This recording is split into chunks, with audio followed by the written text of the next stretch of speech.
Tá de lance maconha segurando, vai na via safada relaxando, vai na pica safada sem vergonha, vai sentando na pica doida de maconha, presta atenção que o bagulho é doidão, trava essa puta quicando safada, senta malvada, quica malvada, trava na ponta da pica e não para, senta malvada, quica malvada, trava na ponta da pica e não para, senta malvada, quica malvada, trava na ponta da pica e não para, ai, senta no meu palhaço, vai sentar no palhação, vai sentar no meu palhaço, vai sentar no palhação. Naquele pique, só couro brabo, me chamam de proibido, porque eu vicio rápido. Combinação perfeita, 7 cerveja de maconha, a novinha viciou, tá tudo curtindo a onda. Naquele pique, só couro brabo, me chamam de proibido, porque eu vicio rápido. Combinação perfeita, 7 cerveja de maconha, a novinha viciou, tá tudo curtindo a onda.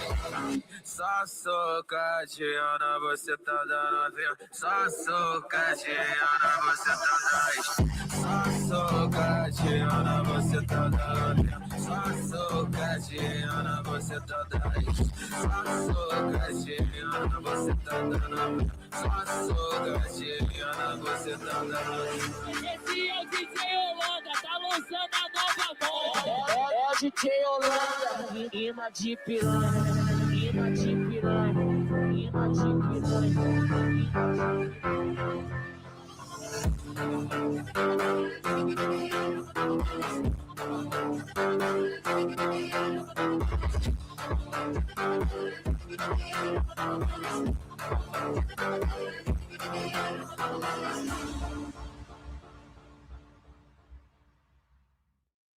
Welcome, welcome, welcome. We have a fun show today, continuing the Sam Harris video where he continues to crash out about Rogan, Trump, COVID, and everything else Sam Harris loves to crash out about. Also Islam. Good to see you, Indian Jesus. I'm just realizing I don't think I've ever seen Kum's eyes. I only see the aviators. It's true. Those who watch the intro get a little special peek. Good to see you, Anson, who's already nagging me in the chat before the show has even started. Okay, but good to see both of you. Before we dive into the Sam Harris thing, though, there's body cam footage that was released, I think, like 3 hours ago. At least I think it's body cam footage, although apparently it hasn't been verified yet. I don't know how it could be faked. But apparently Fox reached out for confirmation from Department of Homeland Security, and they just responded from Fox's point of view. They just responded with a tweet to that just was the video again. So they were asked if it's authentic. I'm assuming it's authentic. I don't think AI is this good. Okay. And some people think it's fake because, as you'll see, there is a giant dinosaur in the background at the 25-second mark. But I looked on Google Maps. There is actually a giant dinosaur statue in someone's yard. Okay, so that it's a weird video. I think it's kind of a Rorschach test because I think both sides can kind of see what they want to see. So we're gonna go through it. It's only like a minute and a half long. I'm gonna play it uninterrupted because I don't want to poison the well. Then I'm gonna point a few things out on both sides. Yeah, the culture war pot. You know, Tim Pool did an okay job. I did play that on my stream based on your recommendation, and then someone else also told me to play it with his little frame by frame, and I do think it was helpful. So let's add this to the screen. There's nothing super graphic on this. Good to see you, Marilyn. Good to see you, Marilyn. As usual, let me hit you with that magnet. Okay, hit you with that magnet, Marilyn. Okay, so. Why is it not my screen? There we go. Okay. So again, it's only I think a minute and a bit long. Some people are saying it's cell phone footage. Even Fox wasn't willing to commit if it was cell phone footage or body cam. I don't see how it could be. I know the guy is filming in the other videos that we saw yesterday. He obviously does have his camera out, but then when he pulls out his gun, he has two hands on the gun and he doesn't have like a third arm to my knowledge. So even though he has a cell phone at some point, I think the footage we're seeing has to be from the actual from the body cam itself. 1 second.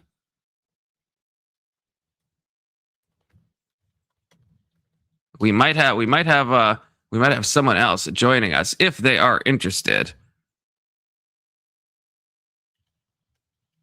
So sorry about this. But I always gotta be inviting the most perspicacious people to the panel. So we're gonna go through the footage. Yeah, I'm not gonna say anything at first, and then we're gonna watch it. Then we can even go frame by frame. Who knows? It depends. I won't poison the well. I'll just play it.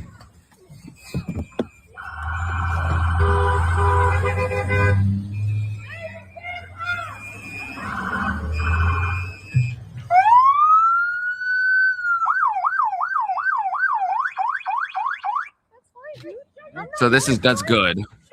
The one who gets shot. That's okay. We don't change our plates every morning, just so you know. And this is Good's wife. When you come talk to us later. That's fine. U.S. citizen, former fucking veteran. You want to come at us? You want to come at us? I say go get yourself some lunch, big boy. Go ahead. Out of the car. Get out of the fucking car. Get out of the car. Whoa!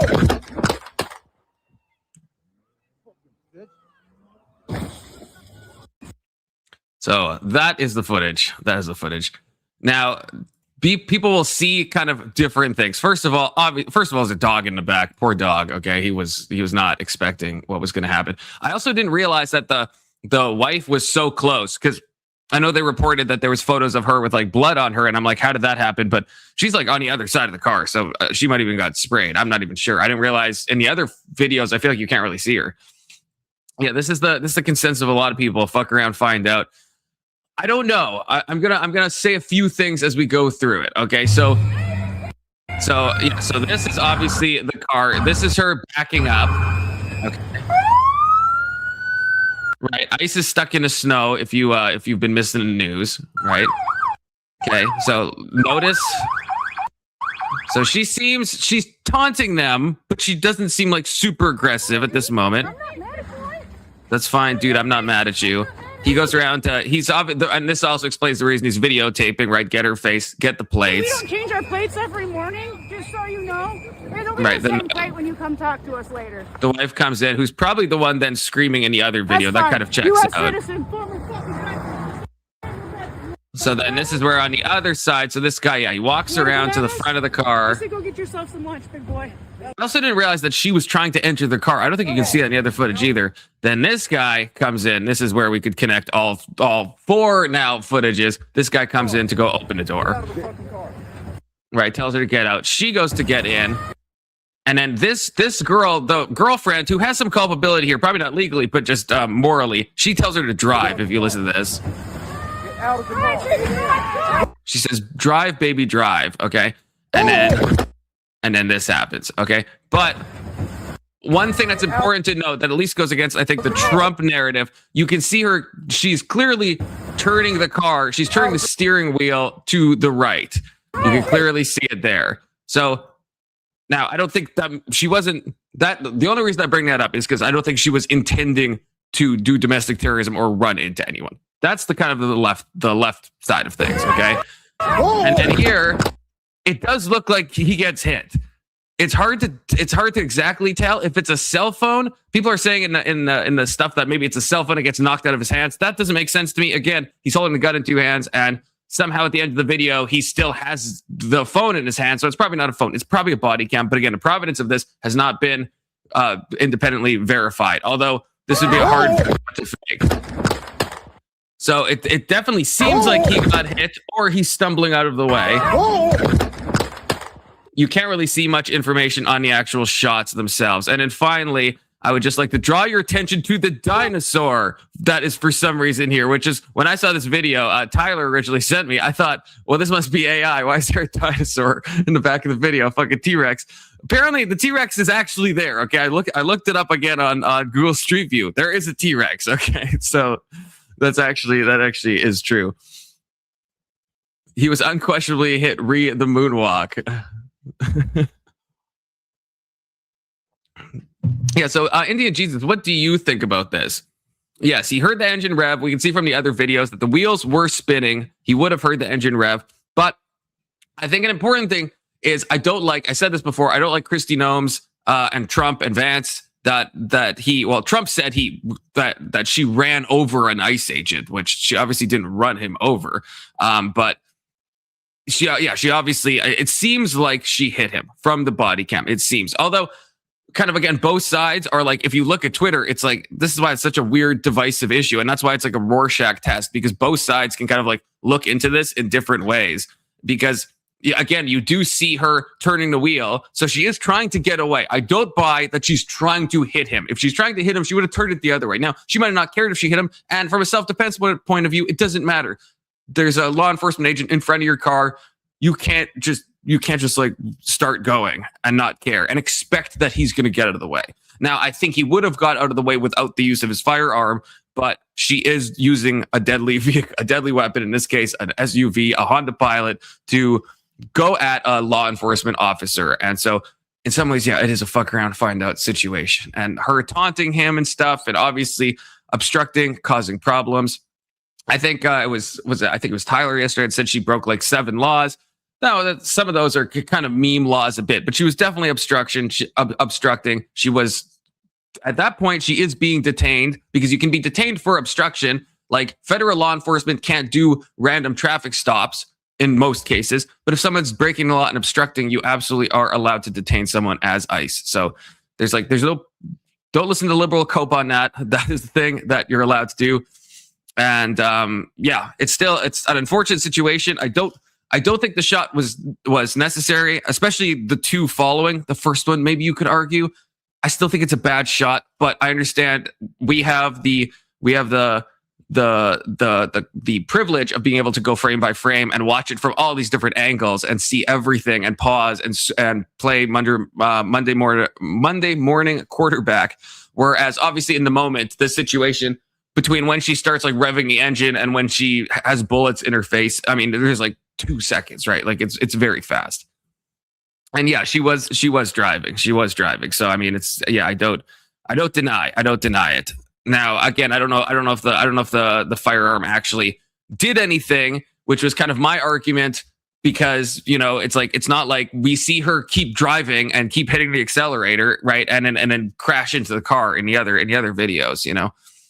And I don't know if the T-Rex has anything to do with that. I'm not really sure, but yeah, there's yeah, it's obviously like two things can be true. I think she did fuck around and find out. That just is true. You know, I also still think it's like morally not a great shot.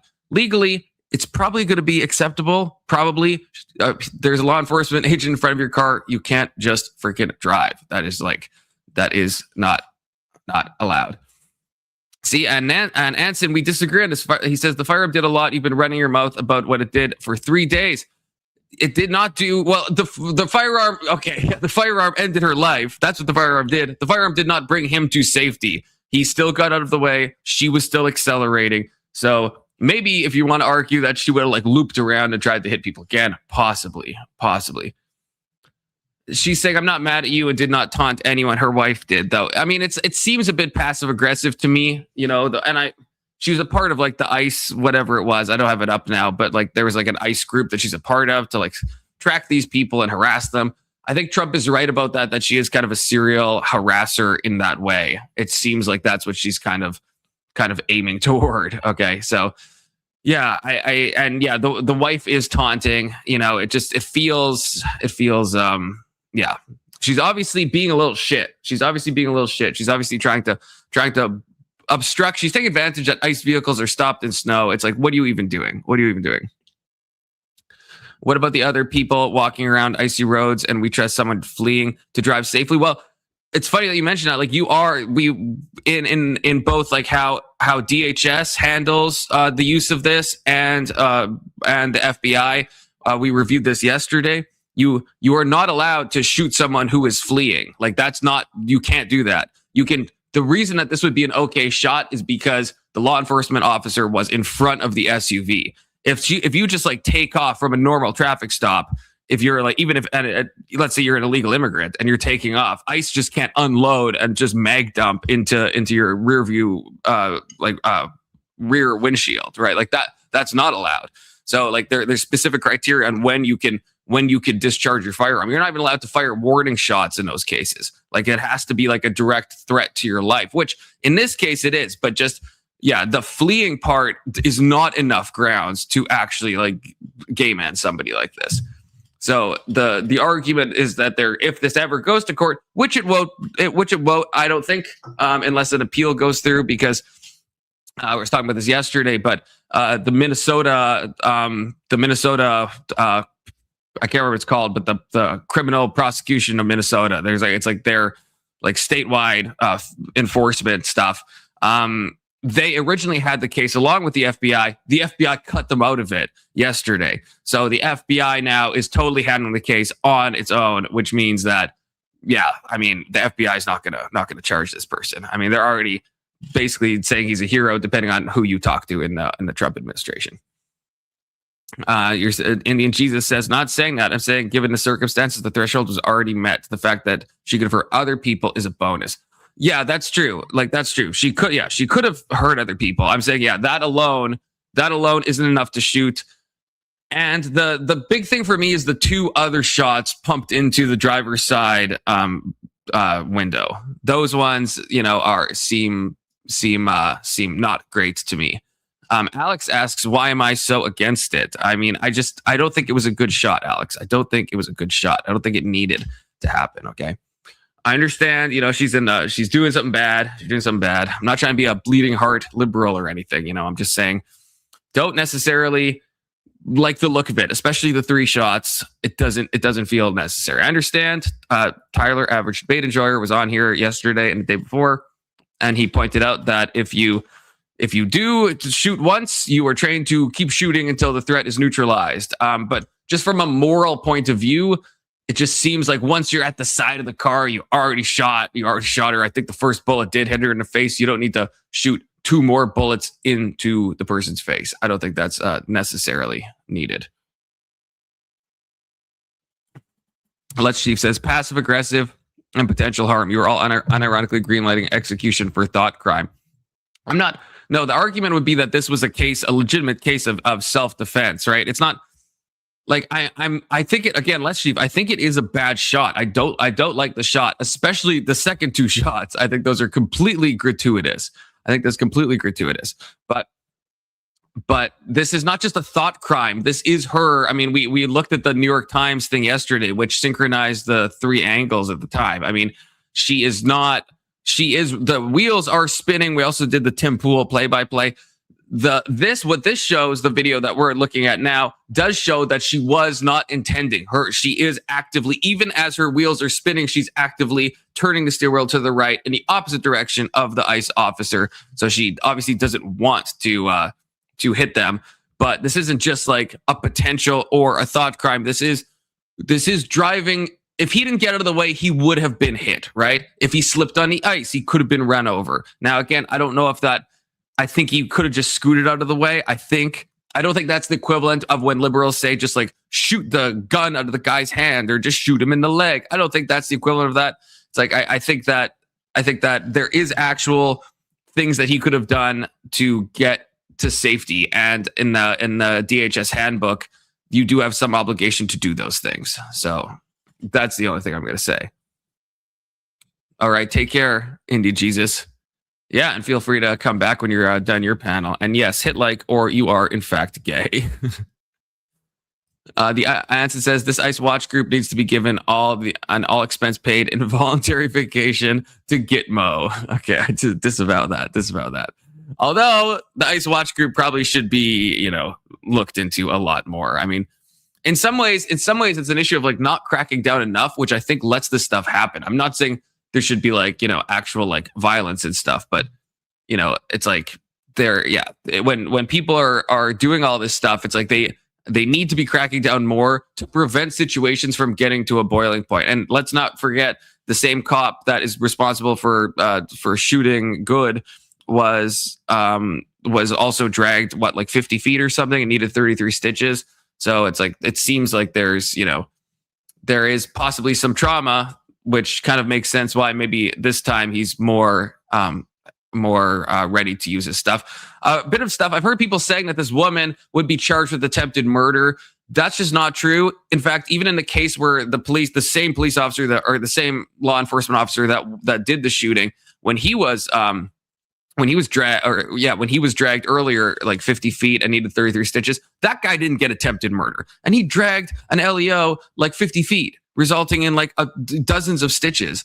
And nevertheless, right, he didn't get attempted murder. So to call this attempted murder, to talk about how Kristi Noem is calling it domestic terrorism and all this stuff, I still don't like that. I don't like the administration spin. I understand there's like a PR spin on it, but it's beyond the point of PR at this point. It's just like, and it's just inflaming everybody, because then the left or even people like myself are like, well, that's not true. I don't think she was intending to murder somebody, and it definitely wasn't domestic terrorism. I think both sides, as usual, need to settle down a little bit. Okay, that's all I'm saying. Let's Chief says all the supporting arguments are the equivalent, though. She said passive aggressive comments had the potential to run over a bystander despite not harming anyone prior. Yeah, that's why I'm not saying like, yeah, again, I'm saying that she did a crime. She was being a little shit. Those two things don't mean she should be shot. That's my point of view, right? The potential to run over a bystander, like none of those things would be what I would say is a justification. The only possible justification is he in front of the vehicle, and is it driving toward him? Would he have been hit if he didn't get out of the way? And is that okay? Yeah, I kind of agree with Chuck Leaf here. The guy overreacted, but it was clearly her fault. Like, she did put herself in that situation. She tries to drive away. There is an LEO in front of her. It's like, so it is her fault. But I do think it was unnecessary. 3 bullets in, 2 of them through the front side of the car. I don't think that's at all needed. And it's I don't know who calls her a stupid bitch at the end, and I understand, but after you shoot someone in the face 3 times, it feels like a little bit of a callous thing to say. But I understand adrenaline's high. And now this guy's been like, doxxed and everything. Like, his name is all over everything. I'm not going to share it because I don't think that's like necessarily super helpful. But yeah, I'm sure everyone is trying to do whatever they can to like get to this guy, as they do to all ICE agents, which is also the problem because they're not cracking down, which I blame the government on. They need to crack down harder, because when they don't crack down, then people will do stuff like this and think nothing bad will happen, and it just leads to these like terrible outcomes happen once every so often. And so if the government would crack down more on these things, then maybe these giant boiling over points won't happen, and we won't have, you know, a new winter of love, you know. And I think I said this yesterday, but I think that's the only thing saving Minneapolis from not burning is the cold, because with George Floyd, right, it was a nice time of year, and so a lot of property damage happened, a lot of vandalism, a lot of theft, but it's cold. People don't want to riot when it's cold. Fuck that shit, you know. So yeah, I don't think that's going to happen. Although, I mean, there is stuff obviously, but it's just, I don't think it's going to like become a massive thing. As Chief says, he pulled his gun as she backed up. His decision was made. Callous indeed. Yeah, like that's the thing. He has time to pull his gun. It's hard for me to not think that he couldn't have sidestepped it. Like, I agree with you. But even if he doesn't, like, I guess that would be the question. Does he have a duty to get out of the way, right?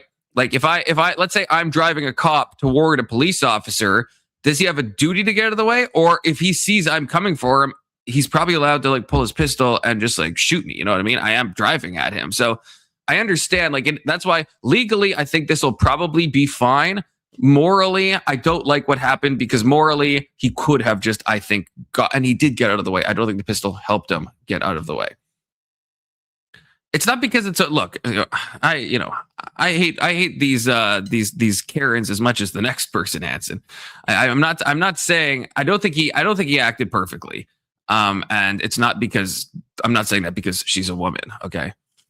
And yeah, the real culprit, Chuck Leaf's base, the real culprit are the Democrats who flooded America with illegals. And now all the weird American citizens that want to somehow feel like they can fight ICE and drive cars into ICE and attack ICE officers and try to dox them, and which just brings it, just like it's a fucking powder keg is what it is. And that's the fucking problem. It's a powder keg. Everyone is so mad, and this is a direct result, of I think poor border control, but then also just poor. And I know that there's a posse comitatus issues and all this stuff about like if you can bring the National Guard in and all this. I understand all of that, but so maybe I blame Minneapolis. I don't really know, but I feel like I blame a lot of the government for not cracking down on this before the powder keg kind of explodes. Right? There's a lot of things I think that you could be arresting people for. A lot of these people are obstructing, right? And they're arresting some of them. They should be arresting more of them. They should be giving them heavier penalties. I mean, even in this video, we just saw this earlier. We saw this way back here when the girlfriend is talking. After this, where he's videotaping the plates. Hey, we don't change our plates every morning, just so you know. We don't change our plates every morning. It'll be the same plate when you come talk to us later. It'll be the same plate when you come talk to us later. Like the confidence, the hubris, that because probably in most cases, this is not going to be a charge. This should be a charge. This is like breaking, as Tyler said, multiple laws. And some of those laws are maybe a bit pedantic, but when someone's doing something like this and trying to obstruct an investigation, trying to take advantage of federal law enforcement being stuck in snow, blocking their egress route, this shouldn't just be a talking to. But I feel like these people feel like it's just a normal thing, and like, oh, they're gonna get a talking to, and nothing's gonna come of it. And it's like, that's what leads people to do this stuff. If people thought that like, oh, there's a T-Rex again, by the way, in the background, it really adds a weird, I don't even know, a fever dream kind of pitch to the whole video. But yeah, then people like this wouldn't be doing this, right? So if the consequences need to be stronger, okay, to avoid all this stuff. And I do agree with you, Let's Chief. It does feel like a bit of officer created jeopardy. I mean, he does walk in front of her car, but legally, I'm not sure if that's an argument, right? I think he's allowed to walk in front of her car. Or what she's not allowed to do is try to drive into him, or even start driving in, not care if he's in the way. Make the Insurrection Act great again, says Anson. This woman is just as innocent as Ashley Babbitt. Yeah, see, well, at least I want people to be on both sides, to be consistent. I thought Ashley Babbitt was a bad shooting. I think this one's a bad shooting. Okay. And I don't like if people are saying Ashley Babbitt was like a terrible shooting and shouldn't have happened. But this one's a fuck around and find out. I feel like those two, they're different examples, but they almost like stand and fall together. They both were like a use of force that didn't need to happen, but also someone doing something bad that you could justify the use of force in both cases, right? You're breaking into the Capitol. The officer is in very much fear of his life, and he takes the shot. He's hiding on the side. It's confusing, right? In this case, it's like the officer, you could argue he's in fear of his life, right? SUV is driving toward him, right? In both cases, I think either person didn't have to take the shot, but I don't like that some people are justifying one and not the other.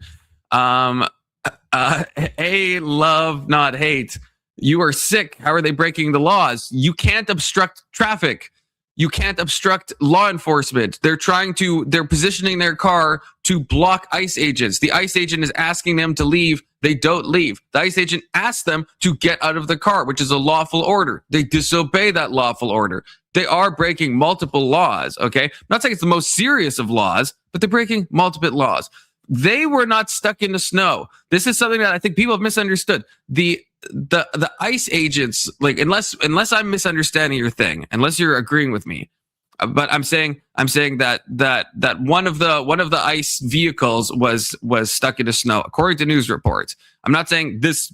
I'm not saying the SUV that the lady drives off in is stuck in the snow. I'm just saying that, yeah, that's why she was there. That's why the ICE officers. That's why there's so many cars to the left side of the video, is because the ICE agents are apparently stuck in snow from news reporting. Wait. So they were stuck in snow or actively investigating while on stop. It sounds like having your cake and eating it too.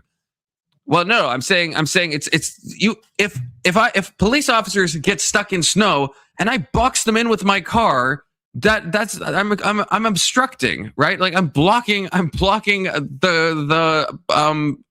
law enforcement from where they're trying to go. I'm not saying there was an active investigation that I don't know. All I know is they were here for a reason. They got stuck. You're not allowed to block. It should be very clear, even to you, Les Chief. I know you're on the left. It should be very clear to you that this was still, that you're breaking the law. You can't be perpendicularly parked, blocking a road and just be like sitting there. Like that's not allowed, right? That's not allowed. How many thousands of people were in the minivan trying to overrun the police and overturn the election? Sure, but so you're going to be one of the people that thinks that this was a bad kill, but Ashley Babbitt was somehow a good kill. Okay, again, Ashley Babbitt wasn't directly threatening someone's life. To steel man, you have to be able to steel man the right side of things, like the ICE side of things, like the right wing narrative on this, which is that the ICE agent was in harm's way. A vehicle, right? An SUV like that weighs like, it's also not a minivan. I think it was you that tried to gaslight me the other day. It's not the Honda Pilot is not a minivan. It is an SUV. It weighs a lot. And yeah, it's now coming at an officer. Ashley Babbitt did not have any weapon or anything like that. There was no actual risk there. And her wife yelling, drive. Yeah, she says, drive, baby, drive, which is just like crazy. I mean, I wonder how she feels now, because like that's the reason that her, wife is now not alive anymore. Harris is totally, well, you'll have to stick around for the video. Harris is totally vindicated on Trump, COVID, and Rogan. You're in an echo chamber, buddy. Look, if I was in an echo chamber, I wouldn't be watching Sam Harris, okay? The fact that I watch Sam Harris, that means I'm at least, willing to step outside my echo chamber and hear what he has to say, okay? And some stuff with Trump and COVID and Rogan, some stuff he's right about. Some stuff he's wrong about, okay? You have to stick around to find out. Topanga Weevil, she drove away with the other agent, was holding onto the handle as well. So either way, she's putting one of them in danger. Yeah, that's possibly true. I think the main one would be the one that's in front. I don't know if the handle is enough justification to take a shot. I'm not sure. She could have been trying to turn around, and if the scenario exists that she was blocking the road, a scenario surely exists that she was just trying to turn due to ice blocking the road further down. No, we saw, and I mean, we could look at this again if we wanted to, but no. In the other video, it shows there's about 15 seconds where she's just sitting there in the longer footage. Oh, we got Tyler in the back. Good to see you, Tyler. Hey, episode 3 of Law and Coomer. Mm-hmm. So what do you think about this? Nothing that I didn't know. I already know wasn't confirmed by this video. You know, did you have any changes of opinion off of this? The only change is I think we are confirmed, which I think you and me kind of already agreed on, but it's just confirmation. Where is it? That she is turning the wheel. You can see her, so she is not. So this, we already knew that probably Kristi Noem was full of shit, and that Trump is full of shit and stuff. She's obviously not trying to. She's trying to get away. She might not care if someone's in front of her. She's not trying to run over an ICE agent. She's obviously trying to flee the scene. You know, that's backed up by the person saying "Drive, baby, drive." And I see people on Twitter say that "Drive, baby, drive" meant like drive over the ICE agents, like kill them. And I'm like, okay, that's gotta be some Russian agitprop. Like that's just not the case. The only thing that I don't know, everyone's saying this is like even the thing, right? Like you sent me this video and the caption was, what was it? And just like that, the officers proven innocent. I don't know. Like to me, it's just like, and I'm not trying to carry water or anything, but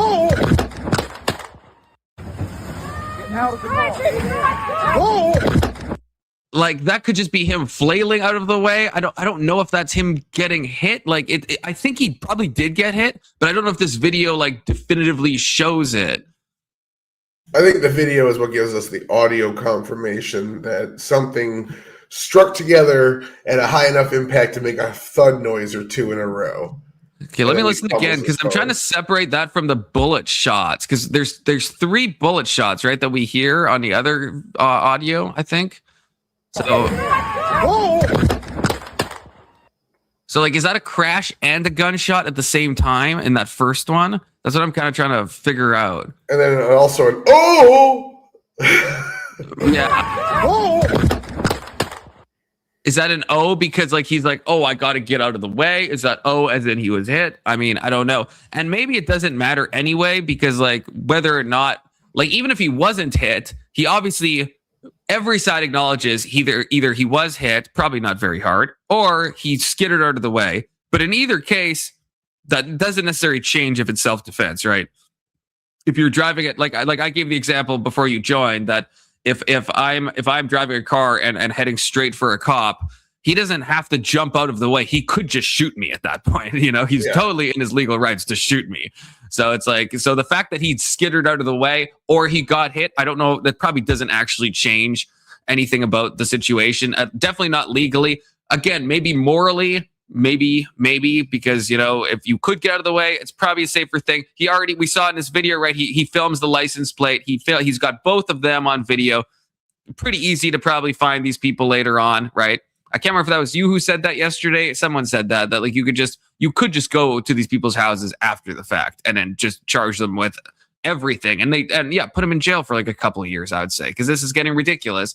And it's making people more confident. And then, like I said before, it's a powder keg, and it's just, and then stuff like this explodes. And this is always going to happen. If they would have let her go, and we didn't hear about this until the officers went to her house and arrested her for felony assault, then that probably would have been a better story for the Trump side and ICE than this, by far. So, yeah, absolutely. But at the end of the day, this confirms for me that he was hit. The audio from it, tells me that he probably didn't realize the car was about to come at him. His gun was out and he fires. That being said, the way I was trying to describe this to people earlier, we've already had the argument over here that this is a deadly weapon when she starts using it against a human body, or can be considered as much, at least from Seventh Circuit Court rulings. So past that question, now that we've established this is a deadly weapon, and whether or not you agree with it, if you don't agree with that, just go with the hypothetical for right now. But no, I agree with it. Just to the audience, this is a deadly weapon. Now, imagine any other deadly weapon, like a knife. If you are surrounded by cops and they're saying you're under arrest or you're being detained, and you take that knife, you start slashing it at them just for the intent to cut a hole in their group so you can run out, and you hit one of them in the arm, not lethal, his life was never at risk, but you hit him in the arm and they shoot you for it, nobody's going to say that's fucking wild. It's just the fact that like people are understanding that once you drive a car and use it against a human body, it becomes a potential deadly weapon. And that classification is why the cop's probably not going to get arrested. The only pushback I would give with like the knife example is like, if there was no one standing in front of the car, we both agree that she could, well, she's not legally allowed to flee, but then it wouldn't be okay for them to shoot. Whereas if cops are surrounding me and there's a hole where I could run and then I pull out a gun, they're probably just going to shoot me, right? Like even if I'm just trying to run through that hole because I possess a deadly weapon. Whereas if there was no one in front, right, they're probably just gonna, right, you're not allowed to just like shoot somebody if they're, just fleeing a scene, right? Unless they're like armed and dangerous or there's some other, thing going on. That's the only distinction I'd make, I guess, in that analogy. Yeah. So, but generally, yeah, once somebody is in a car and it's aimed at an officer or used as a weapon against an officer, just used as a weapon against a human body, it becomes a deadly weapon. Unless also, did you see the dinosaur, Tyler? I mentioned this to you. Do you see the dinosaur in the back, the T-Rex? Oh, holy shit! No, I didn't know that was there. I was wondering what the fuck you were talking about. When you sent me this video, I was like, this has to be AI. And then I saw it on Google Street View that T-Rex is actually there. That's like a giant T-Rex statue, like crushing a car that's just sitting in someone's lawn. There's like a shark in a couple houses down. So yeah, that's what I was talking about.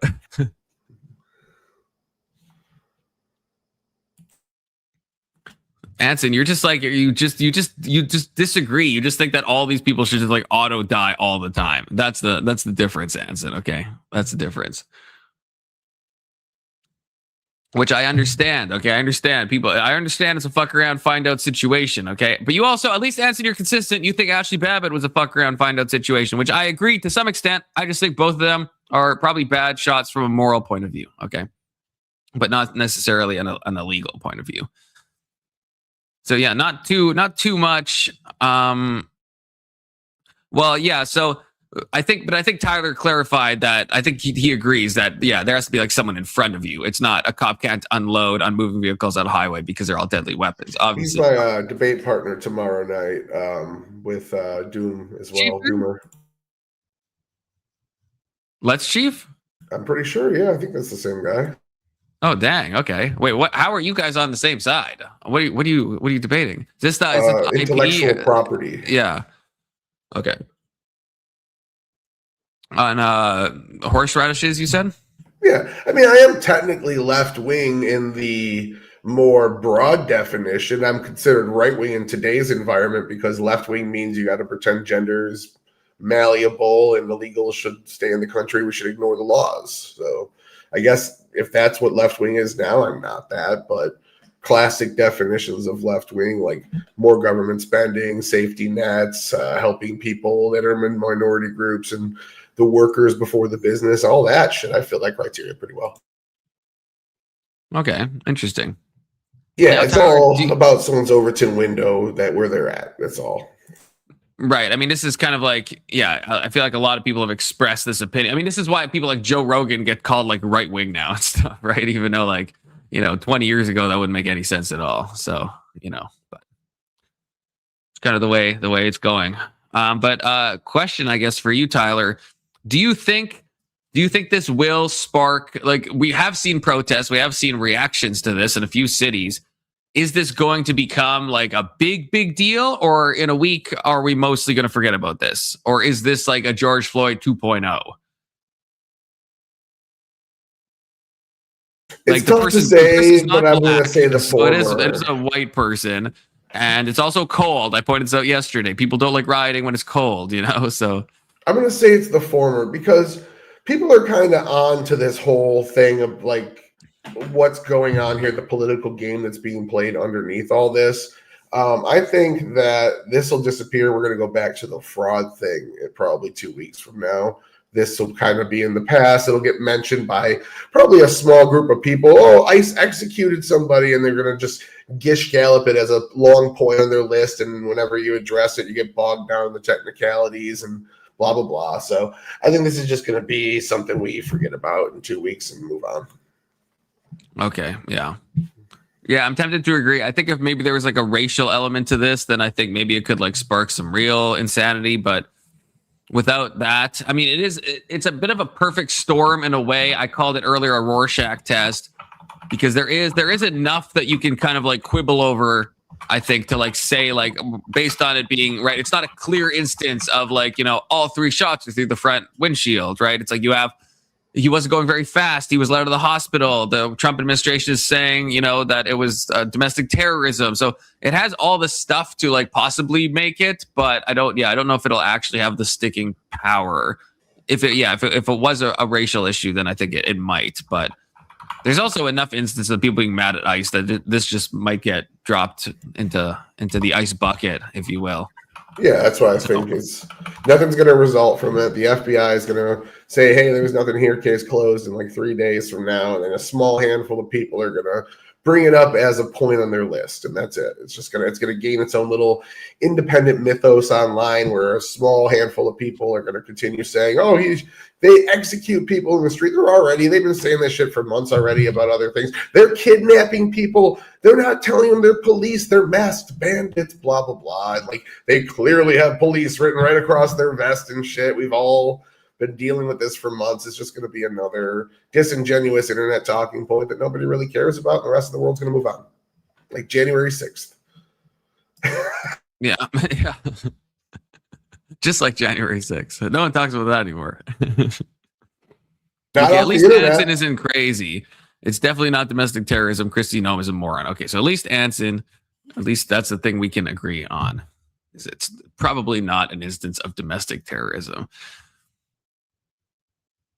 I think everyone should get the fuck out of Minneapolis. Okay, again, I mentioned this yesterday. This apparently is 1 mile away from where George Floyd was killed. I don't know what it is about this freaking area, but like just shit is going down in this small radius in Minneapolis. I mean, they have T-Rexes on their lawns. These people are crazy. Okay, I don't know what's happening. Brandon, good to see Brandon. I'm curious for the people saying it's a justified shooting if the roles were reversed. Women on the outside of the car, ICE agent driving. Would the shooting be justified there too? No. Well, the standards of using force on a cop is very different from a cop using force on you. Well, yeah. So there is a scenario where that could be yes. If the cop is like doing something illegal, like he's trying to kidnap the woman outside of his official capacity, and he's not working with law enforcement, he's just wearing the uniform, then maybe you could say that. Like if it was a domestic case or something, it was his girlfriend, and that happened, then you know what? I could totally fucking side with you there. But generally, no, you don't have the right to use force against law enforcement in almost all circumstances. Yeah, and Ryan, the radical coder, had brought this up when he's saying that the some instances of ICE not identifying themselves, and he's like, what if you go out and you like attack those ICE agents because you think they're kidnapping somebody? And it's like, no, if you do that, you're probably going to jail. Like you just probably are, right? Like it's even if you thought everything was good, because you know plainclothes officers exist in right every kind of branch of law enforcement, right? And it was someone else that actually, I can't take credit for this because I was actually kind of like, well, maybe they should be identifying themselves. But then someone brought up that with the FBI, that when they do stings and stuff, they'll have plainclothes officers, and ICE is going to be the same way. Because if you come in clearly identifying yourself, then everyone has a chance to run and get out. Judge Meridian, you have to know the answer. Why do ICE agents wear masks? Is because there's a coordinated effort to dox them and harass their family and try to actually get these people killed and get their family members killed. So that's why they wear masks. Like in normal cases, I would say they shouldn't, right? In normal cases, if you just asked me before all this stuff happens, I'd be like, yeah, no, they should be identifying themselves. They should be giving badge numbers. They should not have masks on. But in situations where we're at this point of hyperviolence as a society against law enforcement, it's like, of course they're wearing masks. I mean, like, wouldn't you, if you were an ICE officer, even if you're just trying to do your job and actually like behave correctly and like actually like hold yourself to God and to man, like you know how crazy these people are, right? You have to know that, you know. So I don't know. Yeah. Like the video, like and subscribe. Okay. Thank you, Indian Jesus. Thank you. Always be liking, always be subscribing. Today's left is an extension of neoliberalism, so tariffs are unpopular because big number get bigger less fast. Yo, that's what I was just saying in chat. Absolutely. Right now, you're witnessing the Democratic Party go full QAnon and go full Reaganite trickle down to own Trump because he's pro-tariff. Well, and the pro-QAnon shit is because they think the Epstein files are going to hurt him politically. So now they're pushing the secret underground government covering up giant pedophile ring because they have dirt on everybody theory. So yeah, it's wild to watch. Wait, do you disagree with that though, Tyler? Yeah, I've been saying for 10 years the Epstein files are a fucking giant nothing burger. If there was anything in them, both sides would have gone after the other side already. Like, but it's okay. Okay. All right. When people always say that, I always say it's like it's mutually assured destruction. Though, if one side starts using the files, the other side's going to be like, "Well, guess who else is in the files?" Which is what we're seeing already. We're Trump seeing is in the files. Well, here we go. Bill Clinton. Yeah, but it's all like soft pedaled. It's all like photos, but it's not like no one's getting arrested. Felonies. The president got 34 felonies on a legal theory that's never been used before in New York. They're already throwing everything at the wall to get each other. Mutually assured destruction's going on. Trump went after Comey and Letitia James. He didn't even have. They fucked up. That's not the same. That's not the same. That's not the same as like PDF on an island accusations, right? Like when Joe Biden was in office, if he leaked that stuff, and let's say Trump actually is guilty of this and was on the island and was doing some untoward stuff, then as soon as the Republicans get in office, they're leaking that shit back and then throwing Bill Clinton and who's a guy in a wheelchair who's dead. I guess they can't put him in prison. God, what's his name? Fuck, now I can't remember his name. You know, Stephen Hawking, you know, and all the other people that were on this, right? Like, so I don't know. Like, that's what I mean. Like, that's the 34. Most people acknowledge that they're trumped up charges, pun intended, and that they're not like legitimate, like real charges. But like the stuff that would be in the Epstein files is stuff that really, I mean, that's something that's hard to get around, right? If that ends up being real. I still don't see anything. There's nothing there. There's like allegations. The reason why we don't release investigation notes, we don't release grand jury testimony and all these things is because when the government makes an accusation of a private citizen, because of the power dynamic between the two, the citizen should have the right to face their accuser, give their side of the story. And there's a fair process for that called the trial. So if the government's just releasing speculation, investigative speculation about people that can't be proven by a trial, by a court, to actually show that they're beyond innocent. It's just a giant smear campaign. You're ruining somebody's life without adequate proof to do so by saying that they're guilty of something that you don't actually have the evidence to charge them with. Do you agree with Rokana and friends that Pam Bondi is probably in some legal trouble? That she probably should be guilty of contempt because like the date, she missed the date. She didn't release all the files, right? This was something that she legally had to do. Not all the files were released. The date was missed and the stuff was redacted that because of their goof up in like Adobe fucking Acrobat, they didn't stuff can be unredacted, and the stuff that we have unredacted is not stuff that they're allowed to redact. The stuff like from the law that Trump signed, the only redactable stuff had to be to do with victims. And we can see that the stuff they redacted is not to do with victims.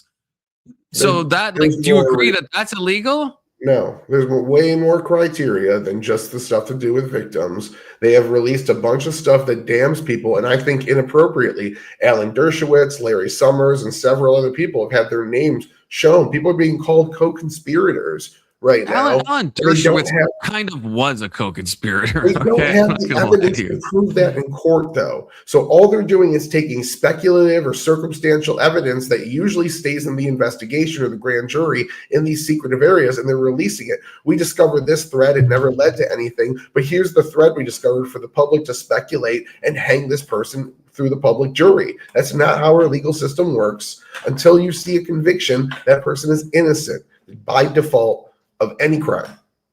I agree, I mean, if you seem to disagree when I say that they're only allowed to redact stuff that is to do with victims. What are you saying the criteria is that they're allowed to redact stuff by? I'm pretty sure if there's an open investigation, that was one of them. Sources and methods was another one.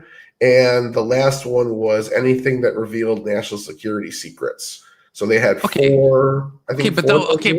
I've personally seen a bunch of shit that doesn't fall into any of those criteria. So I don't know if those criteria are criteria, but even if I grant that, there's a bunch of stuff that I've personally seen that doesn't fall into that. They're redacting shit that like is none of those things. So it's like, so isn't that, and beyond that, the date, right? You acknowledge the date. It was what, December 19th, I think it was. That was the date that Congress decided on, that Trump signed off on, and then it wasn't. And now they're saying there's more files that they still haven't released. Yeah, I think there's 1.2 million pages that they have to review, go over, and release. And again, this is a illegal issue. No, that's illegal. They have to start the process. You that's not what it said. That's not what the law said. First and foremost, Congress cannot make a law demanding the president use his congressional powers in a way. If he said "fuck you" to that law, he didn't though. He signed it. He signed it. Yeah. So if he says, they made the law, he signs it. All this, now we have to go through and review all this information. No, it was what he signed was that it would be released on December 19th. That was the deadline. He signed that. They didn't release it on December 19th. That was the thing. That was the contention. I'm gonna pull the bill up real quick because Testiger Johnson, rare Testiger, well, not a rare one, but slightly uncommon. Testiger Johnson and me agreement. It was the shit. He had 30 days. Okay, he did. Oh, 30 days. I'm trying to find. Yes, I'm in an FBI studio. This is a honeypot. This is an uncommon W. Thank you, Testiger Johnson. I'll take it. I'll take my W's where I can find them. Okay.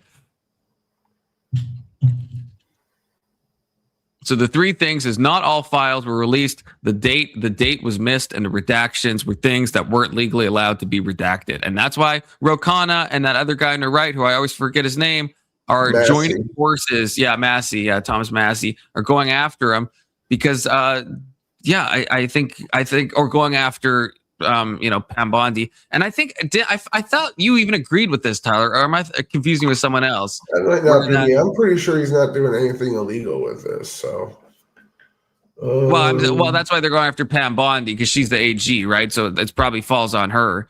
But weren't you saying, wasn't this you, Tyler, or do I have a conversation confused? Where I thought you said that was me, Okay, because someone was saying that this is kind of what Trump is like fine doing, that he'll kind of like toss people in his administration under the bus if he needs to. And so Pam Bond, maybe that was Castle yesterday. Yeah, maybe that was Castle that said that maybe he expects people to die on their sword. And with Pam Bondi, maybe she's just going to have to commit Sudoku, if you will.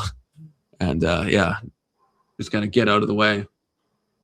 The bill required by the DOJ and publish all unclassified documents. Yeah, they wanted everything published on this date. So yeah, what the administration said is that's not possible. We're going to release it after redacting. They've already been making mistakes. They had to pull things back because it had victims' names or a victim's face in a picture. Yeah. I think with Bill Clinton or Trump or something like that. They had to redact it.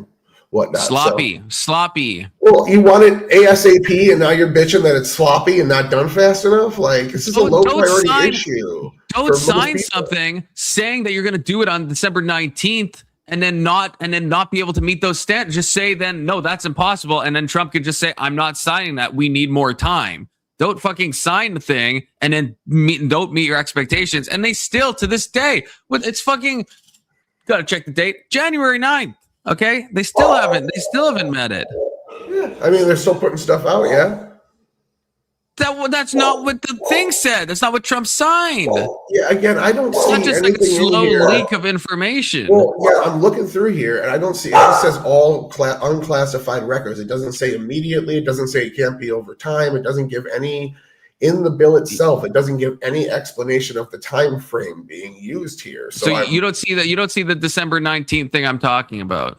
I'm looking at the bill introduced 7/15/25, the Epstein Transparency Act. I just read the entire bill, and it says no later than 15 days after the required publication, the DOJ must report to Congress.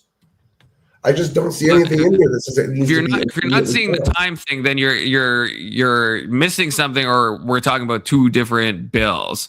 So I'm talking about this one. Are we talking about the same one? Public Law 11938. I'm looking The at the Epstein bill Files that Transparency Act. Epstein Files Transparency Act. It was HR 4405.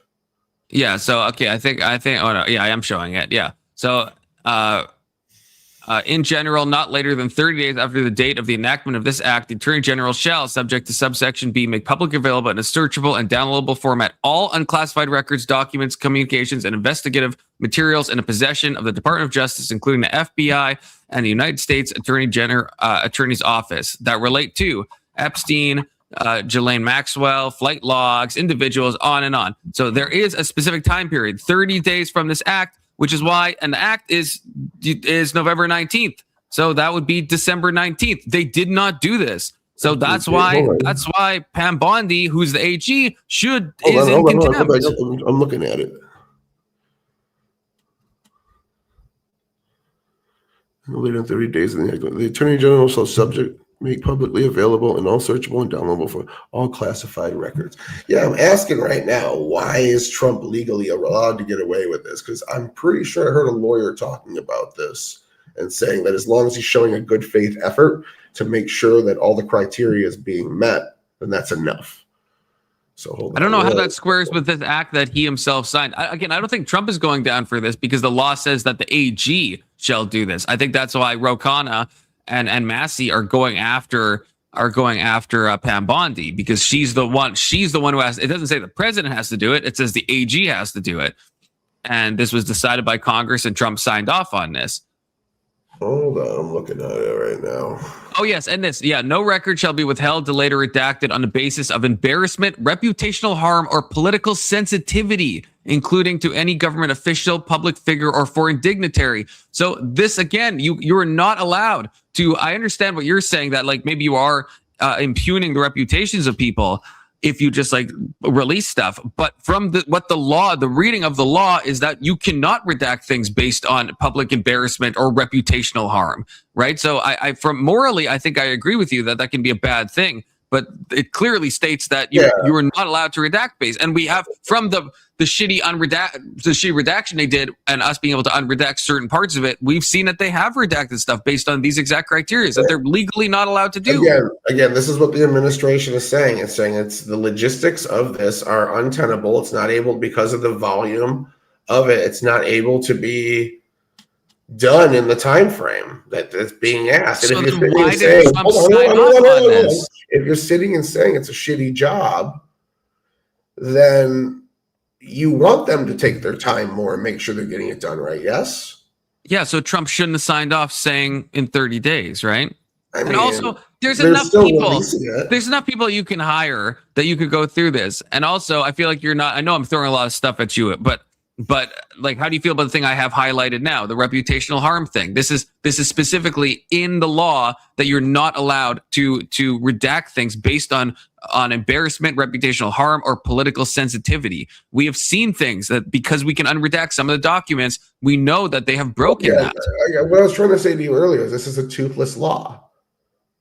So, like, really, how is it a toothless law? It's ratified by Congress, it's signed by the president, and it's being not followed in like 6 ways. I will explain that again to you, because the president is in control of classification power. He is the chief executive. The Congress cannot make a law telling the president how to use his congressional powers. I don't know how that's a response, though. He signed it. Why would he sign it? He could sign it and then say, okay, whatever, fuck you, I'm not doing it, and there's nothing they can do about it. PR. He signed it for PR is probably the best guess. I don't know. If a bill is passed by Congress and then it's signed by the president, and you're saying it's toothless, even though it gives very specific criteria. That happens a lot. Resolutions and things like that, toothless things pass all the fucking time. I don't know how this is toothless. I mean, like, because there's no enforcement mechanism behind it. I'm telling you, there's nothing Congress can do to tell the president he needs to declassify more. This is essentially a resolution telling him this is what we want, and he can do whatever he wants. We'll see. We'll see if I guess Pam Bondi does get in trouble over this and is held in contempt. Because I don't think this is going to come back on the Trump. Because again, Trump isn't the one who has to release it. It's the AG. That's what it says in the law. unless maybe after the midterms, but I highly doubt it'll happen. I think once the midterms are done, the Democrats drop the Epstein thing because the whole QAnon thing doesn't look very good in the general election. Yeah. But no, I don't. It's toothless. You cannot tell the president how to use his classification powers. I feel like you keep saying toothless, but you're not like explaining why it's toothless. Like you kind of did, but there is an enforcement. Constitution, Article 2 of the Constitution. That's why, because the president has constitutionally given powers. Those constitutionally given powers that are given to the president, Congress can not make laws that tell him how he can and cannot use those. Then I'm just confused why you think he would sign off on this, though. Like, why not? If you're Trump and you know this is like a bill that like goes against an amendment, then why would you sign off? PR, because the only people expecting it immediately are the ones that are obsessed with this. And if you look at issue polling, less than 1% of people say this is going to be a major factor on their vote. So all he has to do is make a good faith effort so the people that casually watch the news see, oh, well, he signed the bill and he's releasing it over time and they don't want to make mistakes. They want to be thorough. So that's understandable. So for the normal person that doesn't care about this issue, it's like, okay, well, he's making a good faith effort. All that stuff's coming out and we really aren't learning anything new besides Larry Summers was privately chatting with them and kind of got embarrassed by it. And that's it. So you think even so not just the time scale, because at least I can kind of see an argument there that maybe a good faith effort, but the redactions, you think even though the law specifically says the law that Congress passed, that Trump signed, you think this still means nothing, that they're redacting things they're not allowed to redact. You actually think that's totally legal, no consequences to Pam Bondi. Is that what you're saying? It's like the whole text of this is useless. That's your stance. I don't think that they can go after Pam Bondi if her boss is ordering her to use his congressionally appointed powers the way he says to. He's the one in charge of this. They can't make a law saying you have to do X, Y, and Z. It would be toothless. Wait, what do you think about Big Soda? But he can sign a law that limits his own power. I don't know about that. I'm not 100% sure about that. In some ways, I can think of yes. So if something is an unofficial power, like it's not directly spelled out in the Constitution, then I know, like, with that bill. Okay, so year 4 of the Biden administration, after 3 years of denying their self-inflicted and desired border crisis, where they let in a ton of asylees and things like that, year 4, they put out that bill that was full of poison pills. One of those poison pills would have allowed the president to shut down the border, a power the president already had that Joe Biden proved he had 2 months later. But it would have took that power away from the president because it would have been legislated, because it's an unofficial power.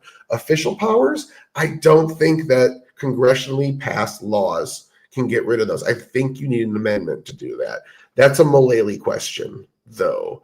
I would go to him for the expert analysis on that, not me. I have no shame in asking you this. Who the fuck is Mullally? The dude debating Pisco at the word war thing tonight. Ryan Mullally, the lawyer. Yeah. There's just nothing there with the Epstein shit. If it was there, we would have had arrests and shit by now. Like, there's been administrations. That's crazy, man. I'm actually shocked you believe that. I'm actually shocked. I'm shocked you don't. Like, this idea that like a handful of people in the government are keeping all these new people in the government that have been joining. Like, how many people have been in office or were in office when Epstein was around doing his thing? Like, most of those people aren't in office anymore. It's all people that have been elected post Epstein's arrest, or a lot of them, like a large percent. Why are they covering up for the old guard of their own party that they're trying to supplant? It doesn't make any sense. Okay, so why do you think why are so many of them changing their tune? Why does Kash Patel at the beginning when he's like on shows and podcasts, is he saying he's going to release everything and he can't release the victims, but he's going to release everything else? And then he goes on Joe Rogan and directly lies. And when Joe asked him about the security footage being down in Epstein's cell, he says, I'm not aware of this. You think Kash Patel wasn't aware of this, even though a month earlier he was on a podcast talking about how the cameras were mysteriously down? He was very aware of this. He's the fucking director of the FBI, and he's on Rogan. Like, why? What else is happening? I don't If that's know not what cover exactly up, you're talking about, but Kash Patel and Dan Bongino were the two right-wing conspiracy theorists that were pushing this the entire time. They go into the administration, they see what's behind the classified wall and say, you know what? There's actually nothing here. I think that, like, at that point, you should be like, oh, well, maybe if the two largest conspiracy theorists pushing this got to see behind the curtain and said there's nothing there, maybe there's actually nothing there. Why would they besmirch their credibility? Like, Dan Bongino quit the administration. He's going back to podcasting because, I mean, I wish you knew about the event I'm talking about, because at least I hope you trust me that, and what I'm saying is true.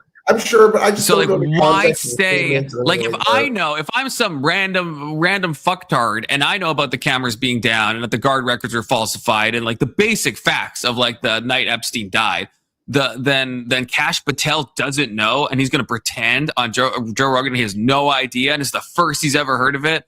Like, that is like a line of incredulity that, like, I just can't accept. So something is happening. I'm not saying I know what it is, but some chicanery is afoot. Didn't we get cell phone footage of the cell block, and you could see like the front of his cell, and then the camera glitches? No, you can see the in the upper floor. He was, I think, on the second floor. Those cameras were out, or they weren't recording mysteriously. You can see the pathway leading up. That's the camera that like glitches out at that time. So in a perfect world, yeah, you should be able to see who goes up the stairs. But no, the cameras that were actually pointed at cell block were mysteriously out. The guards were sleeping. The other footage just wasn't saved. Guard records were falsified. There's so much wrong with that. Wait, are you saying then with this, are you saying that you think Epstein did actually Epstein himself? Yes. You actually think that? Yes, I do. Tyler, that's crazy. Yeah, well, you know what?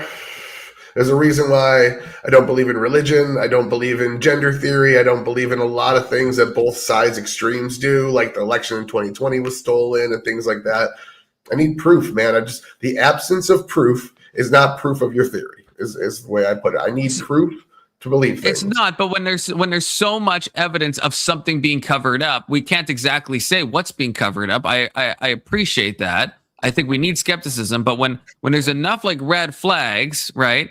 Then it's like, well, there's probably like a reason, you know. You have all of the stuff like you know, not Pam Bondi. Is it Pam Bondi? Who's the one that said that the documents were on her desk? Was that Pam Bondi? Yeah, it was, right? Where she said she had the client list on her desk and all this stuff. And Theo Vaughn says we're going to release the files. And then Trump says the files are actually a Democratic hoax. And then now they actually don't exist. Now they do. Like, how do you see that? Like, I know it's like massive mismanagement, but what is happening there? If the files are not incriminating, why are they Democratic hoax, and why do they not exist, and why are they gone, and why are they here? Like, the narrative has switched like 7 times, right? Like, why is that? Pam Bondi's pretty dumb. This is what I was saying to you the other night. Almost everybody that Trump has in these cabinet positions are PR people. He brought in podcasters, news anchors, and things like that because he wants people to come out and talk to the public, deliver a narrative, this and that. Maybe the messaging from the administration changed. I don't know, but they're not really. You can't look at Trump's cabinet and say these are the most competent people for the job in a lot of positions. I'd say Bassett's pretty fucking good at his job. Rubio's pretty good at his job. There's a couple of Burgum's pretty good at his job. There's a few others, but generally, when you look at some of these names that were floating around about the Trump administration, they're completely incompetent people that should not have these roles. Pam Bondi being the biggest one. She's made so many massive mistakes. Besides the Epstein, I have the files on my desk thing. Like, she's awful. She's a complete. The same thing we were saying with Noam the other day. I thought her comments that she was making about the woman that got shot should get her fired from her job at this point. He just likes to be surrounded by hot women that suck at their jobs. Like Alina Halba's another one. Okay, what about what Trump is saying himself about how it's a Democratic hoax, and now, you know, and then the Epstein files don't exist? And are we still talking about Epstein? That doesn't strike you as a little like sus at all? No, Trump didn't really care about this all along, and it was brought up to him like 3 times on the campaign trail. He was asked about it. That's true. That's true. That's true. Like, I don't think he thinks there's much there. And I think he thinks that it's being slow drip to hurt him because everything that can be thrown at the wall is being thrown at the wall right now. So, no, I don't think he cares that much. And I don't think when you look at polling and see like what issues people vote on, that he gives two fucks about this. Everything right now is based on the economy and immigration, the two biggest issues in the country. So. Yeah, I think, okay, so this is something I said before. I think this is going to be the thing that is going to be a thorn in Trump's side. I think this is the sword of Damocles hanging above his head. And once the right thing comes out, I think everything is crashing down. But you seem to think that people don't actually care about this. I don't know. From the polling I've seen, people very much do care about Epstein. Like, so I don't know. Maybe we're looking at different polls, or maybe the questions are asked differently. Like, if it would change their vote or not. Specifically about Epstein, yeah, 70% of people say they'd like to know more about it. They think that we haven't heard the whole story. Blah blah blah. They want more. They think the Trump administration bungled the delivery of this. Absolutely. But when you go by issue polling, what is on people's minds when they go to the ballot box to vote? This is like a 1 to 0% issue. And the economy in inflation is like a 40 to 50% issue. In immigration is like a 23% issue. So that right there is like 70% of the public thinks that those two issues are the big thing that need to be solved. And if you solve those, who gives a shit about Epstein Island? Yeah, maybe. I don't know. I don't know. I mean, I think, I can't remember if it was you, Tyler, or someone else, but I always get my politically intelligent guests confused. But someone was saying that the American public has the memory of a goldfish when it comes to these news cycles, and that the midterms are a while away. And so it's like, it really depends. Like, all this stuff is big now, like the ICE stuff and this, like, there's some issues that seem unpopular depending on the poll you look at. Like, I think ICE is broadly seen as unpopular, at least from, like, if you poll every American. I don't know how reliable that is. And yeah, maybe people mainly care about, about immigration, the economy and stuff. I do worry this is going to harm the midterms, but maybe it depends, probably in the actual like 2 months leading up to the midterms, where it's actually we're going to see differences be made. I think where it hurts Trump. Oh yeah, I think Ag said this. Yeah, that's with right. A key demographic. I think that this hurts Trump with a lot of people that like him online, the self-appointed pedo hunters on the internet that go around and kind of like do their amateur investigations online, and this person's a pedo and that person's a pedo. The same people that watch the videos or make the videos where like they find somebody that's hitting on kids online, they go and beat the shit out of them instead of calling the police on them and make them like Vitaly.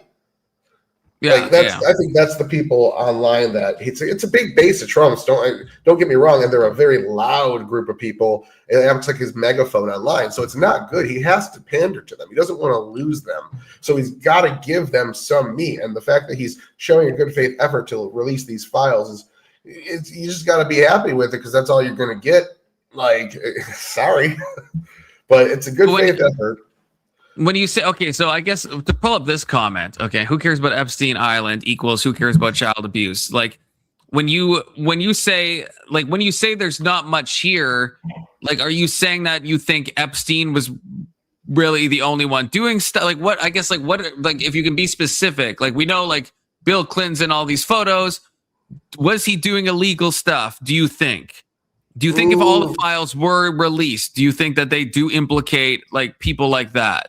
Or do you think it is truly only Epstein and everyone else is like, was not doing underage stuff? The invisible man being mentioned in the emails was somebody that was also doing inappropriate things with minors.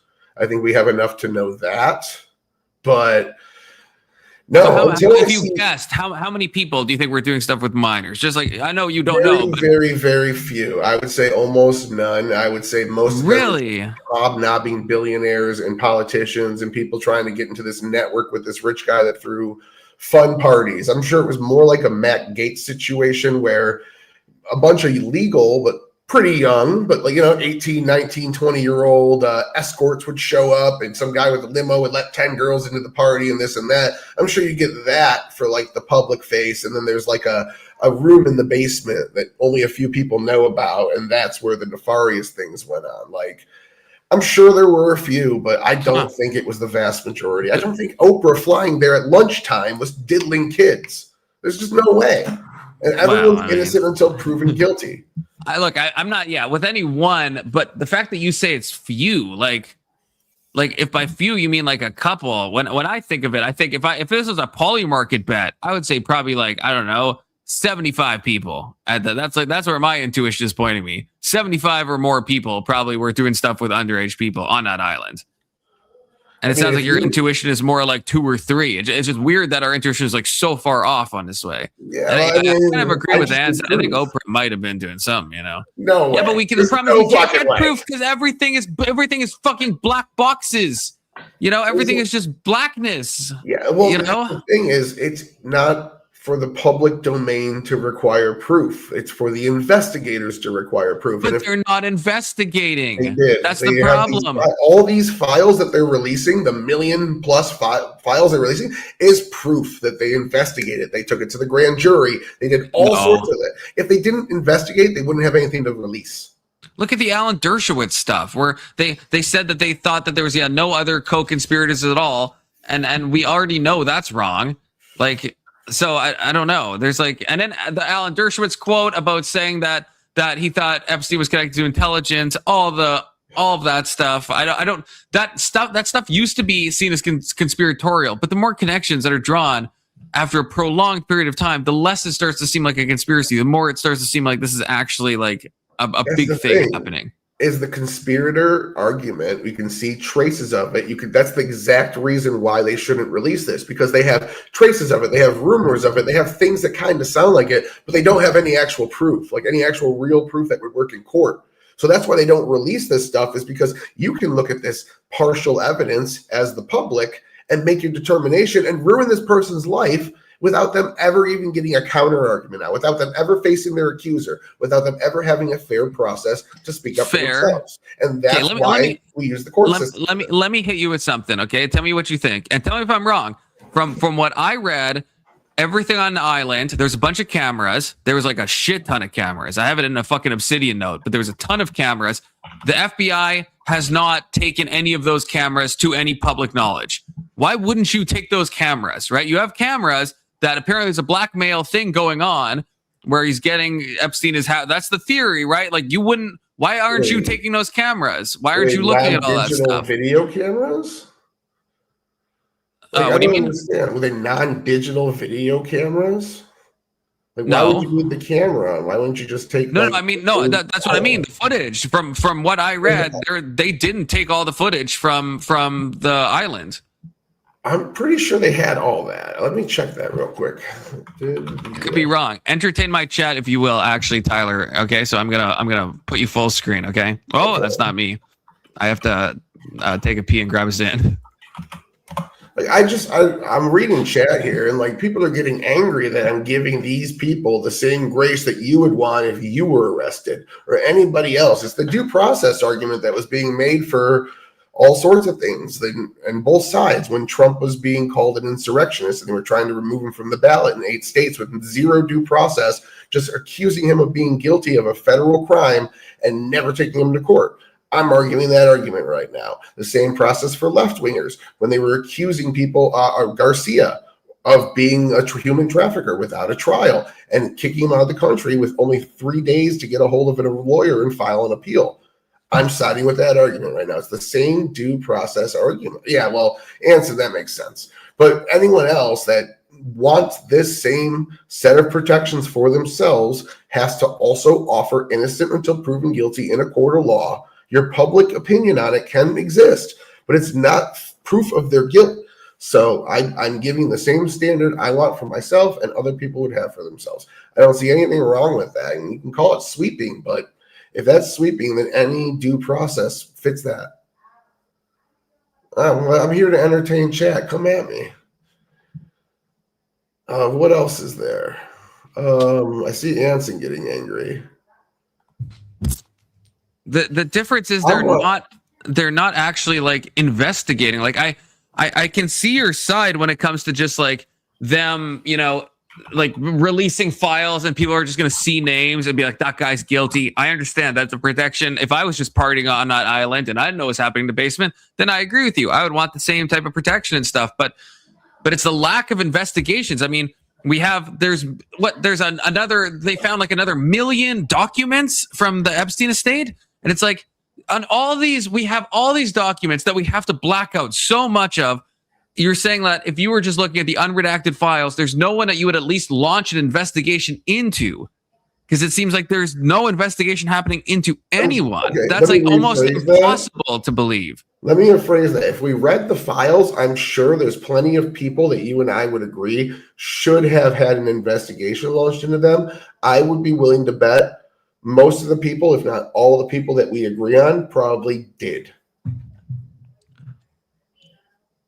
So I thought they clarified in the earlier thing that Epstein and Ghislaine Maxwell were the only people that were being investigated. Well, I could be wrong. I thought they said that. Maybe in the most recent charges that they put up against Maxwell and Epstein, but I'm saying throughout the entire past, as this has been going on since his conviction in 2008, I think it was. That's what I mean. That, or whatever year that was, they said that there was no other, that was part of the thing, right? They wanted to get him on like 70 people. They dropped it down to a couple. And then they said there's no reason to think there's other co-conspirators. And now we're getting millions of files. What are those millions of files? Just nonsense. Why are they redacted so heavily? Just on here or on Indian Jesus channel with you, we were talking about the Alex Acosta thing, where they took all these charges in front of the grand jury. The grand jury just said no, there wasn't enough proof for almost all of them. They threw the book at Epstein in Florida, and they only had proof enough. They had all these witness statements and zero tangible evidence to back any of them up. So if all you have a witness statement, even Acosta himself said that he felt pressured by Epstein and to not do this. He denied it later on. This is an actual thing. No, this is an actual thing. He claims he didn't, but he did say this, according to, I think it's like secondhand testimony. It's secondhand testimony. When the Trump administration was interviewing him, they said that he got a phone call that said he was pressured and said Epstein was intelligence. He denied it. And then under oath in a hearing recently, it was in 2019, but it was revealed recently, under oath in a sealed hearing, he said that we threw the book at Epstein. And we couldn't get any of these charges because they couldn't get through the grand. I thought we went over this like 3 weeks ago. We went over this, and then I looked into it later, and I thought a bunch of the stuff you said was very wrong. It was if this is the stream you're talking about, we autistically went through the sentencing guidelines of like what he should have gotten and all this, and we were trying to figure that out. And it was a whole point system, and it was very, very confusing. But there was I don't know. I looked at it the next day, and there was like a bunch of stuff that should not have been dropped. I still maintain it's a massive sweetheart deal. And Acosta, I mean, people perjure themselves all the time. So just because Acosta says something and later perjures himself, that doesn't mean that his statement under oath is like definitely true, right? I mean, perjury is a thing that happens, you know. It's just the whole case. It's weird. It feels like you don't want to at least admit that everything like this smells funny. I'm not saying that's enough to string people up or anything, but like there's so many elements about this, from how Epstein died, from the sweetheart deal from Acosta, from all of the files now, from the delays, from all of the rhetoric from the Trump administration, right? Hoax lie, for real now, we're going to release it. Full pages being redacted. If you're just like, you can't just take out names. You can't just take out like certain key points. I mean, why do we have like 100 pages of everything that's just blackness? You know, I feel like I'm looking at Instagram back when George Floyd was killed. That's what it feels like looking at the Epstein files. It's just freaking black things everywhere, just black boxes. Let's go through your list there, because again, I don't think Acosta gave him a sweetheart deal. I think that Acosta testified under oath that both the local Florida government and his government, this is all documented, went to the grand jury with significantly more charges and did not get them through the grand jury. So there was no sweetheart deal. Acosta flat out says there is no sweetheart deal. I'm sure Acosta says that. And all you have to say was wrong, though, is a secondhand quote that he denies saying. Somebody else said he said this, and that's it. I don't know, man. I don't know. I was review. We'd have to probably get into that case again. there was a lot of stuff dropped that I don't think should have been dropped. There's a lot of.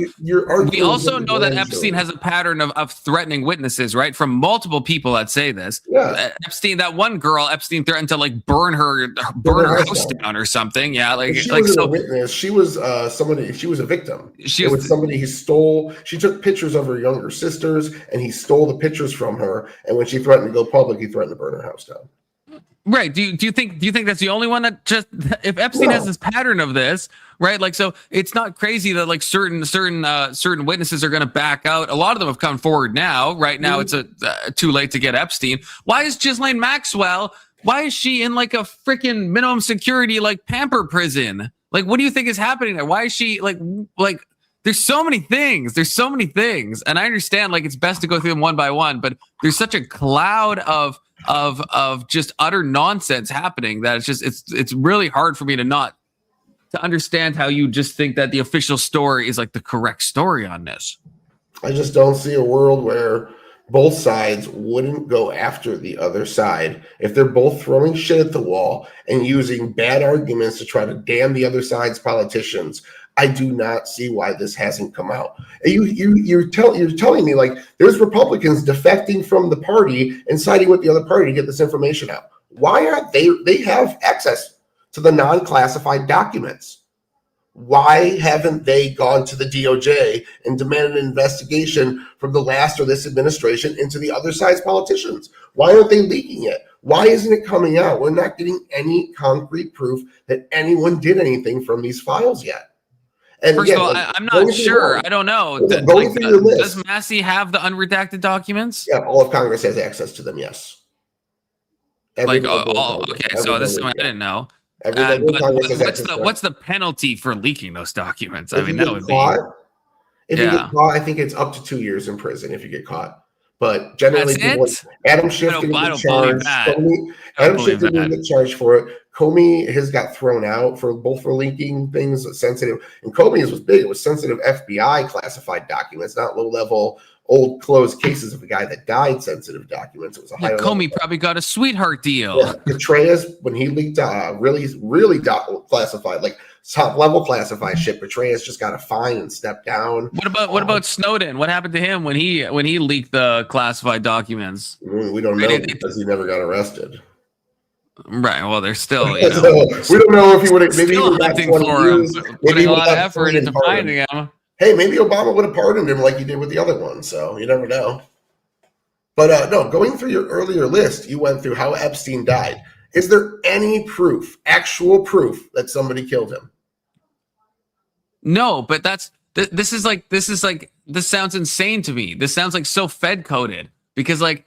Yeah, if a cover up happens, there's going to be stuff that's covered up. There's so many things like so the cameras being down, right? Guard records being falsifiable. Some guards claiming they're sleeping. Right? I get that. I know the timing about right. So all that. So the prisoner that was with him that threatened to kill Epstein, they didn't move him. He was on suicide watch, right? The first suicide attempt, Epstein says it wasn't a suicide attempt, which Kash Patel, again on Joe Rogan, not to mention Kash Patel again, but on Rogan, Kash Patel said, oh, what people don't know is Epstein actually tried to off himself before. So you should actually believe the second one. No, not according to Epstein. Epstein said the guy like beat him to an inch of his life. And it's only when he was stuck in the same cell that he's like, yeah, fine. It was a suicide attempt. That's not what he said when he woke up. He said the guy fucking tried to kill him. He was put into a cell with some guy, an ex-cop that had killed like 4 people. His name was Bob. He was put into that cell. And that ex-cop said he tried to get me to kill him. He asked me to kill him. Yeah, you believe that doesn't sound sus already. XLE and he got moved out of the cell. People. And he got moved out of the cell. Yeah, it was an unsuccessful. By himself, and then when Epstein was by himself, he admitted, "Yeah, I asked him to kill me." He said that when he was still in the cell. He was moved. That guy was moved out of the cell. Like I think the day before. I think it was the day before that guy got moved out of the cell. The day before Epstein unalived himself. So there's no proof, you're admitting. It's all speculation that he died in a nefarious way. It's reasonable speculation, let's say. I'm not calling you a crazy person saying you're too. It's just, it is speculation, true or false. Sure. Okay. Yes. And it's speculation that anybody did anything besides what we have proven. Anyone did anything nefarious with minors on the island, correct? There's no actual proof of that, right? No, I think I would say there's proof of that. Of who? Well, of who? I can't. Yeah, although, I guess, how much? It depends how much proof you need. I think there's proof that there's multiple people. You're right. Proof is a bad word. Enough proof to convict somebody is my standard right here. And I think enough proof to know that there is multiple people that were doing nefarious things to kids. I think yes. I don't think you're bringing the amount of kids that were brought to the island. I don't think that's all for Epstein. I mean, he's only one man. He can only molest so many people at one time. I'm thinking. Is there like some sort of list of I haven't seen that, of minors that were brought to the island? There's numbers given. Obviously, their names aren't given because that would be a problem. I heard it was like 70 victims, and if he was doing this for like 15 years. 70 victims doesn't seem too crazy. I think there's 70 victims that have like come forward. Yeah. So there's a lot of people that have not come forward. Years he was doing this, right? 10, 15 years. Does that sound like a crazy amount? 70? It's kind of like serial killers. It's like sometimes they kill in clusters. Maybe Epstein was like, okay, I'm kind of done wilding. I'm gonna like take a couple of years off, right? It's not saying that every week he was doing this. He's a busy man. He's got to go back to Israel, check with his Mossad handlers. He's got a few things that he's got to do. Completely unproven. It comes from a rumor, and the fact that he knows the person in power. A rumor. Yeah.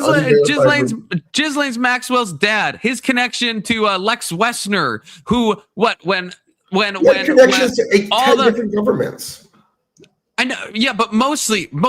Look, I'm a fan of Israel, but there's some. I mean, when Ghislaine Maxwell's, was it when her dad died mysteriously off the yacht? Is that the one who fell off the yacht mysteriously?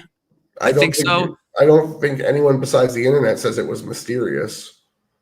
She doesn't. I mean, well, obviously she's not. She's been out killing her dad. she's the same reason she says that Trump was never, attached to Epstein and all this stuff, and why because she's fishing for a pardon. Like, you're like, I feel like you're like trying to proof cuck me, where it's like, yeah, none of these things you can like actually prove, but when you have like so many things that just are beyond a reasonable doubt, that it's just like you have to think something. When you have everyone lying to you at the same time, the biggest swindle in American fucking history. And you're just being like, well, there's no proof of any one thing. And it's like, yeah, there's not proof of any one thing. We have no record of him besides a third party claiming he said this, that he was pressured from above by Epstein. He denies it under oath. Sure. Yeah, because he's afraid of his life, right? He's in fear for his life. What he's saying. There's a paper trail to back what he's saying. You can go look at some point, somewhere. Tyler, we talked about this. Epstein set up a fake, for all we can tell, a fake like STEM company so that he could get a work release. He was like Jeffrey Epstein was like running that prison, right? He was allowed out like, what was it, 12 hours a day or something, and he wasn't doing work. They found him on like Venice Beach or something, and his parole officer said, well, the man needs to exercise. He was like a free man even when he was given that sweetheart deal. No one else is treated like that. Why is Epstein treated like that? Even for the charges we looked at, is insane, right? It's insane for him to get that low of a sentence for the charges that he did. It's not. We went through the only charge that they got through the grand jury, a first-time offender. We went through all that shit. We found out that the charge really wasn't that far off. We didn't find that. We disagreed on that. We got cucked by the complex point system. I understand that. But even when both of us fed it into AI, it seems like that was a pretty crazy deal, especially being released for such a long period of time throughout each day. Right, a minimum security prison where he's allowed to be out on a work permit when you're an active like S offender, like that's crazy to me. That's crazy.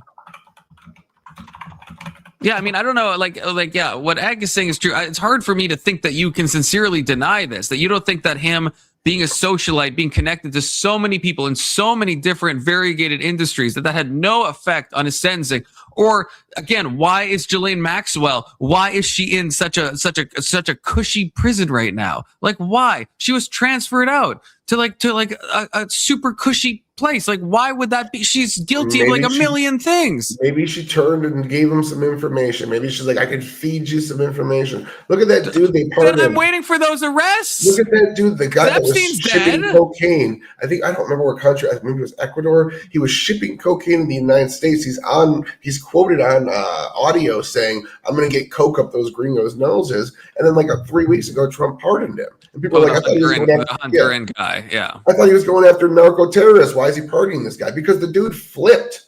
He's working with the Trump administration now. And if that's the case, you get fucking perks for that. Good, but then is Ghislaine, is she leading to any arrests? Because if you're flipping, what are you flipping on? You're not flipping on Epstein. Brother's dead. So then hopefully we see someone go down, right? Otherwise, what information would she have? Even if they got good information out of her, I still think it's a negative news cycle for them to say we moved Ghislaine Maxwell to a minimum security, high rich people prison where that woman that defrauded the colleges or whatever went. But I don't think it's a good look, so they're just going to kind of do it and keep it quiet. But what do you think about Big Soda talking here? Prostitution of a minor. There's never been a case of anyone getting 3 out of 7 days a week, and it was less than 3 out of 7 days a week. To my memory, was it prostitution of a minor that he? We got to go through all that again. I got to go find the Grok history of that discussion because because we were really in the weeds on this. Yeah, that was. Someone else was talking about something in chat I wanted to address, and we got way off. It was Corey. What were you talking about before? Oh, fuck. Oh, diminishing his powers. I said this is a Ryan Mullally question, probably because he's a real practicing lawyer. He's probably whooping Pisco's ass right now, so we can ask him. I'll ask him tomorrow or something. But I don't think the president can diminish his constitutional powers, even if he wants to, can diminish his constitutional official powers without an amendment. I don't think the Congress can do it with the president signing a bill. So I don't think that's a thing, but I would highly disagree that Congress giving the president partial authority to do armed conflicts without their permission for 60 days is them giving the power of war over to the president. They're not. There's a lot of restrictions on that. It is a significantly minimal power. Otherwise, it would have been slapped down because separation of powers exists. Constitutional separation of powers bar them from giving up all their power. So they can let the executive branch do regulations because the executive branch interprets the laws and then enforces them. And how they enforce them requires regulations. So then all these executive agencies can pass regulations. But they're not passing laws. Regulations are a lower degree with a lower standard. You can't go to jail for breaking a regulation. It's more of a civil infraction. But you can go to jail for something Congress did. That's why that works that way. I don't think the president can give away his powers by law, because if the next president comes in and says, fuck that, I ain't doing that, and it goes to the Supreme Court, just like we're seeing right now, a lot of these things are getting overturned. Laws were passed in the Reagan post-Nixon era, and I think that's when Humphrey's executive came out of as well. And a lot of those things are being overturned in the courts right now by the Trump administration challenging them.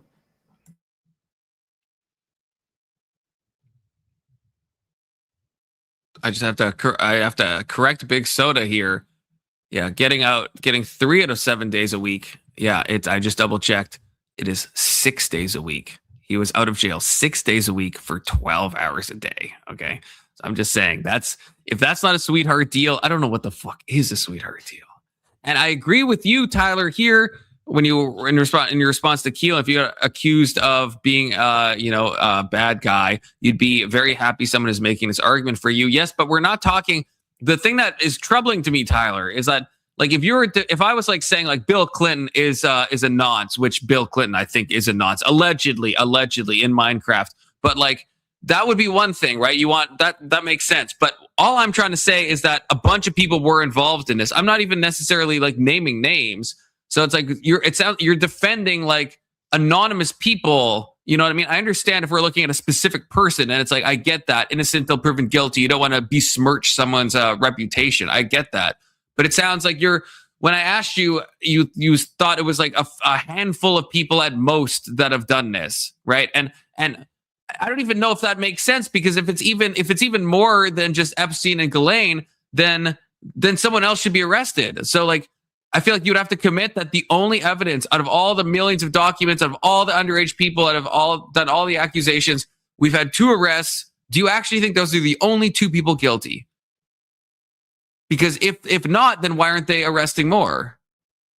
You're muted, by the way. I don't know if you know that. No, I don't think they're the only ones guilty. I think they're the only ones that could be proven guilty in a court of law. Do you know how prosecutorial discretion works generally as a concept? Yeah, there's limited supply to charge people with things. So if the case isn't strong, if we don't have a good likelihood of winning it, we don't charge it. And I think that is probably why. So did they? I'm gonna double check this. Okay, did they get the cameras or the footage? Did they get the footage from Epstein's Island? Because if they did, how is that not enough? Because I had heard that they didn't take the footage from that they might have taken it from his like Miami house, but not the island itself. There is no credible evidence that the FBI left behind footage such as video recordings or surveillance cameras on Epstein's Little St. James Island during the 2019 raid. Sounds like that's an internet rumor. That's what I'm seeing right now when I looked it up. I'm trying to find my AI is gaslighting me. It's like not telling me what I'm asking. Yeah, you did. Yeah, I fucking virtue dunked real hard on you right there, Keelan. Sorry about that.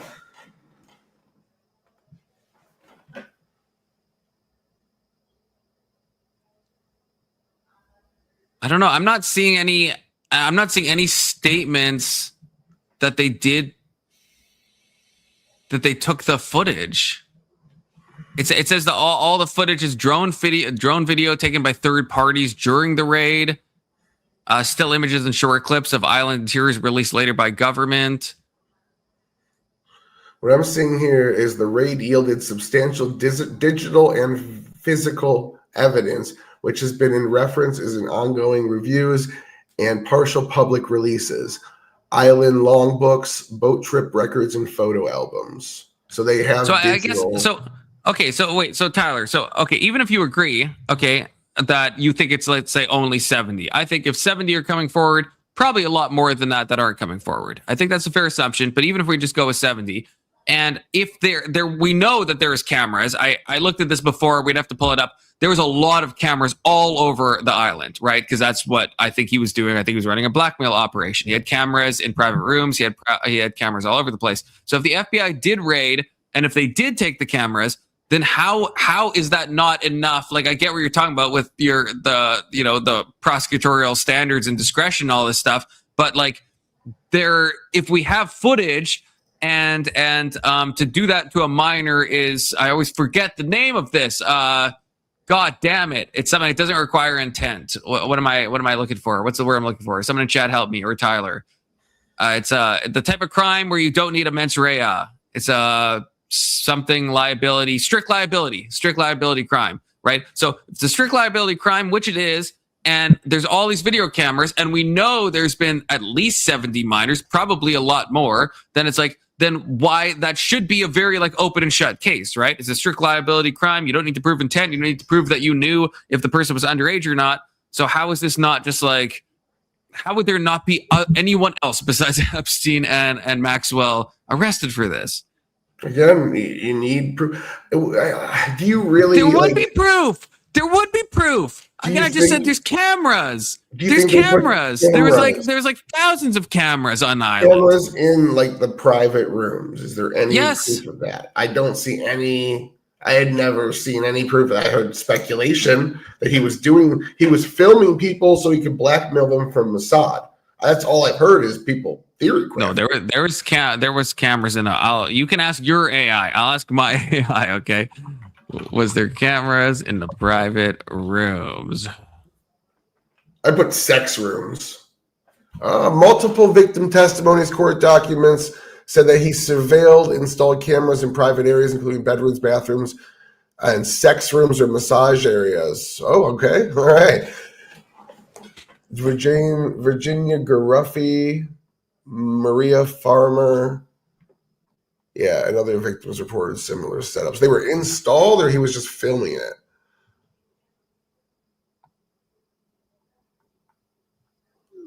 I don't know. Because again, the person accused, I've seen several accusers have recanted their statements and apologized. I wonder why. Tyler. I wonder why. Why do you think that might be? Oh, there's probably a when Epstein gets the lack of proof is not proof for your theory. It's not. I'm not saying proof though. I think there's a bunch of evidence that points in one direction. None of it's definitive because it's a good cover up that is like slowly breaking at the seams. But yeah, it's a cover up. Is it you, Big Soda? Hit me up with one of these in the back chat.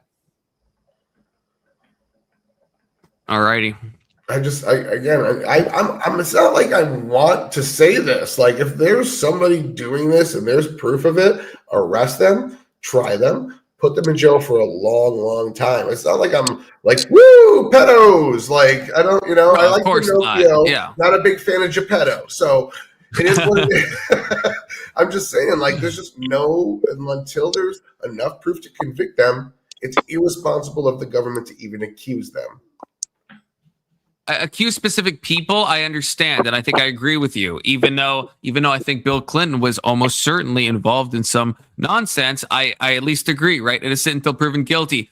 I'm just saying that enough stuff smells, and where there's smoke, there's fucking fire, and it's just like there's so much smoke that it just feels like you're blinded by the smoke, and your nostrils have been consumed by the smoke, and so now you're not even able to detect any fire anywhere. That's what it seems like to me. It's like I'm not asking you to condemn any one person. I'm not saying definitely take Michael Jackson, who was on the plane and all this shit, or on an island or wherever Michael Jackson was, or like the Rolling Stones guy, Mick Jagger, right? I'm not saying I'm not saying we should go on a witch hunt for these people or cancel them, but I'm saying that there's obviously a lot of underage people on the island. There's obviously a lot of stuff that seems like a cover up. A lot of stuff that is like mysterious about Epstein's death, about his life, about how he failed upward 1 million times. First of all, that's why no one knows where Epstein really kind of got his money from. None of it makes sense, right? This is something I've looked into a lot. It doesn't make sense, which leads me to think possible intelligence. I understand that that's not proof. But again, when you have so much smoke at a certain point, is it not reasonable to think there's probably fire? Not to go after anyone individually, but to just say, yeah, something's not adding up here, The math ain't mathin'. I agree, but as long as you can say it's speculation, reasonable or not, it's speculation, and I'm going to reserve my judgment for proof that can be put on trial, I don't think that's a bad stance. I think you should be like, okay, well, maybe we'll have that proof one day and I can convince you. But like the fact that you're not going to guess with me, you're not going to go off of speculation with me, you're unreasonable, it's a little silly. I just don't believe things until there's proof. Polymarket bet right now, if you were going to bet, let's say, like $10,000 worth of ETH, and you have to put it on, if all the files were released, would there be more than 5 arrests? Are you saying yes, there'd be more than 5, or no, there'd be less than 5? Less than 5. All of the documents, the millions of documents, less than 5. Okay. Completely unredacted, less than 5. Okay, that's crazy. I'd be happy to be wrong. I'm gonna collect my ETH, and I'm gonna. I would run circles in around, happy, clapping with joy that more pedos got arrested than expected. I would be so happy to be wrong about this one. But it's been about 10 years now, and we've been from the basement of Comet Pizza all the way up to like the top of Trump Tower, and nobody's getting arrested. Yeah, but that's all. But my stipulation was if all the Epstein files were released, hypothetically unredacted, all of them. You almost spent $60,000 on hot dogs and cheese pizza, bro. Look, I think. Look, I'm gonna lose you, but I think Pizzagate had more truth in it than most people think. Okay, I'm just saying. I read the emails. The John Podesta stuff. Spear cooking exists, and Hillary Clinton did it. Right. And there was a lot of stuff written on pizza related materials found on napkins. To me, again, it's not proof. It's enough to make me a little sus. That's all I'm saying. It's enough to get my spidey senses tingling a little bit. Okay. Hey guys, how do I sound? Do I sound good? Do I sound You robot-y? sound great. Are you in your new place? I'm in the new place. Oh, great. I just had a question. Are the documents surrounding his death? Is that public knowledge? Like, can we see his autopsy? Oh, I don't know. Because I think technically, would that imply that it's speculation? I think we can because people have talked about the specific bones that were broken, unless that's just testimony from the people who have seen the autopsies.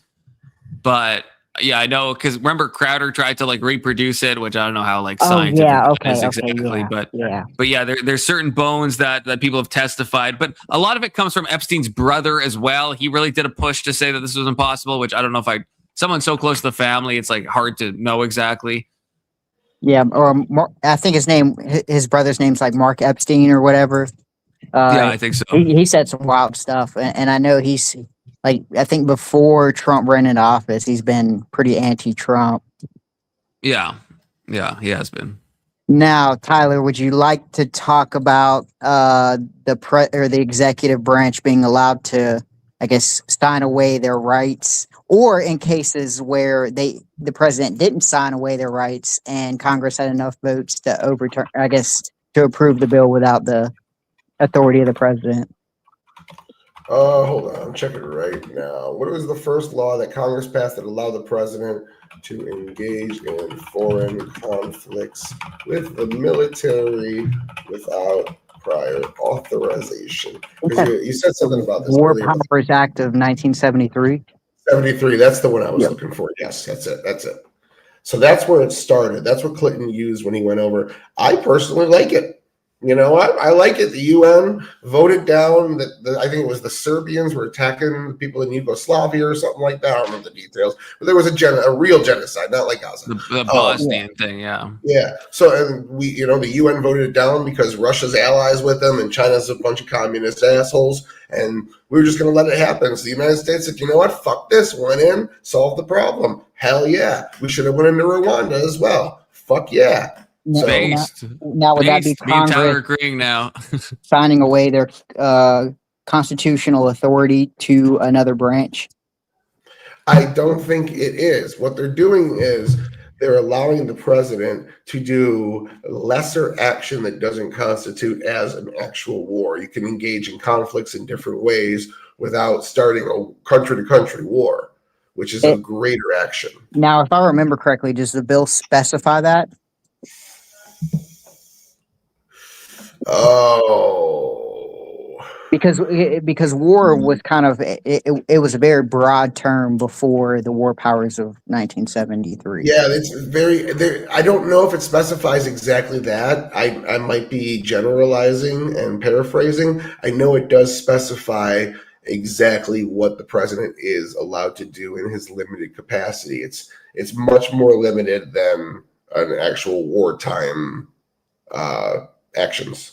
Now, pardons, like federal pardons, would also be a constitutional authority by the president, correct? Yes. Now, Congress multiple times has passed laws that limit that authority. The pardon? Like what? Let's see. I got it right here. We're looking at. Oh, hang on. Let me pull it up. Court case is called United States versus Klein. Congress passing pardon limits during the Civil War on who Abraham Lincoln, or I guess who the pardon applied to when Abraham Lincoln pardoned the Confederates. What was it? One more time? United States versus Klein. Like Klien.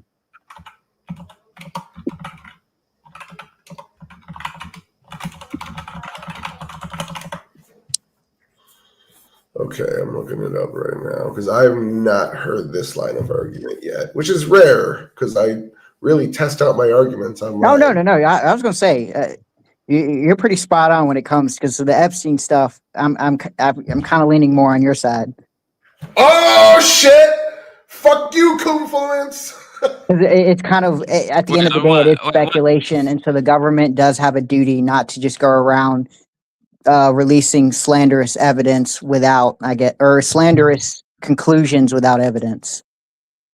I agree to that, to be clear. I'm not saying they should just just say a bunch of names without, I'm just saying that they should be investigating these things and acknowledge that there's more people implicated. That's what I'm saying, okay? I'm not saying they should first of all, they've already done this though. They've already by putting Bill Clinton photos out, you're already kind of making people sus against Clinton. So the government's already fucking doing that anyway. You know what I mean? Mm-hmm. Same with Mick Jagger, same with Michael Jackson. That is defaming people. The government's already fucking doing that, so just saying that, right?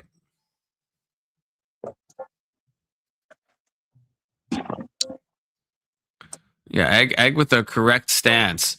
I'm waiting for CNN to tell me what really happened, then we will know for sure. Yeah. And Anson with his that's out of pocket, bro. Tyler, do you know you're muted? Are you talking to someone else? What I'm reading here in AI is an 1870 proviso was where the Congress was trying to force its power on other branches' constitutional abilities, but it was on the courts, was deemed unconstitutional. Okay, let me look into that. I may be wrong. In 1970, the ruling said infringement on the executive branch. The pardon power is vested exclusively in the president by Article 2, Section 2 of the Constitution, and Congress can neither limit nor effect his pardon nor exclude it from its exercise any classes of offenders. Abraham.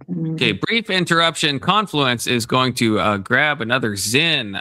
In the meantime, consider subscribing, consider super chatting. If you like what you see, if you like these conversations, consider supporting the channel, okay? I'm just saying, it's a thing you can do, and I will read your super chat, so all of your retarded ideas will be put on the screen. Okay, watch the panel. No TOS, you two. Be nice. Yeah, we'll read chat. Well, I'll talk to chat while he's reading. Yeah. Testy, you add atmosphere, charisma, and rhythm. That's what you add to the panel. So when the thing you read, it was from 1867, right? It says the Supreme Court affirmed the broad planetary nature of this power. Okay, yep, you're right. Absolutely right. I'm wrong about that one.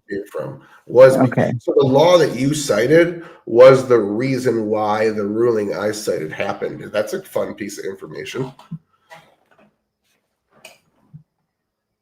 Huh. Yeah. So yeah, the law that that caused the chain reaction there. That's pretty cool.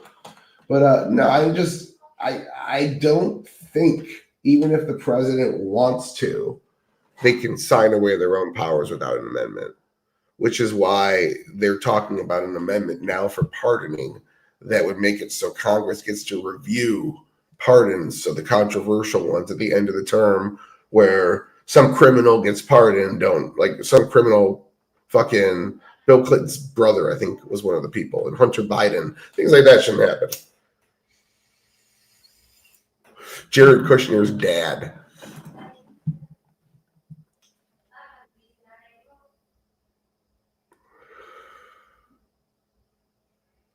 You spent 10 years on Jake Varr and you couldn't fix him? He still hates Israel.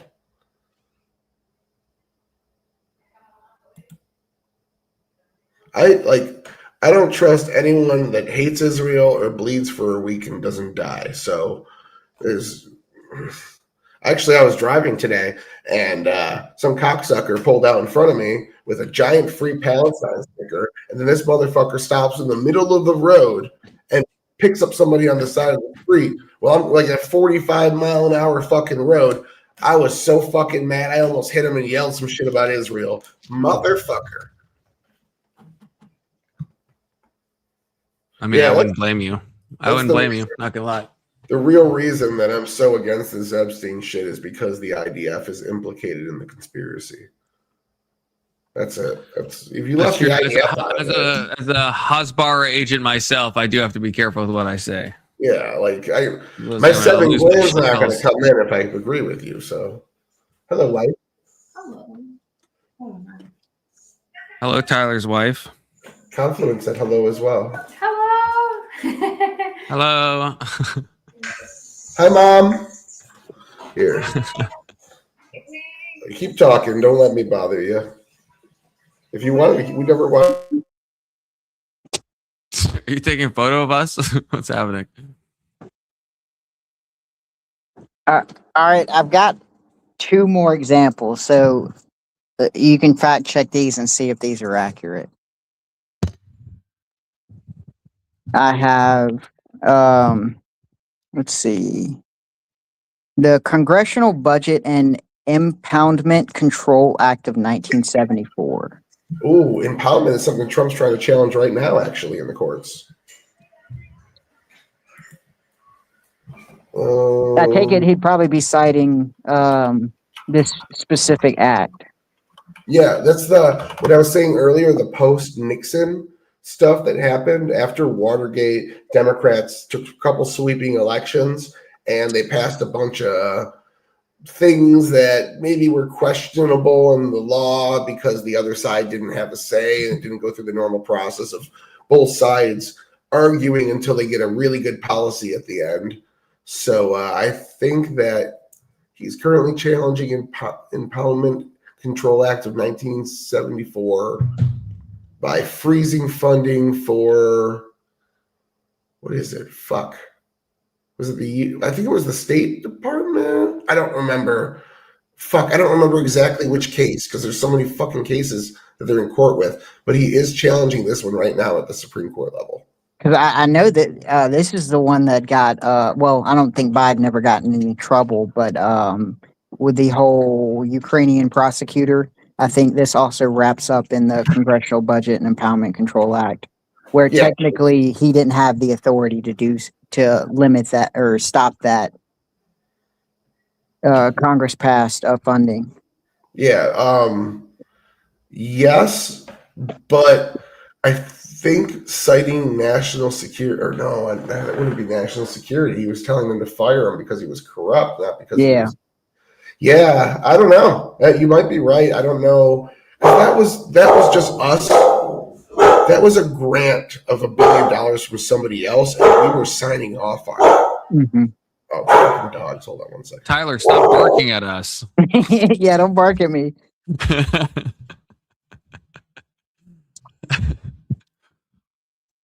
I think I've also got one more after that, and that's all I could find. Yeah, when you bring up Burisma, I don't think I need to look that stuff up. I dove deep into Hunter Biden, like so far that my dick came out his mouth. Yeah, deep. Okay, we're going in the same direction on that. Okay.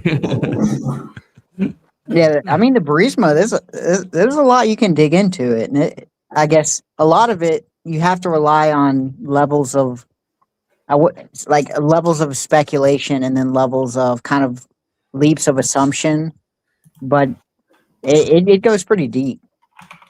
Tyler, what do you think about the amount? Because I would always hear Ben Shapiro say that Hunter Biden was collecting bags of cash and stuff like this, but when I actually looked into it, yeah, it's probably a nepotistic position, but he wasn't making like money hand over fist. Like he was making like a fair amount for that type of job, like being like a foreign consultant and stuff like that. I actually think it was a lot of money, but it's not. He wasn't making like millions a year or anything. I think he was making like 100 and something thousand. Depends on from what you're looking at. So he was making close to $1 million a year at Burisma while his dad was the VP. As soon as Joe Biden was he making $1 million? Okay, maybe I'm wrong about this. I thought he was making like between 100 and 200,000. In the I think it was 2013 to 2019. So in that 6 years, Hunter Biden and his 3 business partners brought in I think $26 million.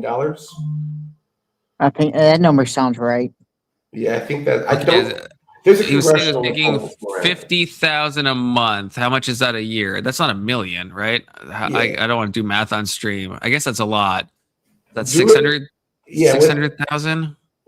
Check out when his dad was the VP versus when his dad was out of office? Because I know his pay got cut in half that year that Biden left office. Which would probably map around the 2012, 2013, and then up into the 2014 years. God, I spent like weeks watching those congressional hearings. Ask all the Hunter Biden questions you want. I know this shit. I argue this shit with Pisco and Rob. So like, and this is all they talk about for years. So. Okay, this is saying I don't know if this is right. This is saying that over the course of from 2014 to 2019, he made $3 million in total over that period. That's a lot of money. But like, what's is that $3 only million from divided Burisma, by though? 5? Is that only from Burisma. That excludes the 3.5 million. I don't know if that's like. I guess that's like I guess that is like 600,000 a year. I guess. I'm gonna have to pull up my notes, man. I'm a little rusty on the exact numbers, but I know 3.5 million from the mayor of Moscow's wife, and then the sanctions list came out against Russian oligarchs, and mysteriously her and her husband weren't on it. I think her husband might have been dead by then. Actually, I'm not sure. I mean, I agree with you, Marilyn. Here, I do think it. Yeah, it is. Definitely a nepotistic deal for sure. Yeah, if it's not $1 million, I don't think it's under 700,000 a year. His dad interviewed his business partner, Tony Bobulinski, and flat out interviewed him for the job and said, "You're going to work with and take care of my boy." Galantis, the other business partner that had to testify from, I think he was in prison, but came from prison. He said Hunter Biden was doing the exact same things as me. He got a plea deal. I got 20 years and shit like that. Like, these people are saying, like, his dad was sticking his neck out for him. He was calling into business meetings and saying, "Take care of my son," and vague things like that. Like, it was clear Joe Biden knew what was going on, was endorsing it and backing him. Hunter Biden filed for taxes and listed Joe Biden as his business partner in 2017. Wait, Tyler, question then. You're a man of proof from what you've said. So when you see like the 10% to the big guy, do you think the big guy is Joe Biden? Because I think it is. But that's not proof, though. That's been substantial. I think they have testimony. It's not proven. Oh, you don't like my testimony when I brought it up with Jim Acosta. Because you didn't write the emails. They asked the people that wrote the emails when you said the big guy here, who are you referring to? And I think it was Devin Archer said that's Joe Biden. Wait, is this true? Does anyone have a source on this? I mean, to be honest, you could probably look up Devin Archer confirms big guy persona. I don't know, big guy, who the big guy is. Yeah, I'm a searching. I think it was Devin Archer. I'm a little rusty on this stuff, but I can remember the general points. Is just once we get into the specifics, I have to look it up. No, Tyler, I think you're right on the head. I'm pretty sure it's Devin Archer. It was Tony Bobulinski that did it. Yeah, Tony Bobulinski. Oh, he says damn. he said, I don't know. This is what I'm reading. He publicly stated that he believes that the big guy referred to Joe Biden. That's not knowing. And so I personally, just to be cards on the table, I think the big guy is Joe Biden. But I guess Tyler, with you, it's not proven if he just thinks he believes it's a big guy. I'm reading here that he directly and persistently confirmed that it is Joe Biden for a fact. And he wrote emails with the big guy in it. Okay. Now maybe we have to find an actual source then from. I'm reading under congressional testimony. He said the big guy 100% is Joe Biden in February and March 2024 during the impeachment inquiry hearings. And that's Bobulinski, right? Bobulinski, yeah. He met Joe Biden in May 2017 to discuss family business plans with the Chinese. That's when he goes into that whole story in his testimony. And he said that in person, Hunter Biden would refer to Joe Biden as the big guy or my chairman. Oh, yeah. Okay. Yeah, I am. Yeah, I'm reading this now. He said it to Fox News. The reference to the big guy in the much publicized May 13th, 2017 email is in fact a reference to Joe Biden. So at least he's claiming that. Devin Archer did as well. Devin Archer testified that from his understanding, the big guy was a reference to Joe Biden. So his is probably more loose based testimony. Yeah. where Rob Walker, another business partner, but it's slightly different. He owned a different company, denies it. So was any of this under oath? Like, because again, I agree. I think the big guy was Hunter Biden, but the quote I found was just given to Fox News. Would you count this as enough proof, I guess, Tyler? Like, because with some of the stuff we're talking about, your standard for proof seems to be like very high. But with this, just someone saying something, unless it was under oath, then I concede. But if it was just said to various news outlets and stuff, is that proof? Yeah, I'm using the congressional hearings. I never watched him on the news, so I'm using everything. All my information comes from when he testified in front of Congress in the impeachment inquiry part 3 and 4. Well, those were my videos. Oh wait, so you're saying Bob Linsky did say this under oath? I've never watched him on the news. This is all from his congressional. He did say this under oath, and that's the same standard I used for Acosta when we were talking about him and the sweetheart deal. So I think it's pretty similar. Okay, I'm trying to see if he did say it. Yeah, those are the quotes I was giving you under oath. In 20 closed door testimony into February, a public one in March, both 2024. The big guy 100% is Joe Biden. He described his testimony as unshakable and accused the Biden family of selling access/influence. Yep. I was going to say Devin Archer testified that Hunter Biden was selling access to the brand, which was identified as his family name and was power influence related to his father, then Vice President Joe Biden. Now, Democrats, Raskin and Goldman on the same committee. No, you're right, Tyler. You're right. Yeah. This is from the official. Look up, while you're looking stuff up, look up Goldman, the illusion of influence. This was the Democrats on the committee's rebuttal to this entire thing. It's fucking hilarious. They're saying Hunter Biden wasn't working with his dad. He was actually just defrauding people. It's fucking hilarious, their cope on this. Well, before I go into that, I mean, I feel like I could be wrong in this. This is like many months ago now, but there was stuff where Hunter Biden would, when he was talking, would be like, okay, I'm gonna do a phone call if you don't do what I say. Like other people have testified to this. I don't know if Joe Biden was actually going to be like called or was on a call. It seemed like Hunter was trying to leverage his influence, and I don't know if that implicates Joe Biden in all of the cases. I've got an answer to that. Compliments. Archer stated that Hunter Biden put his father on speakerphone with business executives, including a Burisma executive, more than 20 times to project influence. And he stated that as direct testimony. What Confluence is talking about is a different instance where he threatened to put his dad on. He was talking to a business partner at CEFC, and he was saying, I know what Chairman Mao, the head of China, wants from this partnership. And if you don't listen to me, the guy sitting next to me, implying his dad, is going to call him himself, essentially saying, my dad's going to come take care of that.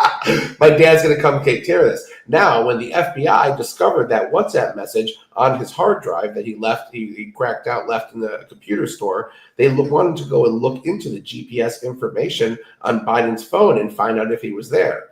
The investigation was stonewalled by a U.S. attorney named Leslie Wolf, assistant U.S. attorney Leslie Wolf, told them they weren't allowed to even look to see if Joe Biden was there and if Hunter Biden was telling the truth. She stonewalled the investigation at several points. She's a lifelong Democrat, donated to Hillary Clinton, all that shit. Wouldn't allow them to raid Hunter Biden's house when they knew he was guilty. Wouldn't allow them to go after him for the Mann Act violations of trafficking prostitutes over state lines. Wouldn't allow them to go into the allegations that he was giving money to his family members, including his 8-year-old at the time niece had $100,000 check come to her.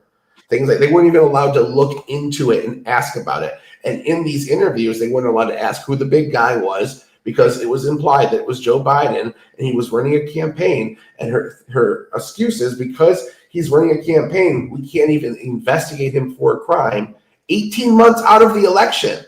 But Trump was being tried for a crime 3 months before the election. This is a massive double standard, and this all took place behind closed doors. This woman completely stonewalled the investigation. That was all in the first hearing. The second hearing, they had investigators that had worked for the government on several levels come in and say, this is completely unorthodox. She should not have done this. The government should not have done this. I don't know what the fuck Leslie Wolf was thinking. This is not DOJ policy. This is not IRS policy. And went hard on her. Like, this woman completely held up the investigation. So we'll never know if Joe Biden was actually sitting next to Hunter Biden because now he's pardoned.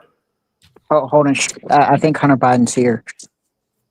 Yeah, why y'all talking about my daddy? Hunter, you got a pretty big cock, bro. Yeah, I know. You like it? You want to touch it? Nah, man, but I'll smoke some crack with you. That sounds fun.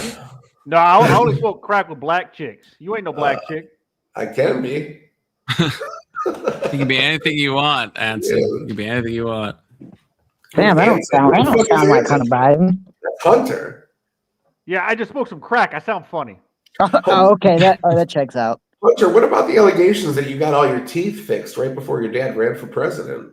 Yeah, a hooker knocked him out. Oh, I thought it was the crack. No, I was a hooker. That makes sense. Now, I'm gonna be honest. I watched Hunter Biden's little podcast he did with Sean Ryan's. I kind of like the guy. You seem like a pretty cool dude, Hunter Biden. I'd fucking party with Hunter Biden and Matt Gaetz in a heartbeat. I think I saw him on Lex Friedman, and I kind of felt the same way. Like I think he gets. Obviously, he had a period of degeneracy, but yeah, I don't hate him as much as I thought I would hate him. No. Well, it's also like politically, I don't like him, but like as a guy, he seems like your average Joe or your average fuck up, and I generally I guess have a lot of relationships with people who are I can relate. Yeah, so it's really important that everyone unsubscribe and unlike the channel, and definitely don't. Oh, Anson, I'm sorry, we can't hear you. It looks like you somehow got muted. I don't know how that happened exactly, but it's I don't know. Trump It must be like a bug or something. Yeah, I think Trump is trying to keep you down, Hunter Biden. Never send super chats to Confluence. It's against the rules. Disavow. Oh, wait, let me hit you with that, Marilyn. Let me hit you with that, Marilyn. There we go. Hey, Hunter, is your uncle still collecting checks from all that Afghanistan contracts he got? Yeah, he sends them to me, and the big guy gets 10%. Oh, nice. Hunter, that house that your dad bought in Delaware by passing all that credit card policy that allowed credit card companies to fist the consumer. How's that house? Is it nice? Oh yeah, it's a nice house. Yeah, I appreciate the generous taxpayers. I'm shocked you haven't stripped all the copper out of it and sold it for crack. Oh shit! I already did that. I had to get somebody to put new copper in there. Then you stole that too. That's gone too. Oh, Keelan is here. Keelan, cam up, hit me with one of these, and then one of these. There we go. Thank you, brother. Okay, pulling you up. That's a wild photo of Hunter Biden. Yeah, it's a wild. 10% is that even a crack pipe? That looks like a meth pipe. Is that even a crack pipe? It's a crack pipe. He would be cool. It's a weird looking crack pipe. Honestly, I wouldn't respect him as much if it was meth. You can smoke meth and crack and fucking crushed up oxys out of the same damn thing. It don't matter. Yeah, 10% of all super chats tonight are going to the big guy. That is true. I actually will agree to that. 10% of your super chats will go to the big guy. Okay. I actually agree with Anson on this.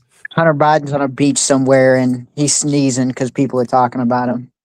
Yeah. Isn't it wild, though, that the two excuses that Democrats use with Joe Biden said, my son was a recovering addict and I just wanted to get him a job. So I got him a job being a foreign lobbyist without a fucking FARA permit and he laundered money for a family. And the other excuse is, yeah, he was over there selling influence, but he was lying the whole time about who he was, how much power he actually had. So he was really just defrauding people out of millions of dollars. That's fine. Don't worry about it. See, Tyler, you know a good bit about this. If I'm not mistaken, was there another American on the board at the same time that Hunter was? I don't know if it was at the same time, but I know that Nancy Pelosi's kid, Devin Archer, I think would probably fit that. He is, what the fuck is his name? He ran for president. John Kerry's stepson, Devin Archer. and then Nancy Pelosi's kid and Mitt Romney's kid were on the Burisma board. Okay. Because like I get conflicting reports. It's when I try and go down the rabbit trail. Like sometimes it'll reveal the Americans that were on there, but a lot of times it kind of obfuscates it. Let me look for that exactly. In the meantime, Keelan, welcome to the panel. Do you have anything you want to add, or you don't have to. You could just be chilling and say what you want to say. But I want to give you the opportunity as somebody who just joined. Thoughts, opinions, first impressions. I have nothing to say about Hunter Biden. Yeah, I was gonna say, don't talk about him. He's in the room. Yeah, we don't. Yeah, we want to speak. I mean, he looks like he's sleeping though, so like you could say a little bit if you wanted to, but. Yeah, Epstein. So. Anything we've been talking about? What's on your mind? The Epstein thing is more about uncovering corruption than it is about uncovering who diddled who. Oh, I guess you know what? I want to know both. I want to know Pelosi both. and Romney. I guess their kids didn't serve on the board. Wait, yeah, it's a rumor that they did. They did not. Because I've heard rumors that it's not present right now. I've heard rumors it's a contract, like it's some type of intelligence contractor that sat on there. And if I'm not mistaken, his name starts with an M. And I'll see that pop up, but then I start to really dive into like documents and stuff like that, and I can't find his name anywhere. I can only find it through AI. Christopher Hines was John Kerry's stepson. He was a co-founder of the investment firm with Hunter Biden and Devin Archer, but when they joined Burisma, he quit the firm. Okay. So that shows a little bit of gusto. He might have wanted to launder money, but he thought that was too bold and brazen. Yeah, I don't know. Some people have a line, or it could be that he was like, oh, wait, this is going to blow up. I'm just going to cover my tracks, and I'm going to disappear and go somewhere else where I can steal money undercover like people in my class usually do, right? I mean, because that is pretty brazen. Please don't talk about the job creators that way. The job creator? You mean the job the most successful among us that have earned every penny. Yeah, we're rich people. What? I'm not Republican. What? I'm just trolling right now. I'm very big. Tax the fuck out of them and give me fucking free healthcare, boy. No, that's dumb. You don't need to tax the rich people. You and Anson. This is why you and Anson don't get along so well. Anson with his closeted libertarian aspects, and Tyler with his big government. You can't be a closeted libertarian and a constitutional monarchist. You got to pick a lane. You got to troll and be serious. Yeah, I'm not a constitutional monarchist. Where'd you get that idea from? I'm just a monarchist. Constitutional monarchy is liberal. I'm not a liberal. I wasn't. No, there was another monarchist. There was something else to it. Maybe I fucked it up. Yeah. I'm a libertarian monarchist. What? What does that even mean, Anson? What is is that not an oxymoron? A little bit. A small government monarch? No. It's perfectly logical. Monarchy is the only form of government when it's done without stupid liberalism, like constitutional monarchy. Monarchy is the only form of government where you can actually have private ownership of the government and it be legitimate. And I'm a fan of private property. And therefore, if you own the government and you have title to it and you can pass it on to your children, then you'll actually care about it, as opposed to the temporary stewards that we have now fucking everything up. And you were also arguing that people should be able to own the air the other day. Yes. And not just like the airspace above their property, but like actually own the air. Yes. I found the name of the other American. It didn't start with an M. It's Joseph Coffer Black. Yeah. He served on the board with Hunter Biden. He worked under Bush 43 W. But I don't think he was anyone's kid, was he? No. I just knew there was another American that served under, and every time I tried to dig through the names, I couldn't find a lot of information on this guy. Yeah, so that's how I got confused. Devin Archer used to work for John Kerry. Christopher Hines is John Kerry's stepson. My bad, I goofed that up.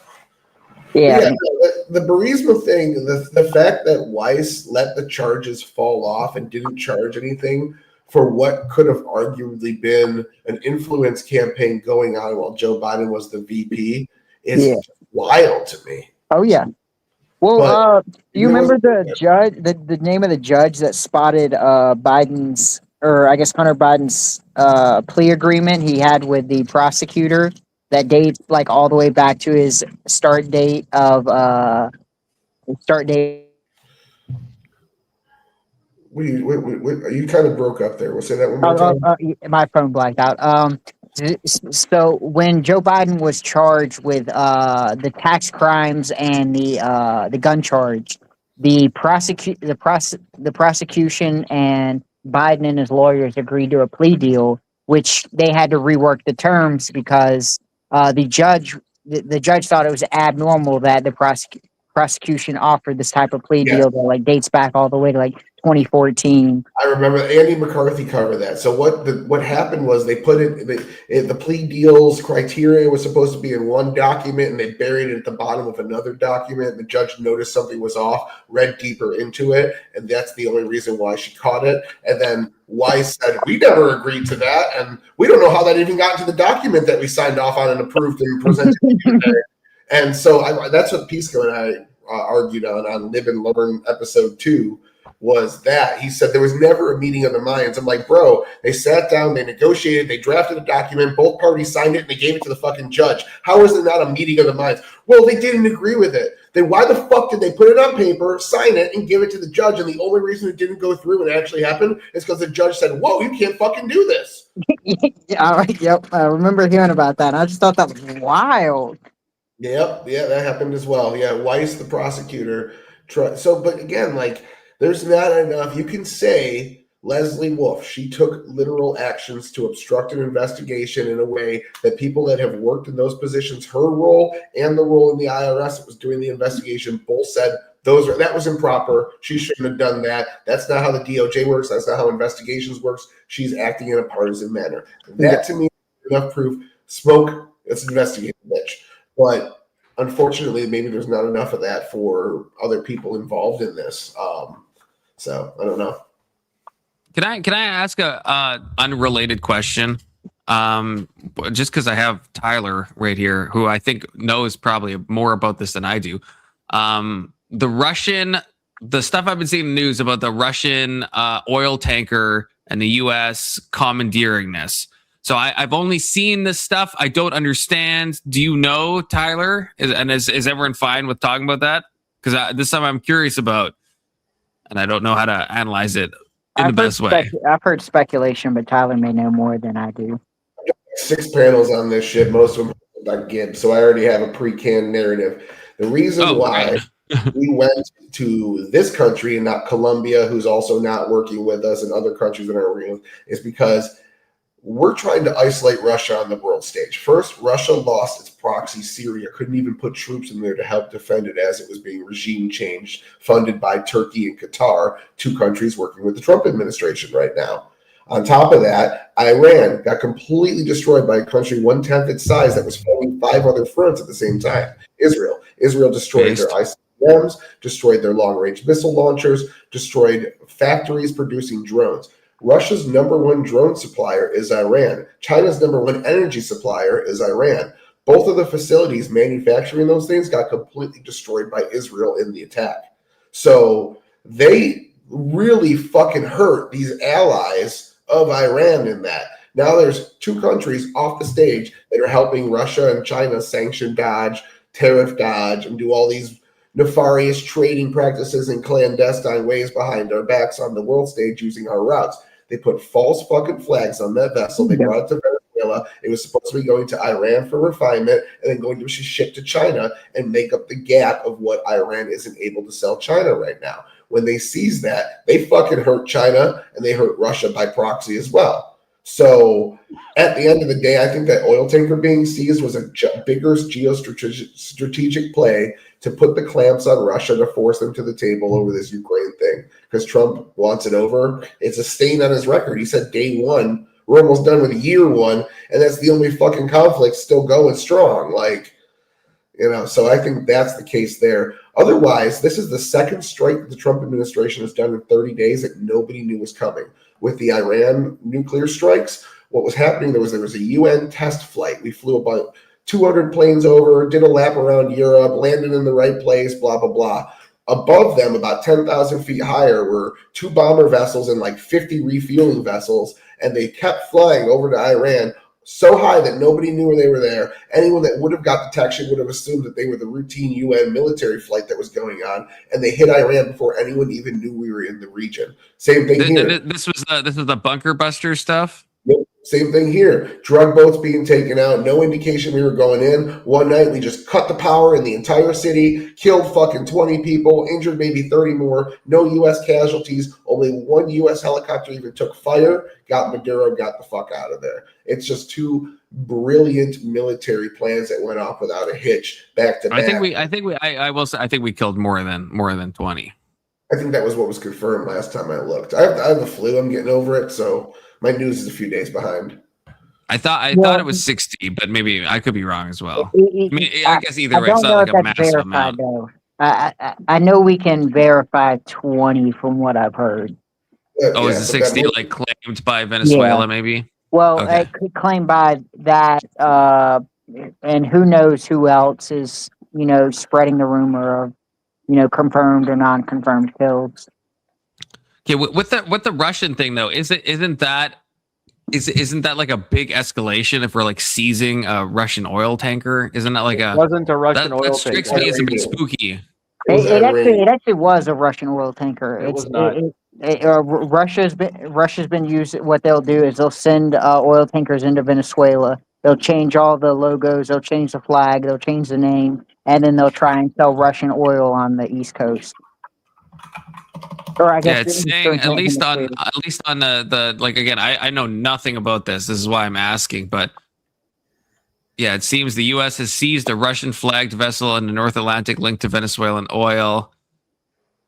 Now, was it a Russian when they say Russian flagged, like, I guess are they speculating that the flag over top was Russian? Because from what I've heard, that they debadged them and then put Venezuelan flags and then tried to use, I guess, Russian oil to then sell to Venezuelan partners. Yeah, that's what I'm not sure. No single owner. Because it was being followed by a Russian submarine. Oh, I didn't know that. Dropping the bomb. Yeah, I'm looking at Reuters, and it's saying US seized a Russian flagged oil tanker that was being shadowed by a Russian submarine on Wednesday. Russia is mad about this. Russia warns of spike in tensions with U.S. after seizure of oil tanker. This is what I'm worried about. Well, but I don't want a fucking hot war with Russia. This is exactly what FDR did that caused World War II. See, FDR is the reason why we had to go to World War II, because he was trying to squeeze the Japanese from having any oil to have their imperial ambitions met. We're doing the same thing to the Russians. We're acting like we have the right to tell the Russians what to do with their neighbors because we're a bunch of big bullies, right? We do have that right. We absolutely have that right. No, we do not. It was the equivalent of Russia thinking they have the right to influence Mexican foreign policy by sending proxy troops in there and funding their military to attack us. It's the same exact thing, right? No. What we're doing is we're telling Venezuela, because you stole tens of billions of dollars worth of technology that was U.S. owned from us by force of the government, you're no longer allowed to sell that oil on the world stage until we're fully paid back. They said, fuck you, continued selling it, and now we're seizing those oil tankers. So yeah. So the United States gets to seize billions and billions of Russian dollars and pretend like we're the good guys. We're the world reserve currency, and all of a sudden we get to decide that sovereign nations don't have the right to the money that's theirs. We are the aggressors in all of this. We're the ones that caused the conflict. We built it. We paid for it. How are you? If Russia doesn't expect sovereignty, you're gonna like mauled and seethe if we go after a Russian oil tanker? If somebody steals your car and then they're like, I need this car to get to work, though. Like, you don't have the right to tell me I can't go to work. No, you stole a car, though. You don't. They stole our technology. They stole our infrastructure to take that oil out of the ground. 20 years ago. 20 years ago. Okay, so did you know that Mexico has seized assets of the United States?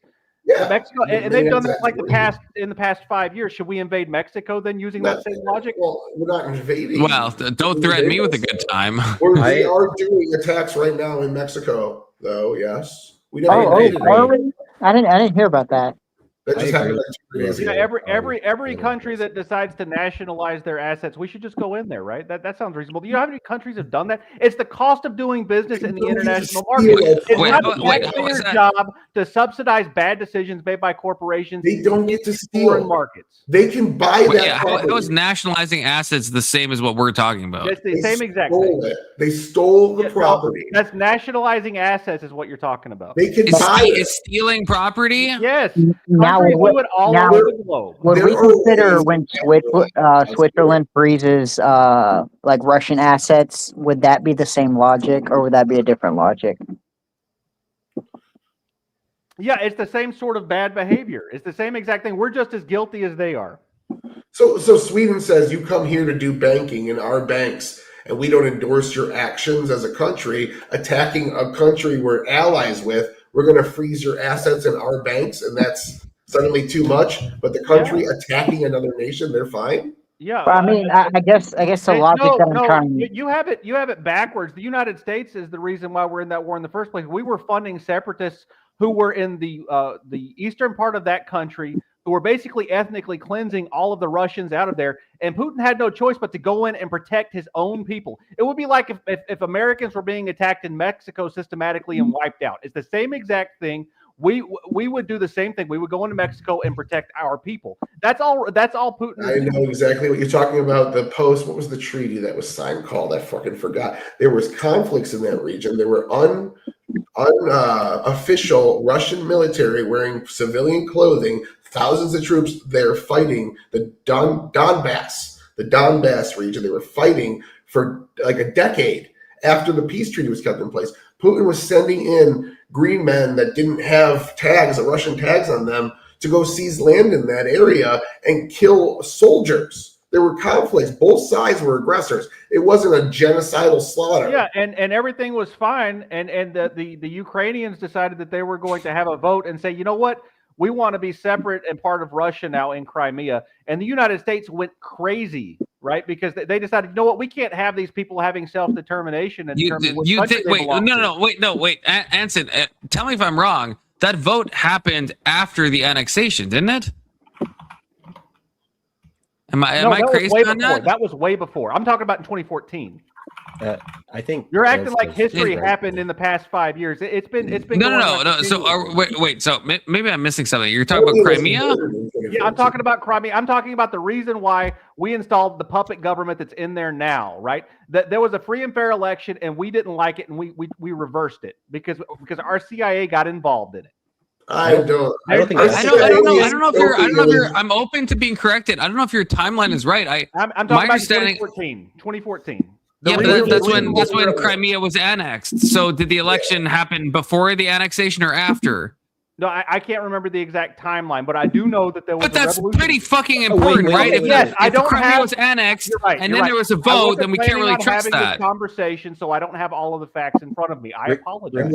I'm looking right now. No, I'm not like blaming you, but I'm just saying that timeline is incredibly important. Regardless of the time of the election, that portion of Ukraine has always voted differently from the eastern or western portion of Ukraine. Okay. The referendum occurred before the formal annexing, but while it was under Russian military occupation. Yeah, so you can't trust in the same way that none of us would trust like elections probably now in Russia, right? Like I personally wouldn't trust that, right? As far as I can fucking throw it. Is there a fair argument to say that I mean, how could we trust the election that we overseen in that area? A poll because we do know that I forget the agency that Trump just shut down a large portion of their financing, that they were funding media companies over there dating back to like 2012 of like Western ideology in these regions. Okay. Oh, real quick. Wait, I want to correct something. Wait, Tyler, I don't know if maybe I'm reading wrong information. It says the date of the formal annexation of Crimea was in March 18th, 2014, and then 7 days later, that's when the election happened. So This it was a after. This was a referendum, not an election. The referendum, the vote to leave and join Russia, was what we were talking about. Yeah, not the election. well, I'm talking about the thing that spurred that. The thing that spurred that was we did a coup of the government in Ukraine, and they were going to seize the military base and kick the Russians out of the military base that they've had there for a very long time, because we put a puppet government that was against the Russians in place that wasn't freely elected, right? We influenced their election nefariously. And I agree with that. And that caused the Russians to say, "Hey, look, they're going to take our military base. We have to do something about this because they're basically messing with our assets, our neighbor here." And the United States was the aggressor in that situation, and that's what caused all the instability that led up to this current situation. Okay, so there's a few things that were incorrect there. One, we did not at all start the revolution. We aided it. We aided it. We influenced it. We aided it. The Victoria Nuland phone call is greatly misinterpreted. We never actually were putting massive assets. Lindsey Graham and John McCain were on the ground down there cheering them on while they were doing it. Yeah, we didn't have any influence over it at all. Yeah, that's right. And the same thing as Gaddafi. Would you agree? It's the same way as Libya. We didn't directly do it, but we kind of like. Before Libya, I mean, there's some tie over, yes, but at the end of the day, the polling in Ukraine showed this dude was extremely unpopular and known to be corrupt at the end of his term. He was forced out of office. So was most of his admin. There was an election held. The election was fair and free. We didn't have a hand in it, and they elected the other part of government. That's how elections generally go, is you elect the other side. But a poll in Crimea in 2013, before Russia invaded, while there was still conflict with little green men going on, that's their nickname, by the way. I didn't make that stupid name up. I know. A poll showed only 15 to 20% of Crimea wanted to join Russia, but the vote taken after Russia had invaded, after about 40% of Crimea had left for the rest of Ukraine because it was now a war zone, that new vote with that limited population was the pro-Russia side, and then they had the majority. So if everybody had stayed in Crimea that originally lived there and there wasn't a conflict, that vote had 20% approval. It's just using the logic that you're saying here, right, about the free and fair election and how, like, you know, they were basically just correcting an error with the Ukrainian government where that guy was unpopular, so he got moved out, and then they elected a new person in. So if that's the case, then why have they suspended elections now, and why are we supporting a dictator who has refused to allow elections that are free and fair? Right? Shouldn't we go in there and oust Zelensky right now? Right? The United States has a history. He can't under the Constitution of Ukraine, and I feel like you're gonna have an answer to this, Anson, and I'm curious to know what it is. Right? Under the Constitution of Ukraine, under martial law, you can't hold elections. You can't. I got one more thing. The naval base, not a military base, the naval base in Crimea, it was being leased. It belonged to Ukraine. It was being leased by Russia, and they said they weren't going to renew the release without negotiations. Russia said they didn't want to negotiate at all. So there was an option for them to renew the lease with new terms, and they said no. So it wasn't like they were just saying, you lose that fucking naval base now. So I don't know that level of detail about this, so I'm not able to refute that. Although that sounds sus. I think Anson's, if I'm understanding Anson correctly, like the overall idea of the U.S. only being interested in this to further our own causes is absolutely correct. Like, we don't give a shit about the Ukrainian people. Yeah, I don't personally. I want Russia just to be depleted, and if we don't have to put any U.S. soldiers in harm's way for Russia to be depleted, and Ukraine's willing to fight the fight, let them. Yeah, that's man. Using all their lives to forward our ambitions. That's it's not their choice. That's like one of the most evil things. Russia is the one that invaded them. They're defending their homes. You're saying they should basically put down their guns and let the burglar rape their wife. Like, they're defending their homes. That's why they're fighting so hard. It's evil to let them defend their homes from a. It's evil for the U.S. to cause the fire that made them have to defend them. I don't think we did. And then we can't just sit back and just allow like a bunch of Ukrainians and Russians to just like be tossed into the wood chipper, right? Like, that's probably like not like from a moral stance, that's probably not a great moral. Well, Absolutely. I will say they did come to that agreement early on in the Ukraine-Russia war before those NATO representatives went over there and talked them out of it. What was it, Boris Johnson and Well, Trump has flat out said every time that he's on the phone with Putin, they come to some sort of terms. He finds out that they bombed some fucking city in Ukraine and killed 20 civilians like 2 hours later. Like he said, he's sick of Putin saying one thing to him on the phone, turning around and doing another. So I think we can agree on something, Tyler, about Ukraine. I'm gonna throw this out there and see what you think. After the 2014 revolution, the Democrats and other people in the establishment used Ukraine as a corruption piggy bank to make their family members wealthy. Because from my perspective, that was the whole point of being in Ukraine is the corruption related and being able to basically take money and launder it and send it to prominent politicians' family members, right? I would take it one further and say not just Democrats. I bet you there's probably a couple of Republicans in there too. Yeah. So yeah, absolutely. They use it as a piggy bank, but at the end of the day, it's geopolitically advantageous to have Ukraine on their side, to have that buffer zone in favor of us instead of in favor of them. And they're deep. They got their fucking tendrils buried deep in the Ukrainian government, much more than we do. So any action you can say about us, Russia's doing threefold, if not worse, like invading. So I don't think that's true. I think the U.S. is significantly worse than Russia, like overall globally. I would also argue. I don't think it's only because of the corruption in Ukraine. I think this has been an American scheme to try and cut Russia's world dominance in Europe. I think like this is kind of NATO and America's plan to kind of eliminate Russia's dominance. It has. Which is that's a good scheme though, if you think about it, right? That's no, a good scheme. It worked. Like I mean, or it's worked so far. It's kind of exploded in the last like 6 years, but in it's been, like, under the table, it's been very successful. In 2022, Russia was the #1 importer of energy to the EU. In 2027, the EU is going to be completely off of Russian energy imports, mostly supplementing that with U.S. energy imports, and then also building their own energy as well. So yeah, after the United States committed the largest economical terrorism act in the globe ever by blowing up their pipeline in the middle of the ocean. Yeah, that's convenient. I think we don't know who did that. I think we know who did that. I think the totality of the proof points to that being Ukraine more than the United States. Yeah, it was Ukraine. It was Ukraine. It's speculation. We don't have the proof for it, but we have good reason to think, Tyler. You even agree? We have good reason to think multiple countries could have done it. Yes, but I think it was Ukraine that did it. There's it's speculation, but there is.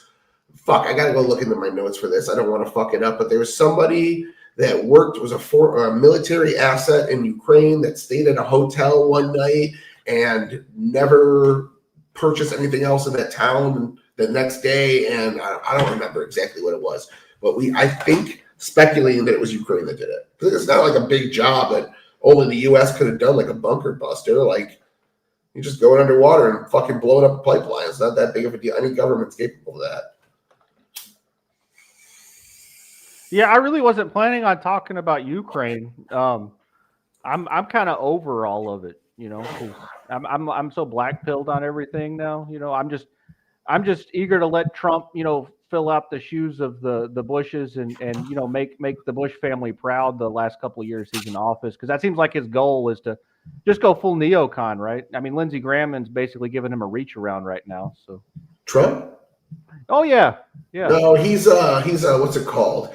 Neocons are nation builders. He's a unilateralist, more like Jackson was. He's not afraid to be impactful on the world stage, but it's not this fair, principled, make every country like America. It's America's going to benefit from this interaction one way or another, motherfucker. It's more like Jackson than it would be Bush 43, in my opinion. Yeah, I don't know. I'm actually kind of eager to see what he does with Greenland, because today he said that he basically said that, what did he say? He said, we're going to take Greenland, whether it's the nice way or the mean way, basically during an interview today, one of his speeches. It was really, really hilarious the way he said it. Was like nonchalant, like threatening another nation. Yeah, but he said that like 6 months ago. He also said he's going to be ruling the Gaza Strip. He's going to turn to the Riviera of the Middle East. So Trump is I think it was Tyler that he said he's more like Jackson. I think Trump is an aspirational nation builder. Okay, I don't know if he does it, but when you look at like Venezuela, when you look at Gaza, when you look at Greenland, Canada, right? Trump he always says this stuff. I think he wants to do it. I don't think he's actually going to pull the trigger on these things. I would be shocked if he actually invades Greenland, personally. Well, it's hard to do stuff like that without congressional approval because there's so many weak-kneed people in Congress because democracy is terrible, and we just need to get rid of Congress. And if Trump was there without having to deal with the courts and without having to deal with Congress, he would probably be a great president. There's the libertarian in you. Democracy is bad. Shut up and take it. I do believe libertarians actually fundamentally are somewhat monarchists in a way because they do want to completely strip the voice of the people from them and impose their sort of rules on them. So it does actually fit more than I thought it did when you first said it. Well, like 80% of libertarians are actually like leftists who want like mass degeneracy, and 20% of them are normal people. Overeducated underachievers, I'd like to think. Yeah, very autistic people. That strikes me as more ANCAP. That's what I would say is the people who just want degeneracy. No, I've known too many libertarians to agree with that. But you agree ANCAP is at least a worse form of libertarianism? No, I think it's the best form. ANCAP, really? Yeah. Oh God, Christ. That's crazy. Yeah, if I wasn't an ANCAP for a while, I would have never found my way to monarchy. Big Soda, what did you just say when you talked last? Because I was going to respond to you and I forgot. Is he here? No, we lost him. Ah, fuck. Yeah. I'm trying to quit smoking, so I'm smoking the fake weed. It still makes me a little stupid. But I think... What's the fake weed? The THCA shit. It's like not... Oh, yeah. Yeah. But all right, it's dinner time. It's 9 o'clock. Oh, it's been real. Thanks for having me on again. Thank you. I'll post your link in the chat so everyone can subscribe to Tyler, Average Debate Enjoyer. Yeah, even if you disagree with me, you gotta admit, like, I don't flame people. I'm not trying to be an asshole and hear people out and shit. So, like, that's why people don't think I'm left wing because I'm nice.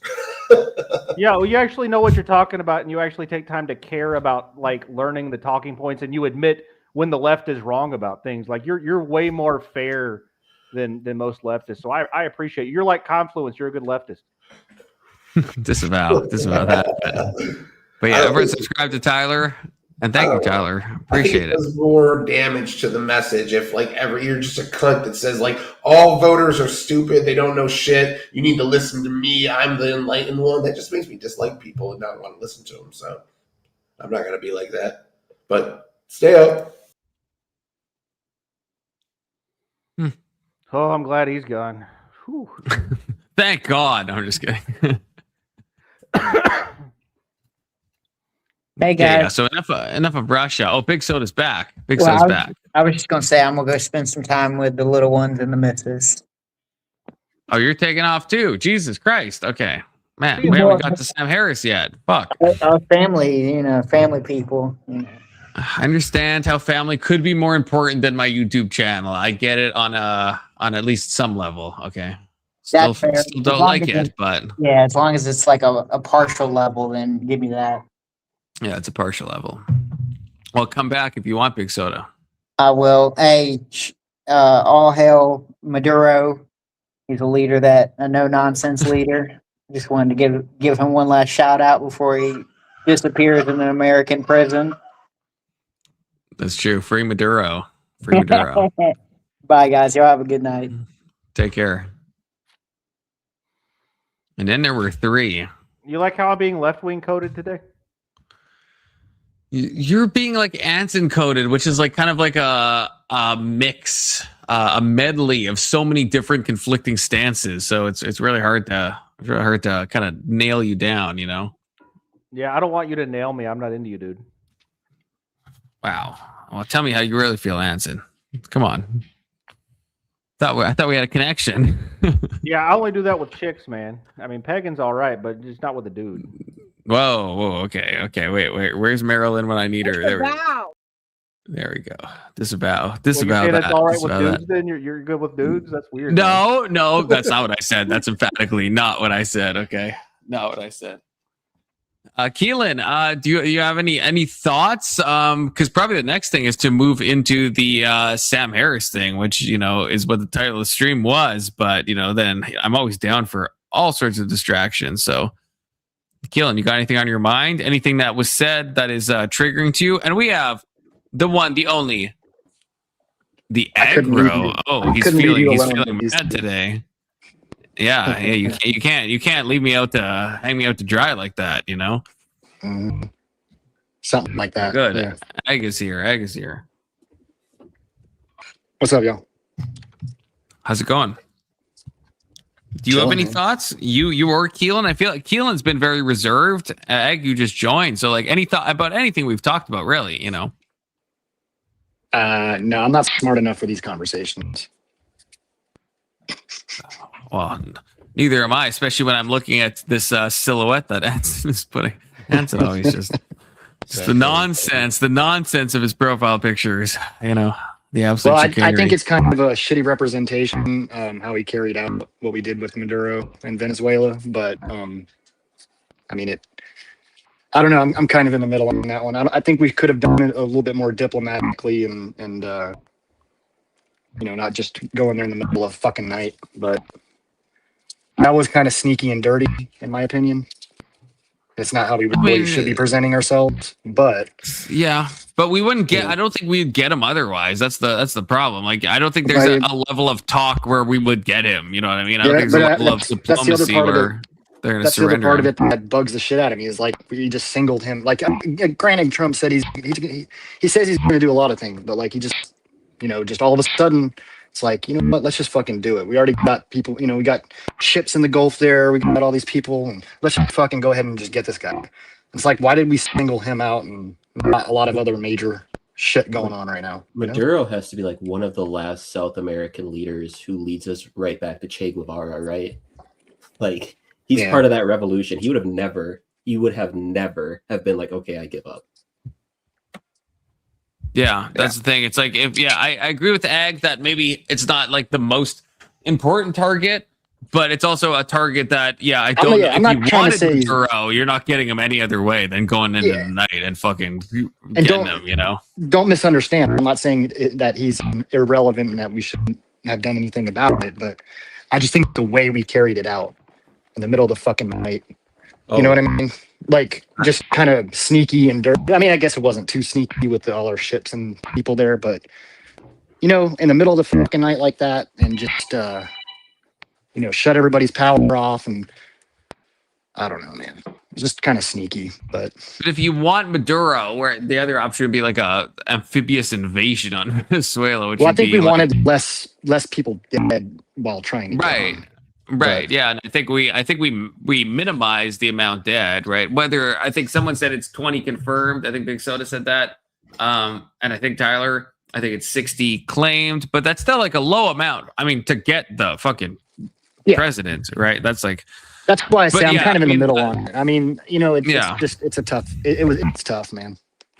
Trying to grapple with that. But I don't know. Yeah, I don't know. Like me and Big Soda were talking about this a while ago. Like when this first happened, that like the narco excuse. I don't know if it's like actually the reason. I'm not saying it's the oil, but I don't know. Like Venezuela is kind of like a drug hub that kind of like it's like it's responsible for a very little amount of like actual like. They're like if you're gonna go after anyone, go after the Mexican president. Okay, that's all I'm saying. Like Maduro is small potatoes in the big scheme of things. So it is weird that we went after him specifically. Like there's like a lot of countries I think that are more deleterious to the U.S. and especially with like the narco terrorism stuff, right? Than Venezuela is. Testicular Johnson, is this you in my back chat? Hit me up in YouTube so I know it's you. I mean, I'm pretty sure it's you, but Yeah, and I can't sit there and say at all it had nothing to do with the oil. I mean, I'm sure it had something to do with that, but My whole problem with it is like the U.S. has set up the conditions for South America to be this realm of failed countries because we hate socialism. We've gone and we've destroyed socialist regimes all over the world because we cannot suffer a good example.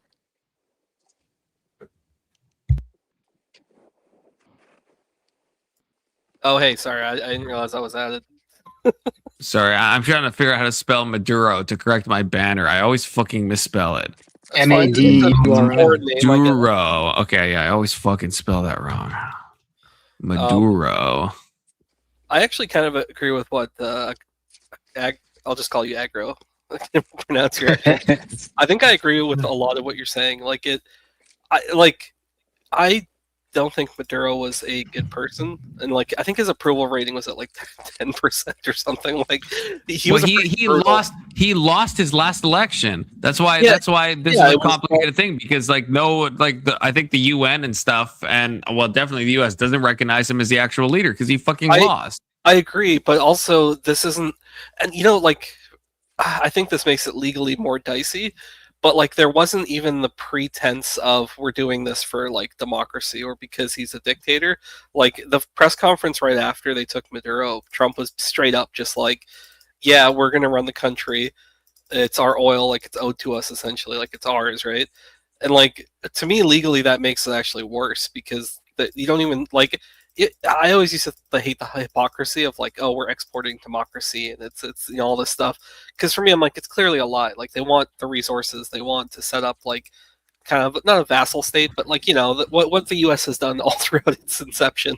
But regardless, I feel kind of people say Trump is honest to a fault. This seems like one of those situations where that actually might work against them, because I kind of agree. I'm taking Trump more at face value that it is how he's saying, which is just yeah, we just want the resources, so we feel like we're owed it. He's saying the same shit about Greenland of we need them for strategic advantage. Yeah, I mean, he's saying we don't need the minerals, but realistically, it would be we wouldn't say no to the minerals, but yeah, I mean that's kind of my thing with it is that part too, where Trump comes out and says all that, man. It's kind of, I don't know, it's just dicey, man. And it was a bold move, but Trump is bold. Yeah, that's true. Confidence. Are you? I don't know. Are you kind of neocon coded? Are you Yeah. Unabashed neocon. Yeah. So yeah. So I mean, So are you into interventionism, or what are your kind of broad thoughts? Maybe I haven't heard them. Of what you think. I am hawkish on foreign policy. I think when people like Tucker Carlson, who want to be isolationist, and they just say I hate war, I hate people dying. It's no shit. Everyone hates war. Everyone hates people dying. But that's such a low resolution take and an understanding of geopolitics and how life works, right? So I'm not saying we should. There obviously is a line, and there's bad wars we've been in, especially a lot of the forever wars where I don't agree with them. But yeah, in general, if we look for a random example. When the Houthis were blocking the what was it, the Suez Canal or whatever, right? Yeah, I didn't have a problem with them bombing the fuck out. We blow them the fuck up. I like that. I think that's great, right? And in general, I think I'd like America being kind of the world's police. I do enjoy that. And the first Gulf War, Saddam invading Kuwait, right? I think that's justification for us to go in, right? There's now with each war, right? There's different levels of justification. I'm not going to agree with all of them, but in general, I think a dovish foreign policy is an ineffectual foreign policy, in my opinion. Yeah, I mean, I guess I just, to me, that just harkens. It feels like a bit of a vestige of I guess it depends on what you think the U.S. is. So you would reject a multipolar kind of structure altogether. You think America is on top, they need to stay on top, and if you need to assert yourselves in these ways, it's necessary. I'm not against coalitions, right? The UK got dragged kind of into the war in Iraq, right? And so I think there's a degree where I think it's good to have partners. I think Canada and US should be backed, although obviously, as we both know, those tensions have been kind of frayed because of all the fucking shit that's happened. But in general, yeah, I like the coalition. I like when when the UK and Australia and Canada and the US, they get shit done and they go in together. And sometimes it's not good, but a lot of times it's good. A lot of times it's needed. What I fear the most is the kind of rampant isolationism that a lot of the right wants to do, and they hinge it on like fiscal policy, right? They're like, oh, it's not Ukraine is none of our business, so we shouldn't be involved. I don't like that. I think that's going to fuck us in the long term, and I think it's also not the best moral option. So I think what my major issue, because it sounds like I understand sort of, I guess, what you want, and then the reality of it is that, I think, and it would say even with a lot of my American friends, like they do kind of, they don't like the rhetoric of Trump constantly threatening allies, and I think that is also a big concern, because it feels like he kind of wants, like when I say Trump, or whatever the administration is trying to do, it feels like they are trying to have it both ways, where they're talking about, the Don Roe doctrine of like the Western Hemisphere. Like it harkens back to kind of like the old world of like the structure, the way it used to be, where we're going to kind of let Europe do their own thing, let them fight their own battles type of thing.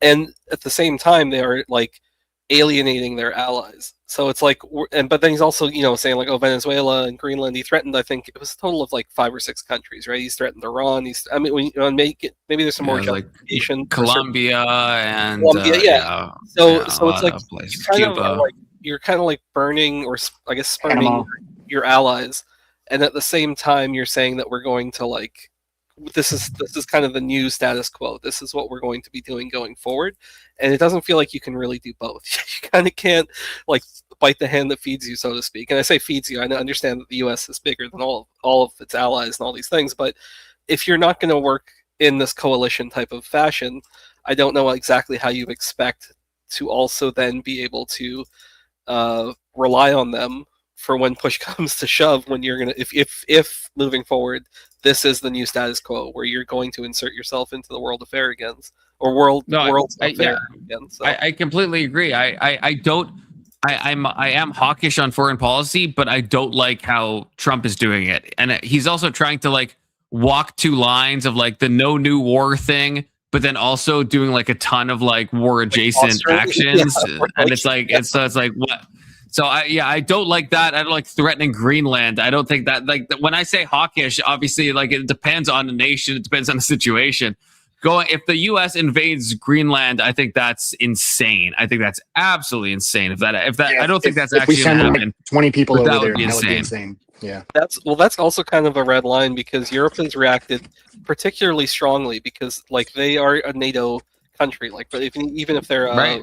Whatever the particular term is, but like, belong to Denmark, for lack of a better term. But so I've heard like I think it was the German foreign minister, and I understand the meme, at least like not you guys. I think you guys have the nuance, which is kind of why I enjoy hopping onto these calls, because you guys can actually, you're not just surface level like stuff. But what I hear a lot of the time is this attitude that has been instilled in a lot of Americans of like, who cares, who needs them, like, fuck them, blah blah blah, like, we're the best, we're the biggest, right? And it's like, that's kind of true up to a point, right? But it's like, it's just the slow erosion over time. And so I think the German foreign minister basically said, or was it, there was the president of Denmark, and then the German foreign minister made some comments basically saying that, like, if they attack essentially a NATO country, then the 2 options are they would have to issue, I think it's Article 2, or they would basically NATO is over. Like, you would have to dissolve NATO. Like, they would withdraw from NATO, which at that point, it really is like the U.S. is kind of like, I don't know, there's no turning back from that point, basically. That's like the U.S. is going to, because did you read his national security report, which is basically like sort of what the plan is? It is kind of what he has set up, which is that the U.S. is kind of going to project its power in the Western Hemisphere. So it does sound like they, if anything, are more okay with this sort of multipolar structure, that they're going to be less involved on the world stage, and they're just kind of like, we're going to look out for our own interests within our half of the world and stay the fuck out. Like, that seems like that's what it's angling towards. So. Sorry, I know that was a lot of shit to throw out there, but No, I think the whole thing, to me, it strikes me as concerning. And I think, yeah, even from an America first point of view, I think it's not going to go well in the long term. But I also, this time I've noticed just talking to a lot of conservatives, and I think Anson is probably one of those such conservatives, where it's like I am a conservative. To me, like America first, it doesn't mean America only, right? Like America first, fine. But then there's like second and third. But when people say America first, a lot of times they just mean like fuck everybody else. Right. But like to me, that's not what that phrase means, or it's not what it ought to mean. Like there's still other considerations. There still is like legitimate conflicts that we have to intervene in, and there's certain conflicts that we ought not intervene in, right? And there has to be some like judicious understanding of those things. Why do we have to interfere in other countries? You're just making random assertions, just saying, oh, we got to interfere with other nations because America first. That doesn't make any sense. No, well, okay. I'm saying two things. Morally, I think we have a duty as being like the de facto superpower of the world. So morally, I think we have that. And I think there is some obligation to go in and fix this stuff. But then also there's just a boots on the ground reality, but not like a metaphorical boots on the ground reality, where that if we don't interfere in some of these things, we will ultimately cuck ourselves, right? And so that would be like, the reverse example would be like going into Greenland. I think that will be disastrous in the long term for America. So that's not America first either. Oh, what are you talking right? about? The Greenland thing is the only kind of intervention that Trump could do that I would actually. He did say he was hawkish on it, and he said he enjoys us being the world police. So that kind of explains that. But I don't want us. But I don't want us to go into Greenland because, like, being the world police, being the world police. We need their resources to be able to be the world police. Yeah, and he wants to. No, we don't. We absolutely. First of all, we're not going to Greenland for resources. That's not even the argument. We're not. No one is trying to go into Greenland for fucking resources. Advantage. Yeah, we think it's you don't think military. Greenland has resources. That's not why we would be taking over Greenland. It's one of the reasons. It's not idea. It's not even like a tiny reason. Like it's like maybe a 0.1%. The main thing that we want is like the geopolitical kind of like outpost of Greenland because it's because of its situation. Greenland, we didn't want Venezuela's oil. We just wanted Maduro. Okay. Greenland. No, I think we did want the oil. I think we did want the oil. Greenland is an ally of ours. How don't we already have that strategic advantage? Yeah, we kind of already do. I mean, that's the cuckoldry of this all. There is NATO. No, there is NATO. That's why it's not just about that. Around this. It's about the resources. Yeah, it's about expanding America, Manifest Destiny. There's nothing wrong with Manifest Destiny. How many resources do you think Greenland has that you think we I don't need? know. I can't look it up right now. Hold on. It's nothing. It's like epsilon amount of resources. Like there's so many other countries we would take over if we cared about resources. Access to the Arctic and oil in the Arctic. Exactly, it's an access point. It's a strategic point. Which oil is a resource. It's access to the Arctic oil. I'm saying there's nothing in Greenland that we're trying to like get resource wise. Like that's I don't think that's the case. My favorite fan theory is that Trump got tricked and he meant he wants Iceland and not Greenland. But since Greenland has green in the name, that was Iceland would probably be a better place to want, I think, honestly. So Greenland is rich in natural resources, possessing significant deposits of rare earth elements, lithium, iron ore, zinc, gold, diamonds, uranium, and potential oil and gas reserves. Yeah, so they're pretty rich in minerals. Yeah. Yes, we want their resources. You can't say it's not about the resources. I don't think that's just my opinion. I don't think that's the reason. But Greenland has a lot of strategic locations, right? Being in its geographical but you location, said right? That it was an epsilon part of it. It is an epsilon part of it. We're not gonna break NATO to get some some comparatively small amount of resources from Greenland. We're not doing that. Yeah, you're right. They're just going to kowtow to us and do what we tell them to do because we basically own NATO. So we're going to go in there and be like, hey, Denmark, this is ours now. You can take our deal and we're just going to take it, right?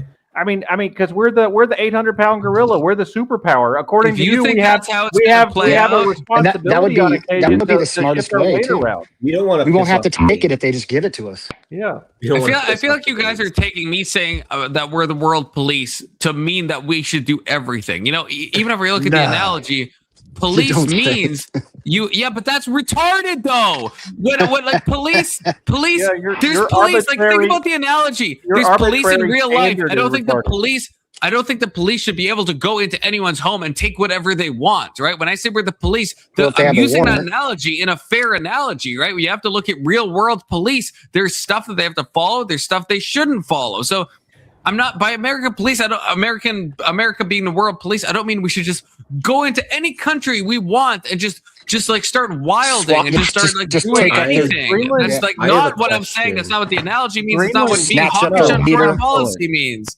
Confluence. Greenland has a massive supply of muskox. All right, that's the main reason why we're going to go there. Confluence. So- when was the last time the U.S. got involved in a world event for moral reasons? I mean, It's a fair point. I no, I think there's tons. No, like even like I think Kuwait was for moral reasons. Fight me on that. Fight me. I think No, I that know. was 100%. I think it was. I think it was moral reasons. It wasn't the oil and protection of the oil trade. You're right. It didn't have anything to do with. It's It didn't have anything to everything's a do with, mix. with keeping a dictator in line that we had propped up, who went ape shit and started like going outside of the realm of our control. Anson's mobbing Right. you right now. I'm not gonna lie. I just well that's because you guys are not real Americans. That's why, which is crazy because I'm the one who lives in Canada, How dare and you you. guys are fake fucking Americans. Okay, We also you take that treasonous and go bastards. You somewhere, know. and I'll tell you what to do with it when you get there.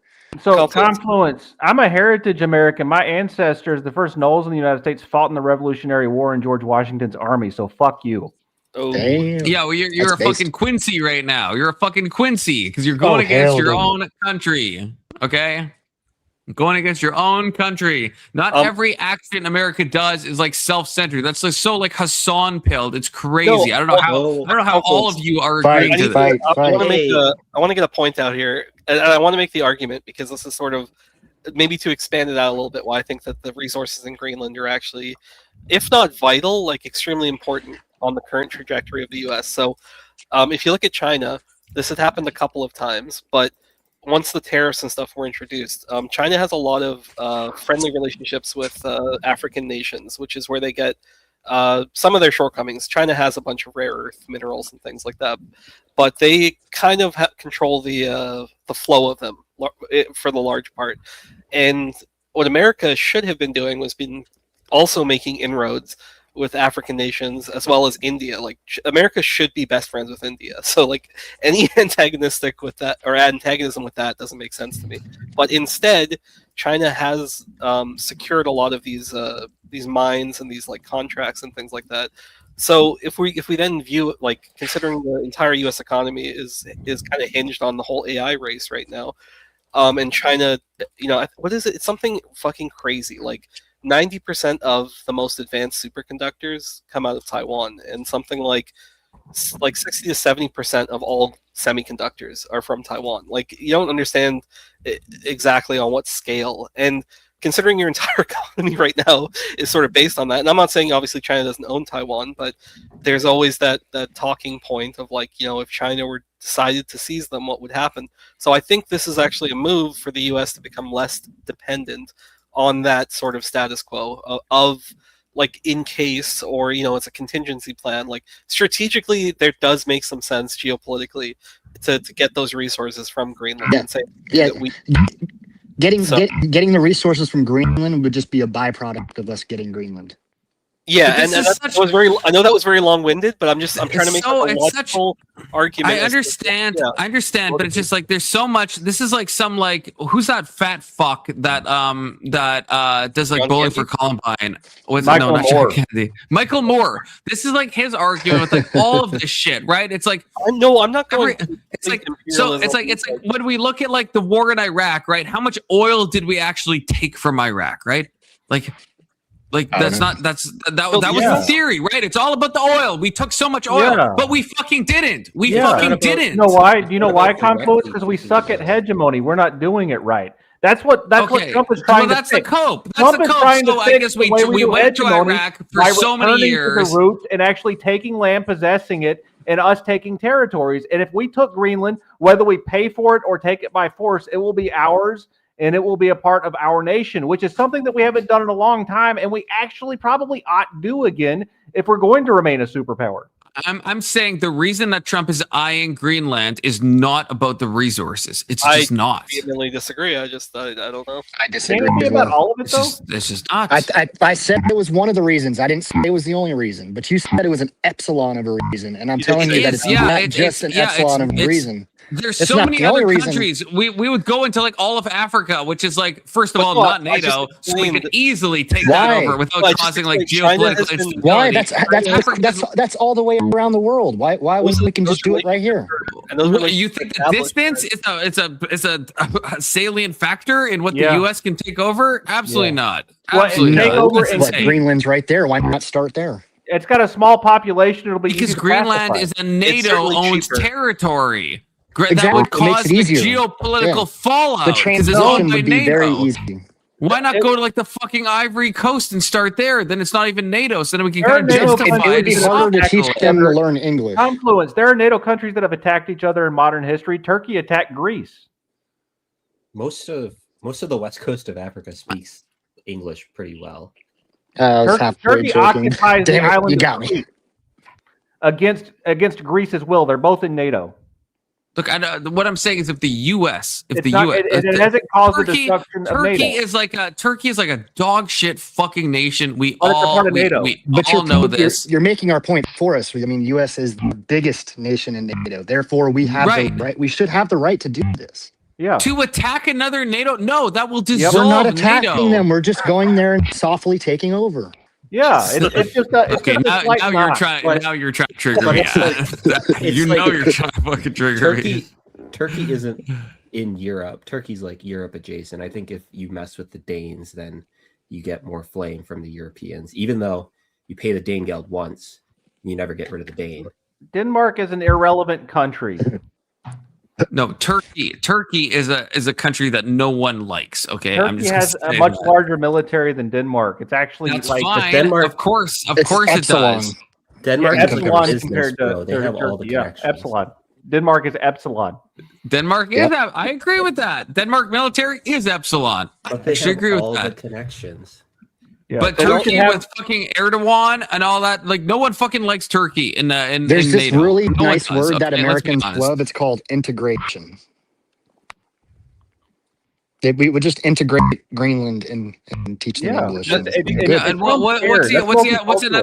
What's another NATO country that we've done that for, where we've just like gone over and like forcefully annexed them? You don't think that's going to cause mass geopolitical fallout if America was to do that? We're forcefully I'm saying if we Venezuela. want resources, we could. Look, Venezuela. No one gives a shit about fucking Venezuela. No one cares about fucking Greenland. All of a sudden, everybody cares about Greenland. The European Union absolutely does care about Greenland. That's because they care about it because Trump just wanted. Oh my God! That's why all of a sudden everybody cares about Greenland. Nobody gave a fuck about Greenland 5 years ago. They always. I don't. That's insane. That's insane to say, Ag. That's insane. Of course they cared about Greenland. It's a part of Denmark. It was. You don't think Denmark cares about? Yeah, like that's like saying no one cares about like Iceland because like no one is threatened. But if Trump all of a sudden was like, I'm going to take over Iceland, well, I mean, I didn't mean like countries being like, oh my God, that's crazy, right? Iceland is much more well liked than Greenland because it has the green and Greenland has the ice. But that's true. I just wanted to like a quick aside. Like YouTube sucks. When I type into the chat, ham is superior, and the moose lambs are afraid of it as a bonus. That should not be prevented from going in the chat.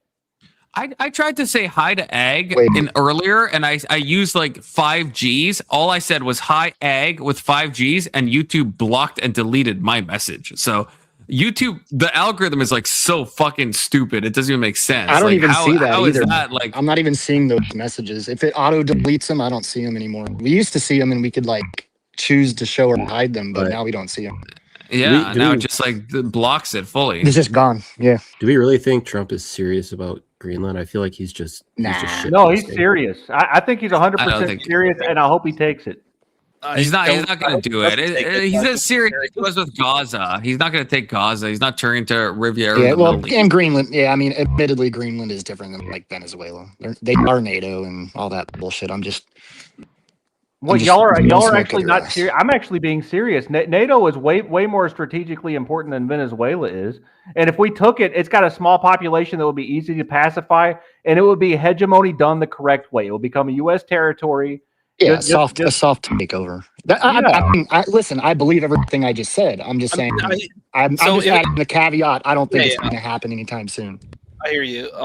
And also because if you want to think about the moral side of things, if you annex a country, which is essentially what it would be, because it would be against their will, then the U.S. loses any sort of like high ground. I mean, you guys, it's not the first time you guys would have annexed places, right? Like you annexed Puerto Rico, Hawaii as well. But like, I'm just saying that like, in a modern sense, it is signaling that it's kind of like no. The U.S. has moral high ground. No, but I'm saying that. Yeah, I know. But I'm saying it also signals if China then takes Taiwan after that. Well, it's like, well, look, they took Greenland, so it's it's a scary prospect as to what the implications would be. Why would it be? China won't take Taiwan because they're scared that the U.S. is going to actually do something if they do. I just think there would be less. It would be harder to condemn such a move. You're giving kind of a this is the new normal, and I think that the U.S. would lose. I forget. Is Taiwan NATO? I forget. No, it's not. Without looking it up, it's not. I'm not saying it's. Like if the U.S. just took Greenland, I think China looks at that and they're like, the U.S. is doing some batshit wild stuff right now. We don't want to fuck with Taiwan while they're crazy. Yeah, Taiwan, at least I think, claims to have a contingency protocol where if China or another state invades them, they destroy all of their chip technology. That's kind of one of their safety things to say, don't invade us because you're not going to get anything because we're going to fucking burn it all down before you arrive. Yeah, it's honestly probably going to infiltrate and steal it anyway. That's what the Chinese do. But like from a real perspective, like why would China not have the right to an island that was a part of their country for like centuries, right? Well, also, it only wasn't part of their country because of Imperial Japan going in and basically causing problems, right? Like the island of Formosa, wasn't separated because of any reason other than Japan and Imperial Japan. I have no problem with them taking back their territory. I guess Russia could just take back like a ton of shit, right? Like the Baltics and Ukraine and all that shit. Right? Very similar argument. Yes. Was Russia in charge of all that, or was that the USSR? It used to be the USSR. Yeah. Right. But Russia had it. And the USSR gave it away.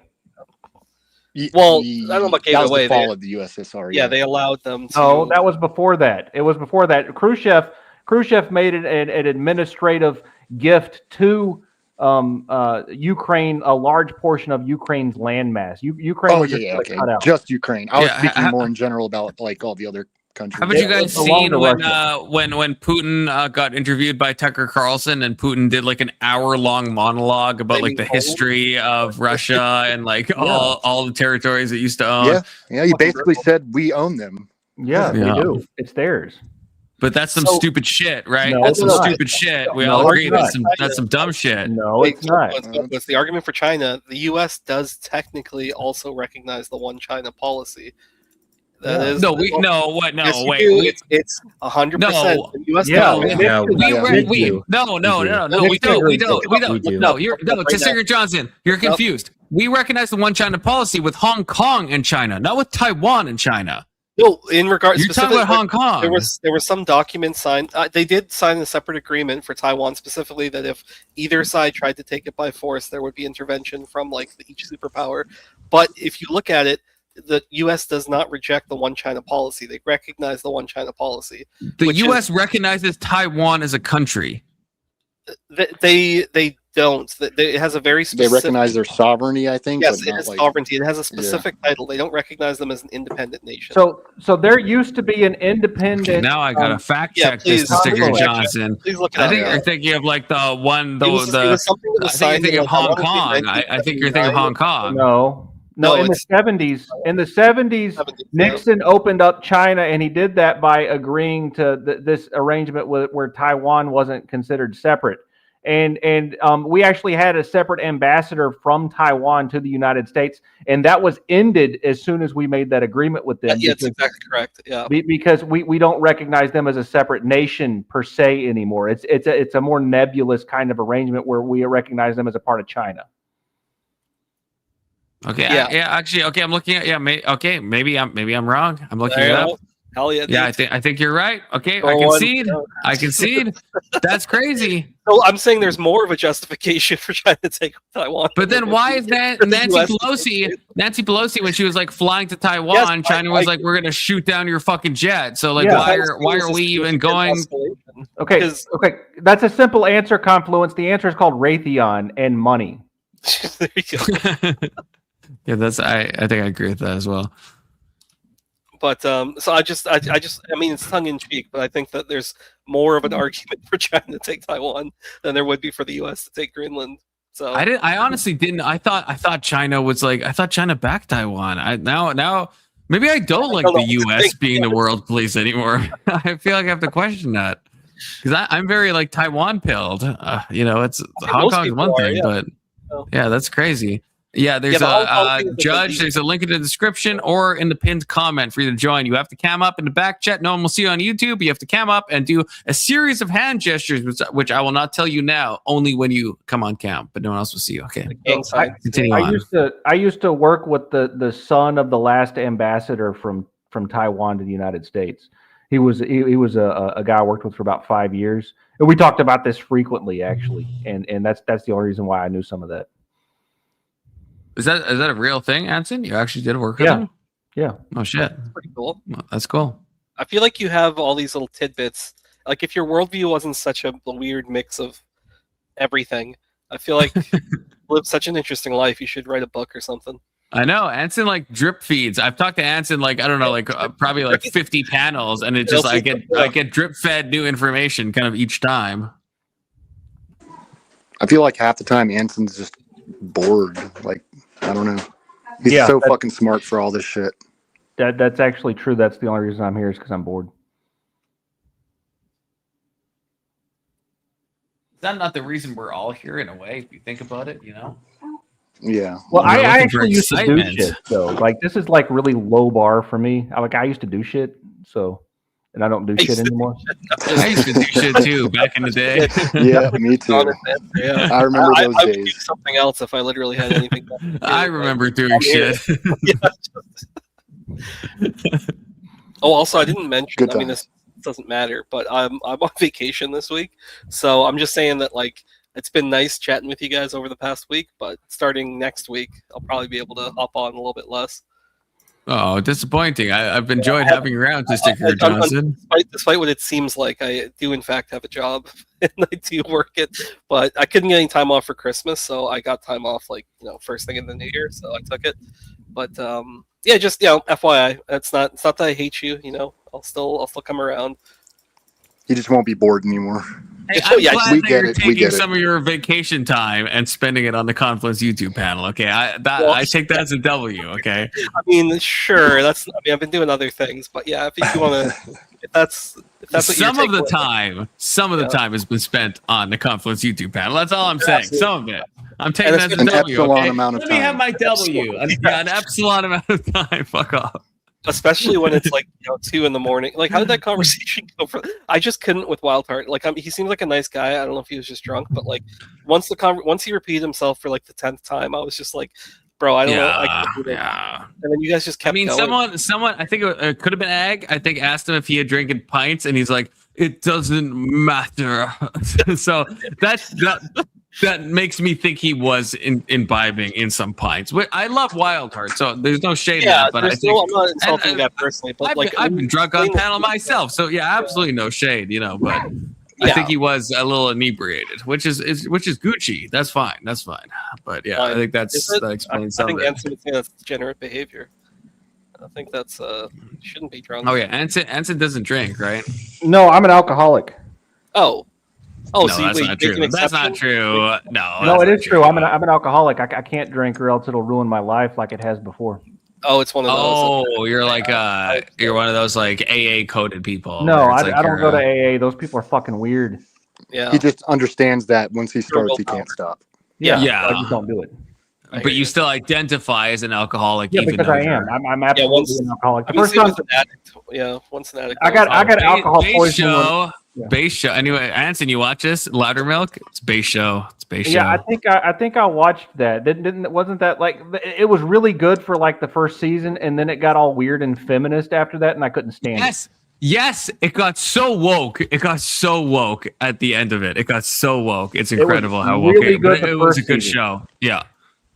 Was a good show, and it got incredibly, and not in a way. I think even Testicker Johnson, being the leftist who's here right now, and maybe Keelan, I'm not sure. Louder Milk. Have you ever seen it? It's about like an AA adjacent group. It's about like a group of alcoholics, but then it gets incredibly like, very woke, very like DEI coded, and just like impossible to almost finish. They change writers or something, but no, I've never heard of that show. It's funny. It's a good show, but the second season is the first season. It's everything after that shit. Interesting. Yeah, I don't watch any TV. I just watch mainstream media.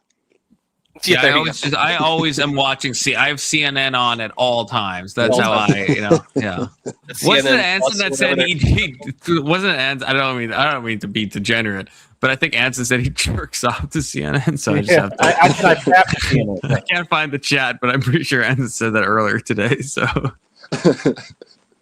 Well, I mean, in my defense, I fap to everything. So CNN's just background noise. Especially, so if you're like at an the weather airport and it's on, I understand. That makes sense. That checks out. Not as good as Anna Kasparian, but it'll work. It's nothing is as good as Anna Kasparian. Okay, I agree with you on that. Nothing is as good. Wait, would you? Because she's she's pretty woke. She's pretty feminist. Would you? I can fix her. And not in a way like when Anson will say he can fix anyone, but he can't. But I can actually fix Anna Kasparian in a real way. And to answer the question, Testicular Johnson, also both of my ex-wives are feminist, and I prefer mouthy, vexing women. Yeah, I like a woman with a bit of attitude. I'm not gonna lie. Yeah, if she's difficult and doesn't give me what I want and says no, it's more fun. Well. That's very ambiguous, but I think I agree, but I'm not 100% sure. I'm tempted to agree. It's probably fine.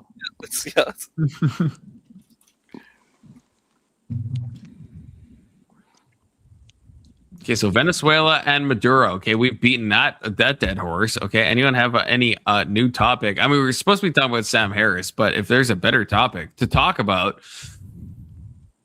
Yeah, why is Sam Harris such a bad topic to talk about? Like, why are you even spending time going over that no talent ass clown? Like, he used to be something 20 years ago. Like, why waste your time on your stream with him?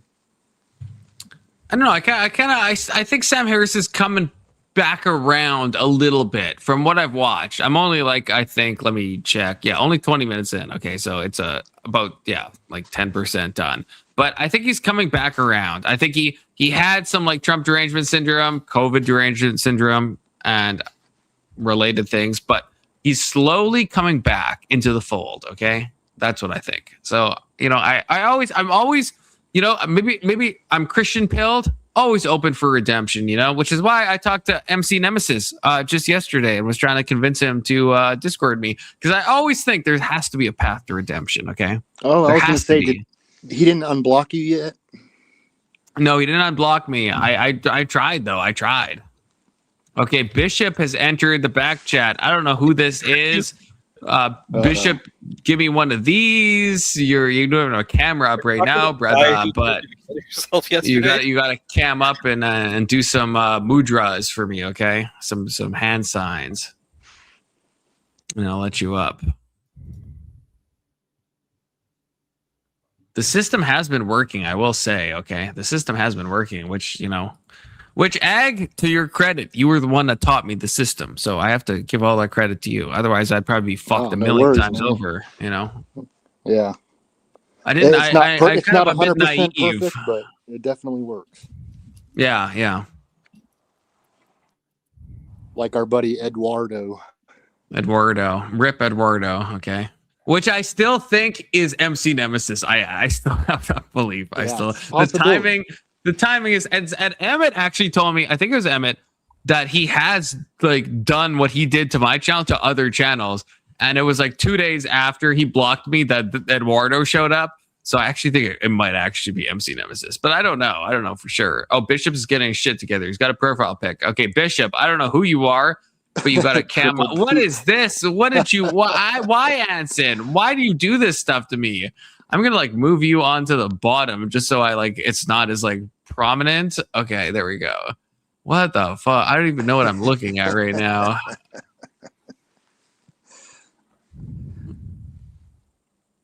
But yeah, Bishop, hit me with your camera on. No one can see you on YouTube. I don't know if I already said this. No one can see you. It's only me that can see you. Okay. And it's just a security test. Okay. And also, Jamie, you should join too. I'm just saying. You should join too. And so what are we feeling? We could talk about Sam Harris and go into the video, or if anyone has any other topic they want to talk about, we could do that too. You know, Confluence is always open to suggestions. Yeah, I suggest we do anything other than Sam Harris. Anything other? Okay, so that's Anson's vote. Do you have any actual suggestion or any video you would like to watch instead? You know what? I'm feeling open to suggestions. So like, yeah, you know, anything that Def Not Whatever has on her channel is better than Sam Harris. No, Def Not Whatever. I mean, I don't know, man. I haven't. I've She's seen really some of her hot. stuff. I know you like her, but I'm kind of like Brian Atlas coded. I'm not gonna lie to you. So that's where I think me and her probably. Confluence. She's like a super moderate. Doesn't like taking positions. You know. Look, I love taking positions. Okay, I'm not a fence sitter. Okay, I'm a perpetual fence sitter, to be fair. So I'll take that. I just sit on opposite sides of the fence at different times. Okay, so that's my strategy. So, and in the mean, if you're talking mathematics, sure, I'm on the fence, but in any given situation, I'm not on the fence. That's what I would say, right? Does that make sense? No. Yeah, not really. Fuck off.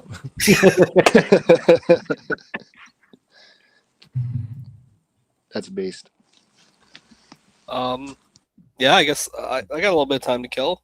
I gotta go in like 30 minutes, but somebody wants to throw out a topic. I mean, yeah, if no one's gonna give a topic, we're going to Sam Harris, Anson. So like, this is, I mean, you seem anti-Sam Harris. That's kind of fair though, because what'll happen is we'll watch 30 seconds of the video, and then somebody's gonna say something, and you're just gonna go off on another. Like it's just gonna. That's true. If anything, you have to see Sam Harris as like. It's just like a stepping stone. It'll give us something to kind of like go into. So it's not like we're gonna watch the whole thing. I mean, hell, you know, the last stream was, I think the Sam Harris one was 11 hours and we got 20 minutes in. So, you know, it's not like we're like actually committed to this or anything, you know. It's just like, it's kind of like fodder. And Bishop, I see you're changing your profile picture a lot. You're kind of sussing me out right now by not coming up. I'm not gonna lie. You're kind of Eduardo coded at this point in my mind. Okay, so when you do cam up, there will be a few extra hand signs that you might have to do. I'm just saying, but I still welcome you to join the panel. Okay? We could watch the Price Master, because you've consistently refused to watch the Price Master. And y'all keep saying I don't even know what that is. Y'all, you always talk about the fucking Price Master. I don't know what that is. Oh my god, I've seen that so many times. It's still funny, but goddamn. See, I can't. I have not. You know, I've not watched Stranger Things besides season 1. But yeah, Doomerang's vouching for Eduardo. I think it's good to let him up. Okay, yeah, you vouch for Eduardo in the back chat. Okay, well, I trust Doomerang, so I mean, Doomerang has never led me wrong before. Okay, I'm just kidding. Well, no, Doomerang hasn't, but this could be the first time. Okay. So let's see. Yeah, we'll start. Okay, and as soon as someone catches our attention, anyone can shut up, pause at any time, and we will dive into it. Pause. No, not at this time. No, there has to be a topic. There has to be a Give topic. criticism as well. I mean, look, I was hopeful that he would do on Ukraine something more positive than he has done. I think Steve Witkoff hasn't done very well, put it gently and diplomatically. We haven't had any progress so far. I hope that changes, as you know. But maybe, if the Middle East is tick, that's no tick. What about dealing with illegal immigration, right? The way it's being done, we can have a discussion about, but he's literally the first leader of a Western country to deal with illegal immigration. We can have a huge discussion about that. I mean, so the fact that the Democrats illegal treated immigration, any concern about the border it. as a symptom of racism and thought that it just wasn't a problem to have untold numbers of people just streaming across the border for years at a time. I mean, that was just a colossal own goal that is just, in my view, politically inexplicable. I mean, it's just politically suicidal. That's why Sam Harris is coming back. Among other reasons, that is the reason on why on this topic so far. But I mean, I still don't understand it. It's stupid. It's unethical. It serves no real sane purpose, right? I mean, even if you want the same numbers of people in the country because you really think we just have to have an immigration forward policy, there's no argument for not knowing who's coming into the country. You should want the people in the country who you want in the country, right? And you should be able to screen out terrorists and et cetera. So, it is true that the Biden administration tried to pass a bill that would have done something, and then Trump cynically got the Republicans to block it, right? So Trump delayed progress on that point so that he could use it as an issue in the campaign. And that was, a cynical bit of politics, but still, the Democrats were totally out to lunch on that issue. Okay, I've thought of a topic now. Okay, this is on the bottom. Would you report your illegal immigrant neighbor? This is actually something I'm curious about. I've asked this before because this is my stance. I will start and then we'll go clockwise. So Agrilapolis, then Keelan, then Anson, and into Sticker Johnson. Can you repeat the question? Would you report your illegal immigrant neighbor? So my stance is that even though I do like what Trump is doing, and I do think that a lot of these people should be removed, there is like a weird maybe contradiction where if I was living in, let's say, Texas, and the guy next to me, and let's say I have some type of relationship with him, like I know him and we've been buddy, and I find out he's illegal, I would personally not be calling ICE. And people on the panel have said otherwise. So that's what I want to know. I personally would say no, even though I broadly support Trump's actions against illegals. Agrilapolis. I'm gonna pass. I'll plead the fifth. What? That no. What? Why?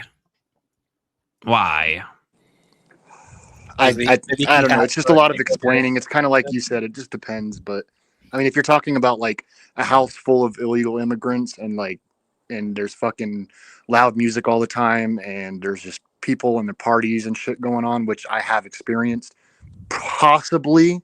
But I mean, if they're just like, just some lowly, I mean, they're illegal still, but they go to work, they're trying to do something, possibly not. So it's, I don't know. I just felt like that was a lot more explaining, but no, I'm glad you said that. I think that's a valid perspective, in my opinion, at least. But you have to realize that knowing this information and not doing anything about it is possibly charges for you too. So I don't know. I don't know if that is that. I thought it's only sure that's how that works. Yeah, if someone's here illegally living next door to you. I don't think that's right. I don't know if anyone else knows. I thought the crime is like harboring an illegal immigrant. Like if you have them in your house and stuff. But I don't think you have an obligation to. And they're here illegally, right? Yeah, I don't think there's any. I could be wrong, but I don't think there's any legal requirement for you to call on. I could be wrong too, but I think there is. But I could be wrong too. Anyone else before we move on to Keelan? Anyone know? Anson to Secretary Johnson? don't know off the top of my. I feel like that would be incredibly difficult to prove in court. Like, how do they prove that you knew that and then also withheld it? In terms of an actual law, I maybe like an obstruction type of thing, but like being an illegal immigrant is like a civil offense, so I don't even necessarily know how criminal charges would arise from that. But this is all vibes. I actually don't know like the facts of the matter. At least, this is ChatGPT. So again, could be wrong. It's saying it's not illegal. There's no federal law requiring private citizens to report someone simply because they are undocumented. Yeah, that seems un-American. Apparently, the stuff would be employers, border officers, and certain government agencies. They have an onus to report it. But if you're just a private citizen, you do not. I gotcha. But this is just GPT, so like it sometimes it gets a little confused. But so I don't know. Keelan, would you report your illegal immigrant neighbor? Absolutely not. I think it is morally wrong to, like, just in general, try to get rid of illegal immigrants unless they're committing a crime. If they're committing a crime, then you report them for the crime they're committing. You don't report them because they're illegal immigrants. Wait, are you like left? Are you like? Well, that's why I was how like left confused. are you? That's why it's kind of confusing because I mean they're technically committing a crime by being here illegally. So I was under the impression that that wasn't a crime. That was like a civil offense. I don't consider that. well, a crime. don't you have to be like a civilian for it to be civil? Or But like my point is, if they're committing a crime, if you consider illegal immigration a crime, then a crime other than illegal immigration, then report them for that crime. I morally disagree with trying to get at people for being here illegally, unless they're committing a different crime. So do you extend that, Keelan, even beyond the someone reporting them? Like, do you think if ICE finds someone who is here illegally, but they haven't done an additional legal crime besides the border crossing, if we agree for the sake of argument that that is an illegal act, are you saying they shouldn't be deported? Like, are you against that? So this is where it becomes interesting, because how is ICE finding this person? Are they suspected of a different crime? If they are, then there's some like moral reason to see that they're illegal and then go through whatever process there is. But if they're just out searching for people who are illegal, I think that that's morally wrong. And I think, but like let's say like ICE bust down the door of a place where they know illegal stuff is happening. Okay, so let's say it actually is like some like gang house for the sake of argument. But then there's also people that are just like in the back room that have nothing to do with the gang, but they are here illegally.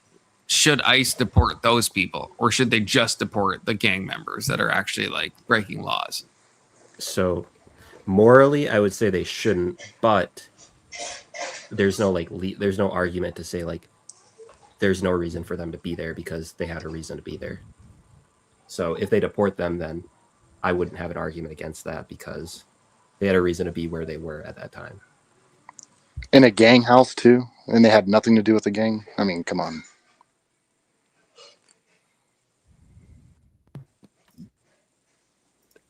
I don't know Are what we you're saying.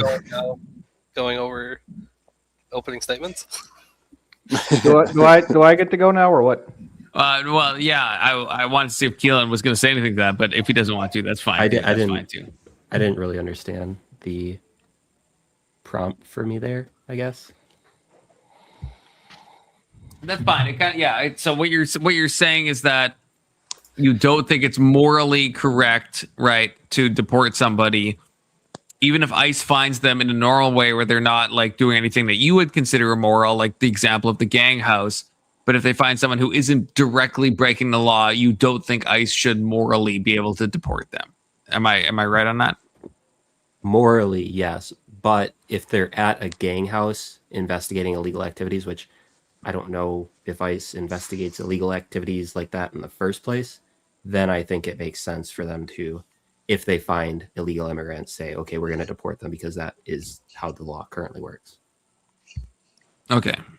Yeah, I'm pretty sure I heard about this sort of thing happening too. Like they would go and raid somewhere, and it would be where like it was a known person, a person of interest, so to speak.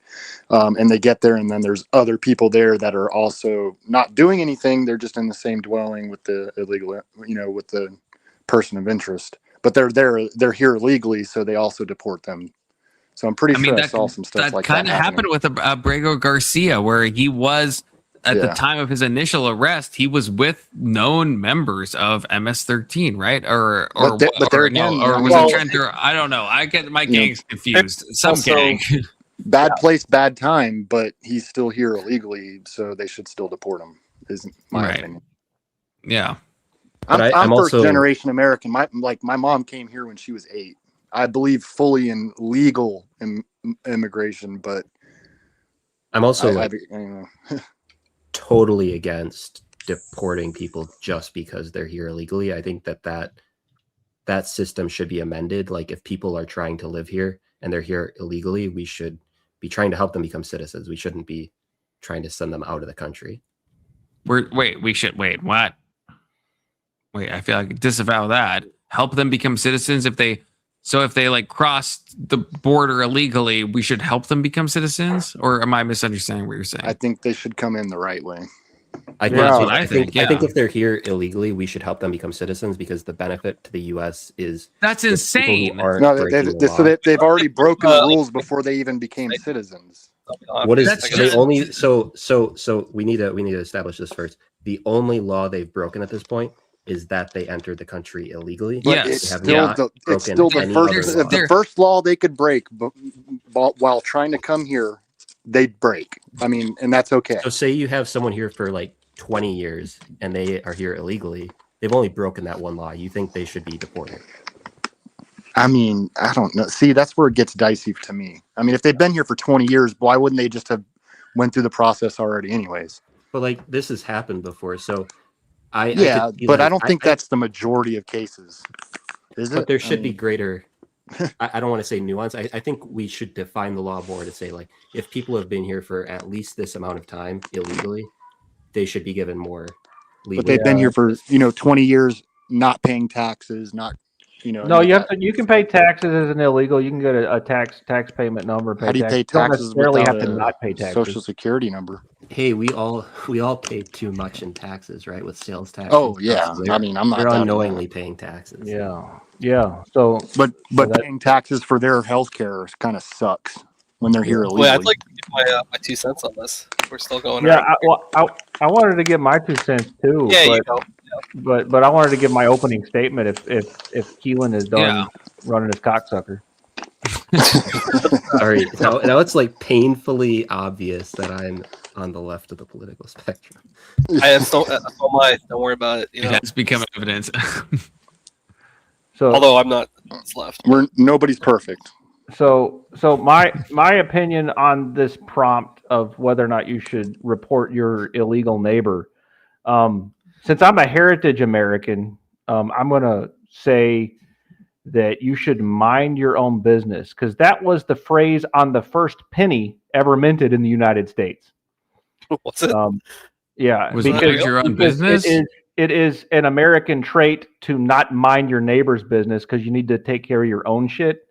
And that dovetails with like just the general worldview, that you don't need to assume that the people around you are evil, criminals who don't, mind the law. But if they are, it's none of your damn business, right? And it's like assuming that someone's gay. Like, why would you assume that someone's a bad person, right?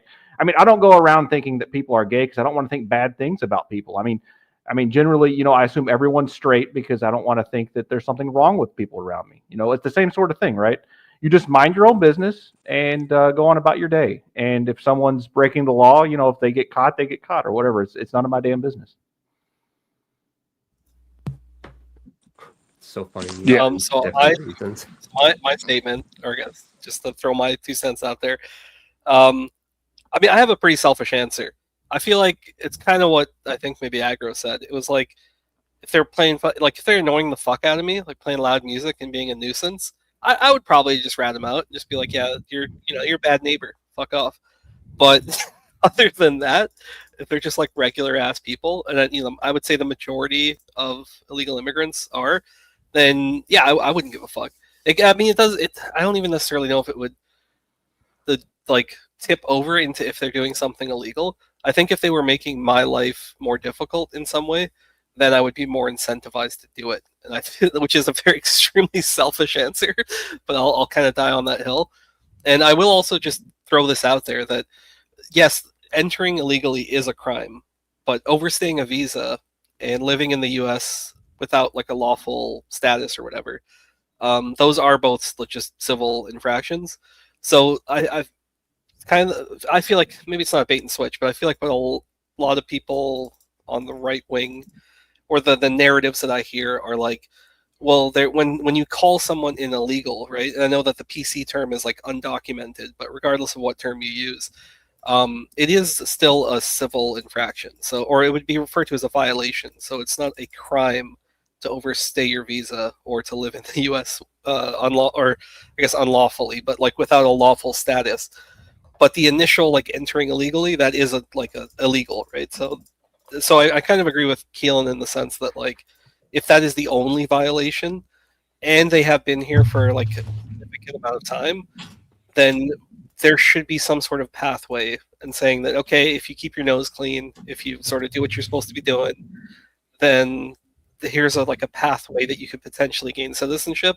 But I also do feel like skipping the line is extremely unfair because there are people that do it quote unquote the right way, and it's more of a lack of the shortcoming is in the courts, I would say, because a lot of people who overstay their visas, I'm not saying this is for everybody, but when you have such a massive amount of people and the court system can't keep up, they have to stay longer than like the 2-3 months that they might be assigned. So either they have to go get extensions, or a lot of people don't end up doing it. Like there's inefficiencies built within the system that need to be addressed in order to be able to properly say like what should be done. But very long-winded answer just to basically say I don't think I would be more inclined to rat somebody out for just for being like an illegal immigrant, unless they're annoying as fuck or we're like dealing drugs or something like fucking up the community. Then yeah, fuck you, get out. But, so let me ask like a I don't know, it's gonna sound weird, but I'm gonna ask the question anyways. So what do you all think?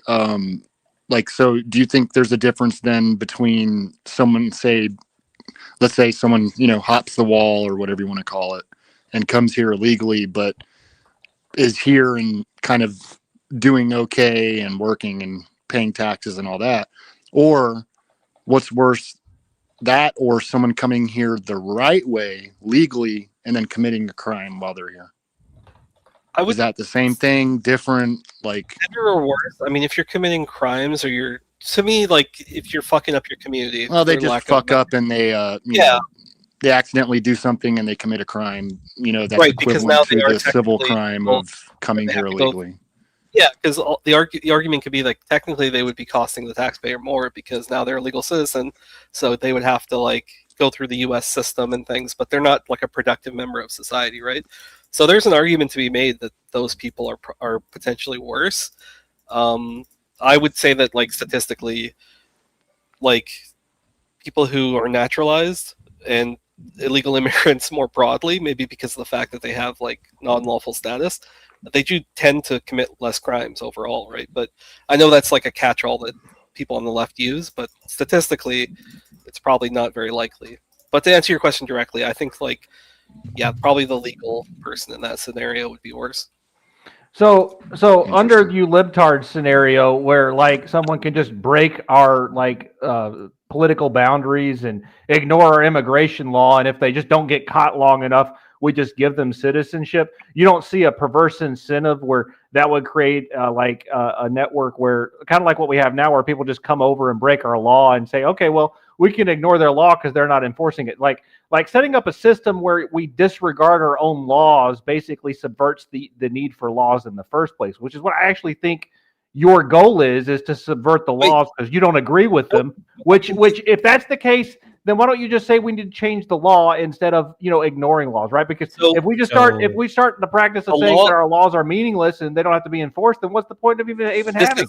So that's kind of why I was equivalating it to someone. I think your premise is wrong. Yes, to be clear, so we have political boundaries. Okay, what nation would exist without political boundaries? So wait. It is currently a law. It is in the books right now that I think I want to say it's 10 years, that if you have a status for 10 years, then there is like a pathway to citizenship. So I'm not saying to subvert the laws. I'm like these laws already exist. Or also, if you've married somebody here, or you can show that you being deported would cause like a net negative to your family or something like that. So there are already like provisions that are within current existing laws. I'm not talking about Canada, because I don't think we have that in the U.S. We're here for 10 years and you just get a pathway to citizenship. I don't think that's the case. It is a thing. It absolutely is. That's another Canadian. There's another rational part of this where you're like, they're here illegally, but for a certain amount of time where they're not caught, that means that they haven't been committing other crimes, which means that they've been following our American laws, and they're kind of demonstrating what we want in American citizens. So what? Wouldn't we want? We still have political boundaries. Why don't they stay in their own damn country? Why do they have to come here? Well, if you want me to go really leftist, it's because the U.S. has destroyed so many other countries in the world. Okay, well then fix that problem. I wish we could. Okay. Well, instead of harping on ignoring laws, why don't you just say, all right, well, these people that are basically devaluing our currency so that the bankers can get rich, and that's causing destabilization in other countries because we're exporting our inflation, and the massive drug wars are causing destabilizations of other countries because we're basically creating a perverse incentive for these black markets to exist and these crime networks to basically take over the governments in foreign countries, right? How about instead of like, devaluing our currency and having insane drug laws, we fix those problems, and then that'll stop all these brown people from coming here. Well, it's not just brown people, first of all. Yeah, it is pretty much. I completely agree with you that we should stop what we're doing. Like, I completely agree with that. We're doing bad things globally, and it's causing us to have an immigration crisis. Yeah, problem. Can I ask, do you guys have any issues with and I understand that people say the system is abused as well, and there are separate things, but like, what about like a refugee status or asylum seekers? Like, do you guys have issues with those things? Because again, there's a process that exists for that, but they are sort of like quote unquote skipping the queue in the sense that you're taking them under extenuating circumstances. Yeah, I mean, America should be for Americans. We need to fix our own problems and keep all these foreigners out here that aren't a part of our culture and are basically like have a third world ideology that are coming here and degrading one of the greatest countries in the world with their inferior minds. Yeah, we need to not do that. Yeah, so then what I would say, I mean, I usually don't use this phrasing, but what Confluence always says is I feel like you're punting a little bit your issue is not the law, because, and also, so there's my issue is the law because it's degrading the culture that my family built. Okay, so, but all right, but you were talking about breaking the law, and I'm saying that these provisions already exist. So you're talking about we ought to fix them. Okay, okay, then that's different. Get rid of it. And then also, what I was referring to is called cancellation of removal. So if you've lived for 10 plus years with residency of good moral character, plus you can show that there would be hardship if you were to be removed, like hardship on specifically U.S. citizens. So if you've married a U.S. citizen or if you have a child or something like that, then there is a pathway to citizenship for that. So I'm only bringing that up just to say that I'm not talking about subverting the existing laws. I'm saying that this is already baked into. Yeah, that sounds like a bad law that needs to get reversed. Thanks for pointing that out. That's fair enough. We have Bishop in the back chat. Bishop is cammed up. Bishop, are you with me? Give me a wave if you're with me. Give me a wave. Wave. Wave, Bishop. Okay. Bishop's gonna pee bomb. And now, give me one of these. One of these. Okay, bringing you up, Bishop. Okay, you can cam down if you want. You don't have to be cammed up. Anson, I want to confirm. You have to be cammed up in the back. I don't think like the country that your ancestors believed could exist. I think that died in the late 1800s, and we've just been going for consumerism since then. So I don't think there's any way to go back to that. I don't think that America can exist. No, I agree. What's even the topic right now? I'll actually, hey, this is perfect. I'll let you jump in. I'm actually tagging out. I do have some stuff I need to do. I did say I'd have to leave fairly shortly, but hey, as always, great conversation. I'll be in and out probably throughout the evening. Take care. This is like, and also I will say, I will full screen myself. Okay. Take care, Tissiger Johnson. Also, a bit of a plug. Okay. Confluence wants to keep going. Confluence has to make money though. So don't make Confluence have to go and do his freelance writing work, which he hates to do. So half an hour left. No one has super chatted yet. So again, if you want the stream to keep going, there's 12 people watching. If you can't donate, you can't donate. But if you can, just consider it, okay, to keep the stream going. Otherwise, Confluence has to do work he doesn't want to do. So think about that, okay? Anyway, yeah, back to the conversation. And Bishop, welcome to the panel. Bishop is muted. Bishop is not. Bishop, are you there? Yeah, I'm here. Really? Oh, we got it. Thank you to Sticker Johnson. We have. I hate when everyone says dreams are gay, but I'll still hit you with that. Dreams are not. Sticker Johnson says that dreams are gay. Okay, thank you for the $5. Okay, keeping me from right. Please, I don't want to write. I don't want to write tonight. It's too late for that. I don't want to write. So thank you to Sticker Johnson. Yeah, Bishop. Yeah, you're. Where do you come from? Well, no. Like, not in a real sense. I don't want you to doctor yourself, but like your thoughts on anything you've heard so far. What's your point of view? What's your perspective? Well, it's been, I can't hear you like super well, Bishop. can you hear me what I'm saying right now? Yes, I can hear you. And we got Indian Jesus in the chat as well. Okay, now we're fucking cooking. One last thing to Anson. So like, if you understand like the America that your ancestors came to can't exist anymore, like you have to also understand that What's the current topic US right now? as it is right now Chaos right now of subject. can't exist without exploitation of these countries around the world that are sending us all of these people. It's like, how do you solve the immigration crisis by being the U.S.? I don't think you can. Into the Federal Reserve and go back to the gold standard, because that will prevent us from being the world's police.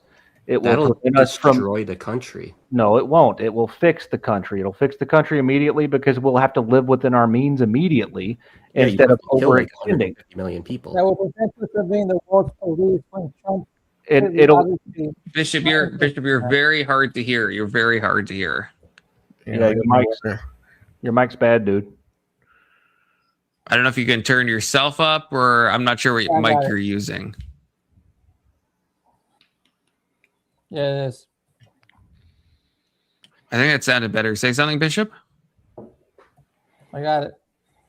There you go. Okay, yeah. You're better. And welcome, the Indian Jesus.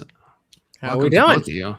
We're fucking doing great. Okay, been all over the map on a variety of topics. Sam Harris has been played for about 30 seconds, but that's okay because you know. I don't understand what the America first when. You understand your mic is bad again. I don't know if it's the way you're sitting, Bishop, but like your mic is like good and then bad and then good and then bad. Maybe just drop out and come back in. Sometimes that does the trick. Yeah. But what have y'all been chit-chatting about before I had the beer? We were talking about remigrating all the Indians. That is not what we were talking about. And taking Greenland, yeah. Yeah. The last question was, and I guess I want to hear your point of view on this, Lutch. Would you wait for the ticker? Would you report your illegal immigrant neighbor? That was the last topic. So someone next to you is an illegal immigrant. Would you fucking work on them? Well, do I like them? Well, that's what. Hey, I mean, that's for you to say. Like that's because that has been some people's perspectives, which I agree with. I think Agrillapolis said, yeah, if they're like playing loud music and being like a fucking nuisance, and Testicker Johnson, who was here, kind of agreed and said if they're doing like, you know, if they're annoying you or like doing untoward stuff or like harming your community, then yes. Yeah. Oh yeah. What's your thoughts on that? So I'm just because I knew somebody would not be enough for me to like snitch. So like if it came down to you know, like I'm gonna get arrested and deported, sent out of the country, whatever. If I don't, you know, let's say who I know or whatever, you know, then we're talking about a little bit of a different story. I'm not supposed to be here anyway, but I'm no friend of the police. Yeah, snitching's un-American. Yep. I think I did ask this before, but to a separate different panelist. But I think Lutch was here when I asked this. I think we did talk about this. I think me and Lutch agreed that I think that like in general, like the bonds, if you know someone and you're friends with them, I think me and Lutch, I think you agreed that like we're not selling those people out. If you're actually like friends with someone, like that's insane. I think the Section 230 disagrees.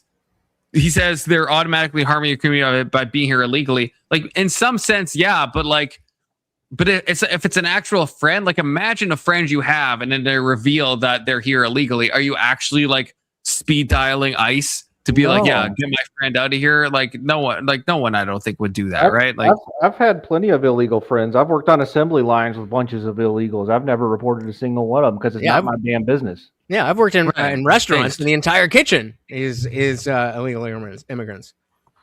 I disagree with this comment, but you probably already knew that. Wait, what do you wait? I thought you agree. You said you wouldn't call anyone. I thought you were like so like left coded that you think like ICE is the one you have on the screen.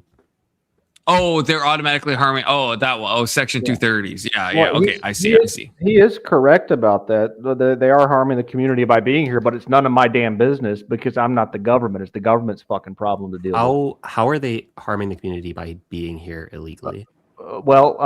First of all, they are subverting the job market and basically propagating a system whereby the wealthy oligarchy that runs the country gets to exploit their labor at a lower rate. Essentially, having an underclass harms my country, right? It's on a systemic level, but removing your neighbor is not going to change anything. Yeah, that's why I said it's none of my business. It's the government's business. If they don't want to enforce the law, then that's on the government, right? But like just them being here from a third world country, generally that's where they come from. They're like subverting my culture because they're inferior. So that they shouldn't be in my country because I don't want inferior people, basically diseasing the culture. Okay. So I completely disagree with the second part of what you said, but I understand the first part of what you said. I think that's more on the employer to fix, isn't it? No, that's the government's problem to fix. The government does this all the time. They basically hijack employers to enforce law for them, and that's straight up fascism. Like where you have like government basically forcing businesses to abide by all these regulations that are enforcing laws for the government. And I'm not a fascist, so no, I don't support that. And there's a difference between saying this is good or this is bad, and I am going to affect change here.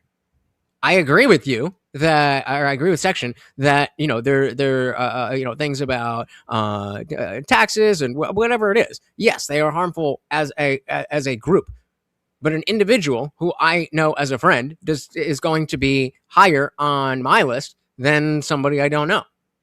That's just I don't know where the fuck y'all grew up, but that's how we do things. Yeah, two things can be true at the same time. Like the comment on screen, Wrath of Reason. I agree with you. Raise property value because of shortages, allowing businesses to underpay people when an American would do the job for a suitable wage. I could go on. I agree with you, but I would say there's a hierarchy, and I think I'm Lutch coded in this way where it's like if you're like actually friends with somebody, then that there is like that takes precedence over like kind of what this comment is saying, in my opinion, right? Like it's. And so what about? So we can shift it away from this, and the logic doesn't follow. Like there's a lot of things that are bad for society, like doing drugs. I may or may not do drugs. If you found out for sure that I did, would you call the cops on me because having drugs in your community? Like you're just saying that to fit. You're working backwards. You're saying I don't like the illegal immigrants. I don't either, and then going backwards from there. This is not what you believe. Well, right. That's a good question for Section 230 and everyone on panel. If someone you knew was like, doing illegal drugs, so that you could argue that then you're a fucking bootlicking cuck. I got it. Wait, would you actually call the cops on somebody? Would you actually call the cops and be like, yeah, my neighbor is doing an illegal substance? Would you actually? Would any of us do this? That's some for God shit. Oh yeah. So have you ever sped? Have you ever broken the speed limit section? Yeah, no. See, he says don't like it, stop doing it. So, but Section, would you actually with a drug comment? Would you actually do that? Would you actually like He said yes. He said, "Yes, I would." So I want to switch. Oh yeah, he did. Because again, this is conservative Christian code. Oh, drugs are bad. Blah, blah, blah, blah, blah. So if it's illegal, therefore it is okay to snitch on someone. So have you ever? I don't think that's a conservative thing though, because like ag, I'm not going to guess ag, but ag's conservative. I don't think ag would do that. Ag, tell me if I'm wrong. No, I mean, if like I got kids though. I mean, if we walk outside and my neighbor's sitting there smoking a crack pipe, then fucking I might have a stern talking with him. I'm not going to go ahead and call the cops on them though. I mean, sure. If you live in any state with like a large rural community, especially like I live in Wisconsin, the Northwoods of Wisconsin, I'm from Wisconsin. Just to say, connection. Greatest. Like you're not going to get caught for very many crimes in the Northwoods of Wisconsin because there aren't enough cops and there aren't enough people who care. And I think that's kind of what makes America more free than other countries, is that you're very rarely going to get caught for crimes if you commit them. Yeah, that's very true. I agree with that. But I wanted to talk about, because we didn't really finish on the immigration thing that y'all were talking about before. So it's immoral to have a massive underclass of inferior people to underpay them. Like systemically, like the oligarchy set up this system where we have these brown people we're importing who are less educated, less capable, and we're taking advantage of them because the rich people who own the businesses who pay money through their various political interest groups wanted to have this immigration system that basically created an underclass. And it's immoral to do that to people, right? Just on a basic level. Like the inferior people need to stay in their own country and fix their own country. Anson, I disagree with like calling them inferior, but like I completely agree with most of what you're saying about how it's immoral to create this underclass. And Anson weirdly, I think, agrees with most of us in saying that. Anson, you said you wouldn't call on an illegal. No, right? that's not American. I actually think I got to agree with Anson. I mean, if they weren't inferior, why would they be coming here where we are superior? Yeah, I mean, that's why they're coming here. Yeah. They're not. It's not that they're inferior. It's that their country is inferior, and like the reasons the country is inferior, I think that depends on what you believe about how the U.S. has interacted with other countries over history. And also because their like culture is inferior in their country, right? If they had a better culture, like a culture is just a collective of minds, right? So the minds of the people leaving these countries that are falling apart, obviously, they're not as good as the minds of in the countries that are not falling apart. I disagree with that too. If we can, I want to bring Bishop. Bishop, if your mic is working, what's your answer to the prompt about like if you had someone, in both cases, I guess, illegal immigrant neighbor or a drug using neighbor? You can answer both of them. Would you call the police if you knew your neighbor was an illegal immigrant or a drug user? Would you call the police on them or ICE?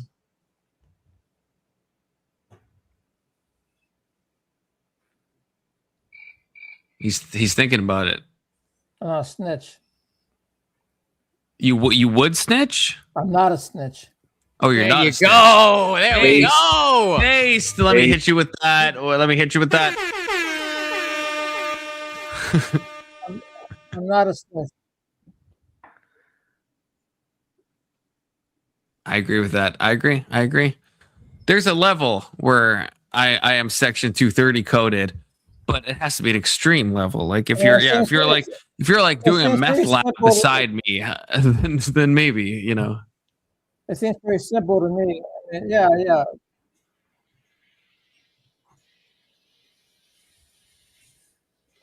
I agree. Yeah. I think, yeah. I don't know.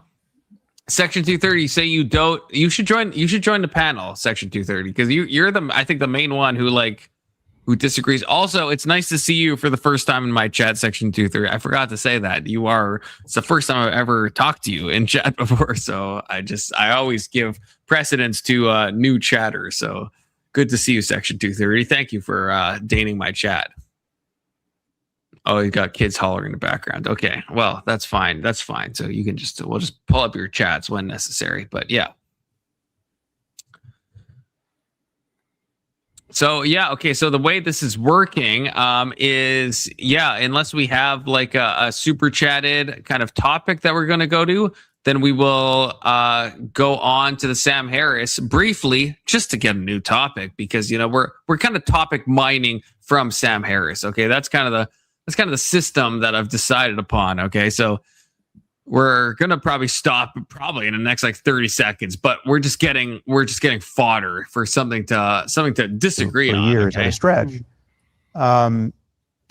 Unforgivable, politically unforgivable. Right, and so it is with all the other woke derangement in the Democratic Party. I mean, the irony here is that there's virtually nothing that any super red-pilled MAGA head who sees for whom there's no daylight between them and Trump, there's nothing they can say about the far left of the Democratic Party that I don't agree with and haven't said myself on my podcast. Right, so it's not like my animus toward Trump is based on some sort of progressive blindness about, the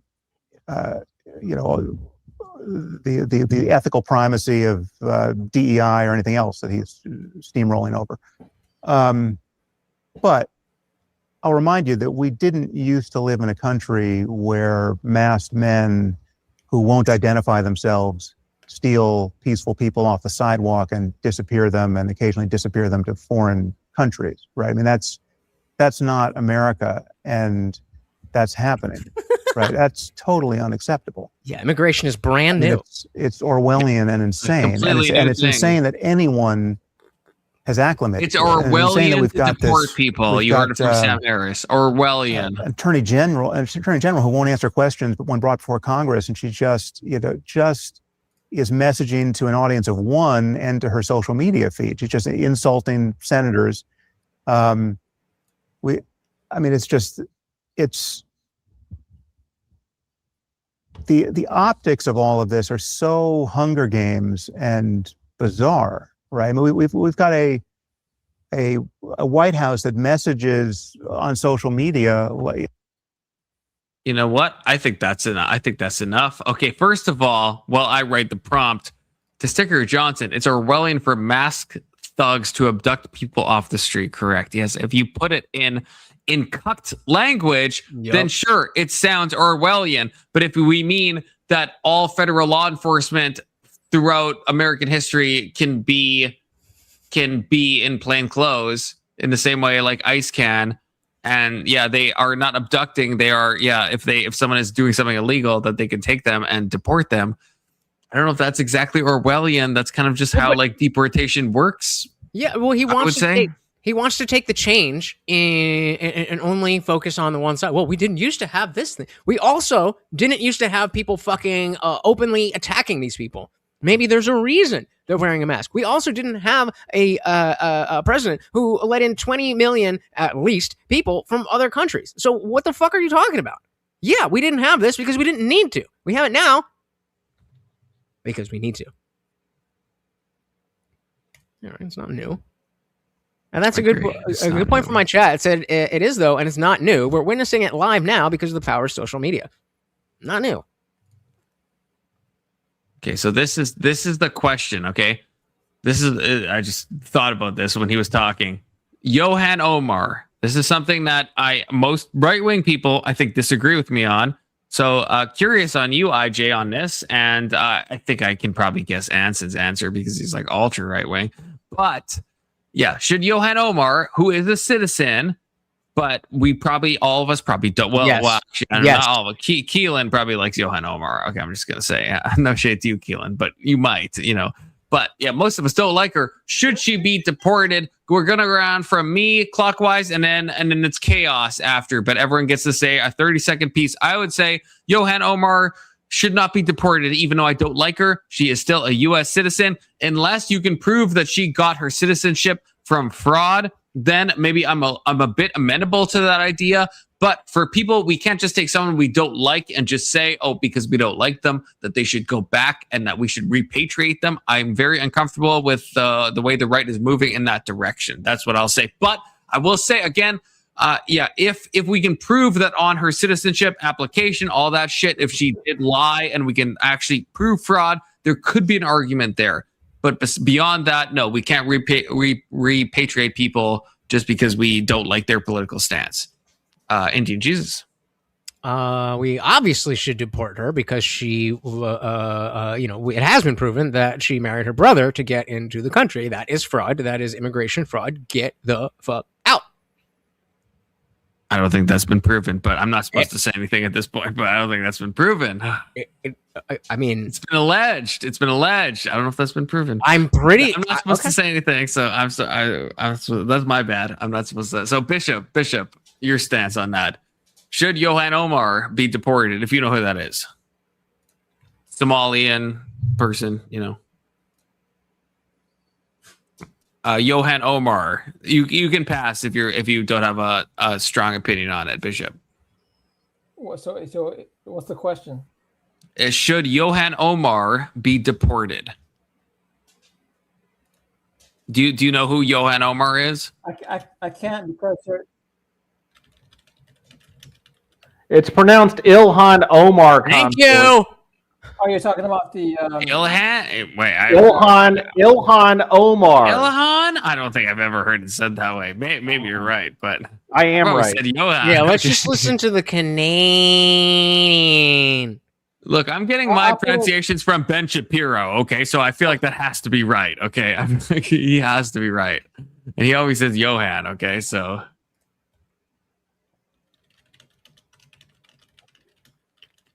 But Bishop, do you know who that is? You can see it on the bottom if my pronunciation is so cucked, which maybe it is. But do we think that this regime that we currently are living in is?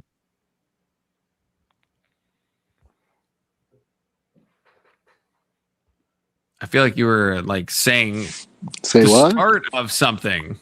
My mic is not good. Your lights are flashing too. So the administration we are living with now, do we think that they are straight up with everything they're doing? No. No, probably not. No. So why the fuck do we care about what's happening with that guy? With who? What guy? Oh, Ilhan Omar is a woman. She's a representative from the state of Minnesota. She's a Somali, and she's very controversial. Have you heard about any of the Somali fraud? How controversial was she compared to what Trump is doing? And what are we doing? Yeah, it's not a so pointing out the fact. Pause, everybody, pause. Confluence doesn't want to have to write tonight, so we will be accepting super chats left, right, and center. Hopefully, inshallah. Jamie with the $5. Here's a topic: if illegal immigrants are a problem because of crimes, shouldn't we also hold the president accountable for his crimes as well? Very left-leaning take. But I appreciate the $5. We'll go around and answer the current question, and then super chats get to pick the topic. So briefly, I guess Anson, 30 seconds, and then Keelan, and then Ag. Absolutely, you should not deport a U.S. citizen because you don't like them. Naturalized citizens have the same rights as heritage American citizens like myself. And I view Ilhan Omar as a problem that should be dealt with other ways than deportation. You kind of surprised me, Anson. I thought you were I thought you were going to say something else. Why? Because I take citizenship seriously. No, I just thought you're one of those super right coded get them out of here. No, they need to go back even if they're citizens. If you take the trouble to become a naturalized citizen, I've been friends with dozens of naturalized citizens. I love foreigners. They're way better than the lazy fuckers that are born in the United States that basically handed my country over to this massive police state. All these people coming over from other countries generally are trying to escape socialism and all of the terrible things that we're turning this country into. We're turning this country into a shithole, and these people that come here and become naturalized citizens are better than most of the fuckers that are supposed to be like me that actually care about my country. Okay, no, that's based. Okay, Keelan, should we deport Johan Omar? I'm assuming you're going to say no because you're left, but yeah. I don't really know much about representatives from Minnesota, even though I live in Wisconsin. But if she's a citizen, then I don't think we should deport her. I would agree with the first part of what Anson said, and maybe not the second part. I do prefer foreigners though, but for different reasons, I'm sure. Okay, we will move on to the next one, but at the same time, we have a different thing. I disavow this, but I appreciate you, Testiger Johnson. I appreciate your $2 Canadian support Melania. No, absolutely not. Melania's goated. Okay, we love Melania. Okay, Okay, but thank you, Testiger Johnson. But yeah, we love softcore pornographers. So who here supports Trump? Disavow. Wait, yeah, actually, I have to hit you with that real quick. Okay, so yeah, I don't know if I'd want to deport Melania. No, Melania's fine, right? She's a citizen, right? Yeah, she's more of a citizen than fucking Johan Omar, right? If you think about it. She's like every foreigner OF girl that wants to be an American citizen. Yeah, but want to and being one are two distinctions, right? Yeah, bring all the OF girls here. I'm for that. Hell yeah. Okay. Oh, now I have to double Maryland. You're at the OF girls, the Slavic OF girls can like stay away. Okay, I'm just saying. Okay, so yeah, this is from Jamie. Okay, so the topic is now, and we're gonna go around to circle again. And then chaos once we are all done. 30 seconds each. If illegal immigrants are a problem because of crimes, shouldn't we also hold Trump accountable for his crimes as well? I mean, it depends on what crimes you're talking about, Jamie. I don't want to like pivot, but like, yeah, like I would want you to be more specific. If you mean like the 34 felonies, which I think are largely bullshit, and a lot of this is like I think malicious prosecution. I think a lot of this is extending stuff, like with the statute limitations, like they did in New York. Name the felony. Right. Yes. Yeah, I agree. Yeah. Like what crime are you exactly talking about? Because yeah, the Trump being a felon, there's a lot of chicanery that I think goes along with that. So that's what I would say. Very appropriate word. I'm hoping that you're using it because of BCS, but if not, I'll give you credit anyway. No, I don't know what that is. I'm just using it. I just love the that's word. Brilliant. Yeah. This chicanery. How have you not seen Better Call Saul? Jesus. Oh, I have seen Better Call Saul. Yeah. So the big moment when Jimmy gets Chuck and he's on the stand and he has a thing in his pocket and you listen to this chicanery. I get okay. Yeah. No, I get TikTok ads all the time of a mug that just has the entire speech and it's playing the audio in the back. I kind of want to buy it. Okay. Anyway, based. Getting back to the point though, from my chat, Lone Wolf from Cub said, Ilhan Omar committed immigration fraud. I know Democrats love criminals, but there are laws and you face repercussions to breaking the law. What is wrong with lefties? And I co-sign. Anybody? That doesn't respond to the question that Jamie. Yeah, asked. well, yeah. Is that? Oh, I didn't.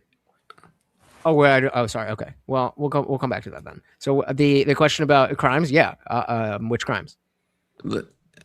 So yeah, is that your answer? Which is a fair answer. I mean, it's kind of my answer as well, right? But it's the only rational one.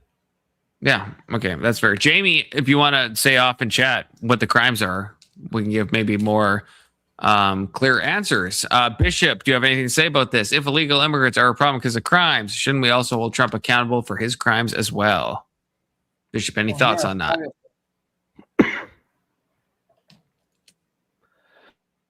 What did you say? Well, how much of a percentage of crimes do illegal immigrants account for?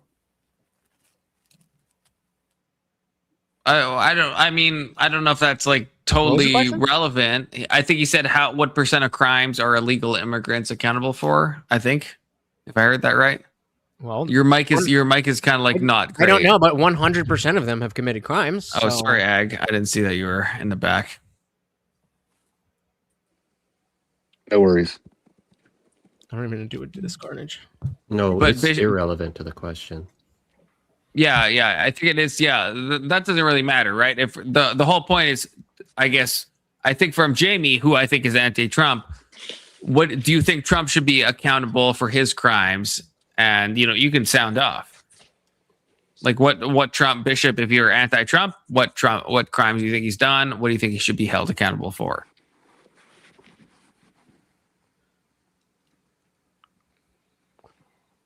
Am I quiet? I feel Well, like is there your like a audio delay or and your something? mic is like I hear fucked you. up. I feel like It's it's not like even fucked about up being both ends. anti-Trump. It's just about being a fucking common, decent human being. You might need to pull the exec, bro. You're on. Yeah, can I go now? That was a good Yeah. answer, Bishop. I appreciated that answer. Yeah, that was a good answer. So I'm gonna say the question is, if illegal immigrants are a problem because of crimes, shouldn't we also hold the president accountable for his crimes as well? Since that's not directed at Trump, it's directed at the president, which is the office of the president. I will point out two things. First of all, that's a tu quo que fallacy implied in the question where you're saying, hey, what about that other guy? There's crimes over here. What about that other guy? So I don't engage in fallacious logic, first of all. Secondly, I agree that crimes should be enforced uniformly throughout the United States, whether it's the president or people who are definitionally committing crimes because they are illegal, right? So if you're definitionally committing a crime just by your existence in the country, or if you're a president who definitionally has to commit crimes to become president, because in order to become president, you have to be a Machiavellian asshole who does illegal things and uses people as a means to an end, because we want that kind of trait in all leaders. So definitionally, both the president and illegal immigrants commit crimes. So yes, I think they should all be put in jail. Based. Fair. Okay, Keelan? So if this is referring to the felonies that Trump had while he wasn't president, then I think that he was already held accountable, and they don't want to hear the truth that the way he was held accountable was in a free and fair election, and he actually won. So he shouldn't be held, like he's already been held accountable. If those were bad enough to not get him elected president, then people wouldn't have voted him in. So it's really kind of a failure on the American people if we think that he should have actually been prosecuted for those crimes. That's great. That's like right-pilled of you, Keelan. That's crazy. Oh, I mean, I like the answer, but I'm a bit shocked by it. I think it follows from most of what I've been saying. Like, if I believe in democracy and people are going to democratically elect someone who's committed crimes, it means that they don't care about those crimes enough to not elect someone. But okay, I guess to steel man, maybe the leftist inside of me, okay, wouldn't you think that those crimes are still important? Like, yeah, people can elect a felon, but would you say those crimes are still important, not important? Like I agree with you saying with like people, yeah. At the end of the day, the American people still voted for Trump, but that doesn't erase the felonies, I guess. And again, I'm being devil's advocate because, you know, I think the felonies are kind of bullshit in my opinion, but yeah, like I think if a president killed someone and everyone, and yeah, I know we don't directly vote for the president, like there's the electoral college and whatnot, but if he gets elected in our approximate democracy after he's murdered someone, then it means that our society doesn't care about murder as a crime when it comes to this person. So I think that he's already been held accountable for that crime. Name a president in any of our lifetimes that has not killed anyone.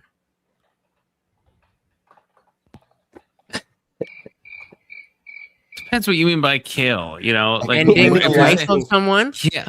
Well, okay, kill, yeah, especially indirect killing, sure. Murder, then I would say I could name a lot of presidents, you know, that haven't murdered anyone. Okay, but how about war crimes? How about blowing up entire villages? Yeah, I guess my comment was more on like what they did before they became president. See, like if Trump went out and he like committed a murder trying to rob someone or something, like something insane like that, where it's like what a citizen would do, then if the country votes on him to become president, knowing that he committed that crime, I think he's been held accountable for that crime by a much larger jury than anyone else has faced. Like when it comes to war crimes, like, yeah, I don't know if you heard what I was saying before. I'm pretty much against U.S. imperialism. Okay, but I'm saying in the context of comparing illegal immigrants to presidents, then we're saying, well, you killed somebody, but that's not. We're not doing that. We're not viewing that in the same way because why? So yeah, Trump is president. That's an immediate qualifier to say that he's different from illegal immigrants. So the president should not. Sorry, I was confused. So that it's okay. It's wrong for someone to not be president and shoot someone in the street, but it's okay, or it's more okay, or what? No, I'm saying like, and it pains me to say this because what's wrong and what's right is different from what I think is acceptable in our society. Trump being president is not going to be affected by laws in the same way as like us or illegal immigrants would in the US.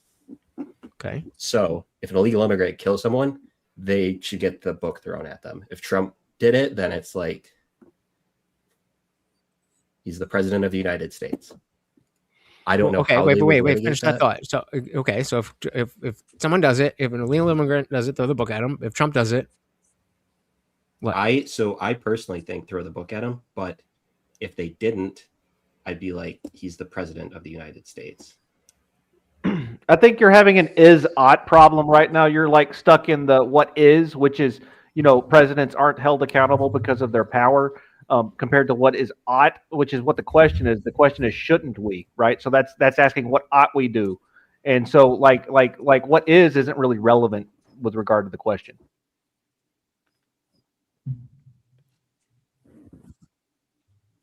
So maybe you need to come back to me because it's really difficult to answer that question without answering what is in the U.S. right now, right? If I say what ought to be, I'd say that the U.S. ought to not do government like it does currently. So I have to answer based on what the U.S. is as a country currently. Keelan, if you can answer, are you American? You don't have to answer, but I'm just curious. Yeah, I was born and raised in Wisconsin. Oh, right. Yeah, we already said that. Right. Okay. Yeah, Wisconsin. I love Wisconsin. It's great there. I spent a lot of time in Wisconsin too. I spent a lot of time in Marinette. I go hunting up there sometimes. Marinette, that's where I got my childhood dog from. Oh, no kidding. Man, we all have the same Wisconsin kind of connection. Crazy times. Crazy times. What ought to be? I agree with Anson again on his answer. Equal distribution of protection under the law and enforcement. Yes. Fair enough. Okay. I got Agrillapolis. Just to close it out, and it's chaos. If anyone, and I want to pick your brain, IJ, on your war crime claim if you have time. But Ag, if you can answer this question, if you're there, if illegal immigrants, wait, it's coming on screen, are a problem because of crimes, shouldn't we also hold Trump accountable for his crimes as well? Make them non-scrolling banners. Yeah, and I don't know. That is a tough one for me to answer. It just gets me going, Can you hear me? Yeah. Okay. It's a little bit tough, but I think if it was stuff that like he does as president, and depending on the crime, of course, that kind of changes things. But when he's no longer president, he is technically, either ex-president or just normal citizen. So I think that the same laws should apply to him as everybody else. Okay. Fair. Valid. Now the war crime topic. Okay. Indian Jesus. Not a bad idea. Yeah, what do you define as a war crime? Okay. You're saying like all presidents have done a war crime. So what is that? Like, is Barack Obama drone striking people? Are those war crimes? I mean, definitely with Anwar al-Awlaki. I don't think anybody could disagree there, right? I do disagree there. Please say more. Like the U.S. citizen? Are we talking about the same guy? Yeah. Yeah. That guy was a terrorist. He should get blown up. What about his son? Well, that's collateral damage if you think about it. So American citizens are justified in being collateral damage to America. Yeah, if they're in a foreign country and they're part of a calculation I thought citizenship was this fucking amazing thing. Oh, citizenship is. But if you I'm sorry, no, if you go to like Afghanistan or or due process. whatever fucking country, due process, no. If you're an American, like I'm an American citizen. American citizens. If I go to let's say Syria and I join fucking ISIS and I'm an American citizen, I fully expect that the U.S. military, if I'm like wilding and I'm like ISIS coded, I expect to get drone struck. I don't think that's like some contravening of my like civil liberties. I don't see that. It literally is. You have a right to a trial, innocent until proven guilty. If you're in a how is that going to happen in a foreign country? In a court of law. How do we get that person back? You think these like backwards countries are going to like? That's not the point. Oh well, he got away, so let's just fucking kill him. Yes, absolutely. Please stay out of my country forever. Please stay out of my country forever. I'm going to come back just for you, IJ. Just for you, I'm going to come back. Okay. That's insane. That's insane. So what? How is that insane? What then is your tribe? What? I don't even know. What does that mean? Say more.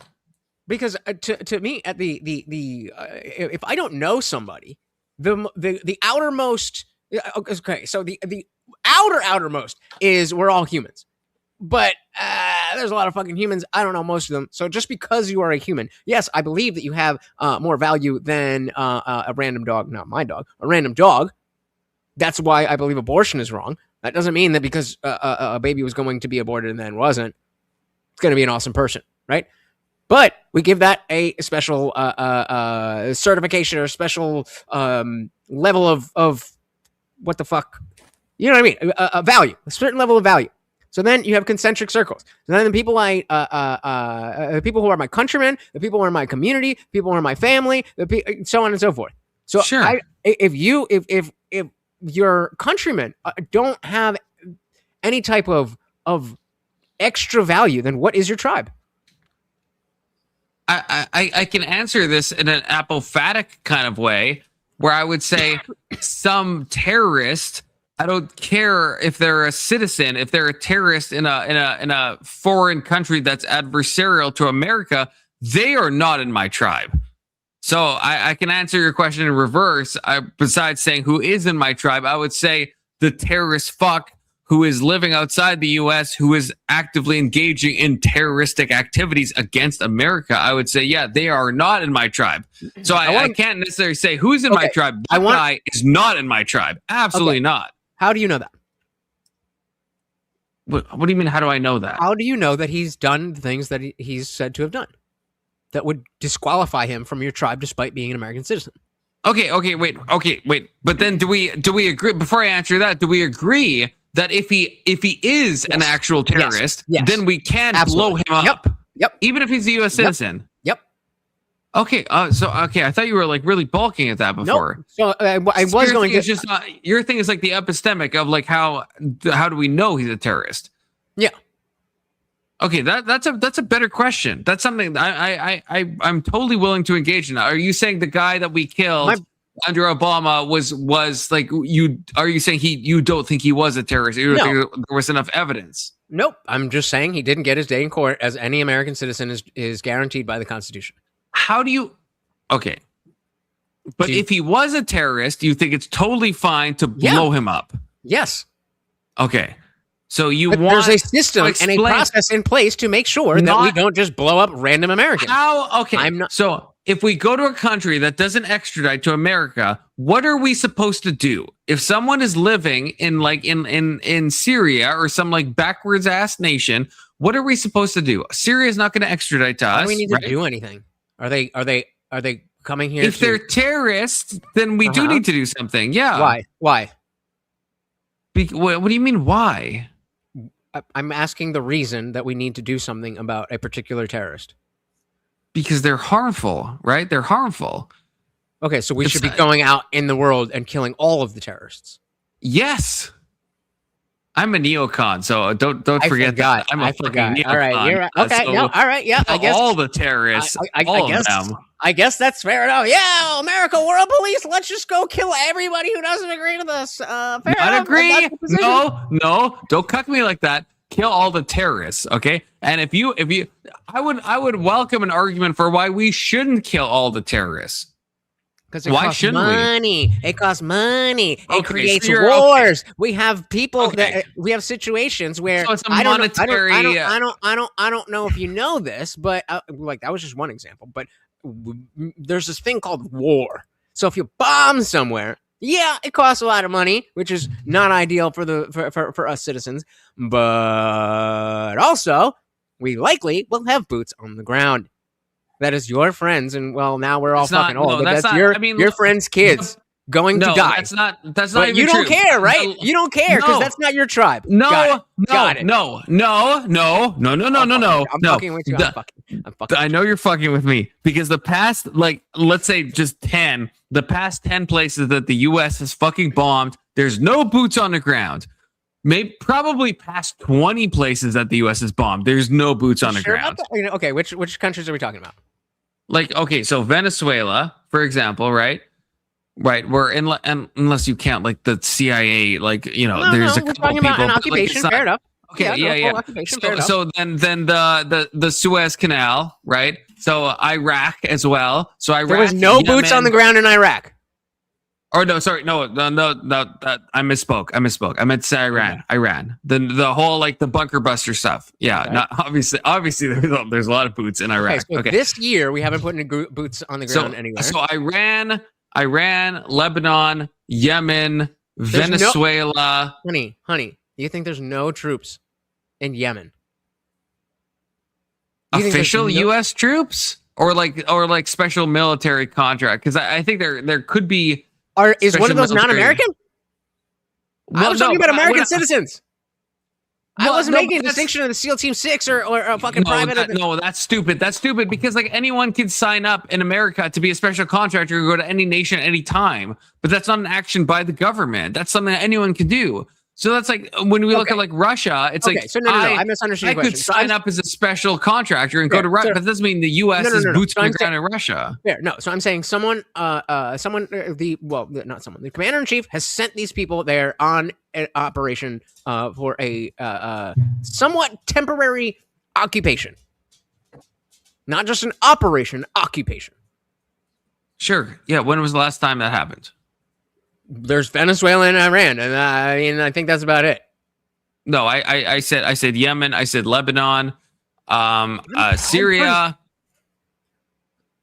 Let's see. So I think I gave you like six things where that we've been drone striking, but there hasn't been boots on the ground when we've been drone striking. Hold on, I'm sure I didn't know ChatGPT could get filled up. What the fuck? Okay. All right. My ChatGPT has been filled up today. Actually, maybe it's something new that happened because I had that same message pop up. Yeah. So we'll say, okay, were there ever any ground troops officially or unofficially in Yemen? Any U.S. ground troops? I would say in the past recent times. I don't Okay. think. Okay. Fair. Okay. If I'm wrong. If I'm wrong. Fair. I'm wrong. Fair. So what do we give me a time thing on modern times? Give me a year that okay after that before that year it doesn't count. Like what I'm talking about, I mean like the recent Yemen strikes in the past like 2 years. That's what I'm talking about. 2? Yeah, that's What? the whole. What? Yeah, obvious. No, but that's what I'm talking about. That's the conflict I'm talking about. The Houthis blocking the Suez Canal and taking over vessels, and U.S. like drone struck a bunch of the Houthis. That's what I'm talking about. So like that's a conflict I'm talking about, right? Okay. So like, do you remember the separate conversation? Yemenis Do you remember the conversation? bullshit, that happens too. Sure. Do you remember the conversation how this started? Mm-hmm. I was asking about your neocon position and why we shouldn't just be world police and bomb everywhere. And I was saying, number one, because it's expensive. Sure, we could put that to the side. And then we could get into wars. And you brought up Yemen. And you said there was no ground troops there. And I'm like, are you sure about that? No, but I don't know. I feel like you're. And so then no. Then you move the goalpost to say, well, in the last 2 years, I didn't move the goalpost. You did move the goalpost. No, I didn't. I absolutely did not. I didn't. Or maybe we're talking past each other. You asked me for how many countries have we hit without doing boots on the ground in a time period. That's how I did not. interpreted that. No, I never said a time period. You put the 2 years on it after I fucking Googled the fucking Yemen thing. Well, that's insane then, because like when I'm saying you accepted Iran. The you accepted question Iran. was, yes, I don't know. I don't have enough. I don't have enough historicity to know if we've had boots on the ground in Iran before in like the fucking 70s. Like Iran-Contra. I'm not talking about that. I'm talking about like the bunker busters that happened in the past 2 years. year. There's a difference between 50 years and 2 years, bro. I'm trying to say, I'm talking about previous military operations. That's what I'm talking about. We're trying to get to the point of the reason why I don't think we should be world police is because it could potentially lead to our own citizens having boots on the ground in other places. And you said that doesn't happen. So I haven't even actually read it. So let's see. Were there ever any U.S. ground troops officially or unofficially in Yemen? And we will get the time. We will get the time frame, and you tell me if that's far enough or not.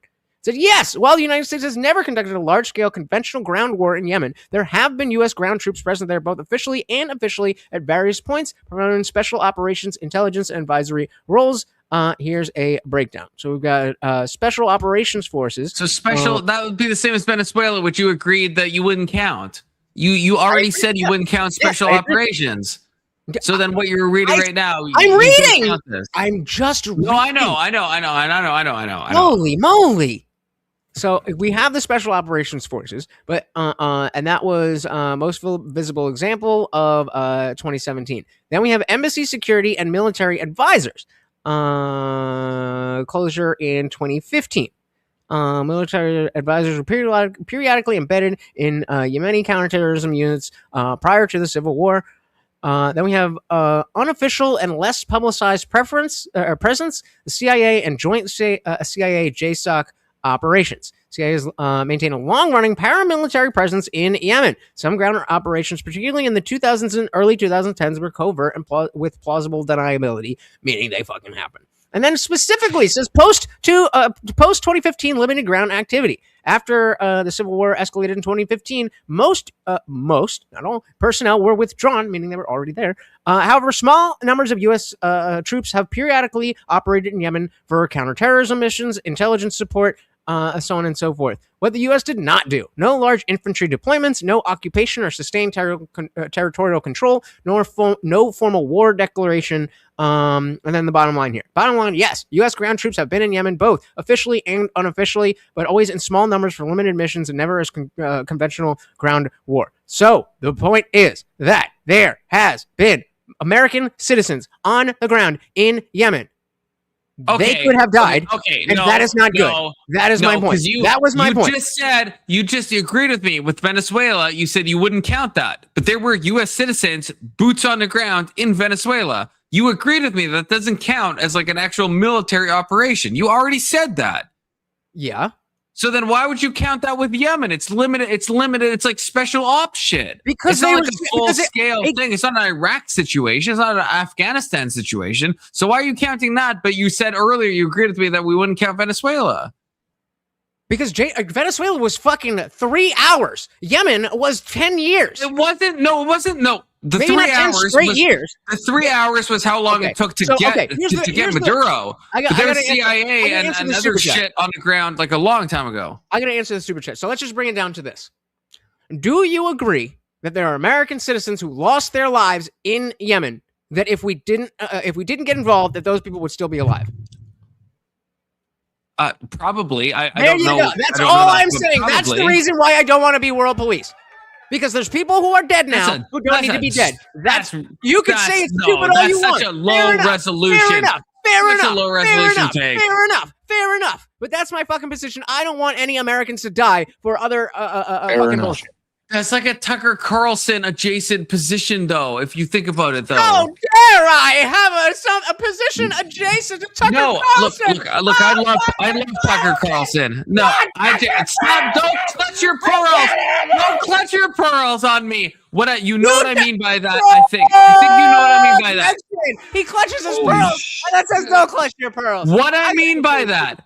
IJ, what I mean by that, now you're all this shit fucking, now I don't even know what I was going to fucking say. God damn it! What were we talking about? I got you. You mind wiped me with your chicanery. Okay, your Better Call Saul chicanery.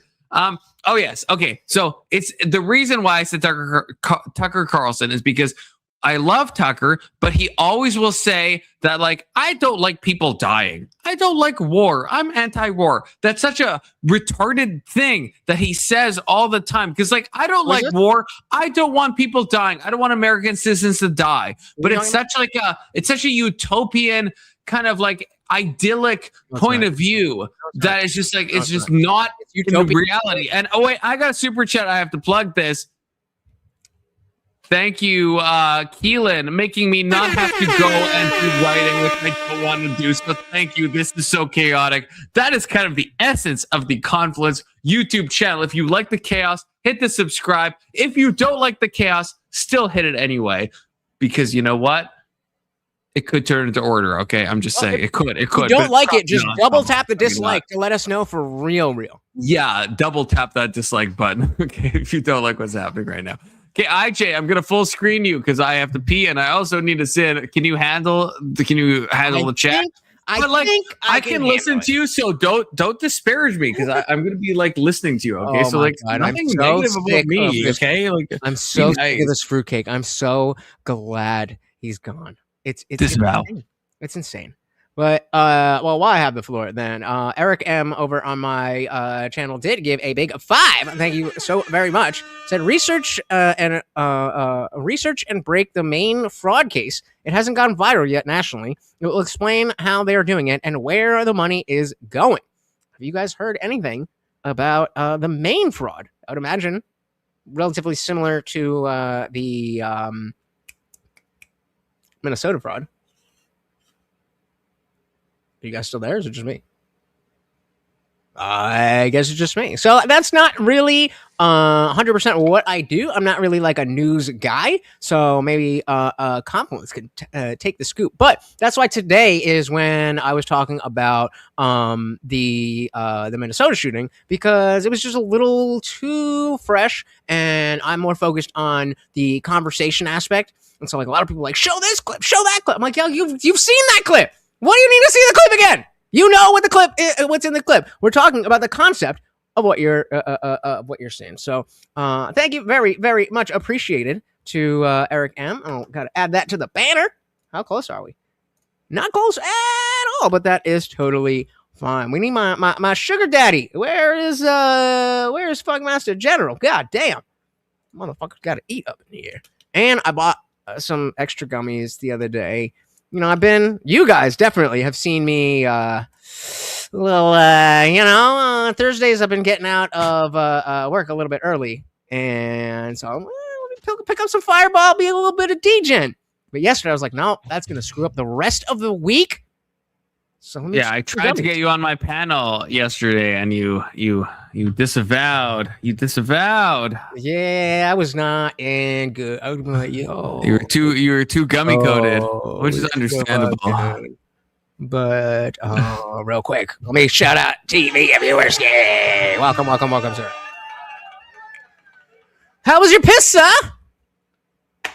How's he doing? All right, I got time for one. I got time for one more prompt because look at that look. He's like, bro, let it out. Give me your best. Okay. Look at him. You know what? Okay, I'm gonna choose my own prompt. I don't know, unless we've already talked about this, which maybe we have. I'm not sure.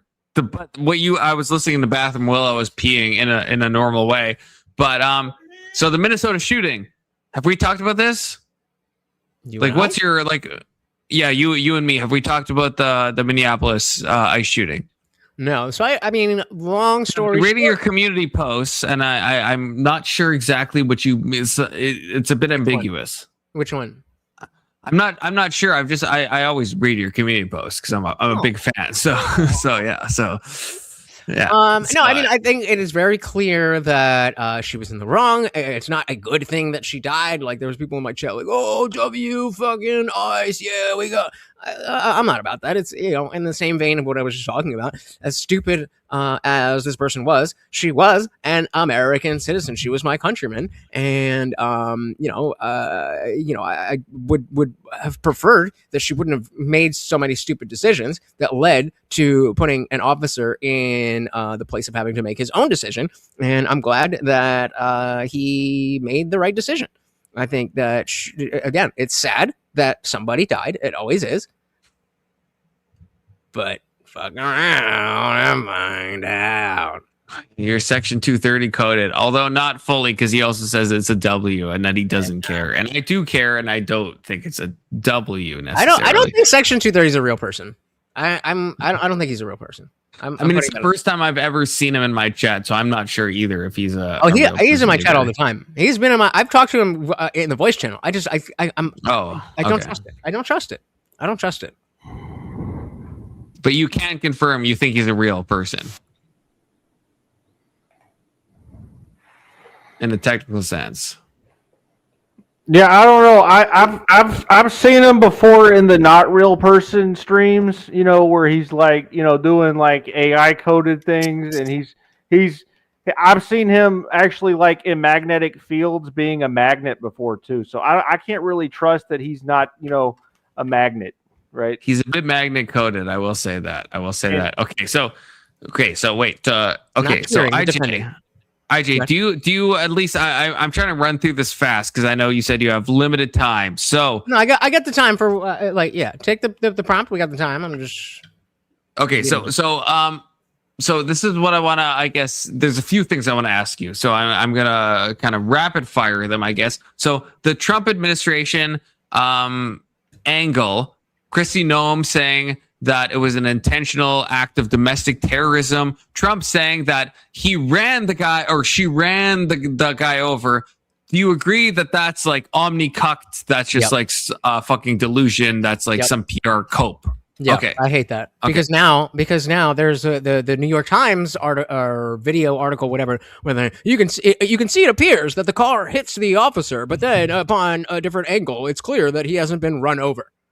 It's like, well, those are two different things. That was the thing that I wanted to show you with the Timcast coverage. I did go through that. Yeah. Yeah. Thanks to you. There you go. And yeah, I mean, it's like you can't expect the money quarterbacking to fit in the moment. That's not how it works.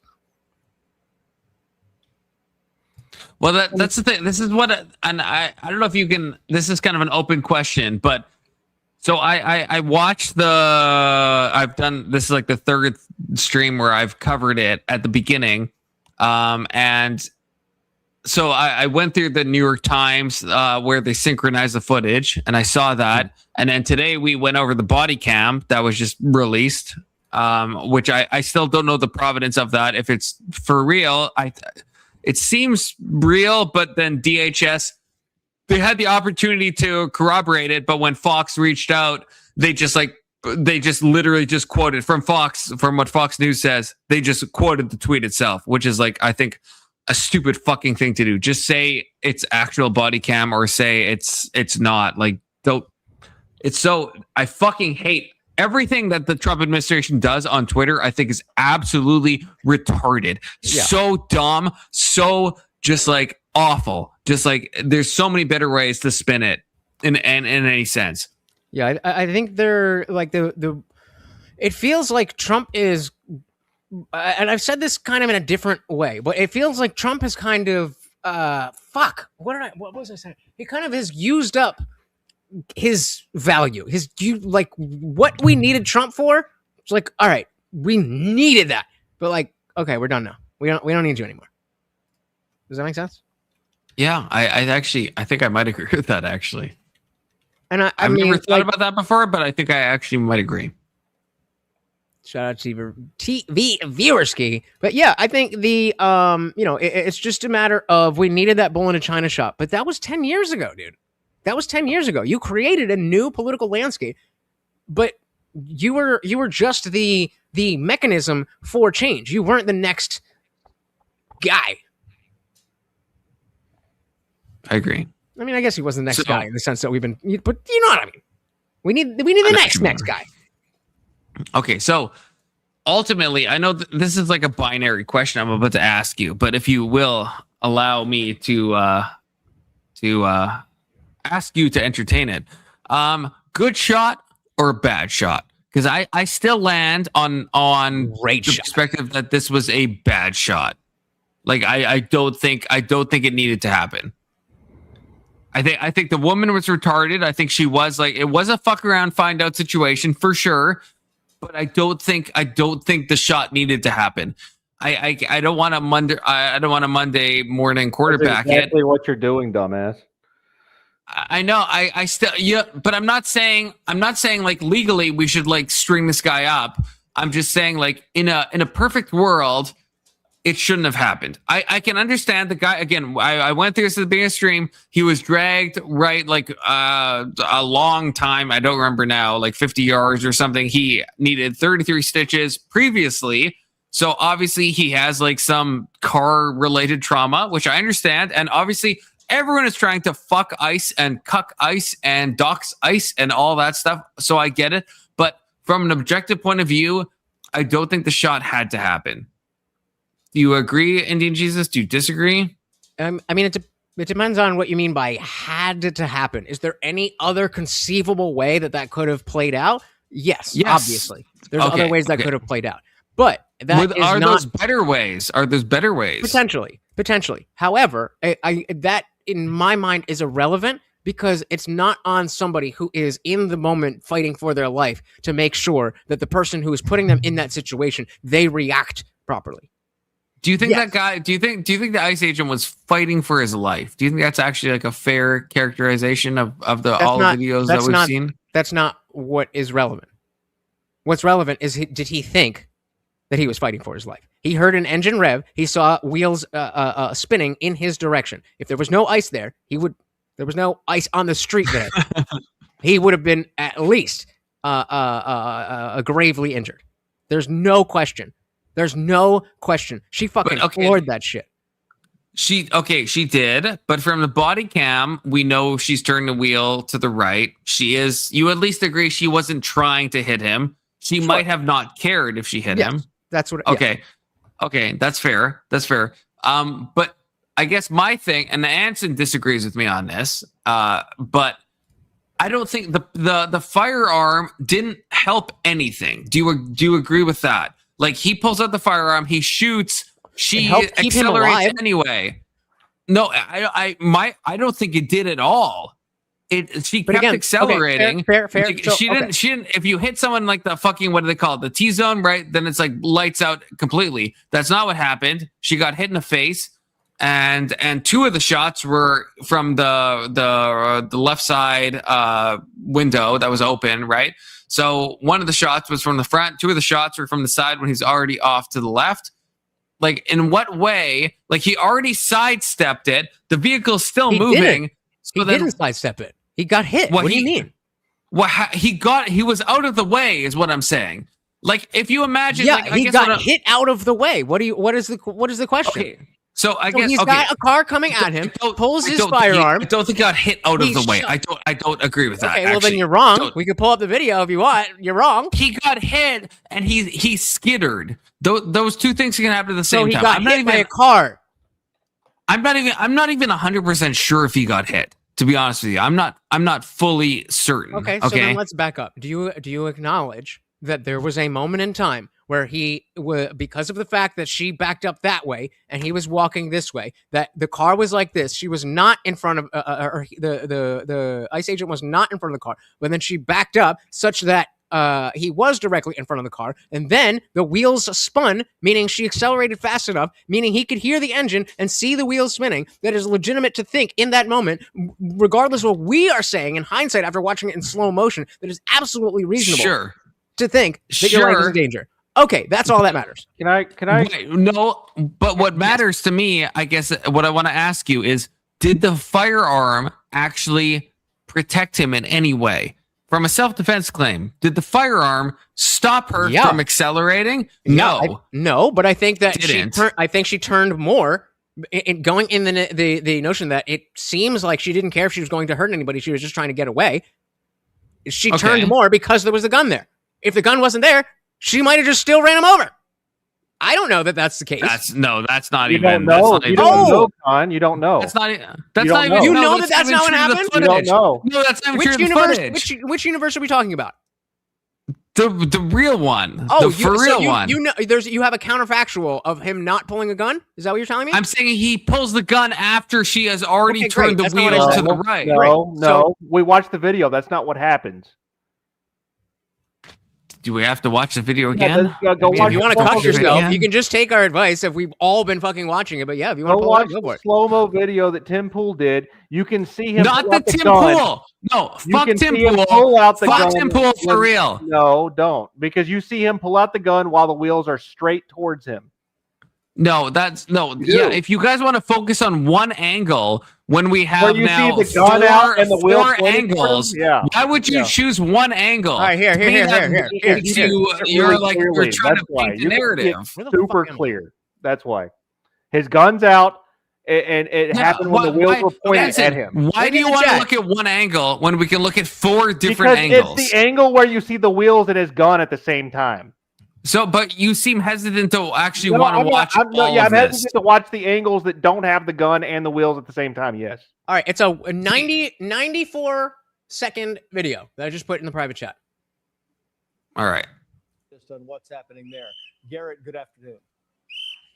Yeah, Trace, good afternoon. This new video will be a crucial piece of evidence in this investigation because it was recorded by the agent himself, and it shows the events leading up to the shooting from his point of view. Here is that entire video.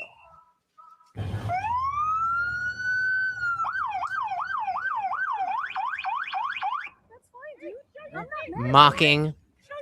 Being a fucking... Oh, yeah, we watched Change our plates every morning. Yeah, we watched this earlier. Admitting Admitting that you're using false plates. Wait, what? Indian Jesus.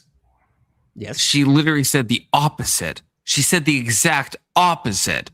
Are you fucking kidding me? I would like to introduce you to something called Wait. Opposite of what? Like so what did you think I just she's said? being sarcastic. You said Wait. admitting What quote are we talking about? You said she's admitting to using false plates. That's what you said. Yeah. That's not what's in the video. Yeah, she's being sarcastic. Oh yeah, we definitely don't change our plates every morning. It's definitely going to be the same thing when you come and find us. Are you retarded? Run it back. You honestly think she's mocking? Why would she? she? Why would she? No, Why would she? I don't- Wait! Before you play, I don't think she is. Okay, confluence. Then what would be any other reason to bring up the fact that you would have the same plates? Why would you speak those words? Because the ICE agent is filming the plates and she's saying, you know what? I don't even care. I'm not changing the plates out. You can come talk to us later. She's being brash. She's being retarded. Right before she says drive, baby, drive, and gets her fucking wife killed. What are we talking about? Again, I know you're not gay. I know you've talked to women before. I know that you understand how women speak. Please run the video back and let everybody else judge it specifically.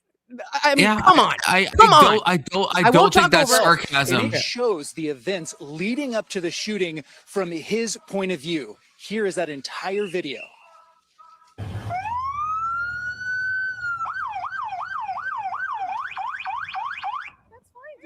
I'm not mad at you. Show your face. I'm not mad at you. It's okay. We don't change our plates every morning, just so you know. It'll be the same plate when you come talk to us later. That's fine. U.S. citizen. You want to come at us? You want to come at us? I say go get yourself some lunch, big boy. Go ahead. No, she just cares that he's hungry. That's why she brought up lunch. Boom! That's called contact. So I think it's more reasonable to say that they brought up the plates thing because ICE has been known on the left, at least, to change their identity so that people can't find them. So I think that's the reason they brought up the plates things. I think that's a more reasonable conclusion. I don't think we can come to a conclusion from the video. I think they'll come to it in court, though. I can see it both ways. Oh my God. But I don't. I'm being honest with you. I don't. That to me, because I've been brash with police before in my life, and I think that I don't see that as insane to be like that. She's just being like, you know bitch what? actually cared if Big Boy was getting hungry, then I'm not saying that. No, don't cut me like that. I'm not saying that. Okay, so when she said I'm not mad at you, she was being sarcastic. When she said we're gonna have different plates, she was being serious. And then when she said go get lunch, she was being sarcastic again. What the fuck are you talking about? I'm sorry. That's how humans speak. That's like that happens all the time. Cunty bitches speak like that. I agree. No, I'm saying I in my life, you in your life, all of us in our lives, we will say stuff that is serious, we will say stuff that's sarcastic, and we will go back to serious. And we could do the reverse. Not in that situation. Not in that situation. Holy fuck. Holy fuck. So you're confident that she does change her plates out. Yes. You're confident on that. Yes. Give me I'm the not reason. confident on that. Okay. So then what? I'm just not. This is so stupid. The implication of having a license plate is that it would be the same license plate for the car. So again, I will ask you, why do you think she brought up the fact that there were different plates or same plates? What is it that you think she was saying? She was just genuinely telling them, hey, I just want to let you guys know, as honestly and fairly as I've been talking to you this whole time, these plates are actually the same plates that you're going to find. Not and then, oh yeah, take my plates. I don't give a fuck. We definitely don't change them out every morning. It's what Keelan said. It's brashness, right? It's go like back to that specific. It's being like you can. It's someone being brash against law enforcement officer to say, you know what? Yeah, these are my plates. I'm not going to switch them up. You can come fucking talk to me later because I don't think I'm doing anything wrong. That's what she's saying. That's how I code it. Yeah, and she said, like, we're U.S. citizens, so it's like she's saying that as though they have no reason to be trying to stop them. So they think they're in the right. And Confluence, I challenge you to take a look at your thinking and consider that it's a little bit disordered in this situation, because you basically led off this entire exchange with Lutch with a nirvana fallacy where you're like, well, in a perfect world, it would be like this, but it's not a perfect world, right? You're saying, oh, well, in a perfect world, people wouldn't die and rainbows would come out of my ass. Yeah, of course. In a perfect world, that's a skill issue. That's a skill issue. You didn't listen. It is a skill issue. You didn't listen to what I said. You didn't listen to what I said. No, I didn't start with the nirvana fallacy. Lutch had to walk you down. Lutch had to walk you down line by line. Tell me you're not listening without telling me you're not fucking listening. You can't just take the middle ground. If I ask a hypothetical, it's not a nirvana fallacy. I was asking, in a perfect world, do we agree on this? That's not a nirvana fallacy. Like, tell me you don't know about fallacies without fucking telling me. I'm asking in the hypothetical. No, it's absolutely not. I'm asking a hypothetical. In the hypothetical, if everything was perfect, what should have happened? That's not the same as a nirvana fallacy. Anyone can fucking look that up. That's some retard actual shit, Anson. You're being retarded. I will say I didn't feel any type of. I'm not as familiar with the nirvana fallacy as some other logical fallacies, but I didn't feel like I was being thrown to something intellectually dishonest. I just think Confluence is wrong. But fair enough. Because his thinking's wrong because he's being illogical. But that's all right. Yep. That's because you want this lady to have died in and it's celebrated, Anson. That's what you want, okay? I was like, you better not be talking to me like that. I just fucking made a whole thing about my countrymen. Not you. No, not you. Not you. Anson wants that. Anson wants that. He wants us to be based, red-pilled, all this stuff. I just got done saying that I didn't think we should snitch on illegals, even though I don't want them here. Because it also just got done saying that illegals shouldn't be treated like underclass citizens because they have value. And that ditch liquor has value. I'm going off of the past 3 streams we've had where you have repeatedly said that this was the best possible course of action. It's goated. It is. He protected himself. He did the right thing. He did the moral thing, and she did the immoral thing. It's clearly I'm not immoral. I'm not misportraying you, then, Anson. No, you're not. You're not. She was clearly immoral. That's correct. Okay. So I'm portraying you correctly. Yeah. Okay. You're just really wrong. Okay. So you can say I'm wrong, but I'm portraying you as you were trying to be portrayed. Yeah. Don't get caught. Okay. I can't remember what the initial argument was, I guess. on this. Why I don't know why are we watching this video? What was there's something we were trying to look for. Yeah, no, not you were but wrong. in a more like zoom in a bit more though, Anson. Why was I wrong specifically? There's just so many reasons. It's hard to pick one. Well, pick one, brother. Okay. The wheels were pointed towards him when she started to accelerate. Yep. And that's when he pulled out his gun. The second the wheels were pointed towards him and she accelerated is when he pulled out the gun. And the Tim Pool video is the best video for that because it shows the angle where he pulls out the gun the second she accelerates towards him. And not when the wheels are turned. It also shows the spinning of the wheel the moment before. So that I don't know how I don't know how you guys are saying the best video is only one angle. Why Because would it you not think the shows- best video is multiple angles, right? Because Like the New it York shows- Times.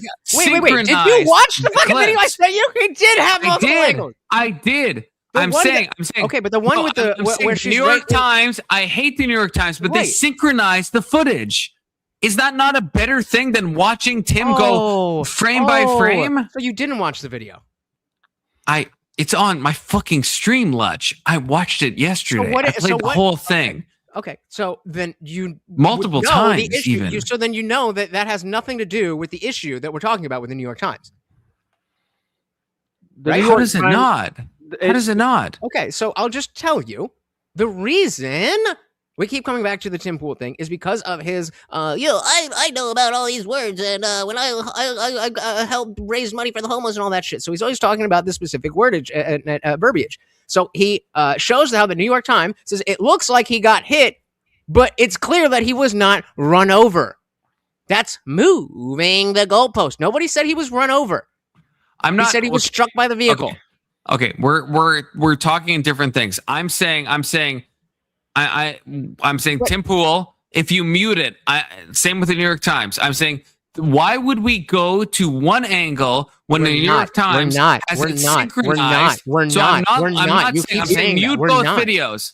I know, but why are you saying that the Tim Pool video would have better understanding than the New York Times that has all it has all the angles. It No, has it all the fucking doesn't. The only one it doesn't doesn't have have was the one that wasn't out yet.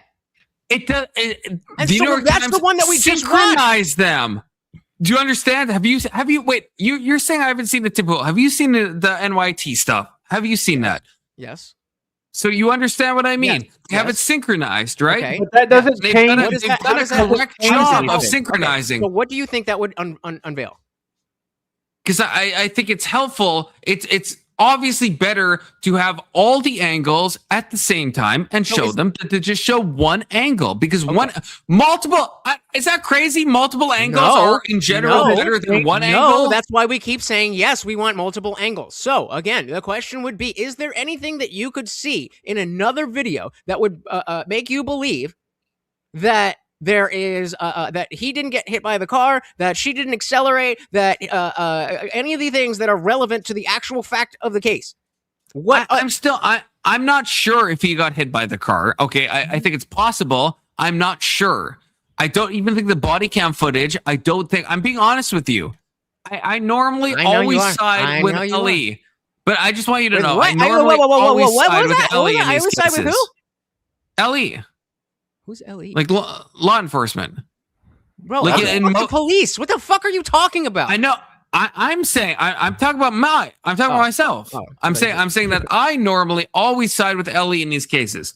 Unless it like that and just like Rittenhouse, right? So, I was like very like pro Rittenhouse doing his stuff. I usually side with the person that is on like the First Amendment or Second Amendment. You know, I always side with that standard. Okay. I'm all about self-defense. I'm all about police. I'm pro ICE, but there's this case hits me a bit differently. I think it was a bad shot. At least, again, would you say the two shots, I guess, into the left side of the car are those bad shots? Would you say? I don't know. I'm going to say at this point, I don't know. The first shot completely reasonable. I think based on the fact that the first shot was completely reasonable, that the other two were.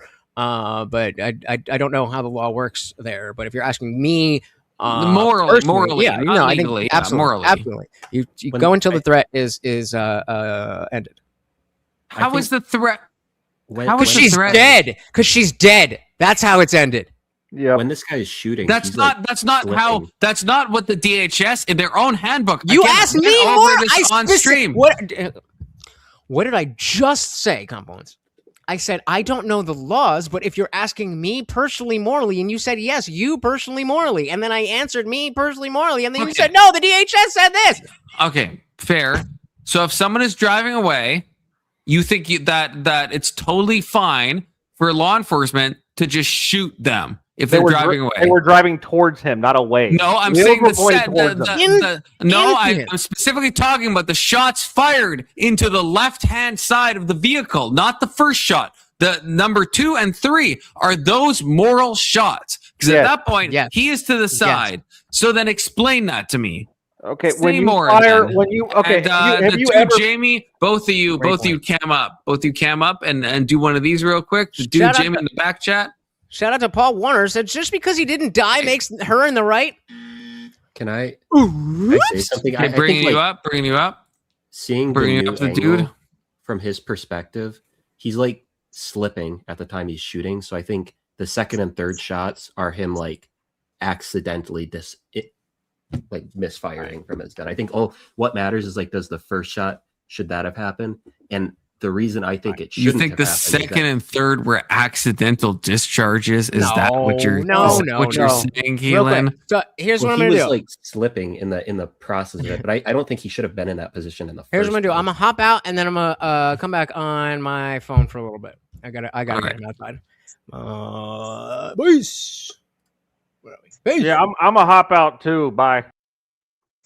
Take care, Anson. Okay, the dude, Jamie. Say your perspectives, I guess, you know? Okay, I'm a This little panel lost gave here. me brain herpes. Am I coming in clear? No. Yeah. You're roboting Just wanted to on make my sure. end. You're super. Roboting on your end, I do good to me. apologize. You sound Okay. good to me, Jamie. Okay, so could you ask me like the initial question so maybe I can answer it a little bit better? Like the Minneapolis shooting, or what? Like, I mean, in what regards to the Minneapolis shooting? Because I want to make sure that I'm adding to the conversation without like, diverting to something else. I mean, there's no specific like we talked about a lot of stuff. Is it a good shot? Is it a bad shot? Was it justified? Was it not justified? We're kind of all over the place. So kind of any perspective you might have, I guess, is totally fine. And Excuse I can me. hear y'all. I have to grab us in for a second, but I can hear y'all because I got my new headset in. So sound off, Jamie. From my perspective, the shooting itself was completely unjustified. Everybody who keeps saying that, he acted in self-defense, I completely disagree with that. I feel like there's so many things that I could probably say about like the whole situation, but in this instance in particular, like the shooting itself, I just think was unjustified. Can you specifically say why you don't think it was in self-defense? I mean, honestly, she was in a vehicle. From the footage I saw. I'm sorry. Yeah, she was in a vehicle. What after that? Yeah, she was in she was in a vehicle. It looked like she was trying to turn away. Now, if whether or not she should have drove off. Like, I'm sorry, dude. I'm not sure what it is you're trying to get across. Do you want to share turning away? I can put the video on again. We have to accept reality. She was turning away. We can see the steering wheel. Okay, she was turning away. That's fact. Do we all acknowledge that? Please, that's fact, right? I mean, I think it was AI. The false flag from Somali daycare. This is a Somali daycare fucking smoke screen, and y'all are sheep if you don't see it. Based. I think the reasonable argument against the shooting is really that Fake Somali kid coded. The ICE agent shouldn't have been in this position in the first place. I think once you're in that position, like things happen too quickly. I don't think you can make a good decision. Like, we've been analyzing this video for hours, and we're still arguing about what the right decision is. I mean, in my opinion, bro had like 2 to 3 business days to get the fuck out of the way, and like instead of stepping out of the way to begin with, like he pulled his gun out and started firing, and he continued to fire when like he was like right next to the driver's side window. So I mean, at the end of the day, I don't think the shooting was justified.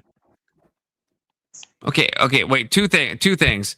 Okay, like I agree with you in the back half that I don't think in the driver's side window, I don't think that is justified. But you said he had like what 2 to 3 business days to react. He had, I think it's like 2 to 3 seconds, like from when she hits the gas and then when he moves out of the way and all. It's like we're talking like a fraction of a time. We're talking about like a couple of seconds.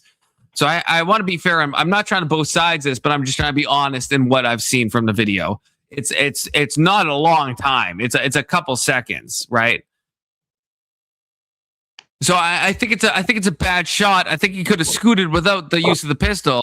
But it's also Jamie. It's not. He didn't have like an insane amount of time to react. It is like a split second moment. We have to be honest about that. I feel no. It was 2 to 3 business days. Okay, maybe the phrasing of like 2 to 3 business days wasn't the correct. I know you're being hyperbolic. I understand you're being hyperbolic, but I just want to reiterate: it is like literally on the video. It's like probably 2 to 3 seconds. Like human reaction time is like famously shit, right? And it's like it's not a lot of time to react. And I'm on your side, Jamie, and I don't think the shot had to happen. But it was like it is a fast thing, and we can go frame by frame, but in the moment you can't do that, right? In real life you can't.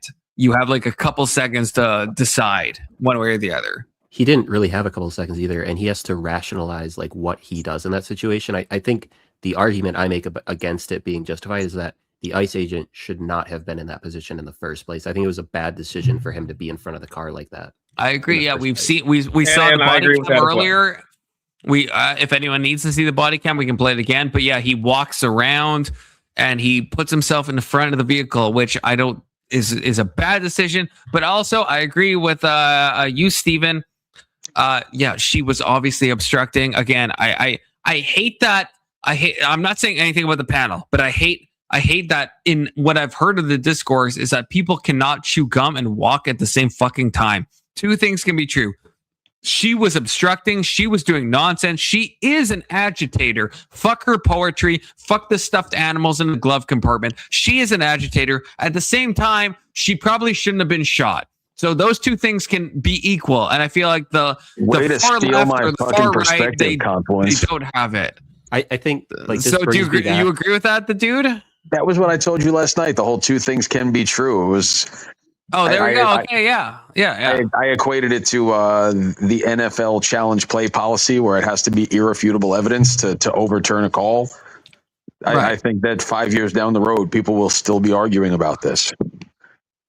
It's a no-win situation for all parties involved. This brings so me back. I said hold on. If he has 2.5 seconds to react, let's say 1.25 seconds is him just acknowledging the situation, interpreting what's going on, and trying to come up with some sort of a plan. That leaves him 1.25 seconds to make a decision that will either A, save his life and somebody else's, or find something in between.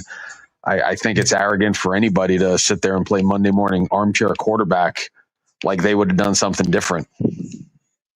That's true, but I think it's not a counter, but like I guess was this the best thing he could have done? And I'm not saying so. I'm not trying to judge him, but it's just a different question, I guess. I'm assuming he was assuming when he walked in front of the car, like most people, they would just stop, and let cooler heads prevail. Like I don't think he was dealing with somebody that would. Drive off from a legal stop. I think that's a bad argument for this officer in particular, because he had a prior incident where he got hit by a car. So he has experience with this type of situation. Yeah, I think he does. I don't know if that means, like, to me, like, yeah, I think, like, from his, if I'm to put myself in his shoes, yeah, he was dragged by a car in the past. He needed 33 stitches, so I think he's probably more prepared now to deal with this, and maybe in a PTSD kind of way. I guess so. Yeah. So I'm not trying to like make a moral judgment on him. I don't know him. I don't know what his brain chemistry was in the moment, but that doesn't stop me from saying it's a bad shot. It didn't need to happen, but that's not me saying that he's like morally responsible for murder or that he's legally going to be held accountable for what he did. But it didn't need to happen. He was, from the videos I've seen from all the angles, and I'm being honest, I think he scooted out of the way. The firearm did not help him do that. She kept accelerating regardless of being shot in the face, right? Which often happens, right? It depends. Sometimes people hit the brakes, sometimes they hit the gas. She was already on the gas, so it doesn't matter that she was shot in the face. She kept going. We can see in the video, she careens into a parked car, right? So him pulling out his firearm did not, if he didn't pull it out, he wouldn't be dead.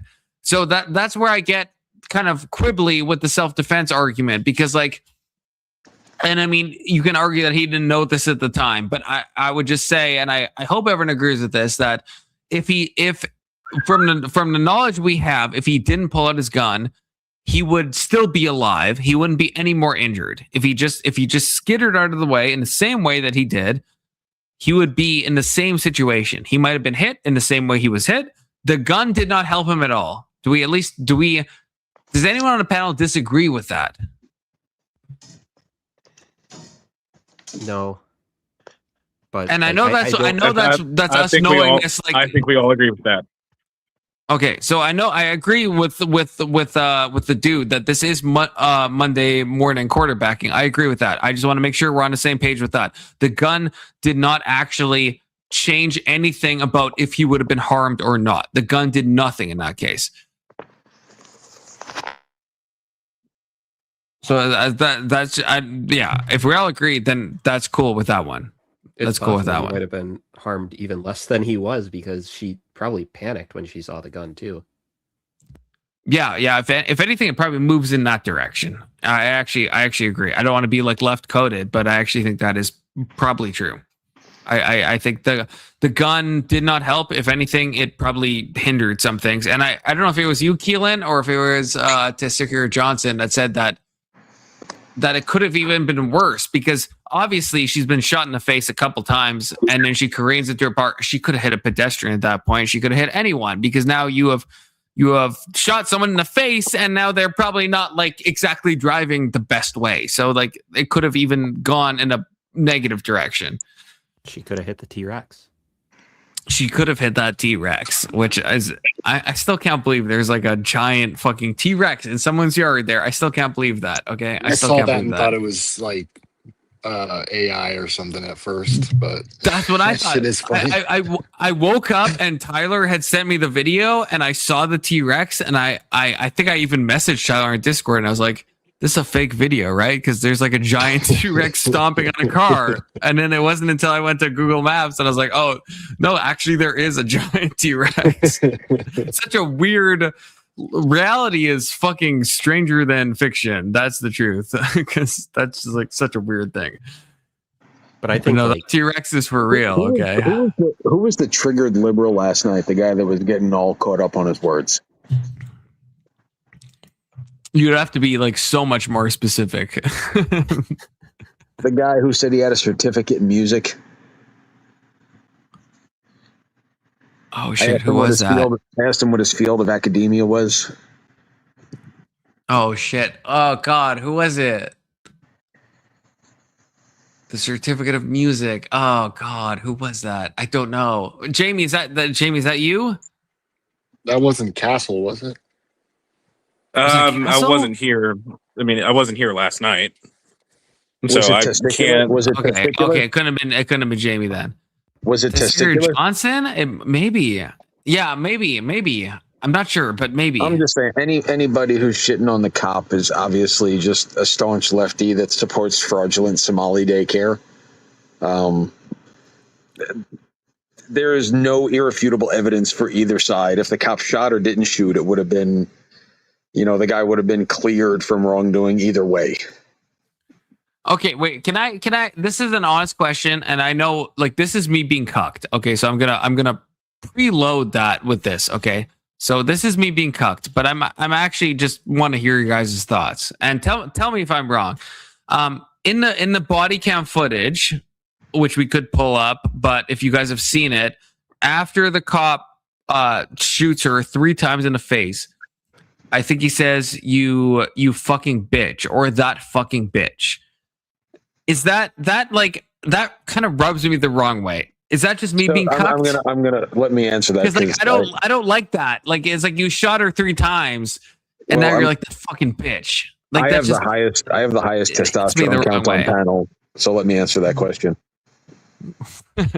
If God forbid I had to shoot somebody and someone made a bad choice, you could be like, you dumb motherfucker. What? Like, depending on the context, like, he could have been like, you stupid. You know what I mean? Like that first, like, he could have been. That could have been a guttural or a visceral response to, like, you fucking idiot. Like, I don't think any cop wakes up unless they're a sociopath and says, I want to shoot somebody. Like, if somebody did something and if somebody was robbing a Dollar Tree and they pulled a gun on someone and I had to shoot them in public, I'd be like, you dumb you motherfucker. Like, I could be upset at his actions and, just so do you get where I'm coming from with that?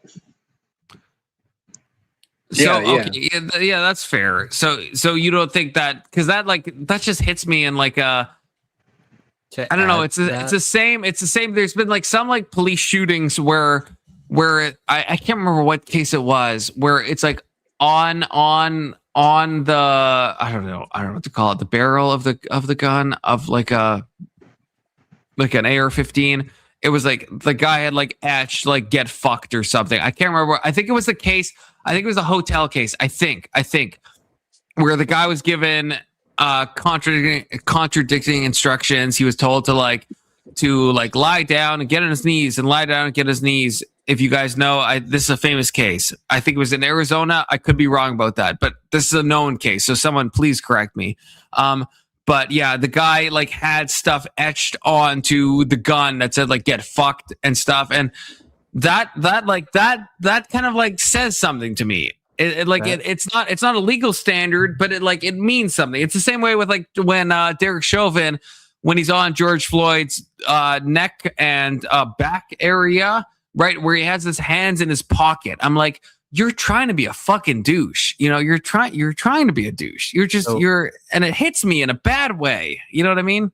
So I think this situation is different. Like, I also watch Joe Rogan, the dude. So I would say like, he's always like, after these fights, these fighters say the most retarded shit. I think this is just a situation where the dude has so much adrenaline going through his blood that he's like not processing what he's saying. Thank you for that. That's what I'm saying. Like the amount, great point, actually, the amount of adrenaline coursing through that guy's veins, like his clarity is, he's basically on meth at that point.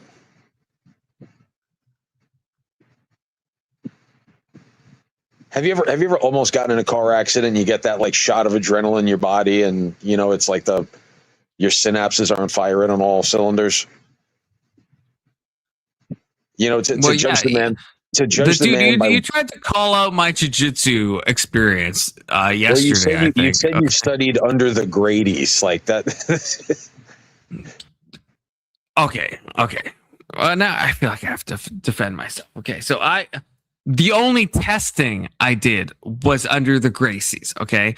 But it was, this is a bit of a divergent, but okay, I studied locally, okay? And then the testing was official, but the place I was at, was some dude's basement, but it was connected to an official like Gracie organization. So that's, dude, you answered an ad on Craigslist, and this was just a weird gay guy named Buffalo Bob, and he just wanted to roll around with you on the mats. I did go for the actual like testing. I did have to travel and do the testing, but that was the actual testing happened under the official thing, And so it was like, but yeah, in the day-to-day training, yeah, it was some like random dude. It was a random dude, but he was connected to the Gracies, and my testing was officially under an actual like official jiu-jitsu organization. Okay, I feel like I have to clear that up. Okay, because I feel like you think I'm lying to you. Why would I lie about having a fucking blue belt? Why the fuck would I lie about that? It's a stupid thing to lie about. Because a legitimate blue belt will fuck up 96% of the country. If you're, and I believe you are, but a legitimate blue belt will fuck up 96% of random men in America. I mean, but again, I also said this was 10 years ago. Okay, like I'm not I would get at the time. I already got like gassed. But right now, I would get gassed in like 20 seconds. I'm not gonna lie to you. Okay, like my cardiovascular is like pretty shit right now. Okay, so I'm gonna be real. Like, you know, I think I can roll for a time, but like after probably right now already back in the day, I don't think I've never had good cardio. Already, like after a few minutes, I'm like fucking just like panting like you wouldn't believe. And so if I didn't end the fight like pretty quickly, then I'm just like done. I just might as well tap out. But now I probably have 30 seconds in me, to be honest with you. So that's not me. This is like the anti-brag. I'm saying like I'm fucking no, absolutely not. Anyone who's actually still training is absolutely gonna wreck me. But I like you, so I don't. If I like you, I want you to like me. I don't want you to think I'm like lying about shit. I would never lie about something like that. I wouldn't lie. I just thought it was funny. You called them the Grady's. It was just funny. That's all. Yeah. Okay. But I hope you. Saying the name Gracie in jiu-jitsu is like saying the name Kennedy in politics. There's Renzo Gracie, Horion, Hickson, Hoyler, Henzo, Kron, Kyra. See, I will say I don't know any of the stuff you're saying. I actually don't, because again, the only times I went to an actual like thing to be was when I was doing like belt testing. Everything else was like some affiliate thing, which again was a local thing. It was in some dude's basement, but it was still official because I still went to be tested and passed the belt test. That's what I'm saying. Okay, I feel maybe that's my ego, but I don't want you to think I'm lying to you. I guess I don't want you to think I'm lying to you. No, I don't think you're lying to me at all. Okay. I just wanted to clear that. Who is the guy on panel right now that said it's a bad shoot? Who's the one that says it's a bad shoot? Oh, well, I think it was a bad shoot. What do you mean? I mean, what do you mean by bad shoot? Could you be more specific? I think it's. Morally, I think it wasn't the best option that could have happened in that circumstance. Yeah, Confluence did say this. Yeah, I don't think anybody will argue that. But who's saying it was a bad shoot? Meaning, who thinks the guy should be held criminally responsible for his actions? I'm not. I probably do. Who says that? Okay, Jamie. Jamie says that. I would like to leave it up to the courts. I can go in maybe the second and third shot is what troubles me, because at that point he is to the side, but I don't know enough like legal case law to know if that counts as like if he's going to be responsible for that, right? The first shot, I think I understand. I think I agree that that's probably legally allowed. It's the second and third shot that really like kind of gets my hackles up. But legally, I don't know how the law handles that, right? Like the first shot, if it's fine, but the second and third, if they're not, I don't know where that lands. So the guy Jamie who says you think he should be held criminally responsible? Correct. Okay, what would be your argument for where he failed? Where are his criminal actions? Unjustifiable use of force. I think would probably be his what I would probably personally indict him on. So do you think she played no part in her own demise? I mean, I do think that she definitely played some part to it. but ultimately, it does fall back on the ICE agent who unalived her. Are you in Canada or are you in the United States? I am currently in the U.S. of A. Are you a left-leaning individual? I am indeed. That checks out. Your point being? Just an observation. There was no point to be made. Everyone I've talked to left-leaning, I've been disgusted by some of my conservative counterpoints who've been posting memes of her with blood spouting out of her neck, and they're like, where was this response for Charlie? And I'm honestly disgusted by both sides. I'd be willing to bet that you're voting with your feelings in voting. Thank God, the dude. So you agree that shit's disgusting? It's absolutely disgusting. Thank God. Thank God.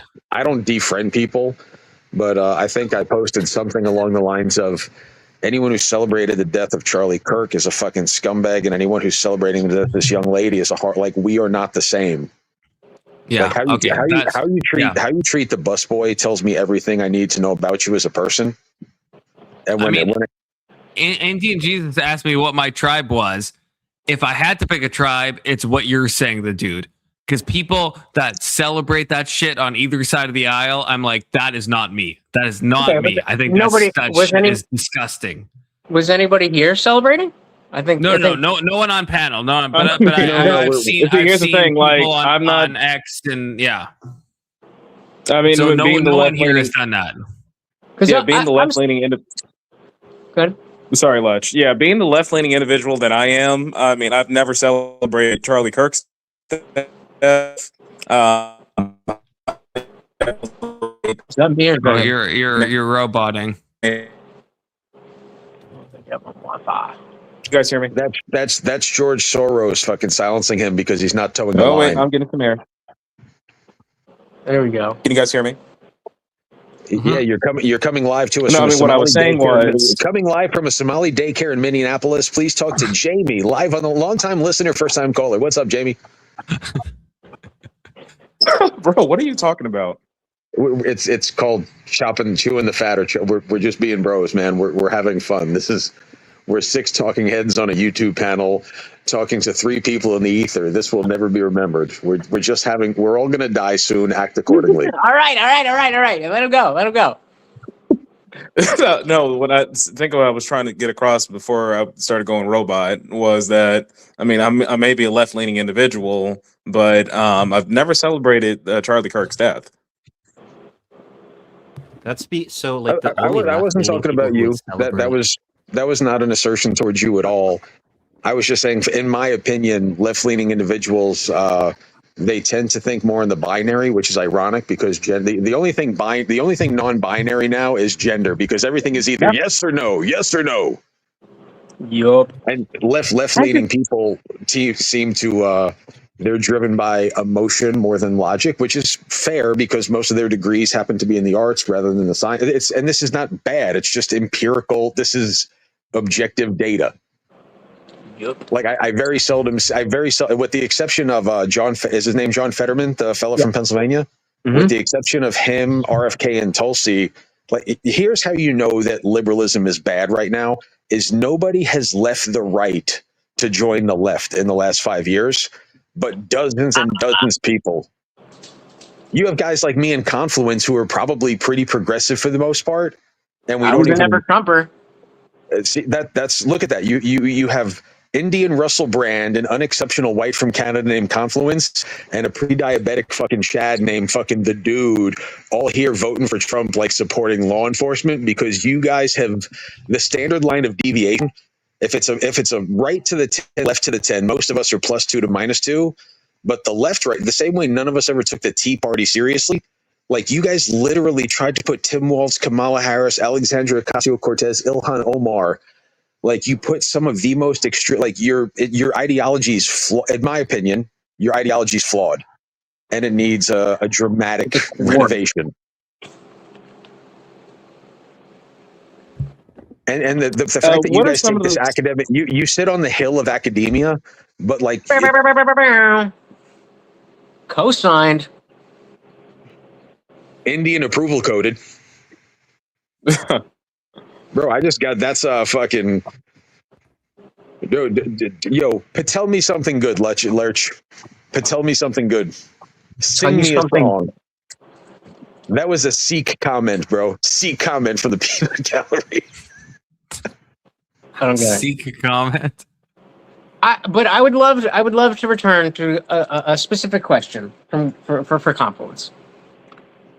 We were talking before about the slowed down version of this clip and that clip and the new clip that came out and so on and so forth. And you were saying that you want to see more angles.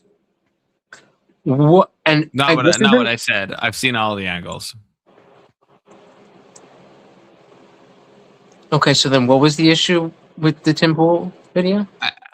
The Tim Pool angle that I was saying, it's probably better to look at the New York Times, even though I fucking hate the New York Times, where they synchronized all of the angles into one video, where they actually show that he got hit and then lie about it being run over because of Trump's stupid fucking mouth. I don't care. Like I You don't. should, though. Like, No. What I'm saying, like I'm fine to mute the video. I'm just saying the synchronization of the video is a good thing to do. It's good. I can do it myself on Adobe Premiere. I have the perspicacity to do that, and that's goated. That's what I'm saying. That. So that's what I like. You can't just look at one angle. So you have to look at all the angles. Okay, so what I'm asking is, what with additional synchronization of all the angles, what is it that you think potentially could be seen? I think in let me just type on that. So what do you think that you would see from the synchronization of multiple different angles that would debunk the things that we can see clearly, like the guy's feet moving, like the wheel spinning?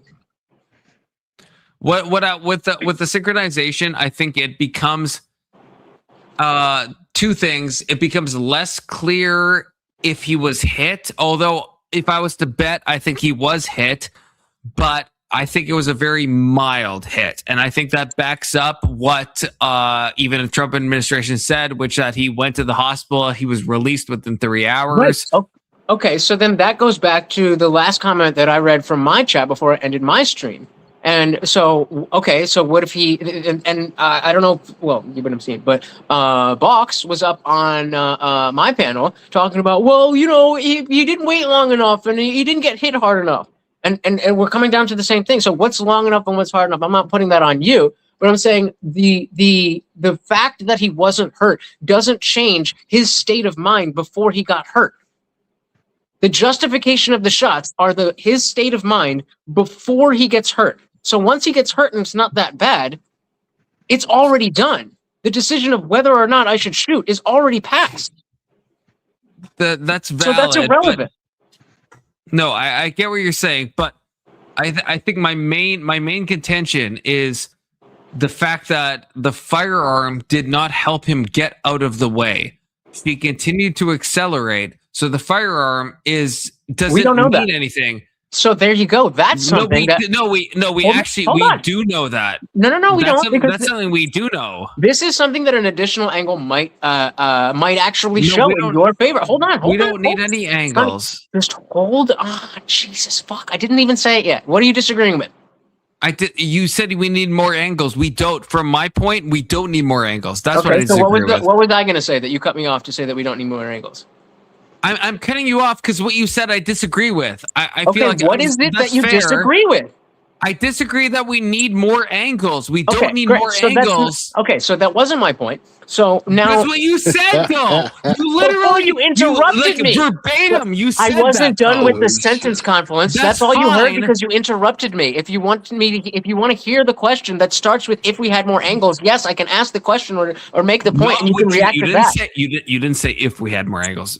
Bro, that's fine. Indian Jesus is good. He's like I Indian. literally just said if we had more angles, this would actually go more in your direction. Did I not say that? No, that's not. That's what you said. Run it back. I wish I could. I don't know how to run it back. I wish I go on your own could. YouTube and run the video back. We don't actually need to do that. I did actually say that. My point was, what potentially could come from more angles would be us seeing that the fact that she turns, or the way that she turns, meaning if the wheels were turning away, then they turned and directly in front of the guy, and then she went. It is theoretical that we could have a camera from over here that shows that she was in the process of trying to move out of the way of the dude. We already have that. In which case, hold on. In which, hold on. I wasn't there. Stop saying the dude. I was not there. Did I say that? Yeah, but you like 6 times. You're like, the dude couldn't get out of the way. The dude shot him. Like, I was not involved with this. The officer. But the bottom line, the bottom line okay, is Steven Crowd, hurry. The bottom line is that making the claim that the firearm didn't help him is not something that you have justification for. It could be that without being shot, that it was that this woman was actively trying to kill him, and would not have been able to continue turning the wheel, and he would have been hit more. You don't know these things.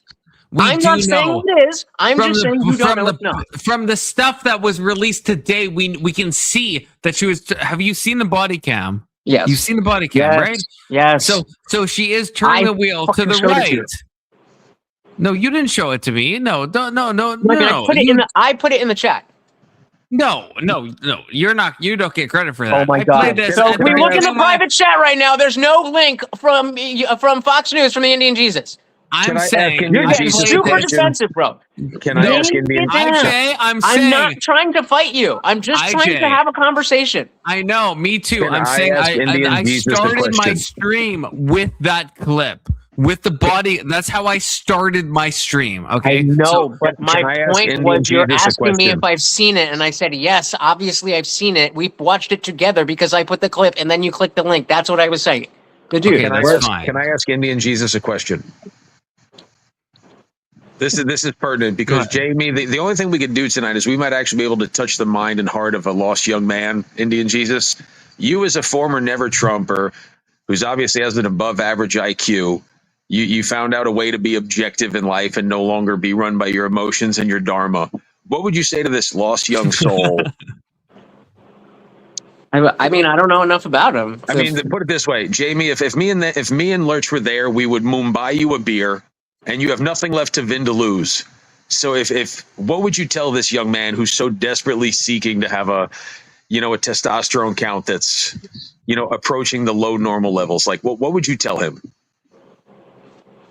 I'd say, if we want to be legit, focus on something that's difficult, that will take a long time, and focus on something that's difficult that will take a short time.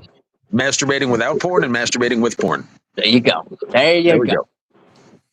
No, but like if you fucking want to run every day for a week, and I mean, I'm just using physical stuff because I'm tiny and puny, so I need to do that stuff. But yeah, say I'm gonna run every day for a week, and then throughout the year, I'm gonna make sure I do whatever. That's a good start.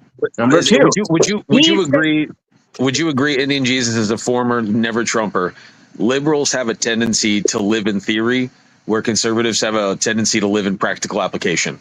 Yep. Every idea that, because some people know my story, but the TLDR, I wasn't really paying attention to politics at all. I had opinions on the issues, but there was a crisp fall night when I was in college, and I was walking back from my friend's dorm to my dorm, and there was a bunch of black people on the quad celebrating, and I was like, what the fuck is going on? And then I walked inside and realized, oh, that was the night that we got our first black president. So that's how little I was paying attention then.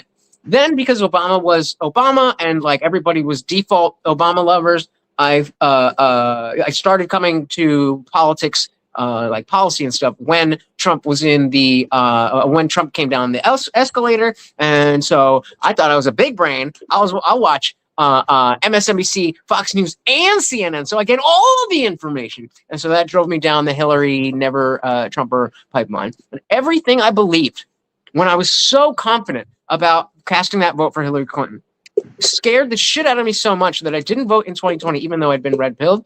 And it just, every little thing I used to be very anti-gun. I used to be very like open, maybe not open borders, but very pro immigration. Just go down the list. And I feel like culturally, where we're at, I'm still more liberal than a lot of we'll say Trump voters. Like I don't care if people are gay and whatever. It's good, angry. It's just a matter of taking this idea, whatever idea it is that you believe, and test it. It's a party of science. Silly sidebar. Do you remember what Donald Trump said when he sat with Dave Rubin? Wait, who said? When Donald Trump sat with Dave Rubin from the Rubin Report, he says, and he's gay, and that's okay. Some people like steak, some people like spaghetti, bro. He's so fucking like the comedic type. So Jamie, I'm just asking you, where in your white guilt or your self-white hatred can you still allow yourself to align with the likes of those people? Like where was the failure to thrive? Well, hold on. No. A better question. I think a better question to start out is, Jamie, what is the most important thing to you as being a liberal, a leftist, whatever you call it? What's the most important thing that you would put at the top of the list? I guess you could argue equality. All right. That's not a. So no, we can take that. So that's that. I mean, that's good. That's the type of thing. Exactly what you mean, the dude about emotion. So like equality, you mean that you want everybody to be able to, well, at the bare minimum, that everyone should be treated equally under the law, right? I assume. What equality does Jamie? Well, that's what I'm getting at. So I'm saying the baseline is that obviously we should all be treated equally under the law. But what about like like my dad's a doctor. So I was able to go to a private 4-year college and get a degree. Way to break the stereotype for high-achieving Indians. I know, right? So hold on. I'm in the middle of a question. So, bro, like wrap it up. So what about the fact that, because I spent a lot of time as a liberal feeling guilty for having privilege because I didn't work for the money that my dad gave me. So where do you, just without any other context, what do you feel about that notion of me feeling guilty that I had privilege and now I no longer feel that guilt? Could you rephrase your question? I don't think I quite understand what it is you're asking. So how do you feel about the notion that somebody has privilege and they used to feel very guilty? They're like, well, I didn't earn this privilege. And now they acknowledge that they have that privilege, but they're not guilty about it. How does that hit you? Is that fair? Is that something that you should constantly be aware of your privilege? Like, what does that get your, because I really don't know much about you. So I'm just trying to give you some basic stuff to kind of let you go off on where your mind goes. I mean, if you felt guilty about your own personal privilege, that's something that you should definitely have to work through. And it sounds like you've worked through that.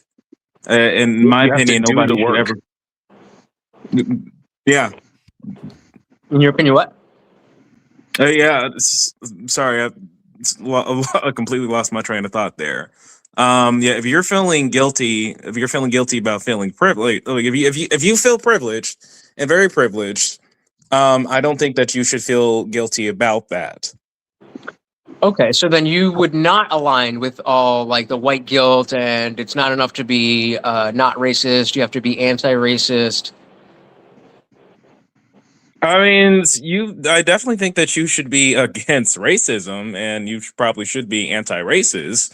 I mean, but at the same time, this is America, what we live in. So I think that's a good point to dig in on. So can you define what you mean by anti-racist? Anti-racist, just against racism. So what does it mean to you to say you should not only be not racist, you should be, is it just tautology? Are you just saying the same thing twice? Or is there a difference between not being racist and being anti-racist? I mean, well, not being racist, I could argue it's just like don't be hateful towards another race, and like being anti-racist. That's not a quantifiable definition of racism. The definition's bad. Yeah. So you said not being racist is one thing, but anti-racism what? When it comes to like being anti-racist, being completely against like racist ideology. Again, it's like I had a point that I was trying to get across, and I completely lost that train of thought. And now I feel like I'm getting sidewinded and sidetracked. Let me ask one question, Indian Jesus, before you take the wheel back there again. So, how would you define racism, Jamie? Personally, I would define not racism. personally. How is the word defined? We're not being subjective here. If we're going to talk about equality for 380 million people, we have to be objective. What is racism? So racism can take on many many different forms. No, it can't. It can be. Hold on. Let him cook. If we want to bring him in, this as an atheist. I don't know if you're a Christian, but this is a very atheist trying to talk to Christian coded conversation. So let's let him. So okay. What was the question that you put out, Steve? What definition of racism would you give? And let's see if I agree with that definition. The feeling that one race is superior to another. I'm sorry, I'm getting a little robot-y, and the feeling that one race is superior to another, or the application of that belief.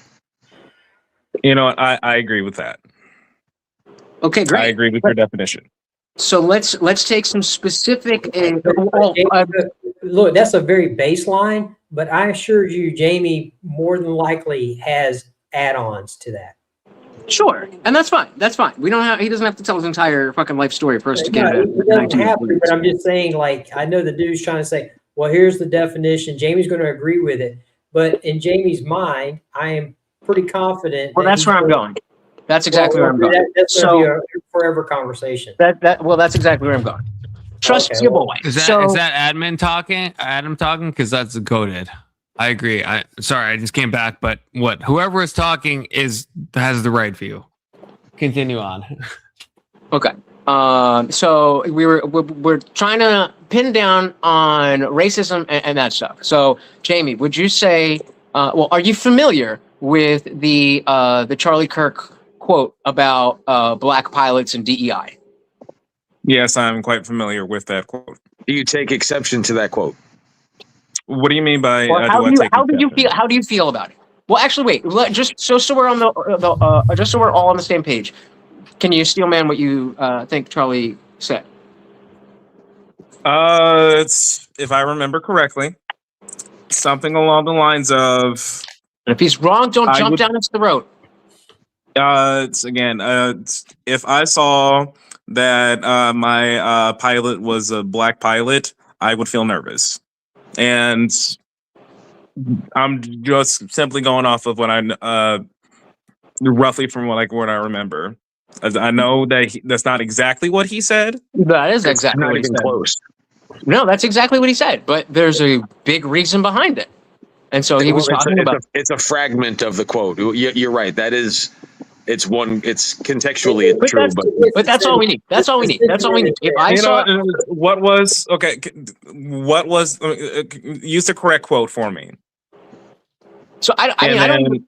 If one of you guys knows it word for word, Delta Airlines decided that they wanted to put something like 50 to 75% of new hires. Wait! You're jumping ahead. We're trying to walk. You told me we're trying to walk this dude through it. You're jumping ahead. The rest of us already know what's good. So. The idea is that this was in context of DEI. So I don't remember the exact quote, but what you said is close enough. If I'm about to get on a plane and I see the pilot is black, then I'm gonna be worried. The reason he was bringing that up was because of DEI and saying that, well, if we're going to make sure that there's a X number of black people and there are not already that many black people, that means we have to lower the standards. And so the entity that is lowering the standards is then creating a legitimate reason that when you see a white a woman or a black person or a person of color, whatever, anything other than a white man, it is a legitimate question. Well, did you actually pass what the white pilots had to do, or did you get here from DEI? which is, in Charlie's opinion, a bad thing for society. Ooh, we got the quote. Yeah. Okay. So let's see the black porter, and we'd be like, boy, I hope he's qualified. So I have like a bad fear of flying, and I think this is a bad example because pilots still need to meet pretty rigorous standards before they're able to fly. Like DEI in this sense, I think cannot allow a pilot who is unqualified to fly a plane. Like that just no, but they lowered the standards for what we consider. That's exactly the point. Yeah. Whoever just said But that like gave the my number brain one thing in the chlamydia. aviation industry commercially is safety. They will not let someone fly a plane if they are not a safe pilot. No, but that's not the question. The question is who is the most qualified, right? Like, because if I'm flying, I don't want someone to just meet the minimum. I ideally want the best person to be hired for that job. I want the best pilot, not someone that just meets the minimum. Implementation of DEI is what that DEI equally is qualified about, people, meaning the equally minimum qualified skin people- color. It's not about No, the minimum ideal standard. the ideal implementation of DEI is that two people who are equally qualified, one who is from a minority group gets the position over the person who is not from the minority group because there That's aren't not even equality. people from the That's minority racism. group in that. First of all, that is racist. But second of all, that's the It's not as you racist, they're even said. equally qualified. But wait, hold on. First of all, Guys, remember, there's a reason you said it's idealized. That's not how it actually happens in practice, right? That's Oh, not dude, how it happens. In the aviation industry, it happens. But wait, remember, guys, we're trying to convert a young man. So, Jamie, I want to throw it back to you. And again, I don't necessarily have a specific question, but just upon seeing the actual quote, and maybe I'm, it could always be that I'm wrong, but just for the purposes of this conversation, let's say that I'm accurate in explaining the context of that quote. Does that change your mind about anything? Does that give you a better understanding of anything? Do you still where are you with that? I mean, I still disagree with his quote there. Do you still think it's racist? Yeah, I definitely think it's racist. I mean, there's there's definitely some racial undertones to it. So there you go, right? We set a baseline for what is racism. Jamie agreed, but when you ask him if it's racist, now it goes into the next level, and it's just a rabbit hole, man. We're gonna go now. That's all right. You got places to be. I ain't got nowhere to be. I'm down for rabbit holes. Oh, we can go down. Yeah, you can go down the rabbit hole, man. But it's just going to be a meaningless conversation. You will not convert Jamie. Do you guys actually believe that there's a meritocracy in the United States? Like without DEI, do you actually believe that? Yes, not that. Not you shouldn't. You're literally. Hold on, please, give me 1 second. You're literally talking to people you know, so that you can get a job after you graduate from people that you meet. You're talking to a brown guy who had a better life than any of us had. You're literally talking to a brown stoner who hated Trump that lives a better life than any of us lived. Who has immigrant parents? My parents came here. Yeah, jack shit.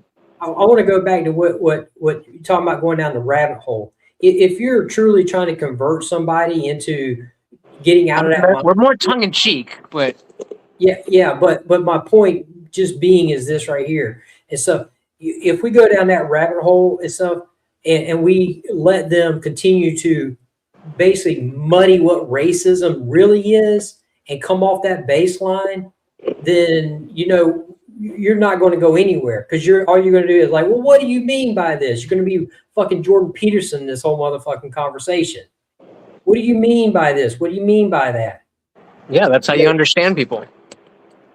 Well, I'm not understanding the issue. What's the issue? Do you need to understand people, or do they need to understand you? Both. It's better to understand than to be understood. That's literally one of the Beatitudes. Yeah. Okay, So, but ¿Por qué no los dos? We're both English speaking adults. We can both have our opinions and put them up against each other, and maybe we agree, and maybe I'm not understanding the issue. well, Why I do we mean, not continue this conversation? so is it tongue in cheek, or do you really want to put a conservative point of view across to Jamie? I think really that we want to take off the horse blinders where he can actually maybe change his perspective and have a little bit more panoramic lens to no longer He be as understands myopic as he's being. Yeah, And you I'm don't not. He understands the conservative point of view. I'm not expecting to at the end of this stream. It's just like, well, MAGA baby. That's not how like people work. But I think the next time someone references the Charlie Kirk quote in an echo chamber and everyone says, "Oh, I hope that he's objective enough to be like, you know what? Maybe that's not factually accurate." That would be my end game in this conversation. Yeah, convincing people isn't about getting them to where you want them to be when you want them. It's about baby steps. If he's 1% more open to right-wing ideas, conservative ideas, to what Trump says, how is that a bad thing? Well, I don't know if it's a bad thing, but I don't think. Okay, then what are you complaining about? Why don't we go back to it? So Well, having a better thank you for conversation. letting me finish that thought before you interrupted me, but I don't think it's a bad thing, Lutch. But I think that if you are wanting to plant a seed, going down rabbit holes to where Jamie gets to say, "Oh, well, what Charlie Kirk said was racist," and then we're going to go down. Why don't you tell him why it wasn't racist? I did. But Yeah, so let me get this straight. Let me get this straight. Adam, let me get this straight. So you're telling me that if there's a bunch of people who have a different opinion of you and they all try to convince you of their opinion, that it's useless and you shouldn't do it? No, I'm not telling you that you. Because that sounds an awful lot like any time religion gets brought up anywhere that I am. I didn't say anything about religion. I know. I'm making the comparison. Okay, well, It's an analogy. Well, I'm not trying to get into religion with you or anything, but oh my God. What I'm saying is that you're saying you're actively stopping this conversation when we could potentially be opening Jamie's eyes to our perspective more, because you're saying it won't work. You're not. You're not gonna open his eyes. But go ahead. So what, dude? I'm just having fun, having a conversation. Okay, what do you think happens? What do you think happens if I have having- this conversation and nobody's convinced? What do you think happens? We're having this conversation because you want to have fun. Go ahead, have fun. Yeah, I'm glad. Yes, glad you figured it out. There we go. There we go. Exploring ideas and having eye-opening conversation by its very nature is fun. Except for the reason that the conversation was started with Jamie was to try and open his eyes up. But if you're just going to have fun with him, have fun with him. Porque no los dos. But don't say. Why can't we have a pleasant conversation? Exactly. That maybe opens his eyes. Exactly. I'm Lutch coded. We can have fun and also like work toward truth and open people's eyes. Perhaps those things aren't in contradiction, right? Right. And if you want a more specific answer to when it comes to Jamie, I'm not necessarily expecting to convince anybody. I'm more hoping that the next time I come back, Jamie feels like, yo, those guys, I don't necessarily agree with them, but they're fun to hang out with. And so just by spending more time with us, then maybe it does and maybe it doesn't. In the same way we talk to Box. Do you not spend all fucking hours and hours and hours and hours talking to Box?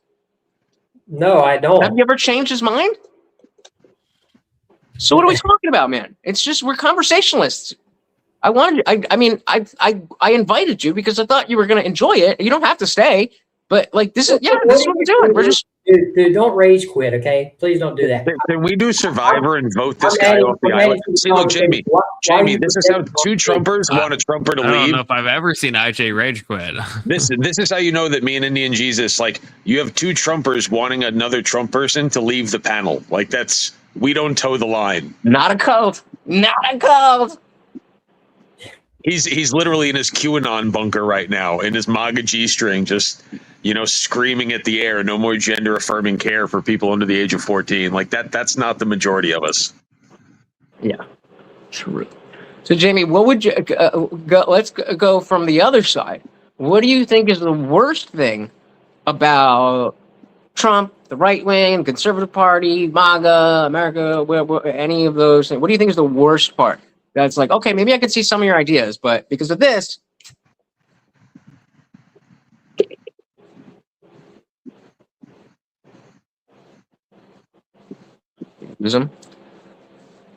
Well, We tried. No, Jamie, are you muted if you're talking? No buddy? answer. Jamie. Yeah, I'm here. Yeah. So what's the worst thing about the right wing or Trump or? Worst thing about the right wing? That's an excellent question.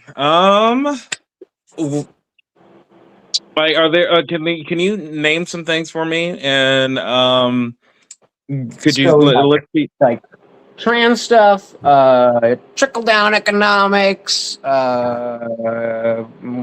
foreign policy, depending on the type of time that we're talking about, women's rights and feminism and like dating type stuff. What else? Help me out, guys. What else is right-wing coded? I mean, the religion for sure. Taxation, foreign policy. What else? Second Amendment. I mean, I mentioned earlier about equal rights. So, I mean, I do support equal rights for LGBTQ community. I support equal rights for women. Yeah, what about the border? Angry Amputee was just bringing up the border and immigration. I mean, I'm pro-immigration. But does that mean pro-immigration, meaning anyone who can get into this country stays, or just legal immigration where you come in through the process? What does that mean to you? So, I mean, I personally believe that if somebody were to come to this country, they should definitely go through the legal process. If they came through the country illegally, there should be a pathway in order to help them achieve citizenship. Full stop. That's not too crazy. I mean, I think maybe I misheard. Can you say it again, Jamie? Because I think I strongly disagree with what you said. So, I mean, by pro-immigration, I mean that I support anybody coming through the country legally. If somebody were to come to the country illegally, I think that there should be a better path forward to help them towards citizenship, especially if they are. I do strongly disagree with that. Who am I echoing on? I think it's the dude. Yeah, it's the dude. It's the dude. You unmute yourself when you fix the echo. Okay. So Jamie, I think now, or is it still fucked up? No, it's still, you're still echoing. You got to turn YouTube off. Yeah, you're still echoing like crazy. But okay, Jamie, I think that's insane. Because there are people who do the proper way of trying to immigrate to a country. And then what you're basically saying is that those people that have snuck in can basically cut the line, right? That if you sneak in, then that you now are given a path to citizenship, where the people who were law-abiding people who are like, I'm going to apply in a proper way, now those people get cucked. Like that's a insanely negative incentive, right? That's basically telling everyone that the right thing to do is to sneak into the country, because then the country will grant you citizenship or a pathway unto the same thing. So that to me sounds like Coco to me, like insane. And so more. Nope. Well, the dude, you're still echoing. You're still echoing. I don't know what changed the dude, but yeah. So Jamie. Hold on, wait. Why don't we let Jamie respond? Yeah. I want to hear Jamie's answer to that. Yeah. What was your initial question? I don't think I caught your question. So, dude, you're still echoing. You're still echoing the dude. So go back to what device you were using before, because something has changed. Yeah, dude. If you got YouTube going on in the background while this video is playing, it's probably the reason why there's an echo.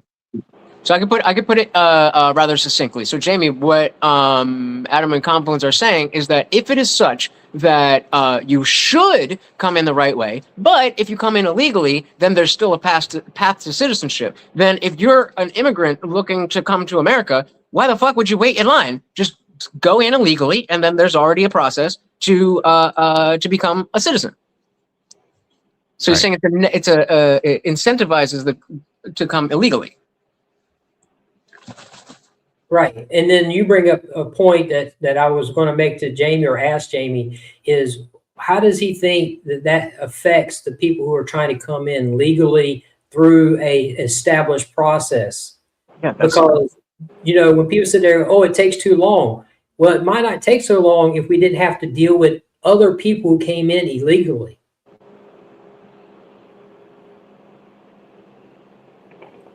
Jamie, your response?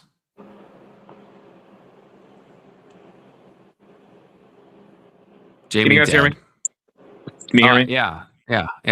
Yeah, I don't know what's going on with, I don't know if it's a Wi-Fi issue, but for some reason, I'm getting like very robotic.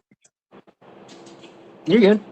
You sound good right now, at least. When you say robotic, you mean us being robotic? Correct. Okay.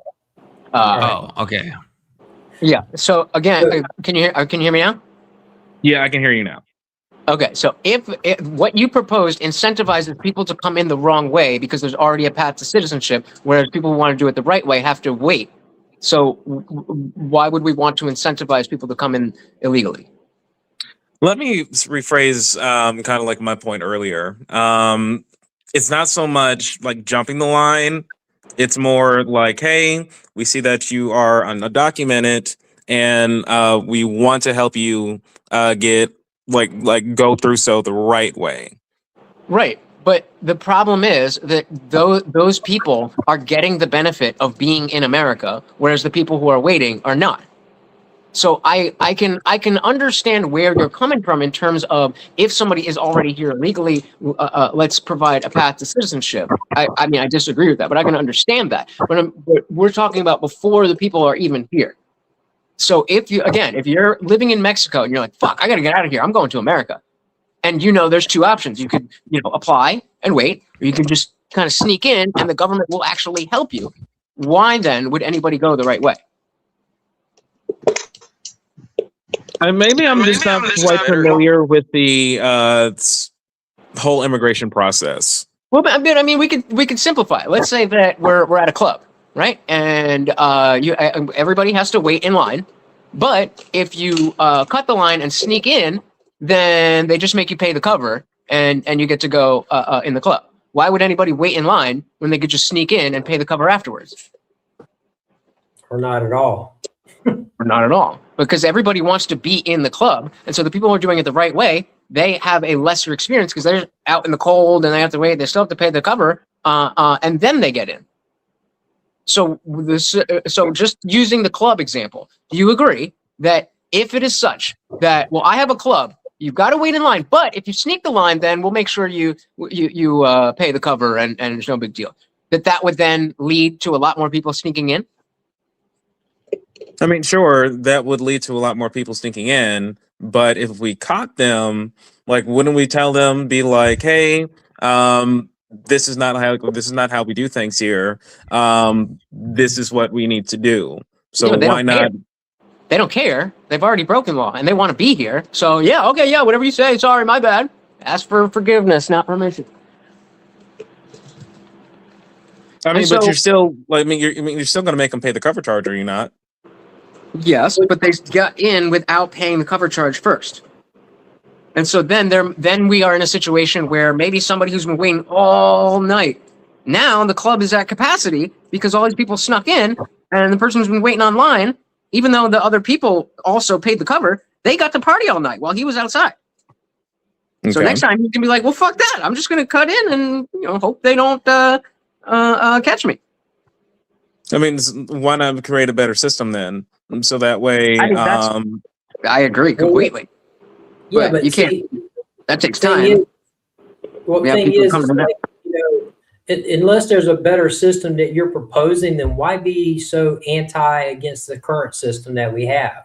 If you haven't come up with a better system, then why be against it? Because again, I just wonder from people who have that opinion, and I understand that what you're saying, Jamie, in regards to, like, as a human being, I care about the plight of people regardless, right? but as a person who's a citizen of the United States, you know, in this particular case and stuff, I also care about the plight of people who are trying to do it legally, who are getting jammed up in the system because the system is overran by people who didn't come in legally. Do you ever think about those people and why it takes so long for them to come in the country and how that's affecting them? A brief aside, I'm taking us in. I have 15 minutes left in the tank before I have to do real work. So if you want me to keep going, super chat. Otherwise, I have to go to my writing, which I don't want to do. So, you know, just saying super chat, or Confluence has to do real work, which he doesn't want to do. So please, okay, please. Anyway, Adam, could you repeat your question for me? Yeah, so just real simple. So when we have this, you know, system, right, and stuff in place, do you ever consider the fact that the people who are trying to do it correctly or use the system in the right way, and so how the system gets jammed up by the people who are coming in illegally? And you're on the next point. He said we should have a better system, and then you were saying that if he doesn't have that answer, then he shouldn't say that. So Jamie, what I was asking is, you know, about the people who are out in the club, right, who've waited all night, right, and stuff. You know, do you think that that's right to them, and do you think that the system that we currently have, where we're like, hey, you don't get a free pass, you know, into the club and stuff, because it is jamming up the system? Am I better? I mean, Yeah, maybe you're it's not broken is what I'm saying, and the system could be better for everyone if we weren't jamming it up with illegals, or in this case, the line breakers in the club. Okay. So, I mean, that is definitely something for me to think about. And that's a pretty mature statement. I just sincerely, Jamie, that is one of the more sincere things I've heard a leftist say in a long time. I mean, I do try to apply critical thinking. I do try to apply like better ways, like in order to implement things. And I will admit, like when it comes to like the topic of immigration, I'm not as like well informed on it as I would like as many other topics. Well, Jamie, the great news is you don't have to be aside, Indian Jesus with the $5. We ride. Keeping Confluence from having to do freelance writing, which I hate doing. So don't make me do it. That's great. Well, Jamie, for the disciples for being able to give me the money enough to keep this stream going. But we ride. Let's do it. Well, I want to see Morty get that treat though, right? If you donate, does Morty still get a treat? Like, I don't know how that works exactly. That should be how it works. Oh, he's like clawing that shit. Oh, he's loving it. It's empty, and then I take one of his bones and I'll like scrape it and pull it up on the sides. He's like, get that back. Oh, look at him go. He's like a crack addict, dude. Can I ask Jamie one question, because I was having some technical difficulties? Before you ask me that question, I would like to say Section is in the comment section saying a lot of stuff, and you're more than welcome to come up here to this panel and have this discussion with us. Based Section, join panel Section. I know you said you had like small ones, but they're probably asleep right now. So Section, you should join. You know. Here's my question. Hey, dude. Let me Jamie. Hey, Jamie.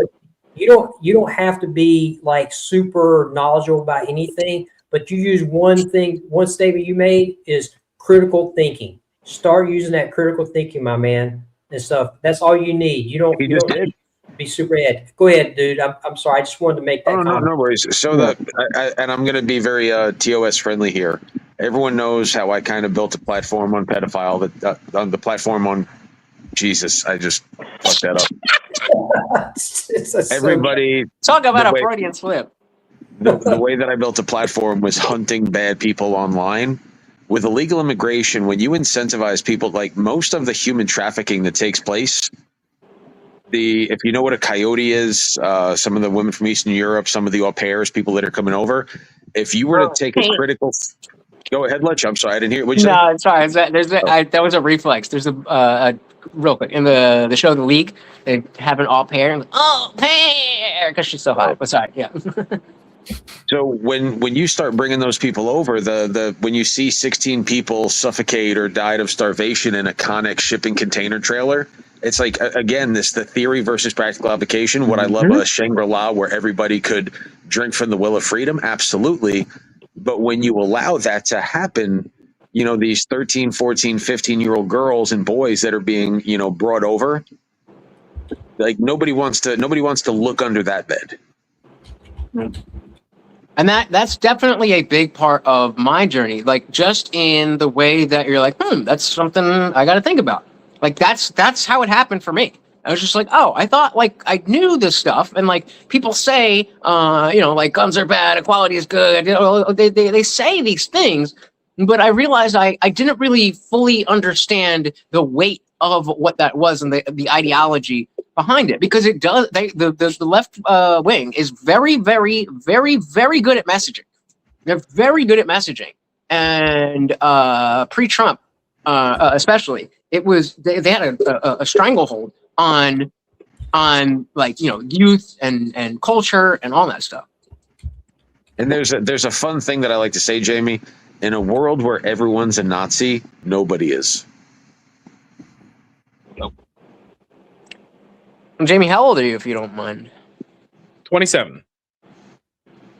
Nice. 27. What was I? I was still doing a bunch of drugs at 27. So actually, I was coming out of it. Jamie, can you tell us where in the, like, what region of the U.S. you live in? Is that an okay The question? Midwest. Do you live in a predominantly East Coast. Caucasian? Do you live in an area that you would call diverse? That's a no. That's a no. That's a no. So when you say diverse, I mean, there's many stages of my life where I lived in an area that was predominantly white. There was another point in time in my life where it was far more diverse than that. For the last 5 years, which would I say you're probably most developmental as an adult, 22 to 27, have you lived in a relatively homogenous community? Yes, I have. That says a lot. Most of the leftists that I know, they live in a gated community, and again, that's what allows the theory to reign supreme rather than the practical application. Let's go spend a weekend in St. Louis. Let's go spend a weekend in Baltimore. Let's go spend a weekend in Detroit. Let's go spend a weekend in, you know, Irvington, New Jersey, or, you know, Patterson, New Jersey. Don't go to Patterson. You don't want to go to Patterson. Trust me. Jersey born and raised. You don't want to go to Patterson. But I think Section 230. Is this you? Is this you? Type in chat if this is you. Oh, it is you. Okay. I was a Rutgers. Section 230. I was a Rutgers First time chatter. Good to see you, Section 230. He finally has come on to the panel. Good to see you. Real. First time chatter. I'm totally First an time. AI though. Yeah, I'm definitely AI. See, told you. So people had a problem with Section 230. Myself to AI to to talk some back. degree. So yeah, now he's here. You know, I'm the only AI who's ever reached sentience. So what? I wasn't looking at chat. What were you saying in chat? Morty, leave that. I don't know. he was saying so much nonsense. So much nonsense. Section 230. He was saying that immigration isn't an area that he's got any expertise in, and I said there's plenty of areas where you're not very experienced, which is fine. That's true of anyone, but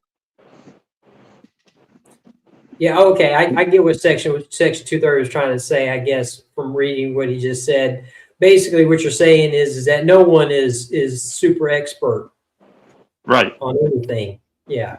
Yeah, there's a lot of areas where, and just in this conversation alone, we can see that there's a lot of areas where he doesn't necessarily know the entire story about things, or maybe hasn't thought about those aspects of things, which is fine, again, because that happens to everybody. But Do you know what the motto of the Liberal Party is, Section? Do you know what their motto is? Something about being restarted. Often wrong, but seldom in doubt. Vote left. Yeah, there you go. Exactly. I like to use the term arrogant competence. Or arrogant ignorance, rather. Arrogant ignorance. Unwarranted confidence. Unwarranted, wait, what was the word I just used? Unwarranted confidence. Unwarranted aggressive ignorance. You know, my thought on Jamie is that if he actually lived in a different place, he would probably switch a lot of the way he views things.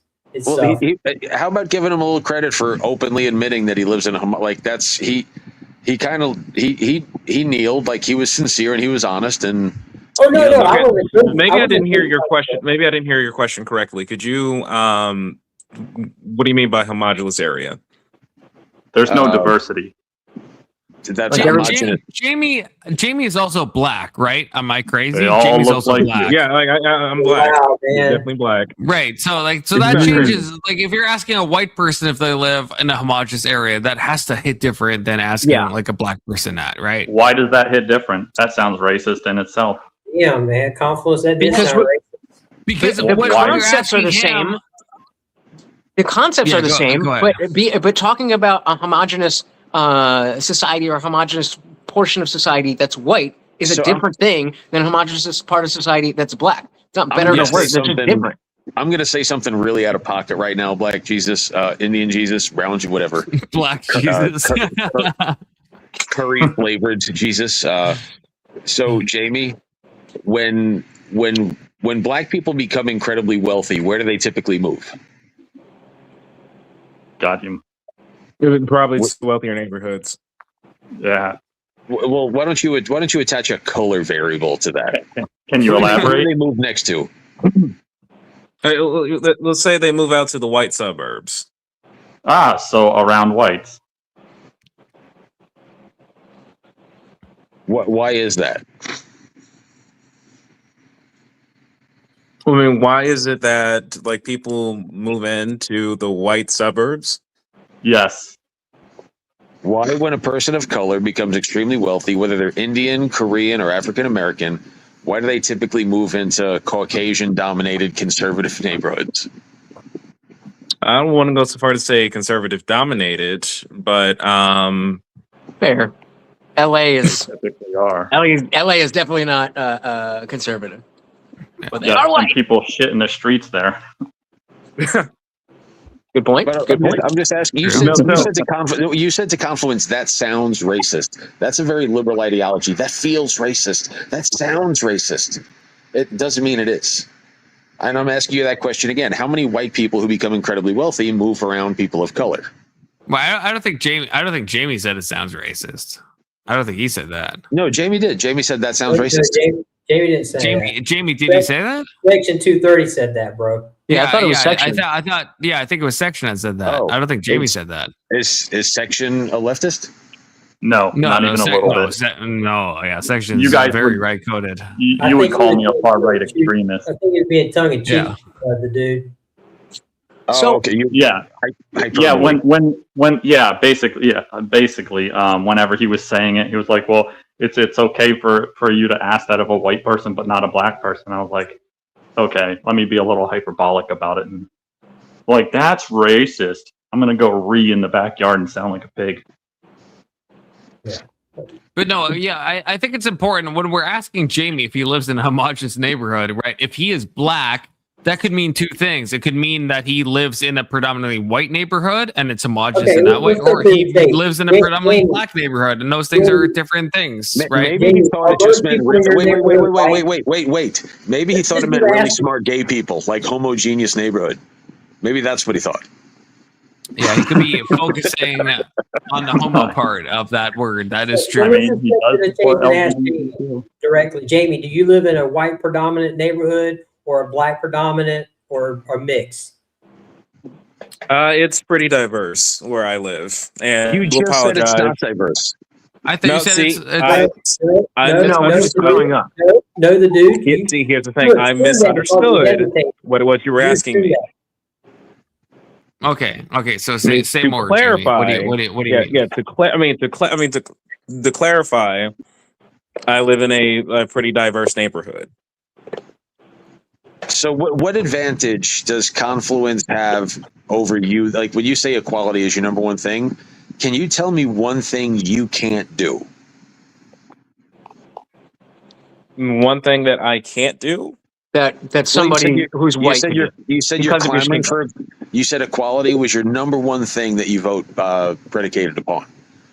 Yeah, so What's he means one relevant thing- to race. Obviously, you can't fly, but you're saying what something that you can't do that a white person can do. Your people fly into buildings, so you're not that good at it either, pal. My He's people? Indian. Indians. You're talking about like the Saudis and shit, not the Indians. Okay, just gotta stand for my Indian brethren. Okay, they're not doing that shit. It's hyperbole, and he knows it. Yeah, he does. So tell us, JB, what's one thing you can? What's one thing where you don't feel that you have equality? I mean, I personally feel that I currently like where we live in America now. I mean, when it comes to opportunities, I think I have a fair shot at everything. But if there were something to challenge that right of equality, then I would have an issue. Also, when I mention equality, I mean equality for LGBTQ. The community, equality what the fuck is a Q? Women. What the fuck is a Q? Queer people. No, that's not a thing. Is that what we're doing? Is that what we're doing now? Well, no. I mean, we're gonna. Something we could do, I guess. Wouldn't Q just be covered by the first three letters? Not necessarily. Okay, so Queer one is like women liking women. The second one is you like both, and then the third one is men liking men. How is that not covering everyone? Unless we're talking about people who like to, love on trees and cactuses and shit. The Q is just like you want to be like a bit special, but you don't want to like say you're gay. Is what I would It's say. for the people who don't want to commit. Yeah, kind of in a way. I don't even think that's like being bigoted. I think that's like actually just. So what you're it saying is. it's just like they're just a little weird or something. Well, I think it's they're like quirky, which Well, also no, starts it's- the Q. Yeah, and it's very closely aligned with non-binary. Like they're just That's not real though. right. I'm saying just like that. It's not a real thing, but that's how it's used. Oh, right. That's what the category that they would put themselves in. All right, Jamie. We went down this road, so I got to do it. I got to do it. Jamie, Before you ask that question, go ahead. your question, I'm literally at 4% right now, so I will take one more question before I have to go. I've got the perfect one for you. Oh. What is a woman? An adult female. XX chromosomes. There you Born go. with them. There you go. Wow, Well, before you wow. drop out, brother, I really appreciate having this kind of conversation. We definitely all around in this space, we're getting a nice little community of people who don't like fall directly in line, are willing to have the conversations, are willing to let it get heated, and all that stuff. And so hope to see you again either here or you can subscribe to my channel, the Indian Jesus Official. Hey, Lutch, did you know that you and I together? Did you know that white plus brown equals red? Because I didn't know that. Gentlemen, you guys have yourself a wonderful night. You and I together red pilled him. I'm saying white plus brown equals red. Gotcha. All right, there we go. White plus we brown go. equals red. That with a gentlemen- sprinkling of Canadian emo. You gentlemen, you guys have yourself a wonderful night, and please stay safe. Good to meet you, brother. Take care, Jamie. Take care. Yo. Always a fun time. Q is not a thing. I just came up. He should have charged his phone. Well, you had all that time. You were like 5 minutes. pictures were going. Well, you came up here and you're mad quiet. I feel No, that it was came up the productive. moment that he said something. I feel that was moderately productive, and I think that he's actually questioning himself. I think he's going to go to Rachel Maddow and like revamp his perseverance for the left, but I think at least temporarily we poked a hole in his non-binary armor. There was a bunch of like lefty talking bit points. by bit by bit. It's not about convincing somebody to wholesale take on your ideology or your beliefs or anything like that. It's just having conversations, and people will see your point of view more and more easily. I'm not even sure how much like Jamie like disagrees with us. That's the thing. He left like soon, so I don't even know if he is against most of what we think in the terms of like the race stuff and the LGBTQ plus stuff. I don't know if he actually would disagree with that. I'm not sure. Dude, who identifies as a plus? I want to be whatever the plus is. That's for the people who identify as attack helicopters. Yeah, right. Shout out to Lauren Southern. But that's kind of why I got on Adam, because he's like, "Well, why are you doing this? You're not going to like." Yeah, but we did. We just did it. Can you highlight Podesta's comment, because he's ripping off the first thing I ever said when I met Lutch? He says Lutch is Indian Russell Brand. Like, dude, that was me like 5 days ago. You and everybody on TikTok. Yeah, everyone says that about Lutch. Oh, am I not the first? Oh, not even close. Yeah, I get not the first, I not get the Indian last. Voice Critical and Jared Leto. I don't really see the Jared Leto one. Did you like my Steven Crowder instead of Steven Crowder? Did you get that? Me? Like Chowdhury is a very common Indian name, so instead of Steven Crowder, Steven Crowdhury. I did not. That's a good one. Yeah, I didn't even know that. I think Indian Russell Brand is a compliment in my opinion. I'm pro Russell Brand. Okay, he's goated. I'm just gonna say that. I still want to know what rights the dude thought that women and LGBTQ don't have, because I'm pretty sure they have all the same rights because they're citizens. But I don't know if I missed. Does he think they don't have rights? Like, I feel like that's what he said. He wants equality. Well, what does it mean when you say you want equality for someone? That means you think they don't already have it. Right, but and here's the thing about exactly what you're saying about theory versus reality. That seems like, and Jamie, if you're watching, I'm just speculating. But it seems like that notion of I want equality comes from that it doesn't come from the notion of well they're not equal. It's just that I want them to be equal. And then when you're like, okay, how are they not equal?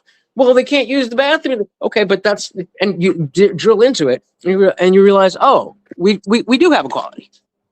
Good job. Yeah, exactly. That's why I said it's just a bunch of lefty talking points. So, I mean, I'm pretty sure he could be convinced out of it, but, you know, they indoctrinate everyone with this stuff.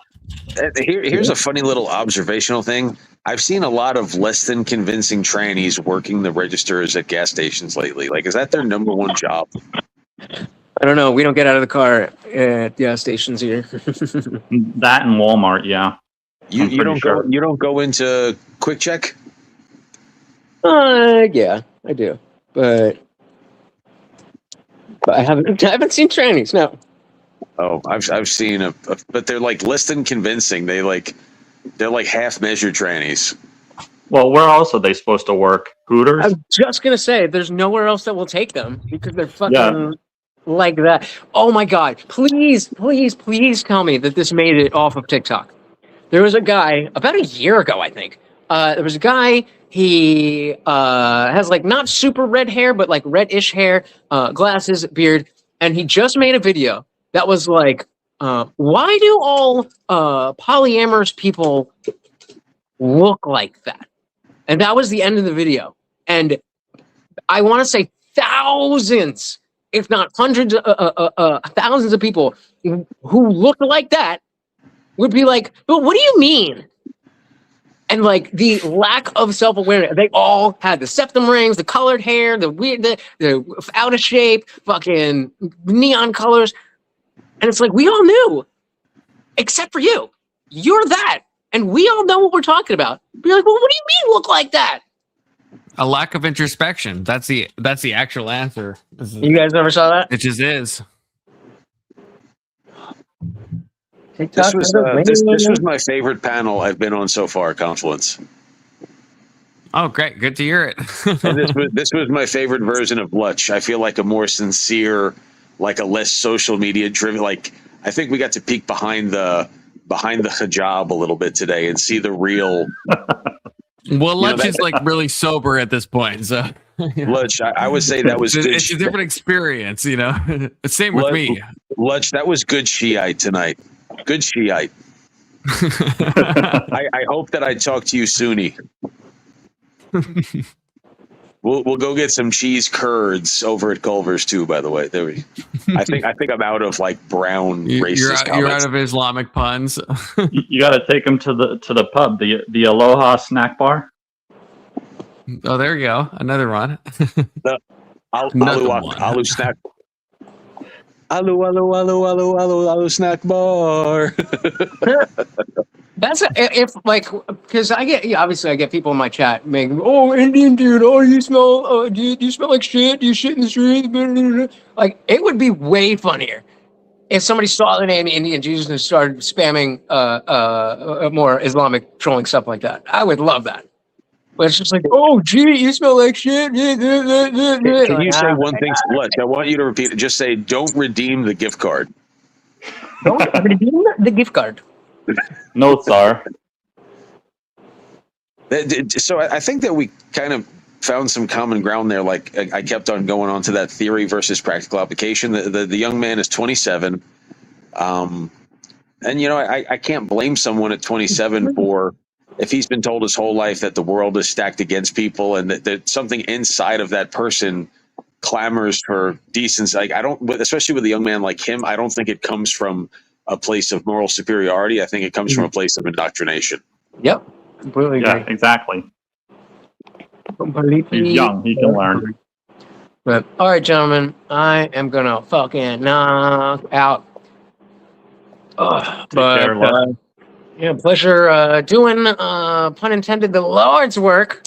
And Based and everyone subscribe. Links in the chat. Subscribe to the Indian Jesus, the second coming of common sense, available Monday, Wednesday, Friday at I think 8 p.m. Eastern. Yeah, 8 p.m. Hey, sometimes whenever I feel like it. So hit that subscribe, and you know YouTube sucks with those notifications. So you may as well ring the bell so you never miss an Indian Jesus live party ever again, guys. Thank you so very, very much. We'll see you next time. You sound like inflatable used car guy.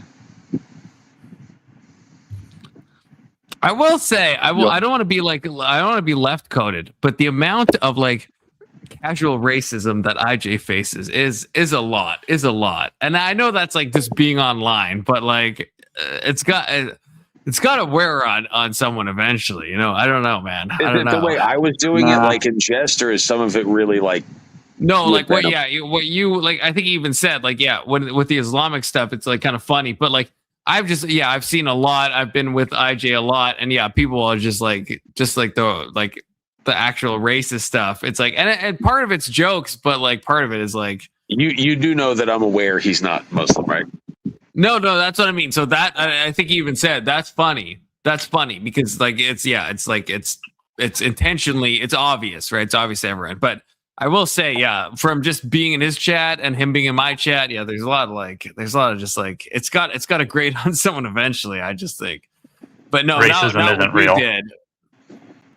Oh yeah, that's what you said in the chat, section 230. What do you even mean by that? Here's the thing. It's literally, and I know that lefties like to use this term, but they often use it incorrectly. It's a social construct. It's a societal word, but it actually has no basis.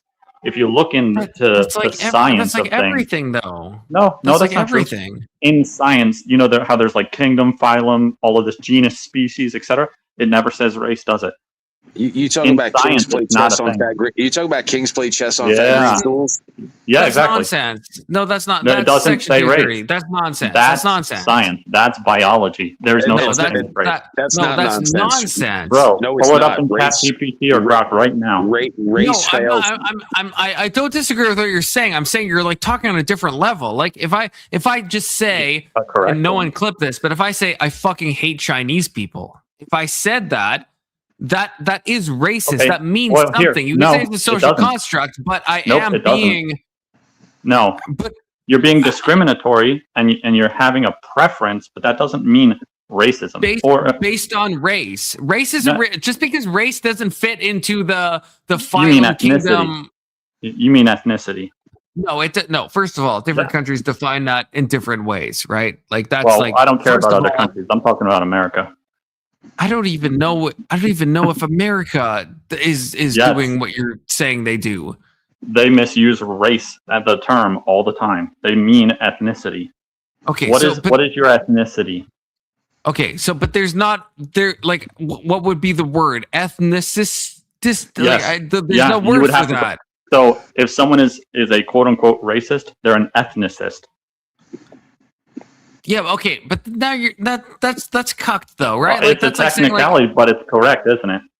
Do words matter? We should use the right word, shouldn't we? No, I would say that's an etymological fallacy. That's what I would say. I don't think it it's is. the same. It's the same when people say like anti-Semitism isn't a real thing because Semite can mean like Palestinians and Arabs and anyone from like the Semitic lands, but anti-Semitism still means like the Jewish population, right? So why does it have its own term? It's an actual word, and you can be anti-Semitic, right? Like, Take how care of can- the I dude. don't e- The wife just walked in, so she's gonna come cuddle next to me. I gotta There say you go. goodnight to my YouTube friends. God bless. Friends don't let friends vote left. Never trust a wet fart. Elevators smell different to midgets. And Confluence looks like a Possibly tranny. based. Confluence looks like a tranny that went halfway back and like realized. Vow. What's the vow? Apparently, Marilyn's disavowing what you just said. So that's not me doing that. That's Marilyn saying that. Okay, I'm just saying that's not me. And Section 30 is kind of like if Republican Grok had autism, you're like all the right talking points with no social affect. But I dig your vibe. So God bless everyone. May Oh, he God gets have the mercy. compliment. Okay, fine. Yeah, sleep well. Bro, you literally look like the frontman in a My Chemical Romance cover band. Okay, I was going to disavow That's that, but pretty actually, accurate. no, that's goaded. That's fair. That's fair. That's valid. That's valid. All right, sad boy. Good night, fuckers. Take care, brother. So, Section 230, just you and me, okay? Tell me how these things, do you at least agree that, like, even if you're trying to be pedantic, that's cool, but you could also, you would agree that you could be racist or anti-Semitic to other people, right? I don't think that that's real. I don't think racism is a thing, and I don't think How is that- anti-Semitism is a thing either. Because here's So if the I say thing. I hate Chinese people, what am I being? Like what? Like, Prejudice. give me a different word then. If I just, I'm just like, Prejudice. I There's think already Chinese, a word for it. It's called No, but prejudice. but that's a broad. That's like a set, and I'm talking Who about cares? the subset. There's already a term for it. Why do you need a new word? No, there's a term for the set, but we can make terms for subsets. So prejudice is like a broad scale thing. You can be prejudiced along sex lines, along gender lines. Sure, If you're like, discriminating being against woke. anyone for a quality I that's know. immutable. What does So it matter? Why do you need a subset term for that? Why not? That's how all There's words no- work. well, That's how because all we don't words need work. one. But I'm there's- happy so to wait, use a is word it- that already accurately describes it. I don't need No, 60 it words doesn't- to describe the same thing. It's not the same thing. It's a subset. A It subset is not the same as the set. So if So- I say I hate women, anytime I see a woman, I fucking hate anyone Okay, who has and XX chromosomes. you would call that would be sexism, sexist. right? Yes. Sure, but is that not Right. just prejudice as well? It is, but that's like Based saying on sex? don't- Okay, That's like saying so we then don't need a prejudice does word. work. That's like no. What you're saying is like we don't need to talk about dogs because we have the broader category of things in the category of canine, but that includes like foxes and coyotes and dogs and wolves. So your argument would be like we shouldn't use the word dog because we have the word canine. But my argument That's is not that the same thing. canine. That's- No, that that's is a terrible exactly the analogy. same thing. That's a set It and a does not match the subset. same. They It's have different exact- How is biology. it different? No, no, They're no, individual creatures. No, Yeah. absolutely not. No, canine is like a broad. I don't know where it falls under. You would the go by biological thing that you is that, said. the family. You mean the part of that Possibly. tree that there's nothing that says race at all? Can I? Right. Yeah. So I'm using that. So I'm saying so Yeah. anytime you say dog or fox or wolf, I should call you out. And I should say, no, dogs don't actually exist because we have a better term, which is canine. And I'm saying Well, no, that's not what I'm retarded. saying. There's more specific I'm saying terms that you can racism use. doesn't exist because it doesn't have anything to do with the previous categories. So you're not following my analogy, though. You're not following my analogy. Because it's can not. Can I try something here? Sorry Go to for it. butt in. I know you guys are having a heated discussion, but in the in the example, say like I don't like Chinese people. I think in technical terms, you are talking about either a nationality or an ethnicity, because you could say I hate Chinese nationals, and somebody would be Chinese, right? Same as like an Indian or something. There's like a colloquial understanding that's usually not what you're saying. You're not saying I dislike people from China. You're saying I dislike people who look Chinese. But to just kind of elucidate a little bit, if you say, excuse me, one sec. If you say something like, I don't like black people, black is a race, you're not pointing to any one ethnicity. You're strictly speaking about externally, this person looks black. You have no idea what their ethnicity is. So when it comes to like white, black, like those types of categories, I will agree that they're like social constructs, and the fact that you could trace ethnicity, you could say it's just like a melanin thing, right, in their skin. But yeah, there to me there's a utility in defining things in those terms, because when you say I dislike black people, you are not saying I dislike this ethnicity. You're saying I dislike people who look like this. So I think it's a lot more But broad. that is their ethnicity. It's not an ethnicity. What is the black ethnicity? American Africans. No. American Yeah, they came from Africa originally, I'm they thinking- stayed here in America, and they stopped there- being no, called Africans no, because they there- weren't no. born in Africa, Wait, one sec, and one now sec. they're just called blacks. There are people from Fiji, for example, Fiji is known for having people of darker skin. There are people in Fiji, Cool. if you saw them, you would say they are black, just because of they look black. If So I you're not saw them in pointing- Fiji, I'd call them Fijians. Yeah, I'm not, but this is what I'm saying, that you would still identify them as black within America. So therefore, it's not pointing to their ethnicity; it's pointing to how this just strictly externally how they look. Well, if you're calling them black, it's just a large category counting for all of the different ethnicities under the umbrella. Anybody who looks black, right? That looks that's not black. I guess so, yeah. That's not an ethnicity, though. Why wouldn't it be? It's ethnicities, plural. It's a ton of ethnicities, right? Like if you just see someone, you don't know if they're from Fiji, Jamaica, from Africa, African American, you don't know. Let's say you just like hate anyone that looks black. Sure. Then like what would you call that? You're not dividing them by ethnic lines. You're just going on like how much melanin they have in their skin, right? I wouldn't even use ethnicity. I would just call that prejudice. I told you that. I know, but that's like my argument. That's like it I don't know why do you not allow subsets and disambiguation in some things, but not other things? So if you understand, it makes sense for me to say I don't like dogs, but I might like foxes. You agree with that. But then when it comes to this, you're like, no, you can't. It all has to fall under the umbrella of prejudice, and you can't be more specific. If I just hate women, there's a utility in the word sexism to be like, I hate women. That means something. Like misogyny it's not an imagined thing. It has utility because I mean something. If I hate women, then that means something more specific than if I'm just saying I'm prejudiced. That the prejudice is the broad umbrella in the same way that canine is the broad umbrella that contains a lot of other species, right? If you say you're prejudiced to women, that means you're sexist, right? Yes. Then they mean the same thing. Would you? But I would say that some prejudice. So you could use the other term, but there's no need to. They do. No, There's a need to be specific. Here's the hair. No, to be specific. In the same way, I don't hate all canines. Let's say I just hate foxes. So there's a utility in me having a so word. You're prejudiced against the other ones. I know, and so if You have there's a a word prejudice to be and a like bias. Okay, if that's fine. I'm like vulpophobic, that could make sense if I'm trying to connote that I hate foxes, but I don't hate wolves. That would be like a correct. Yes. Okay. Sure. But like if I'm Volpa, I don't know what the hating would be then. Whatever. I'm anti-Volpa. That would mean something, right? In a way that it wouldn't apply to me with dogs, right? I might like dogs. I might hate foxes. So there could be utility in me saying in me specifying that no, I don't hate all canines. I just hate Volpas. And in the Sure, same you way, you right? can So I could be. specify.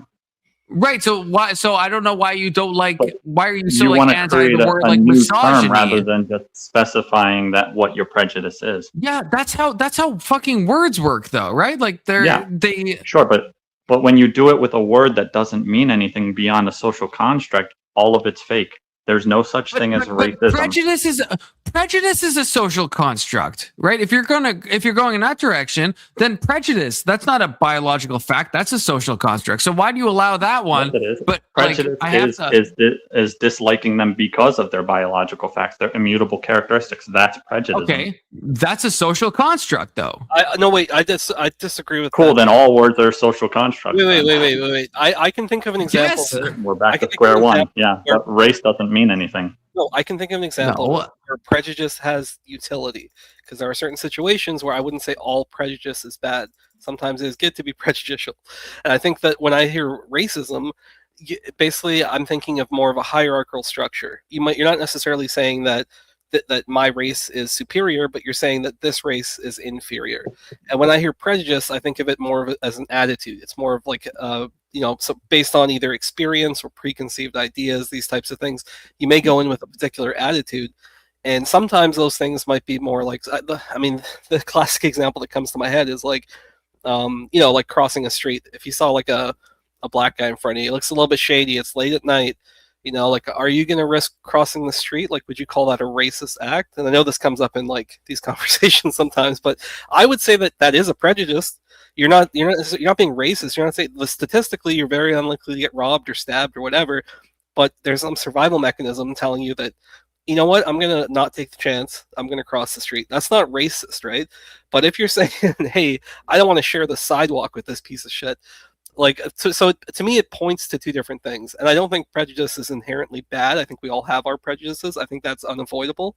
But when I hear racism, it feels like a conscious choice that people are making, right? They are placing some hierarchical structure over top of this thing.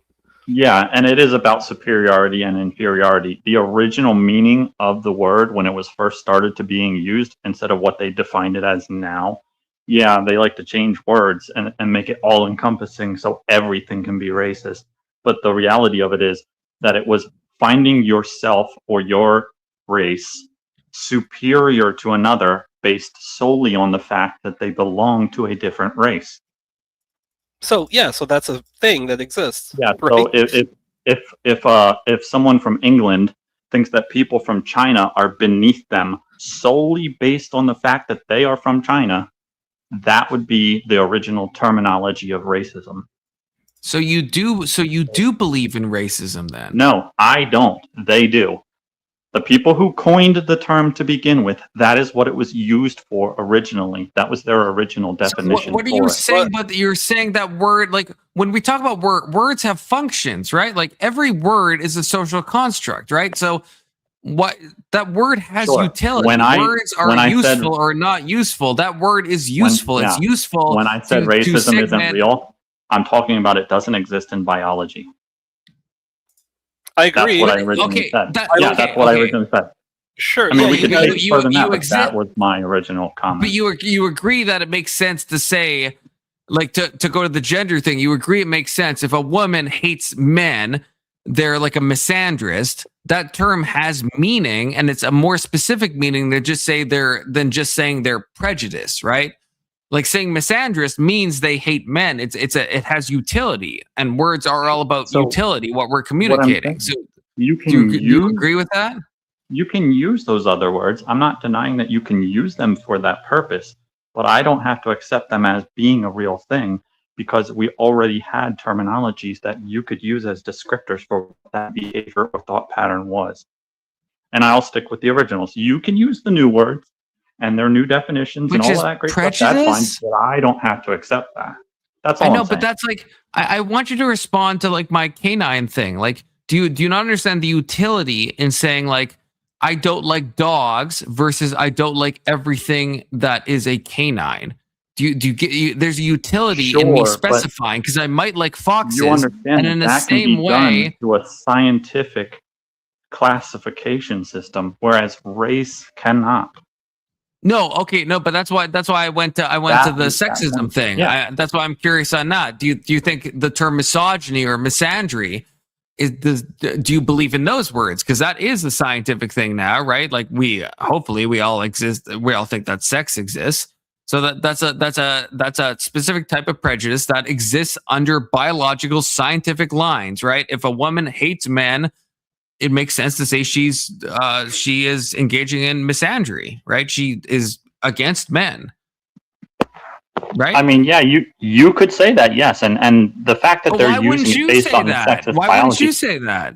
Because the terminology for saying prejudiced already existed.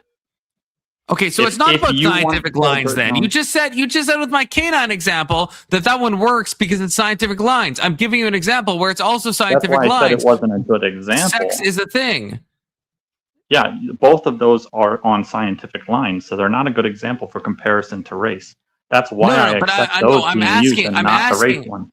No, I'm asking if you at least accept if I said someone is misogynistic. Do you accept that word? Yes, I would accept that word, but I wouldn't use it. Why not? Because we're going in circles now. I would use prejudice. I would just say that she is prejudiced against men. So in the same way, if you would do the same thing, if I'm afraid of dogs, let's say, or I hate dogs, but I don't hate foxes, you would not use any specific word. You would just say it's all prejudice. I would call it a preference or a prejudice, yes. And you would be opposed to using the word of me like not liking dogs. Does that not strike you as a bit like arbitrary? Why not? Would you be a dogist?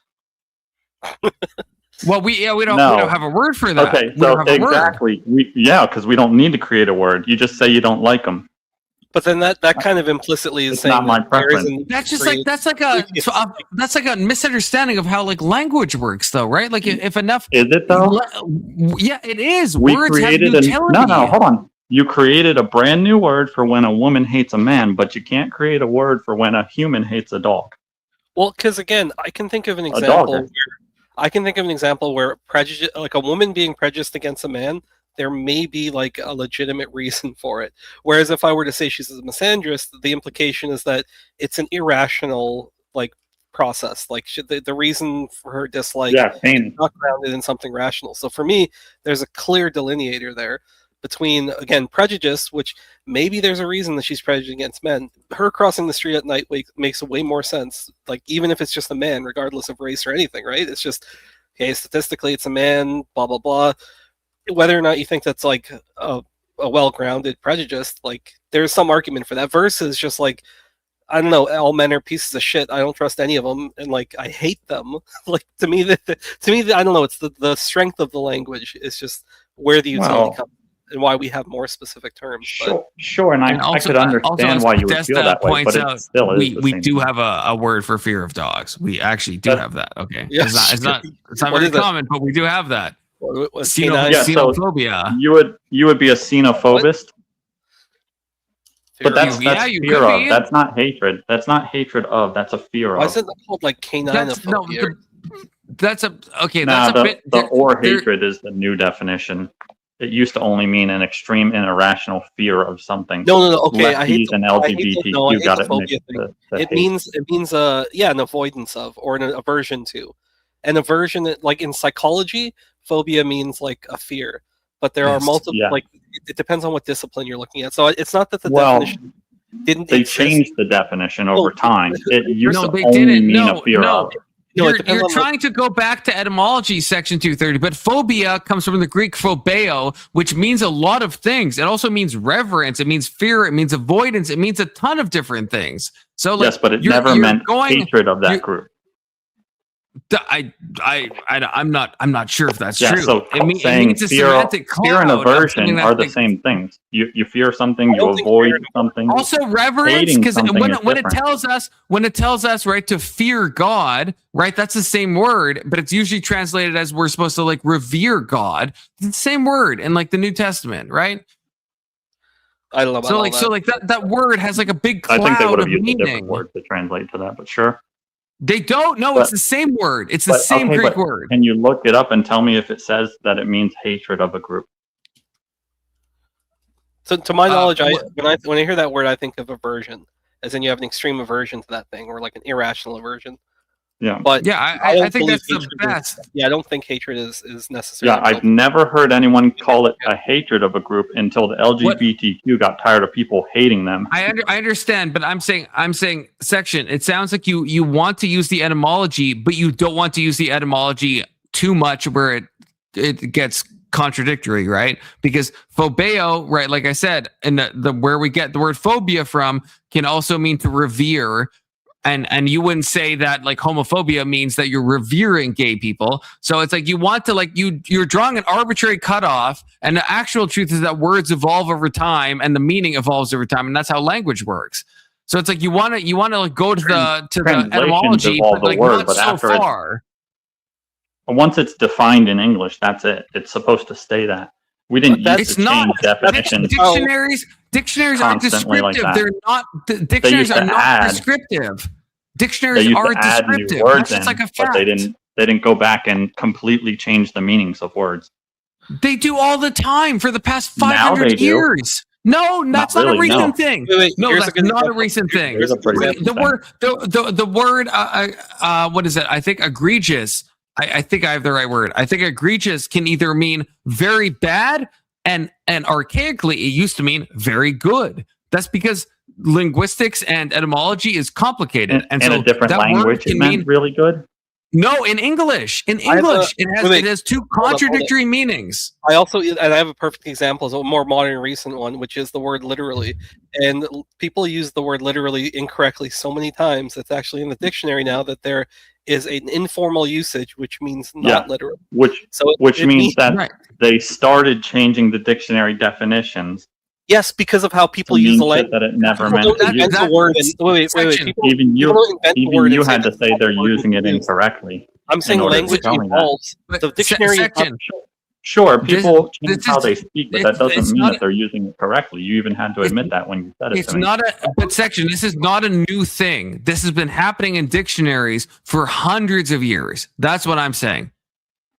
Like there's a lot, like the word humor, right? Humor originally meant, right, was talking about like the humors of the body, right? It was like a scientific term, right? Like Paracelsus, like the humor of like melancholy and like the black bile and all this stuff. And now when most people say humor, right, most dictionaries define it as like something to do with like what is funny and what makes you laugh and that type of stuff. That's not, language can shift. It's the same word, and yeah, it has lost its original meaning. Most people, when they say humor, they don't mean like the 5 or whatever the fuck it is, or 4 humors of the body in like a weird like pseudoscientific sense. They mean something different. That happens. That's happened. That's not a recent thing that's happened. That's something that's been happening for hundreds of years, right?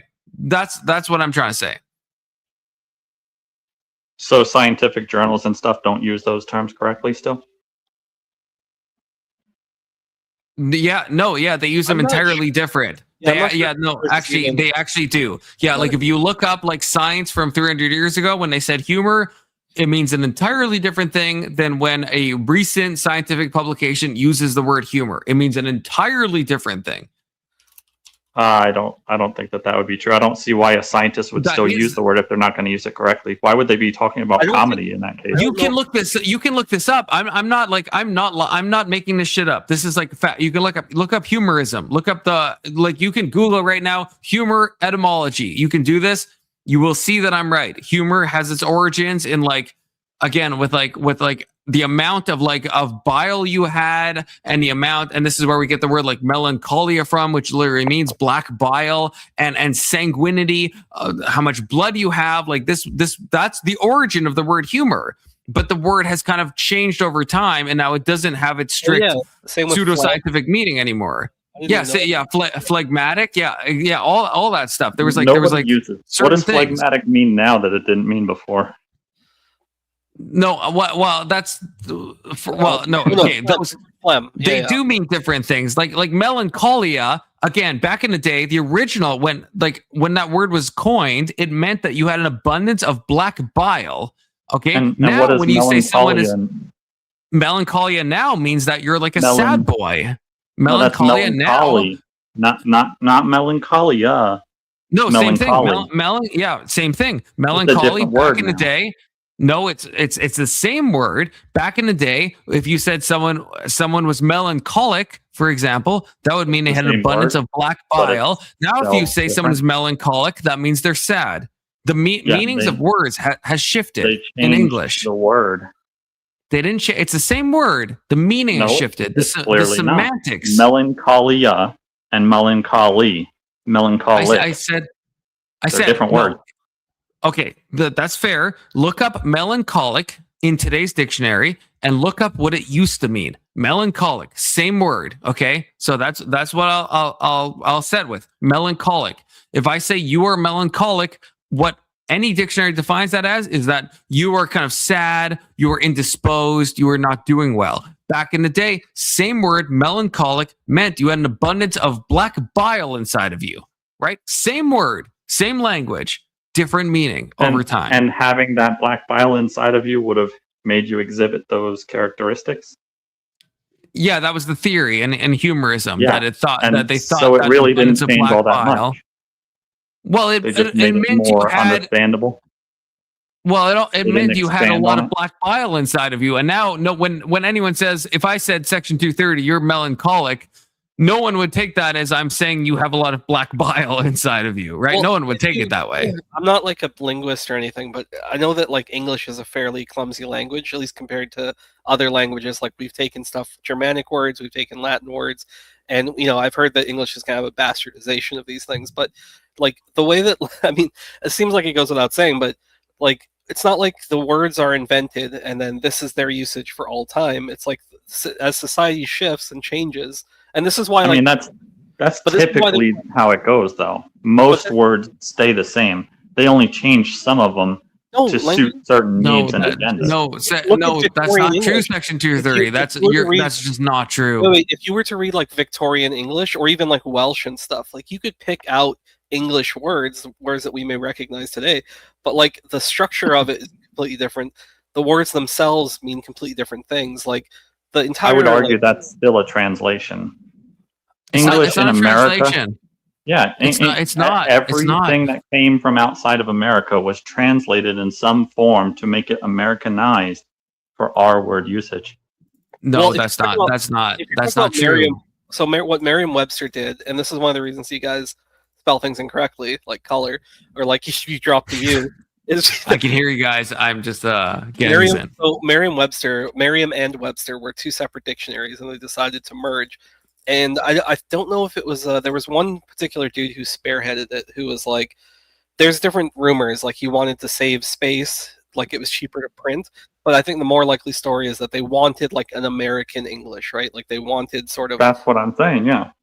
Right. So when they changed those words to make them more Americanized, I would call that a form of translation. You're taking it from its original text, its original meaning, and you're placing it under our new structure. Same thing if you were to go from Spanish into English. You would have to take their word and make it your own. So yeah, but I guess what the frustration is that you're saying that these words have like kind of meant the same thing all throughout time. But there are examples. No, most words do. Not all. Most words maintained their definition. Sure. So are you just about like looking at the etymology of all words, or like?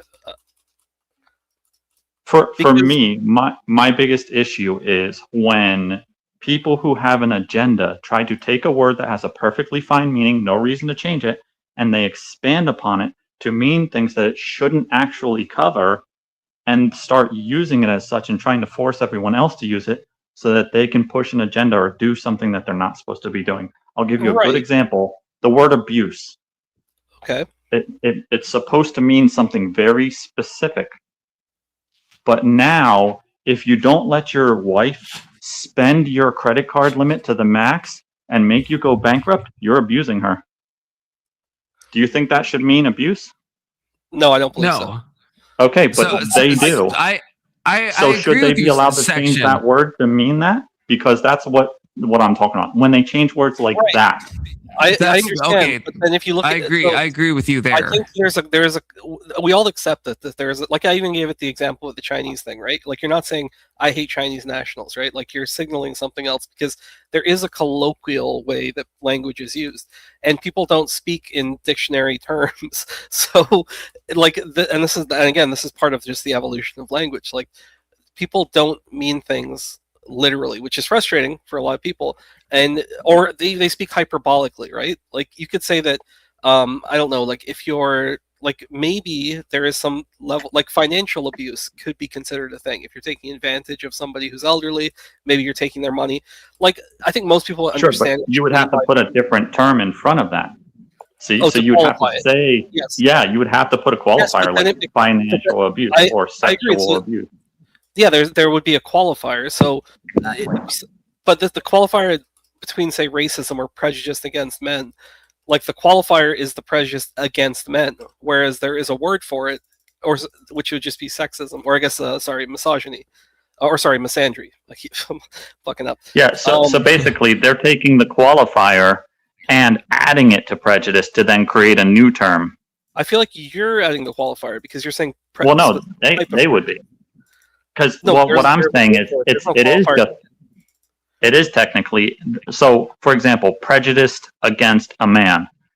Right. Adding man to it is telling who you're prejudiced against. So the qualifier would be defining who you're being or what you're being prejudiced against. How is that different from financial abuse? Because I'm adding the qualifier. No, I'm saying they're both the same. But what I'm saying is, in order to be able to define it as abuse at that point, you would have to add the qualifier to determine whether it was or not. Like, can someone commit popcorn abuse? You mean like maybe if they overeat like gluttony? Maybe if they overeat popcorn, I don't know. It would be. You can't just throw any random word. You see what I'm saying? Like you can't just. It has to be a specific qualifier, and certain things don't fit under it. So you don't need a qualifier with misandrist because it has its own word and definition. Yeah, so you don't have to go that extra step. Sure, but what does misandrist mean, though? It's like I don't know the dictionary definition though, but I feel like some it's some prejudice or a hatred against men, right? Right, and that's a valid term, right? That's a valid. There are people that hate men, so like why are we against that term? It's a real term that connotes something like a shortcut specific. on a desktop. The new word is a shortcut on the desktop that points back to the actual thing you're trying to say. That's how a million words work, though. Section. Sure, and that part is not a problem. It's just when you try and use words that don't actually have anything that they point back to, like racism. That was the point I was making originally. But racism, I think with what Testiger Johnson was saying, that if we say someone is from Fiji or from Barbados or from Uganda, and I'm just looking at them and I see like black guy bad, what is a better term if I'm doing that? If I just like you're I don't just like prejudiced against black people, regardless of where they come from. Okay, so take that. Okay, my prejudice against black people. Why are you opposed to putting that into a word? Because what you just said is kind of cumbersome to say. I'm not. Like, why is it bad to make a word with that refers back to a real thing? That's because just like it doesn't simpler refer back to say. race. There's no such thing as race, so it doesn't refer back to a thing. Okay, so do you? What is race? Is it you just don't like that word? But you understand yes, I don't that like a lot of these people words to use a word that doesn't point to anything. You understand. This is why I highlighted this before, right?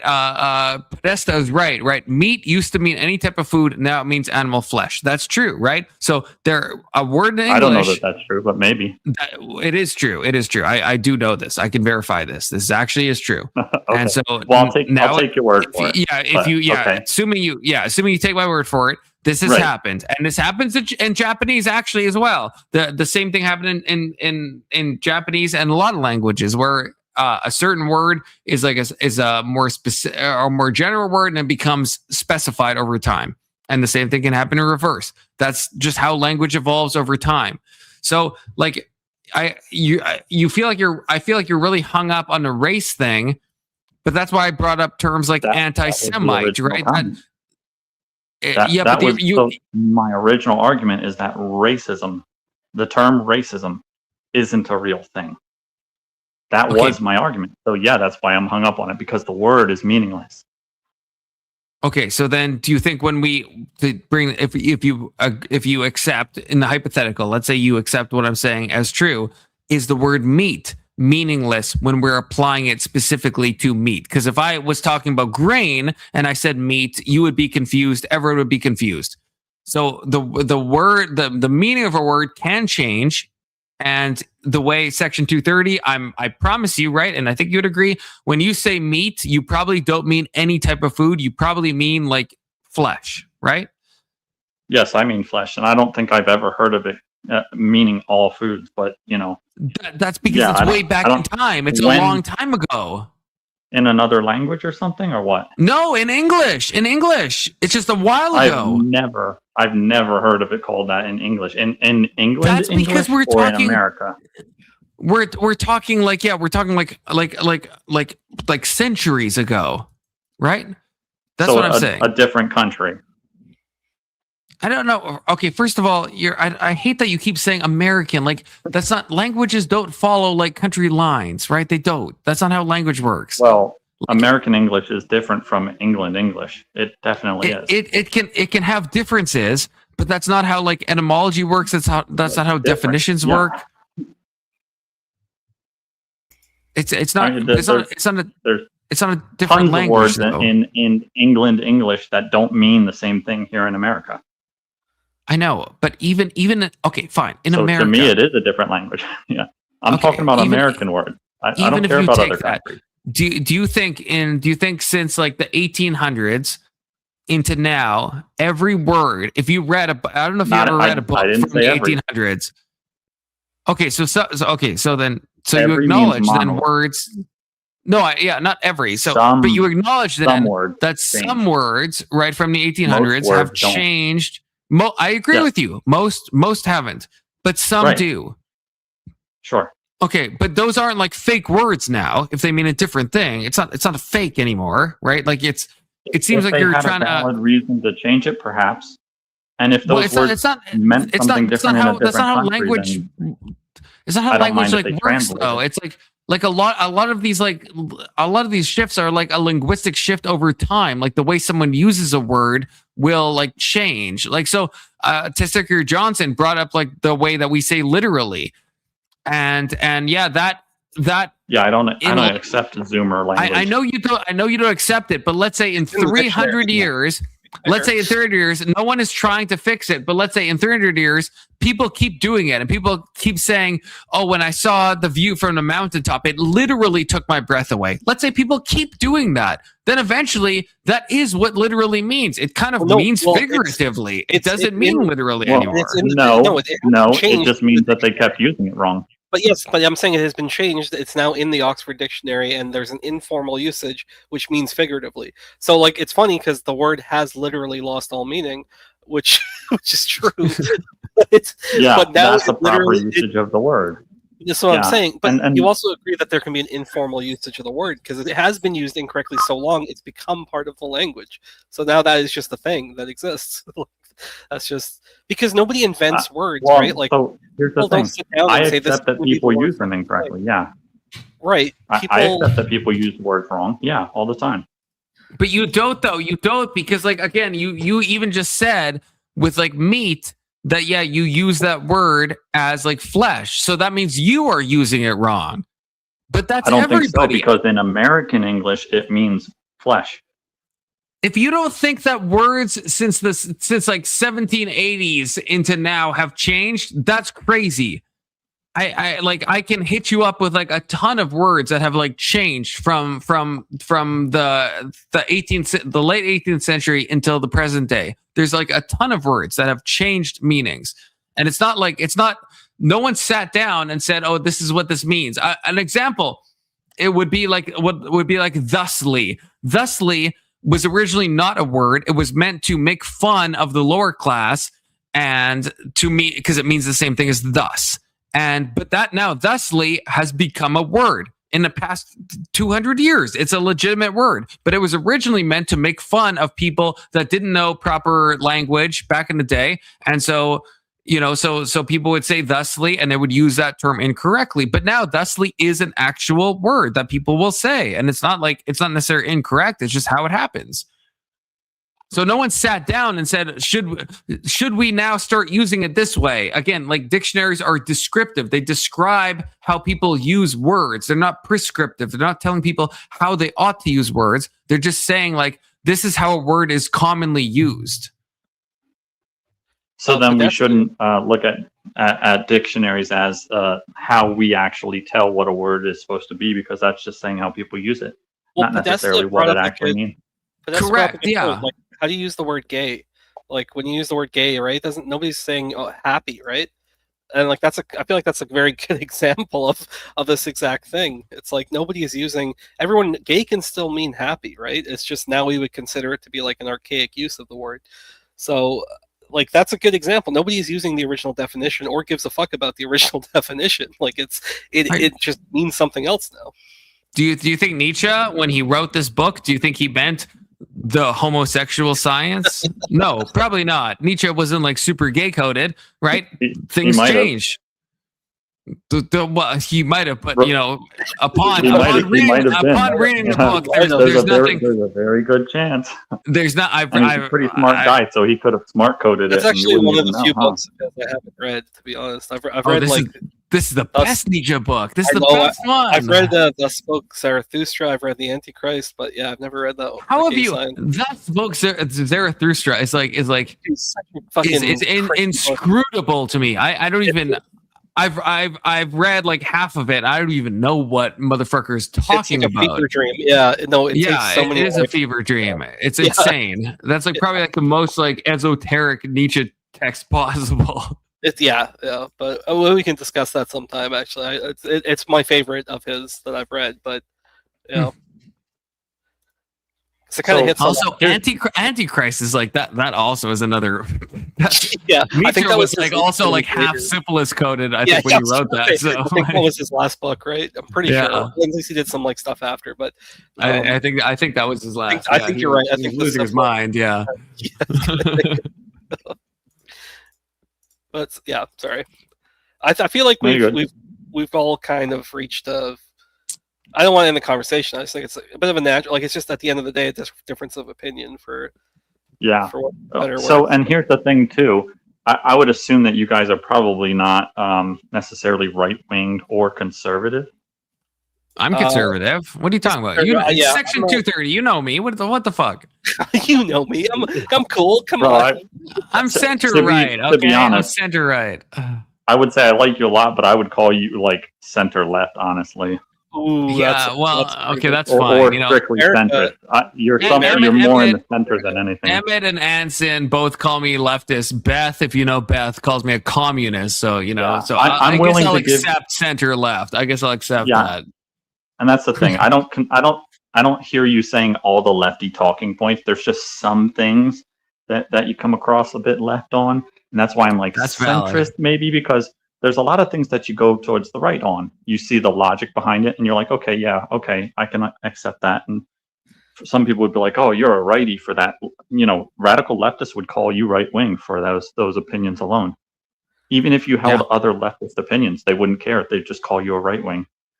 So I'm trying to. No, that's fair. That's a cuckoldry of it all. If I talk to left wing people, like far left people, they call me a Nazi. They call me a Nazi, which is crazy because I'm like, I feel like I'm pretty neutral on a lot of stuff. But I consider myself center left, and same thing. Like exactly. If I'm talking to like far left people, like I've also been called a Nazi, and if I'm talking to people on the far right, I'm like, basically like the blue-haired liberal. So, I mean, I don't know. Yeah, and see, so and it's weird though. I could peg both of you as basically being center left easily because of the way that you say things, your mannerisms, your takes on certain topics. Me myself, I wasn't joking. Most people would call me a right-wing extremist. They would call me a Nazi easily. There's even right-wing people who would be like, "Damn, this guy's a little bit too extreme for me." And I'm cool with that because, you know, I don't really care what other people think of my opinions. Just like I don't have to, they don't have to care about my opinions. Everyone's entitled to their own. So I don't base it off of them. But like for most things, I wouldn't take the whole like, let's change everything, let's do all that. That's what conservative is to me. Conserving what already was and keeping it as close to that as it can be. Now, granted, I understand it. In some ways, you need to improve things, and that's where the change comes in. But if there's no valid reason to change something, it doesn't get changed. That's my opinion. And that's why I'm a stickler for words.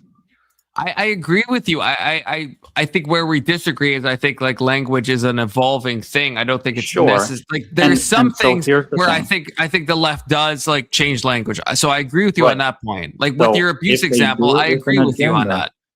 Yeah, if they do it with an agenda, I'm against that because if you're going to change it, it needs to be for a valid reason.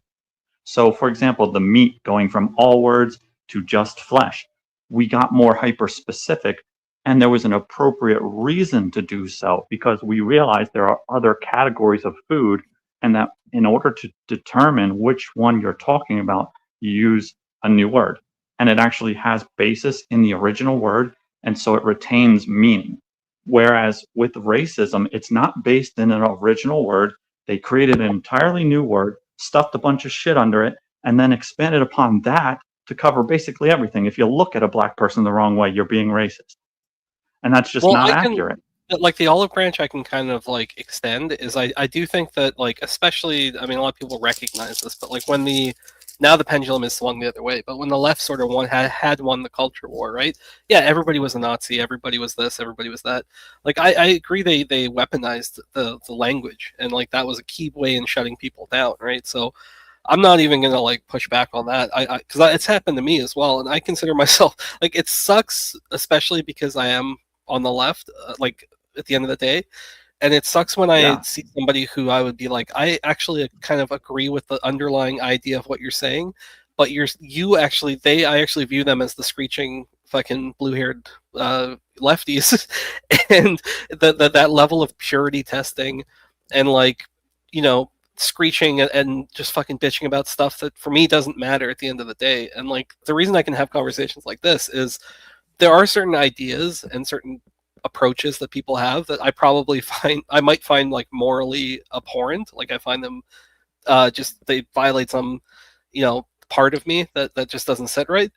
But I also weigh that against the fact that at the end of the day, these are just people with opinions. Like it's still one vote, right? like I would be scared if people like Nick Fuentes actually had a large following, and you know, maybe he does.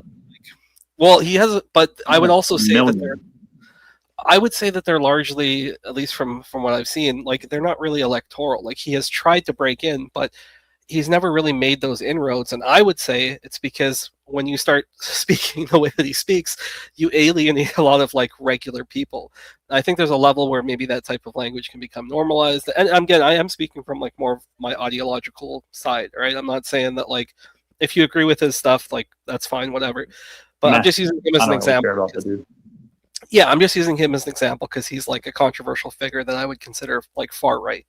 But yeah, until that needle starts to move, like I don't really care. Like I could talk to I've spoken to Holocaust deniers and stuff before, and I'm just like, all right, so like I'll hear you out. Like sure, let's have the conversation, because at the end of the day, I could be like, well, I think it's fucking gross to deny the Holocaust, but also I'm not gonna like I'm not worried about them as an individual, because at the end of the day, I'm like I don't give a fuck. Or if they want me deported, or if they want me, you know, whatever.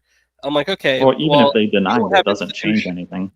But also, I'm like, they don't have institutional power. So if they can't act on their shitty ideas, then I'm a lot more like tolerable of it, because I'm like, okay, you can have your crazy ideas, but if there isn't mainstream support for it, I'm not worried it's ever going to actually come to fruition. So I don't know, maybe that's my cope, but I think it's probably true. I mean, I think Nick has a very strong following of very dedicated people, but yeah, I don't think it's the majority, and I don't think it's going to become the majority for the reasons you said, to Secretary Johnson. I think it does. Yeah, when you're calling for a holy war against Jews, like that's probably going to turn a bunch of people off. Well, it might now, but as you guys say, with words changing, people's minds and things change too, based on what information you have. What if tomorrow we learned that Bibi Netanyahu was responsible for a whole bunch of bad shit in this country, that he had been manipulating and paying people here on every single level, from your local Walmart to presidencies, and they've been doing this for decades? Would that change your opinion on them and whether or not we should be allied with them and how we should handle them going forward? Probably. So you never know. And then I think it's disturbing how much. Well, I'm just saying, I think it is disturbing already how close of a relationship the U.S. does have to Israel. So if you found out, what if you found out that they were running Hollywood and all avenues of political governance? I would be in America. shocked. Personally, I would be completely shocked. We'd all be shocked. I would be but like wouldn't you insanely instantly change your opinion about them? You could see how Nick could instantly become a shit ton more popular than he currently is overnight. Oh, sure, like the broken clock is right twice a day type of thing, but he happens. Sure, yeah, but I mean, right? what if he was right the whole time, but everyone else just late to the game and finding out? Well, now his audience goes from double-digit millions to triple-digit millions. Well, that did kind of happen in the sense that he has been banging the same drum for a long time, and then once the conflict with Gaza erupted, it was just like very easy, because then AIPAC started getting brought up again, and like there were certain things that he could point to, which did seem like it lended some credibility to his point of view, because he's like, right, look at all the political donations, look at all this stuff, and it does suck because people stuck their head in the sand, or they were the fearfulness of being called anti-Semitic, when you can draw certain lines, right? Like for me, where it ends is the kind of cabal type of thing where it's like, okay, some of the dots, because I have gone down some of these rabbit holes, like JQ stuff, and for me it just gets a little too ridiculous. But at the same time, on a surface level, and this is why I said this up front, is that it is bizarre, like how in bed the U.S. government seems to be with Israel, like more than any other country. I think Canada is also, and it leads a lot of credence to what people are saying, just by the nature of how they behave and interact. Yeah, I guess so. I guess it does. Yeah, I guess you're right. You wouldn't know unless the actual proof came out. But that's true of anything. Well, okay. So I don't think, and this is a vibes thing. I used to kind of hang out more in those types of circles because, for whatever. But I think Nick is entertaining, and I kind of view it almost as the people that watch Candace Owens, which has also become like a weird part of the internet where it's like essentially conspiracy quote, not quite Alex Jones levels, but like there is this sect of the right wing that seems to exist right now, which deals a bit more in conjecture than necessarily facts.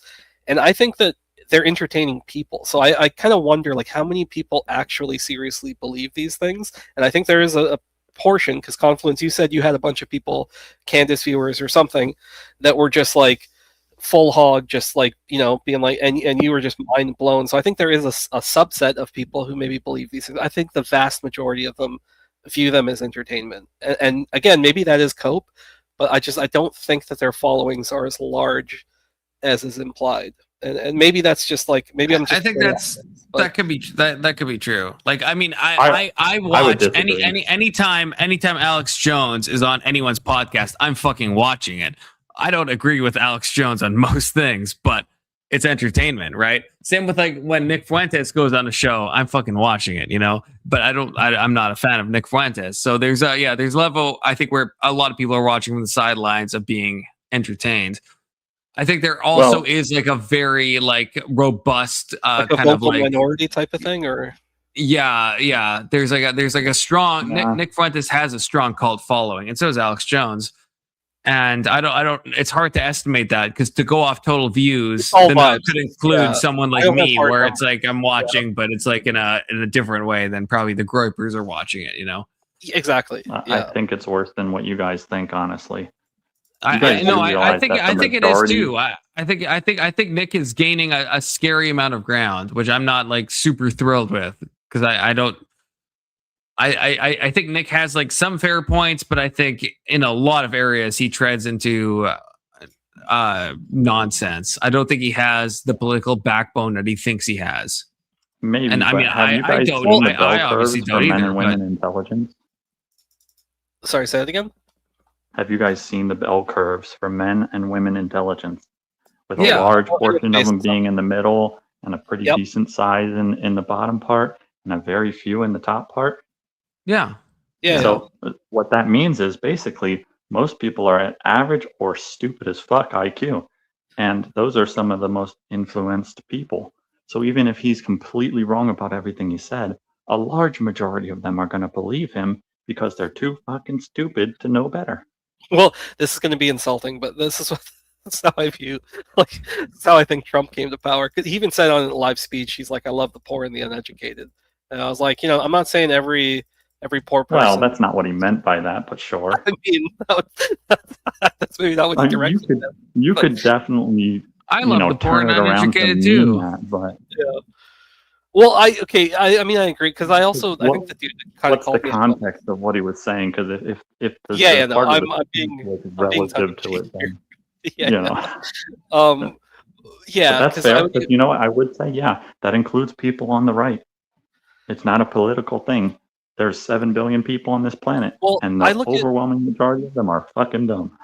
Okay, well, what do you guys think of this? And this is maybe to give like a concrete example, because I viewed like the farmers or the people in the Midwest who they voted 1 for tariffs and they voted 2 for like deporting immigrants. And I understand those are both big deals to a lot of right wingers.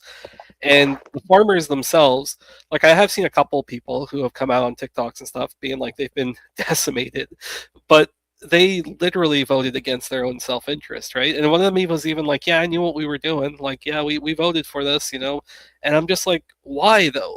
Like, did they not understand? Like, because even when and they can't say that they didn't know because the same thing happened in 2017 when Trump had his tariffs on like, I don't know, it was like blue jeans or something, or sorry, that was what China retaliated against. But I just, that to me was very bizarre. Like, I don't understand.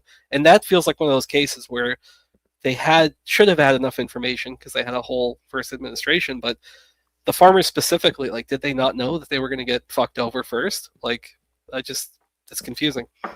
So, do you think that it's wrong to do the hard thing, even if it hurts you, if you know that what you're doing is right? Well, so to answer you directly, no. I mean, obviously, if that's your convictions or your beliefs, then you do what you think is right. But I think what is confusing to me, and I'm not saying all of them have done this, but I've seen a fair number of people now expressing their regret. And there's rumblings that there's going to be a bit of a blue wave, because I know there were a couple of races that Democrats were big in, but maybe not, right? Like I'm not even going to speculate necessarily on the midterms, but like I saw enough people say that like we didn't know this would happen, so it didn't feel like it was from a principled place. It felt like we fucked up, and I don't have polling on this. I don't know. Maybe a lot of them don't regret their vote. But Nobody knows what kind of events are going to occur within the world or even within your country in the future. But what they could know is that the future under Trump, while may have some difficulties, was better than a future under Kamala. Right, and I still don't. I mean, I personally don't think that, but I mean, I got Confluence to explain. You think Kamala would be a better president? I would have preferred a status quo president to like whatever the fuck is happening right now. She would be below the status quo. Like, she would have been worse than Biden. She had absolutely no clue what she was doing in any position. I don't even think Biden was bad. Like he was horrible. What are you talking about? In by what metrics, I guess? Okay, we will. Okay, Name one. Confluence Everything. has to go to bed. So final All it- thoughts, I guess. Because Confluence, I still have all to of do it. stuff before I go to bed. So yeah. So Yeah, final just thoughts from either of you. No, I've said this before. I appreciate what I would consider low stakes conversation. Not to say that this is not riveting, but I enjoy an opportunity. How where I dare can- you? How fucking dare you? I like picking people's brains that have different perspectives and also having a conversational tone. I'm not like a super blood sportsy guy. I can go into that mode on occasion, but like I just appreciate that you have a platform for conversation. So I don't really have anything to add. That's based section Yeah. 230. Final words. I would say I like both types of conversations. I don't mind cursing at someone and all of that, but I would imagine YouTube would probably ban the shit out of your channel if I went off on anyone. So we're not going to do that. Probably. And in that case, I prefer to have a conversation where the other side is at least willing to listen, even if they don't agree. They can say, "I see what you're saying. I don't agree with it, but I'm open to having the conversation." I think that that's important because even if you walk away and you still don't agree on a single thing, you were able to voice it, and now the other side can actually take some of that into context when they're developing their further ideas. And that may not mean that they give concessions everywhere, but that's what it leads to. And I think that that's important because in a society where we have so many different political beliefs and ideologies and stuff like that, we're never going to find a perfect unity between everyone. There's always going to be differences of opinion. The problem comes when people use words and actions and aggression to shut down that communication, because after that happens, the only thing you have left is aggression. I agree with that. Yeah. I agree. Okay. Thank you both. God bless Thank you for having me. section. God bless Inshallah. Testicular Johnson, and God bless Podesta, the one chatter remaining, and all the few lurkers watching. God bless all of you as well. 07s, everyone. Take care. Have a